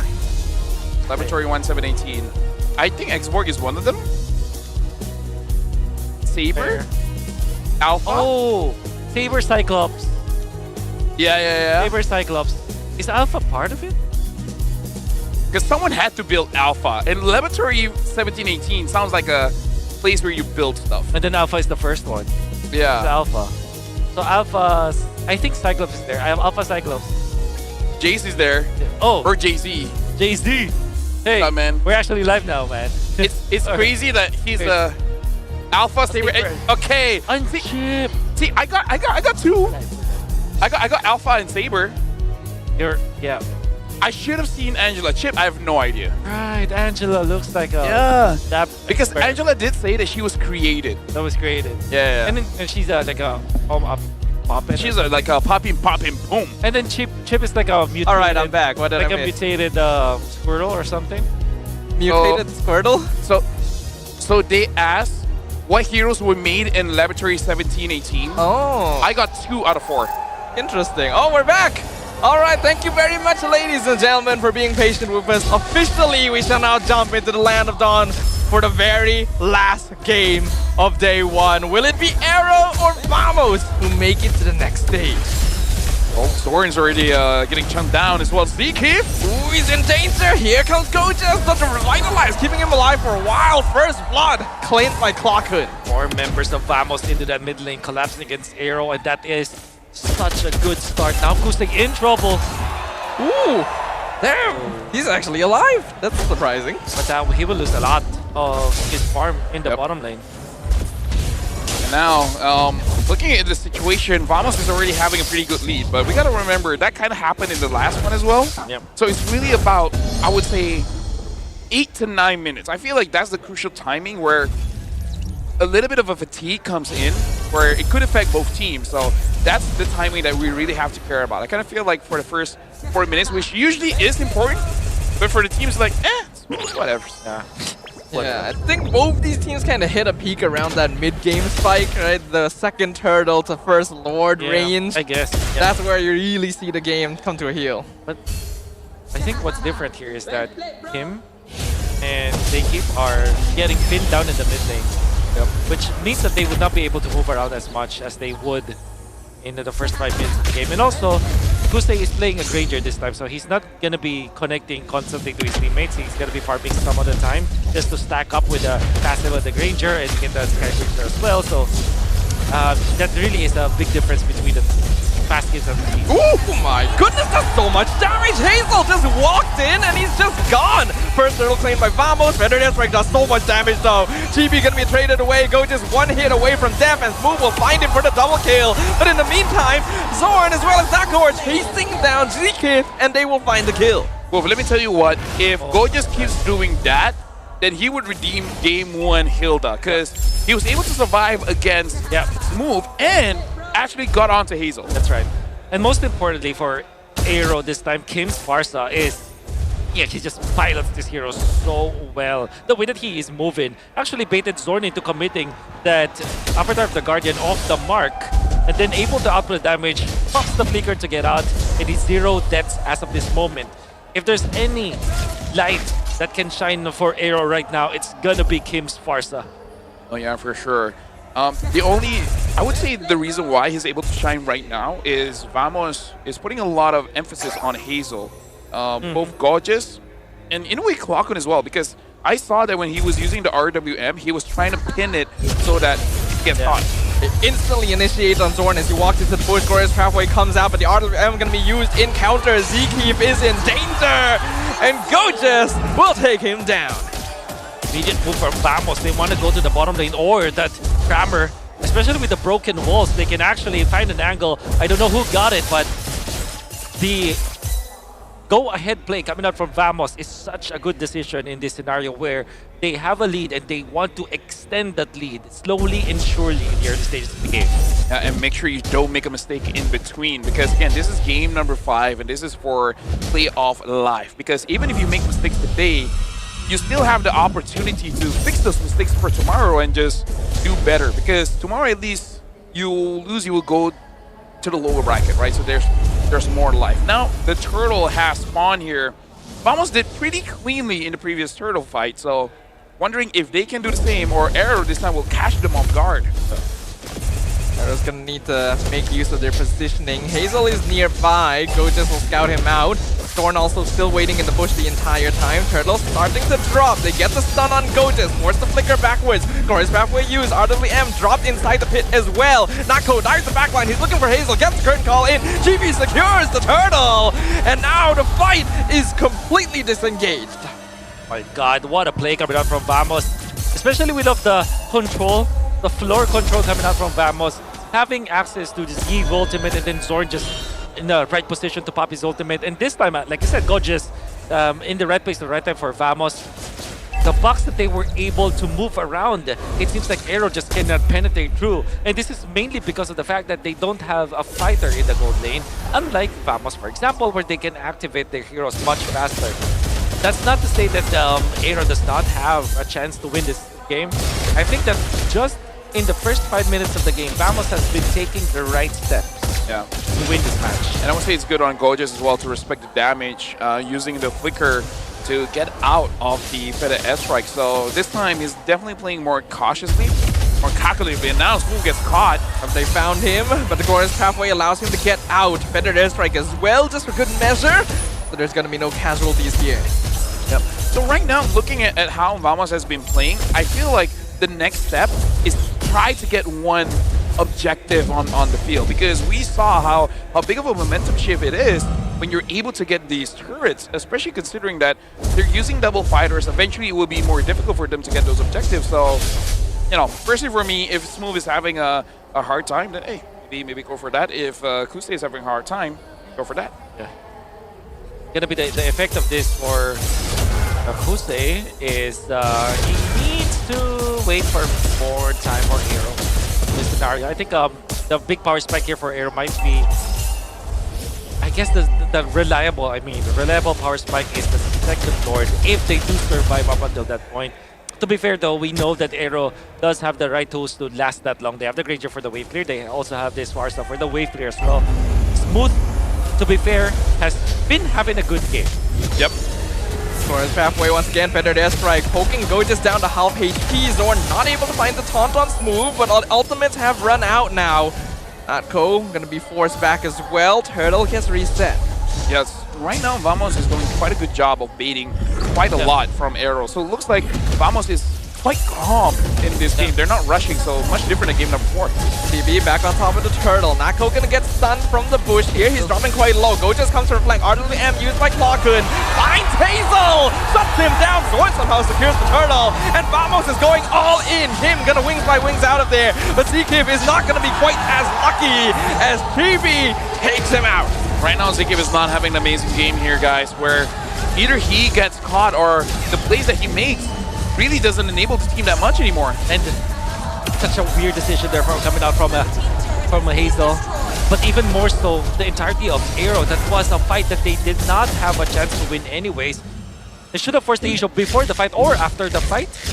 But that, especially around the Eve ultimate, I think this is just reminiscent of games 2 and 3 where AERO were just allowing Clarkun to take full advantage of the real-world manipulation in terms of spacing, in terms of damage output.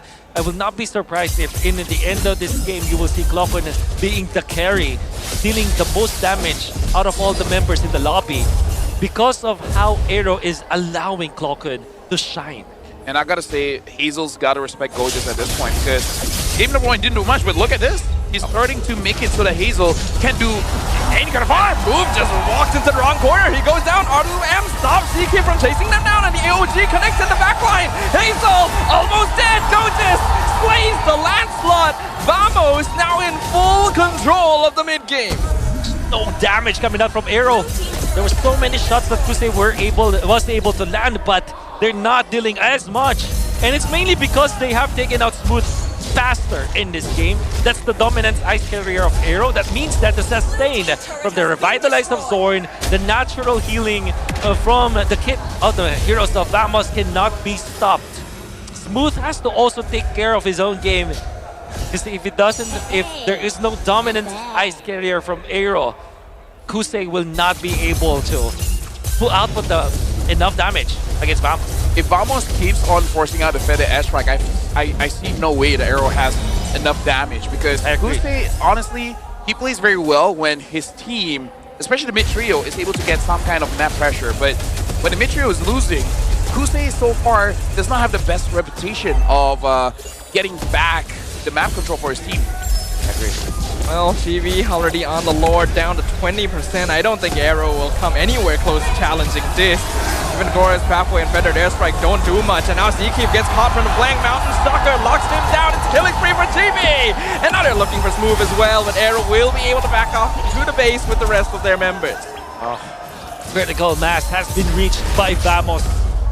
At this stage of the game with 7,000 gold, you can assume that each of the members, the laners of Vamos, will have one item advantage over the other. That's exactly the reason why anybody from AERO, even Uranus, even a Hylos, will melt in front of Vamos and it will only take just one stun.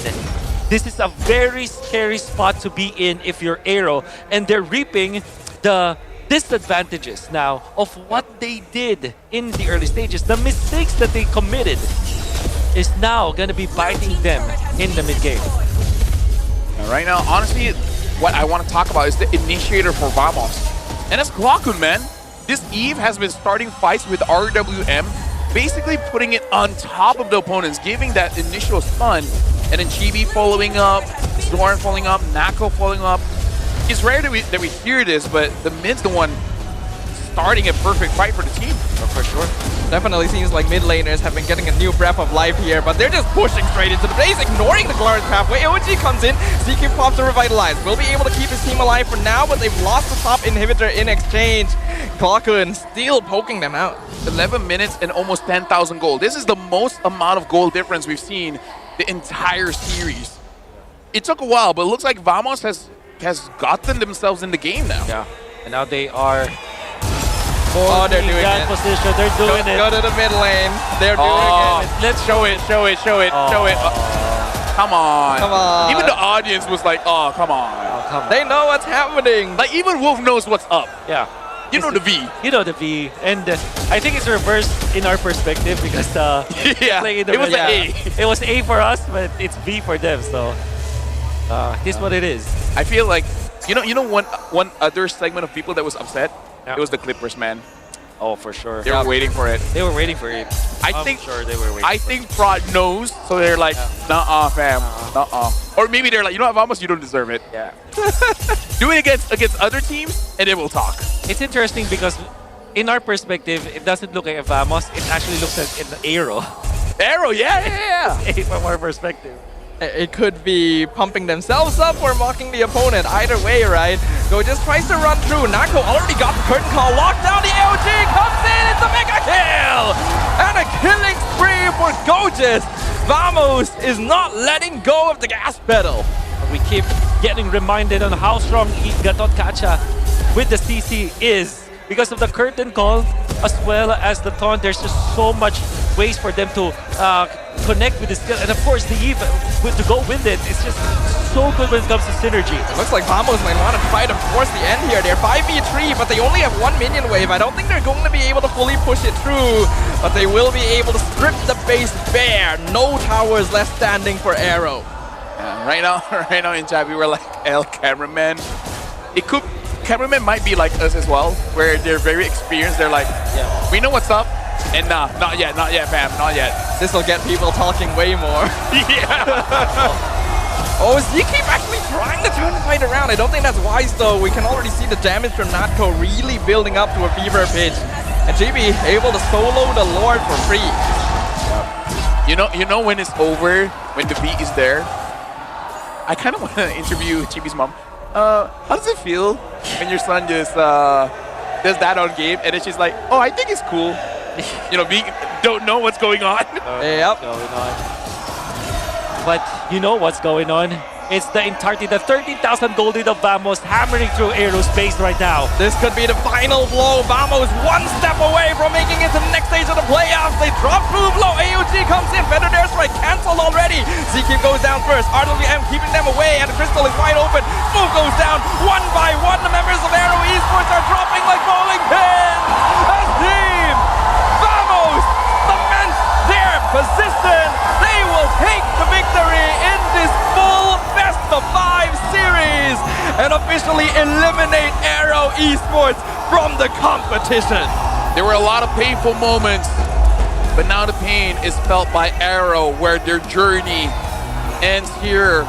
And Vamos has successfully gotten their revenge from last season when AERO knocked them out of the playoffs. This time, Vamos does the same. And in this game number 5, when we ask a question in game number 4, and now the answer is, this time, Vamos won the game. They themselves decided that they will take it, they moved accordingly, they drafted accordingly, and they have taken full dominance over AERO Esports. And we saw the highs and the lows of both teams. AERO had an amazing game number 1, and Vamos had an amazing game number 5. Yeah. It's almost like full circle. Hey, you know what? God is a good author, man. Like, we have a good opening and a good ending from different teams. Well, it was an entertaining series in multiple ways there, but Team Vamos, they have done it. They've rewritten history. Another team to reverse their fate and take down the team that eliminated them in the previous season. Now the question is, can they do it all the way to the grand finals? But now we got to throw it over to Poji on stage with AERO Esports. Terima kasih Aris. Adat pertandingan, ada yang kalah, ada yang menang. Ada yang gembira, ada yang sedih. AERO tewas pada hari ini. Jadi bersama saya sekarang adalah seluruh ahli pasukan AERO Esports. Hazel datang dari jauh daripada Indonesia, menjadi satu-satunya jungler import di MPL Malaysia. Apakah cabaran terbesar awak berada di sini dari segi pasukan, meta, gameplay, budaya. Ada apa-apa yang awak boleh kongsikan cabaran awak di Malaysia? Cabarannya ya mesti saya sebagai impor kena adjust juga dengan culture di sini, dengan semua yang ada di sini, dengan gameplay masing-masing region pun beza, jadi saya kena adjust juga untuk di sini. Pada pendapat awak sendiri, apakah matlamat peribadi yang masih lagi belum dicapai untuk awak jika awak masih lagi kekal berada di MPL Malaysia? Apakah yang ingin awak capai?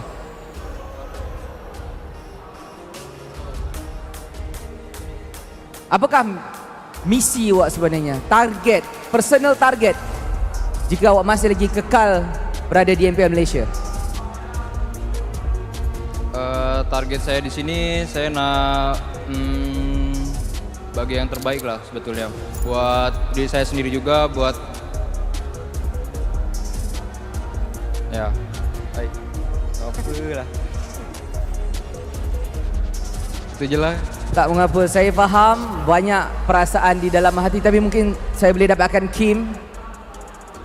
Kim bersama dengan kita daripada Red Esports sehingga berubah menjadi AERO Esports. Dalam seluruh era ini, perubahan satu demi satu, apakah momen yang paling awak rindu sekali untuk MPL Malaysia? Momen paling rindu?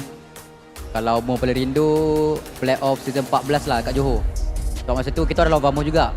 Fans dia bukan nak kata hari ni tak ramai, tapi masa tu lagi ramai lah, penuh lah venue. So menarik lah. Pada pendapat peribadi awak sendiri, apakah yang masih lagi awak belum capai, belum puas lagi kalau boleh nak dapatkan sebenarnya? Apa yang boleh capai ni lah, ke saya top 4 lah. Sebab saya sebelum ni asyik top 4 je, tak pernah dapat top 3. So saya try lah next season untuk macam hancurkan top 4 tu lah. Mungkin top 3 ke, top 2 ke. InsyaAllah. Menuju era baru. Kita menuju ke musim depan, segala-galanya baru. Adakah anda berharap untuk bersama dengan rakan pasukan yang sama ataupun akan pergi transition untuk pergi ke tim yang baru? Apakah perancangan ke depannya?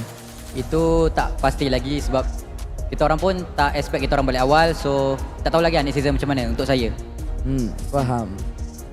Kusei, Araimo Kusei, I understand you tried your best. Is there anything you want to say to all your Malaysian fan or Philippine friend that is keep supporting you? To all my fans and the AERO fans dari Malay, Paya, makasih banyak for non-stop supporting us even though we're shaky regular season and playoffs. I hope you keep supporting AERO for upcoming next season and we will come back stronger. Makasih. Terima kasih banyak-banyak.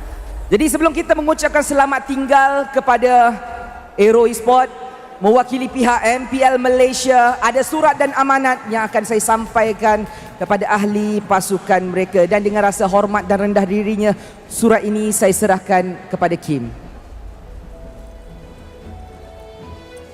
Dan seperti yang anda boleh lihat di LED, banyak memori yang mengingatkan kita bagaimana secara keseluruhannya mereka menghidupkan hype di MPL ini. Detik kemenangan, sorakan segala-galanya benar-benar terasa. Kita harap penonton juga akan mengingati wajah mereka sebagai wajah yang pernah mewarnai arena MPL kita. Jadi saya meminta Kim kalau boleh untuk membaca isi surat tu.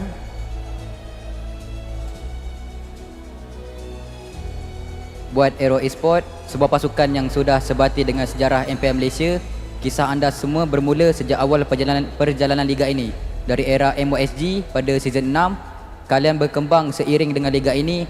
Selama 8 season, anda membuat nama Red Esports dengan penuh bangga sebelum membuka bab baharu sebagai AERO Esports pada season lepas.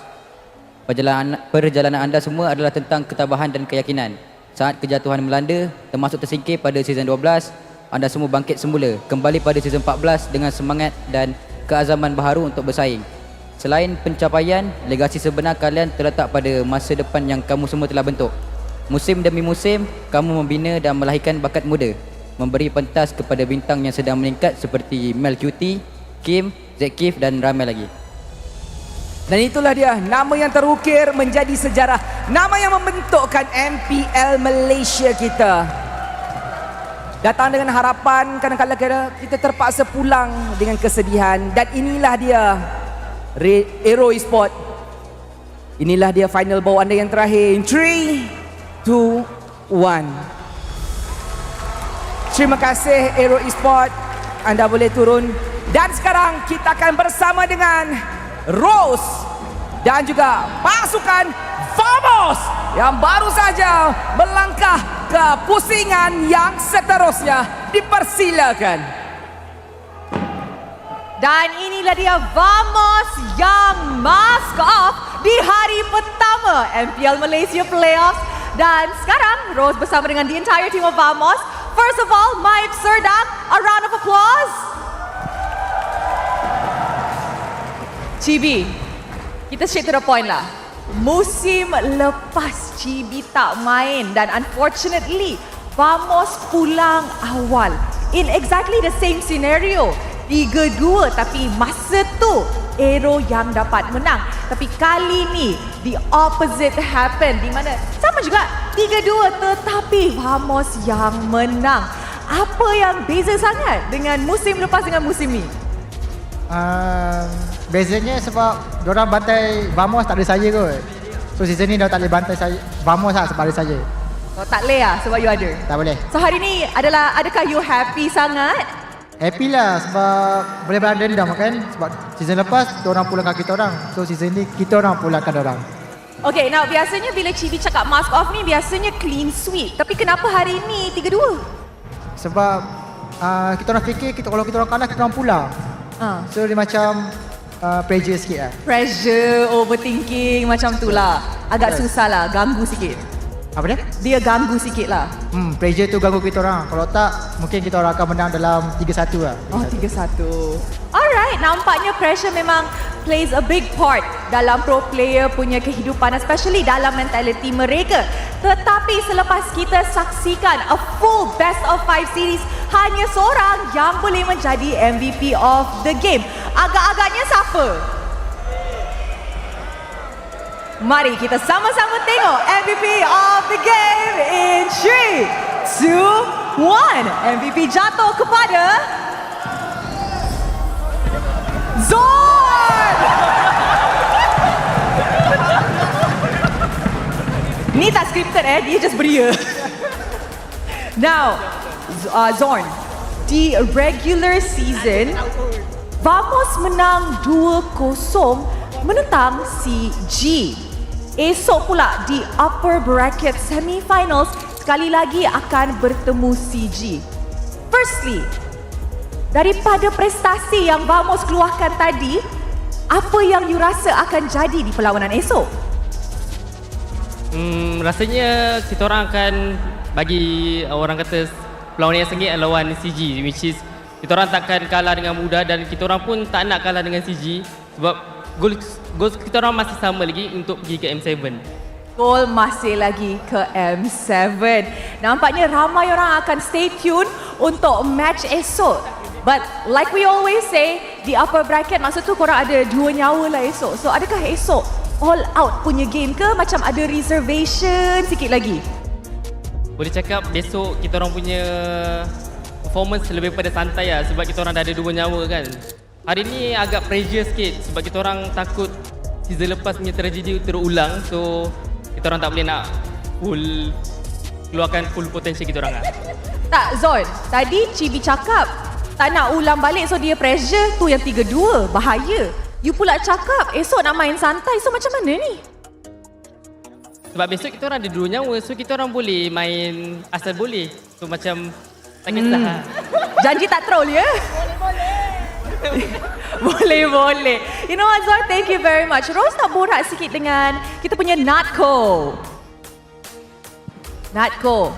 Hari ini Natko banyak main fighter tetapi yang agak menariknya adalah pick X-board. Mungkin Natko boleh ceritakan sikit kenapa Natko pilih untuk main X-board di gold lane. Sebab kalau kita tengok balik di regular season, dia dimain dekat jungle sahaja. Sebab 2 fighter lah, meta 2 fighter. Meta tu fighter tu je? itu Senang ke? Senang. You rasa orang lain, orang public semua boleh pakai? Ke ikut pilot juga? Boleh. Natko, sebagai seorang fighter user dalam MLBB dan sekarang kita punya patch lebih arah kepada fighter. Do you think that makes you one of the best gold laner untuk playoffs kali ini? Untuk best tak lah, tapi advantage lah. Advantage, bukan best lagi. Bukan best. Kalau best, fighter tak fighter best lah. Oh, so tapi lebih advantage, so lebih confident lah bila main. Apa? Since you dapat advantage, you rasa lebih confident bila main. Ya, advantage buat kita satu tim lah. Alright, thank you very much Natko. And of course Gorgeous. Sini Gorgeous, jangan merajuk dah. Yeah. Okay, Gorgeous. Yeah. Hari ni main sangat-sangat baik. Is there any last word sebelum kita tutup hari ini? Last word, okay lah. Untuk last word, terima kasih kepada semua yang datang dan dari jauh, yang dekat. Terima kasih juga kepada family saya sebab datang, family player-player lain yang datang. Terima kasih kepada Forza Vamos. Yeah. Dan tak lupa juga dengan sponsor Cobra dan Realme. Dan untuk esok, saya mengharapkan CG tak main bowling lagi. Itu yang you harap esok Alright. Thank you very much. Vamos, you may now celebrate your victory. Terima kasih. Jumpa korang esok. Push. Kita pun sudah habis hari pertama playoffs. And unfortunately, we had to say our goodbyes to both Homebois dan juga AERO Esports. Betul, Rose. Tapi kita kena faham, ini adalah jalan menuju playoff, jalan menuju ke era baru. Ada macam-macam keputusan yang boleh berlaku, ada macam-macam kejadian yang bakal berlaku. Tapi saya tahu, kalah menang adalah satu perpisahan yang berat untuk kita terima. Yes, betul tu Poji. Tapi kan, esok adalah permulaan yang baru. And before kita betul-betul cakap, say goodbye to our two teams, esok pun kita akan cakap goodbye kepada seorang rakan lah yang actually teman kita di MPL MY almost setiap hari bila ada MPL. 3 musim dia jadi kawan rapat kita, Ros. Kami tak senang mengalah. Kami luar biasa semangat membara. Jadi itulah roh pantang mengalah yang ada dah serap dalam diri kita. Nak nyanyi sekali lagi tak sebelum kita memang betul-betul end? Laungkanlah, sama-sama laungkan, bergema di kiri dan kanan, tak berhenti marah ke hadapan, tak mengalah berdepan cabaran, jago. Woi, ada backup lagi. And of course guys, sebab kita akan cakap selamat tinggal kepada Jago, esok kita akan ada lagu melodi yang baru yang akan teman kita setiap hari di MPL Malaysia. Untuk lagu baru ni, saya difahamkan lagu ni akan lebih luar biasa. Dia lebih menyala. Dia lagi menarik sebab dia umpama macam, kalau kita boleh bagi hint lah kan, RM2. RM2? Ya. Tak tahulah, tapi mungkin korang semua yang tengah tengok live stream ini tahu. And with that, itu sahaja daripada Rose dan juga Poji untuk hari pertama MPL Malaysia musim ke-16 playoff. Jumpa korang di playoff hari kedua semi-finals upper bracket esok. Good night everybody. Bye-bye semua. Terima kasih kepada anda yang datang dan tonton MPL Malaysia. Jumpa esok.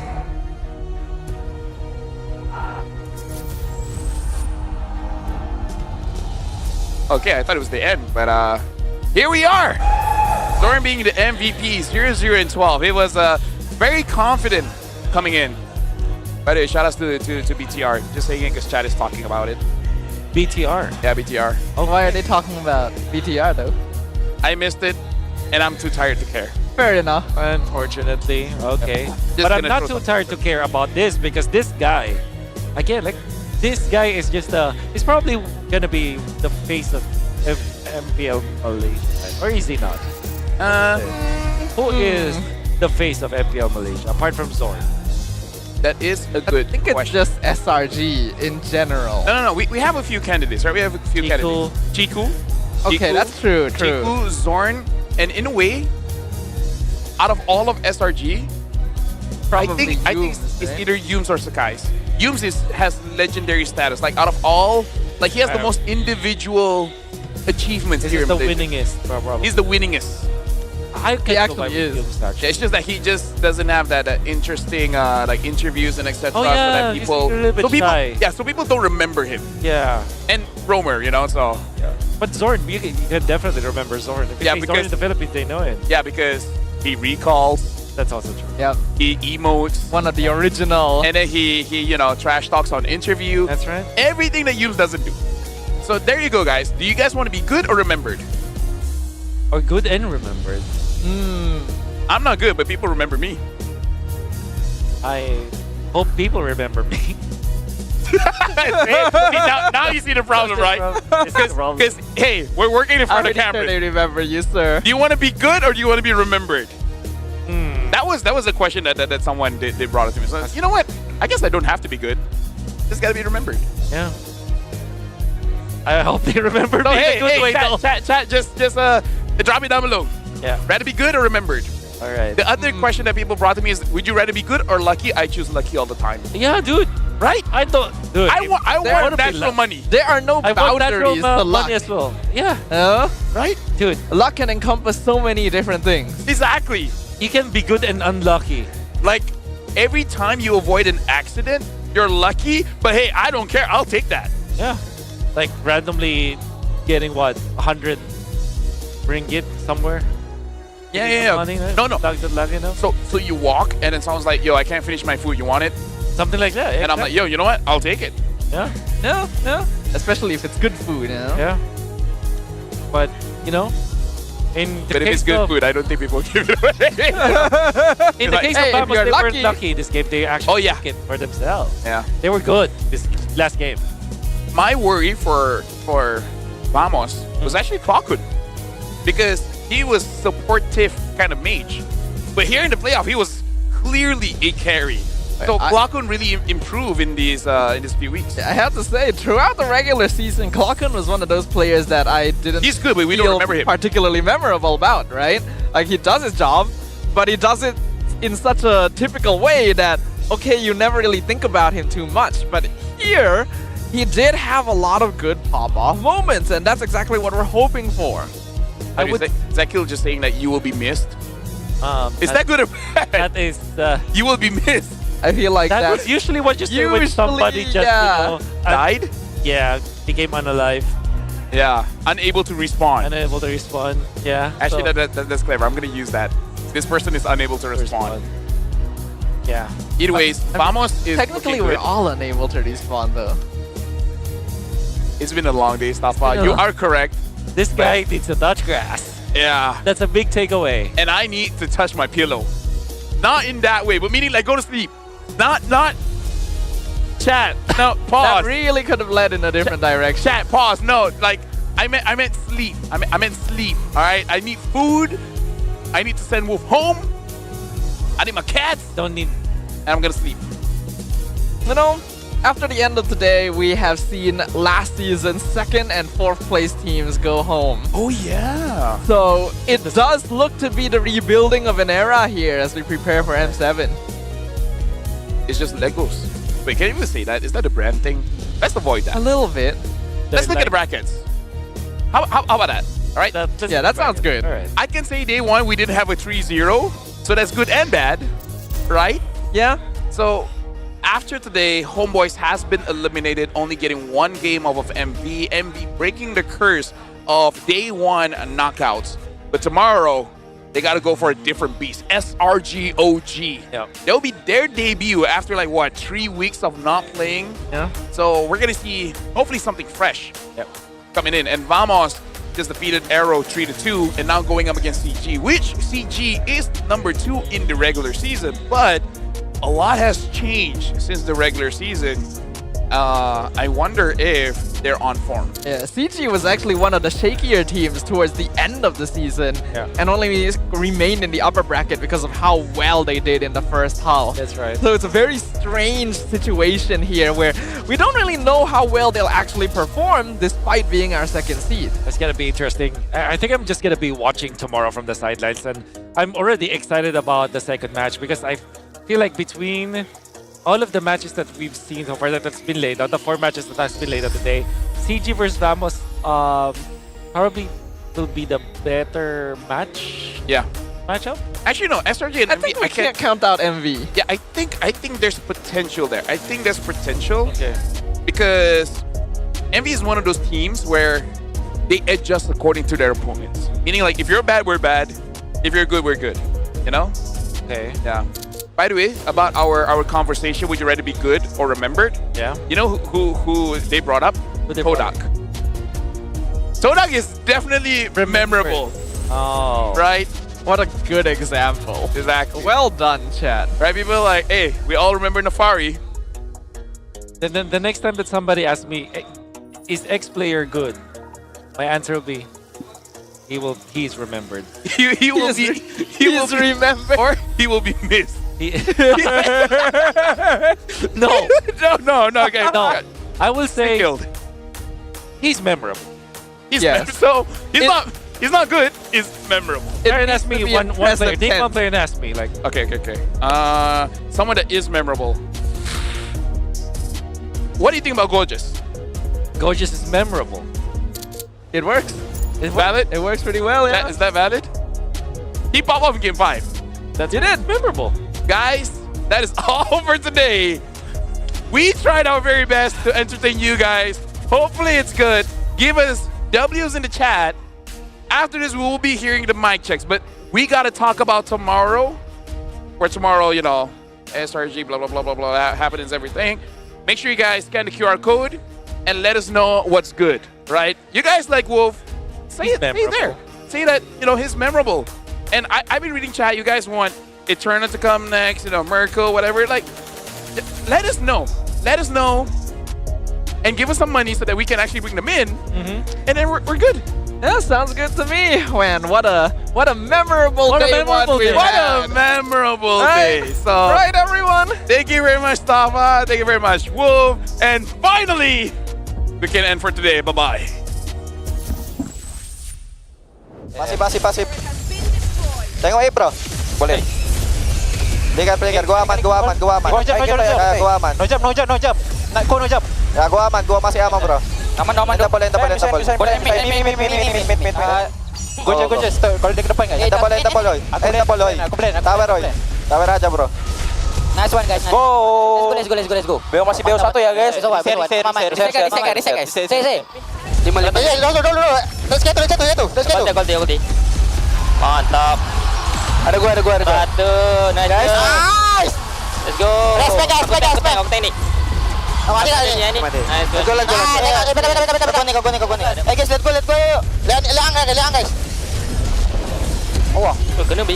Kena duk. Hati lagi. Let's go. Fokus semua. Mantap.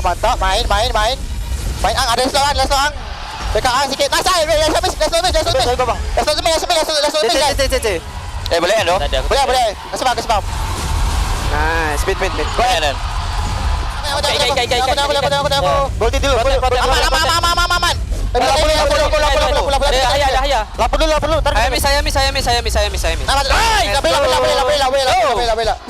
Ganti. Jaga aku. Cipi. Main dulu 3. Aku main. Tapi dapur. Nah, sini depan. Kepaya. Gol dia. Dari mana? Ayah push kanan. Go, depan lip. Boleh. Go, just lot. Gatot. Aku kehisan sih, guys. Dia nak masuk dalam gembel. YSS, mati. Orang. Go.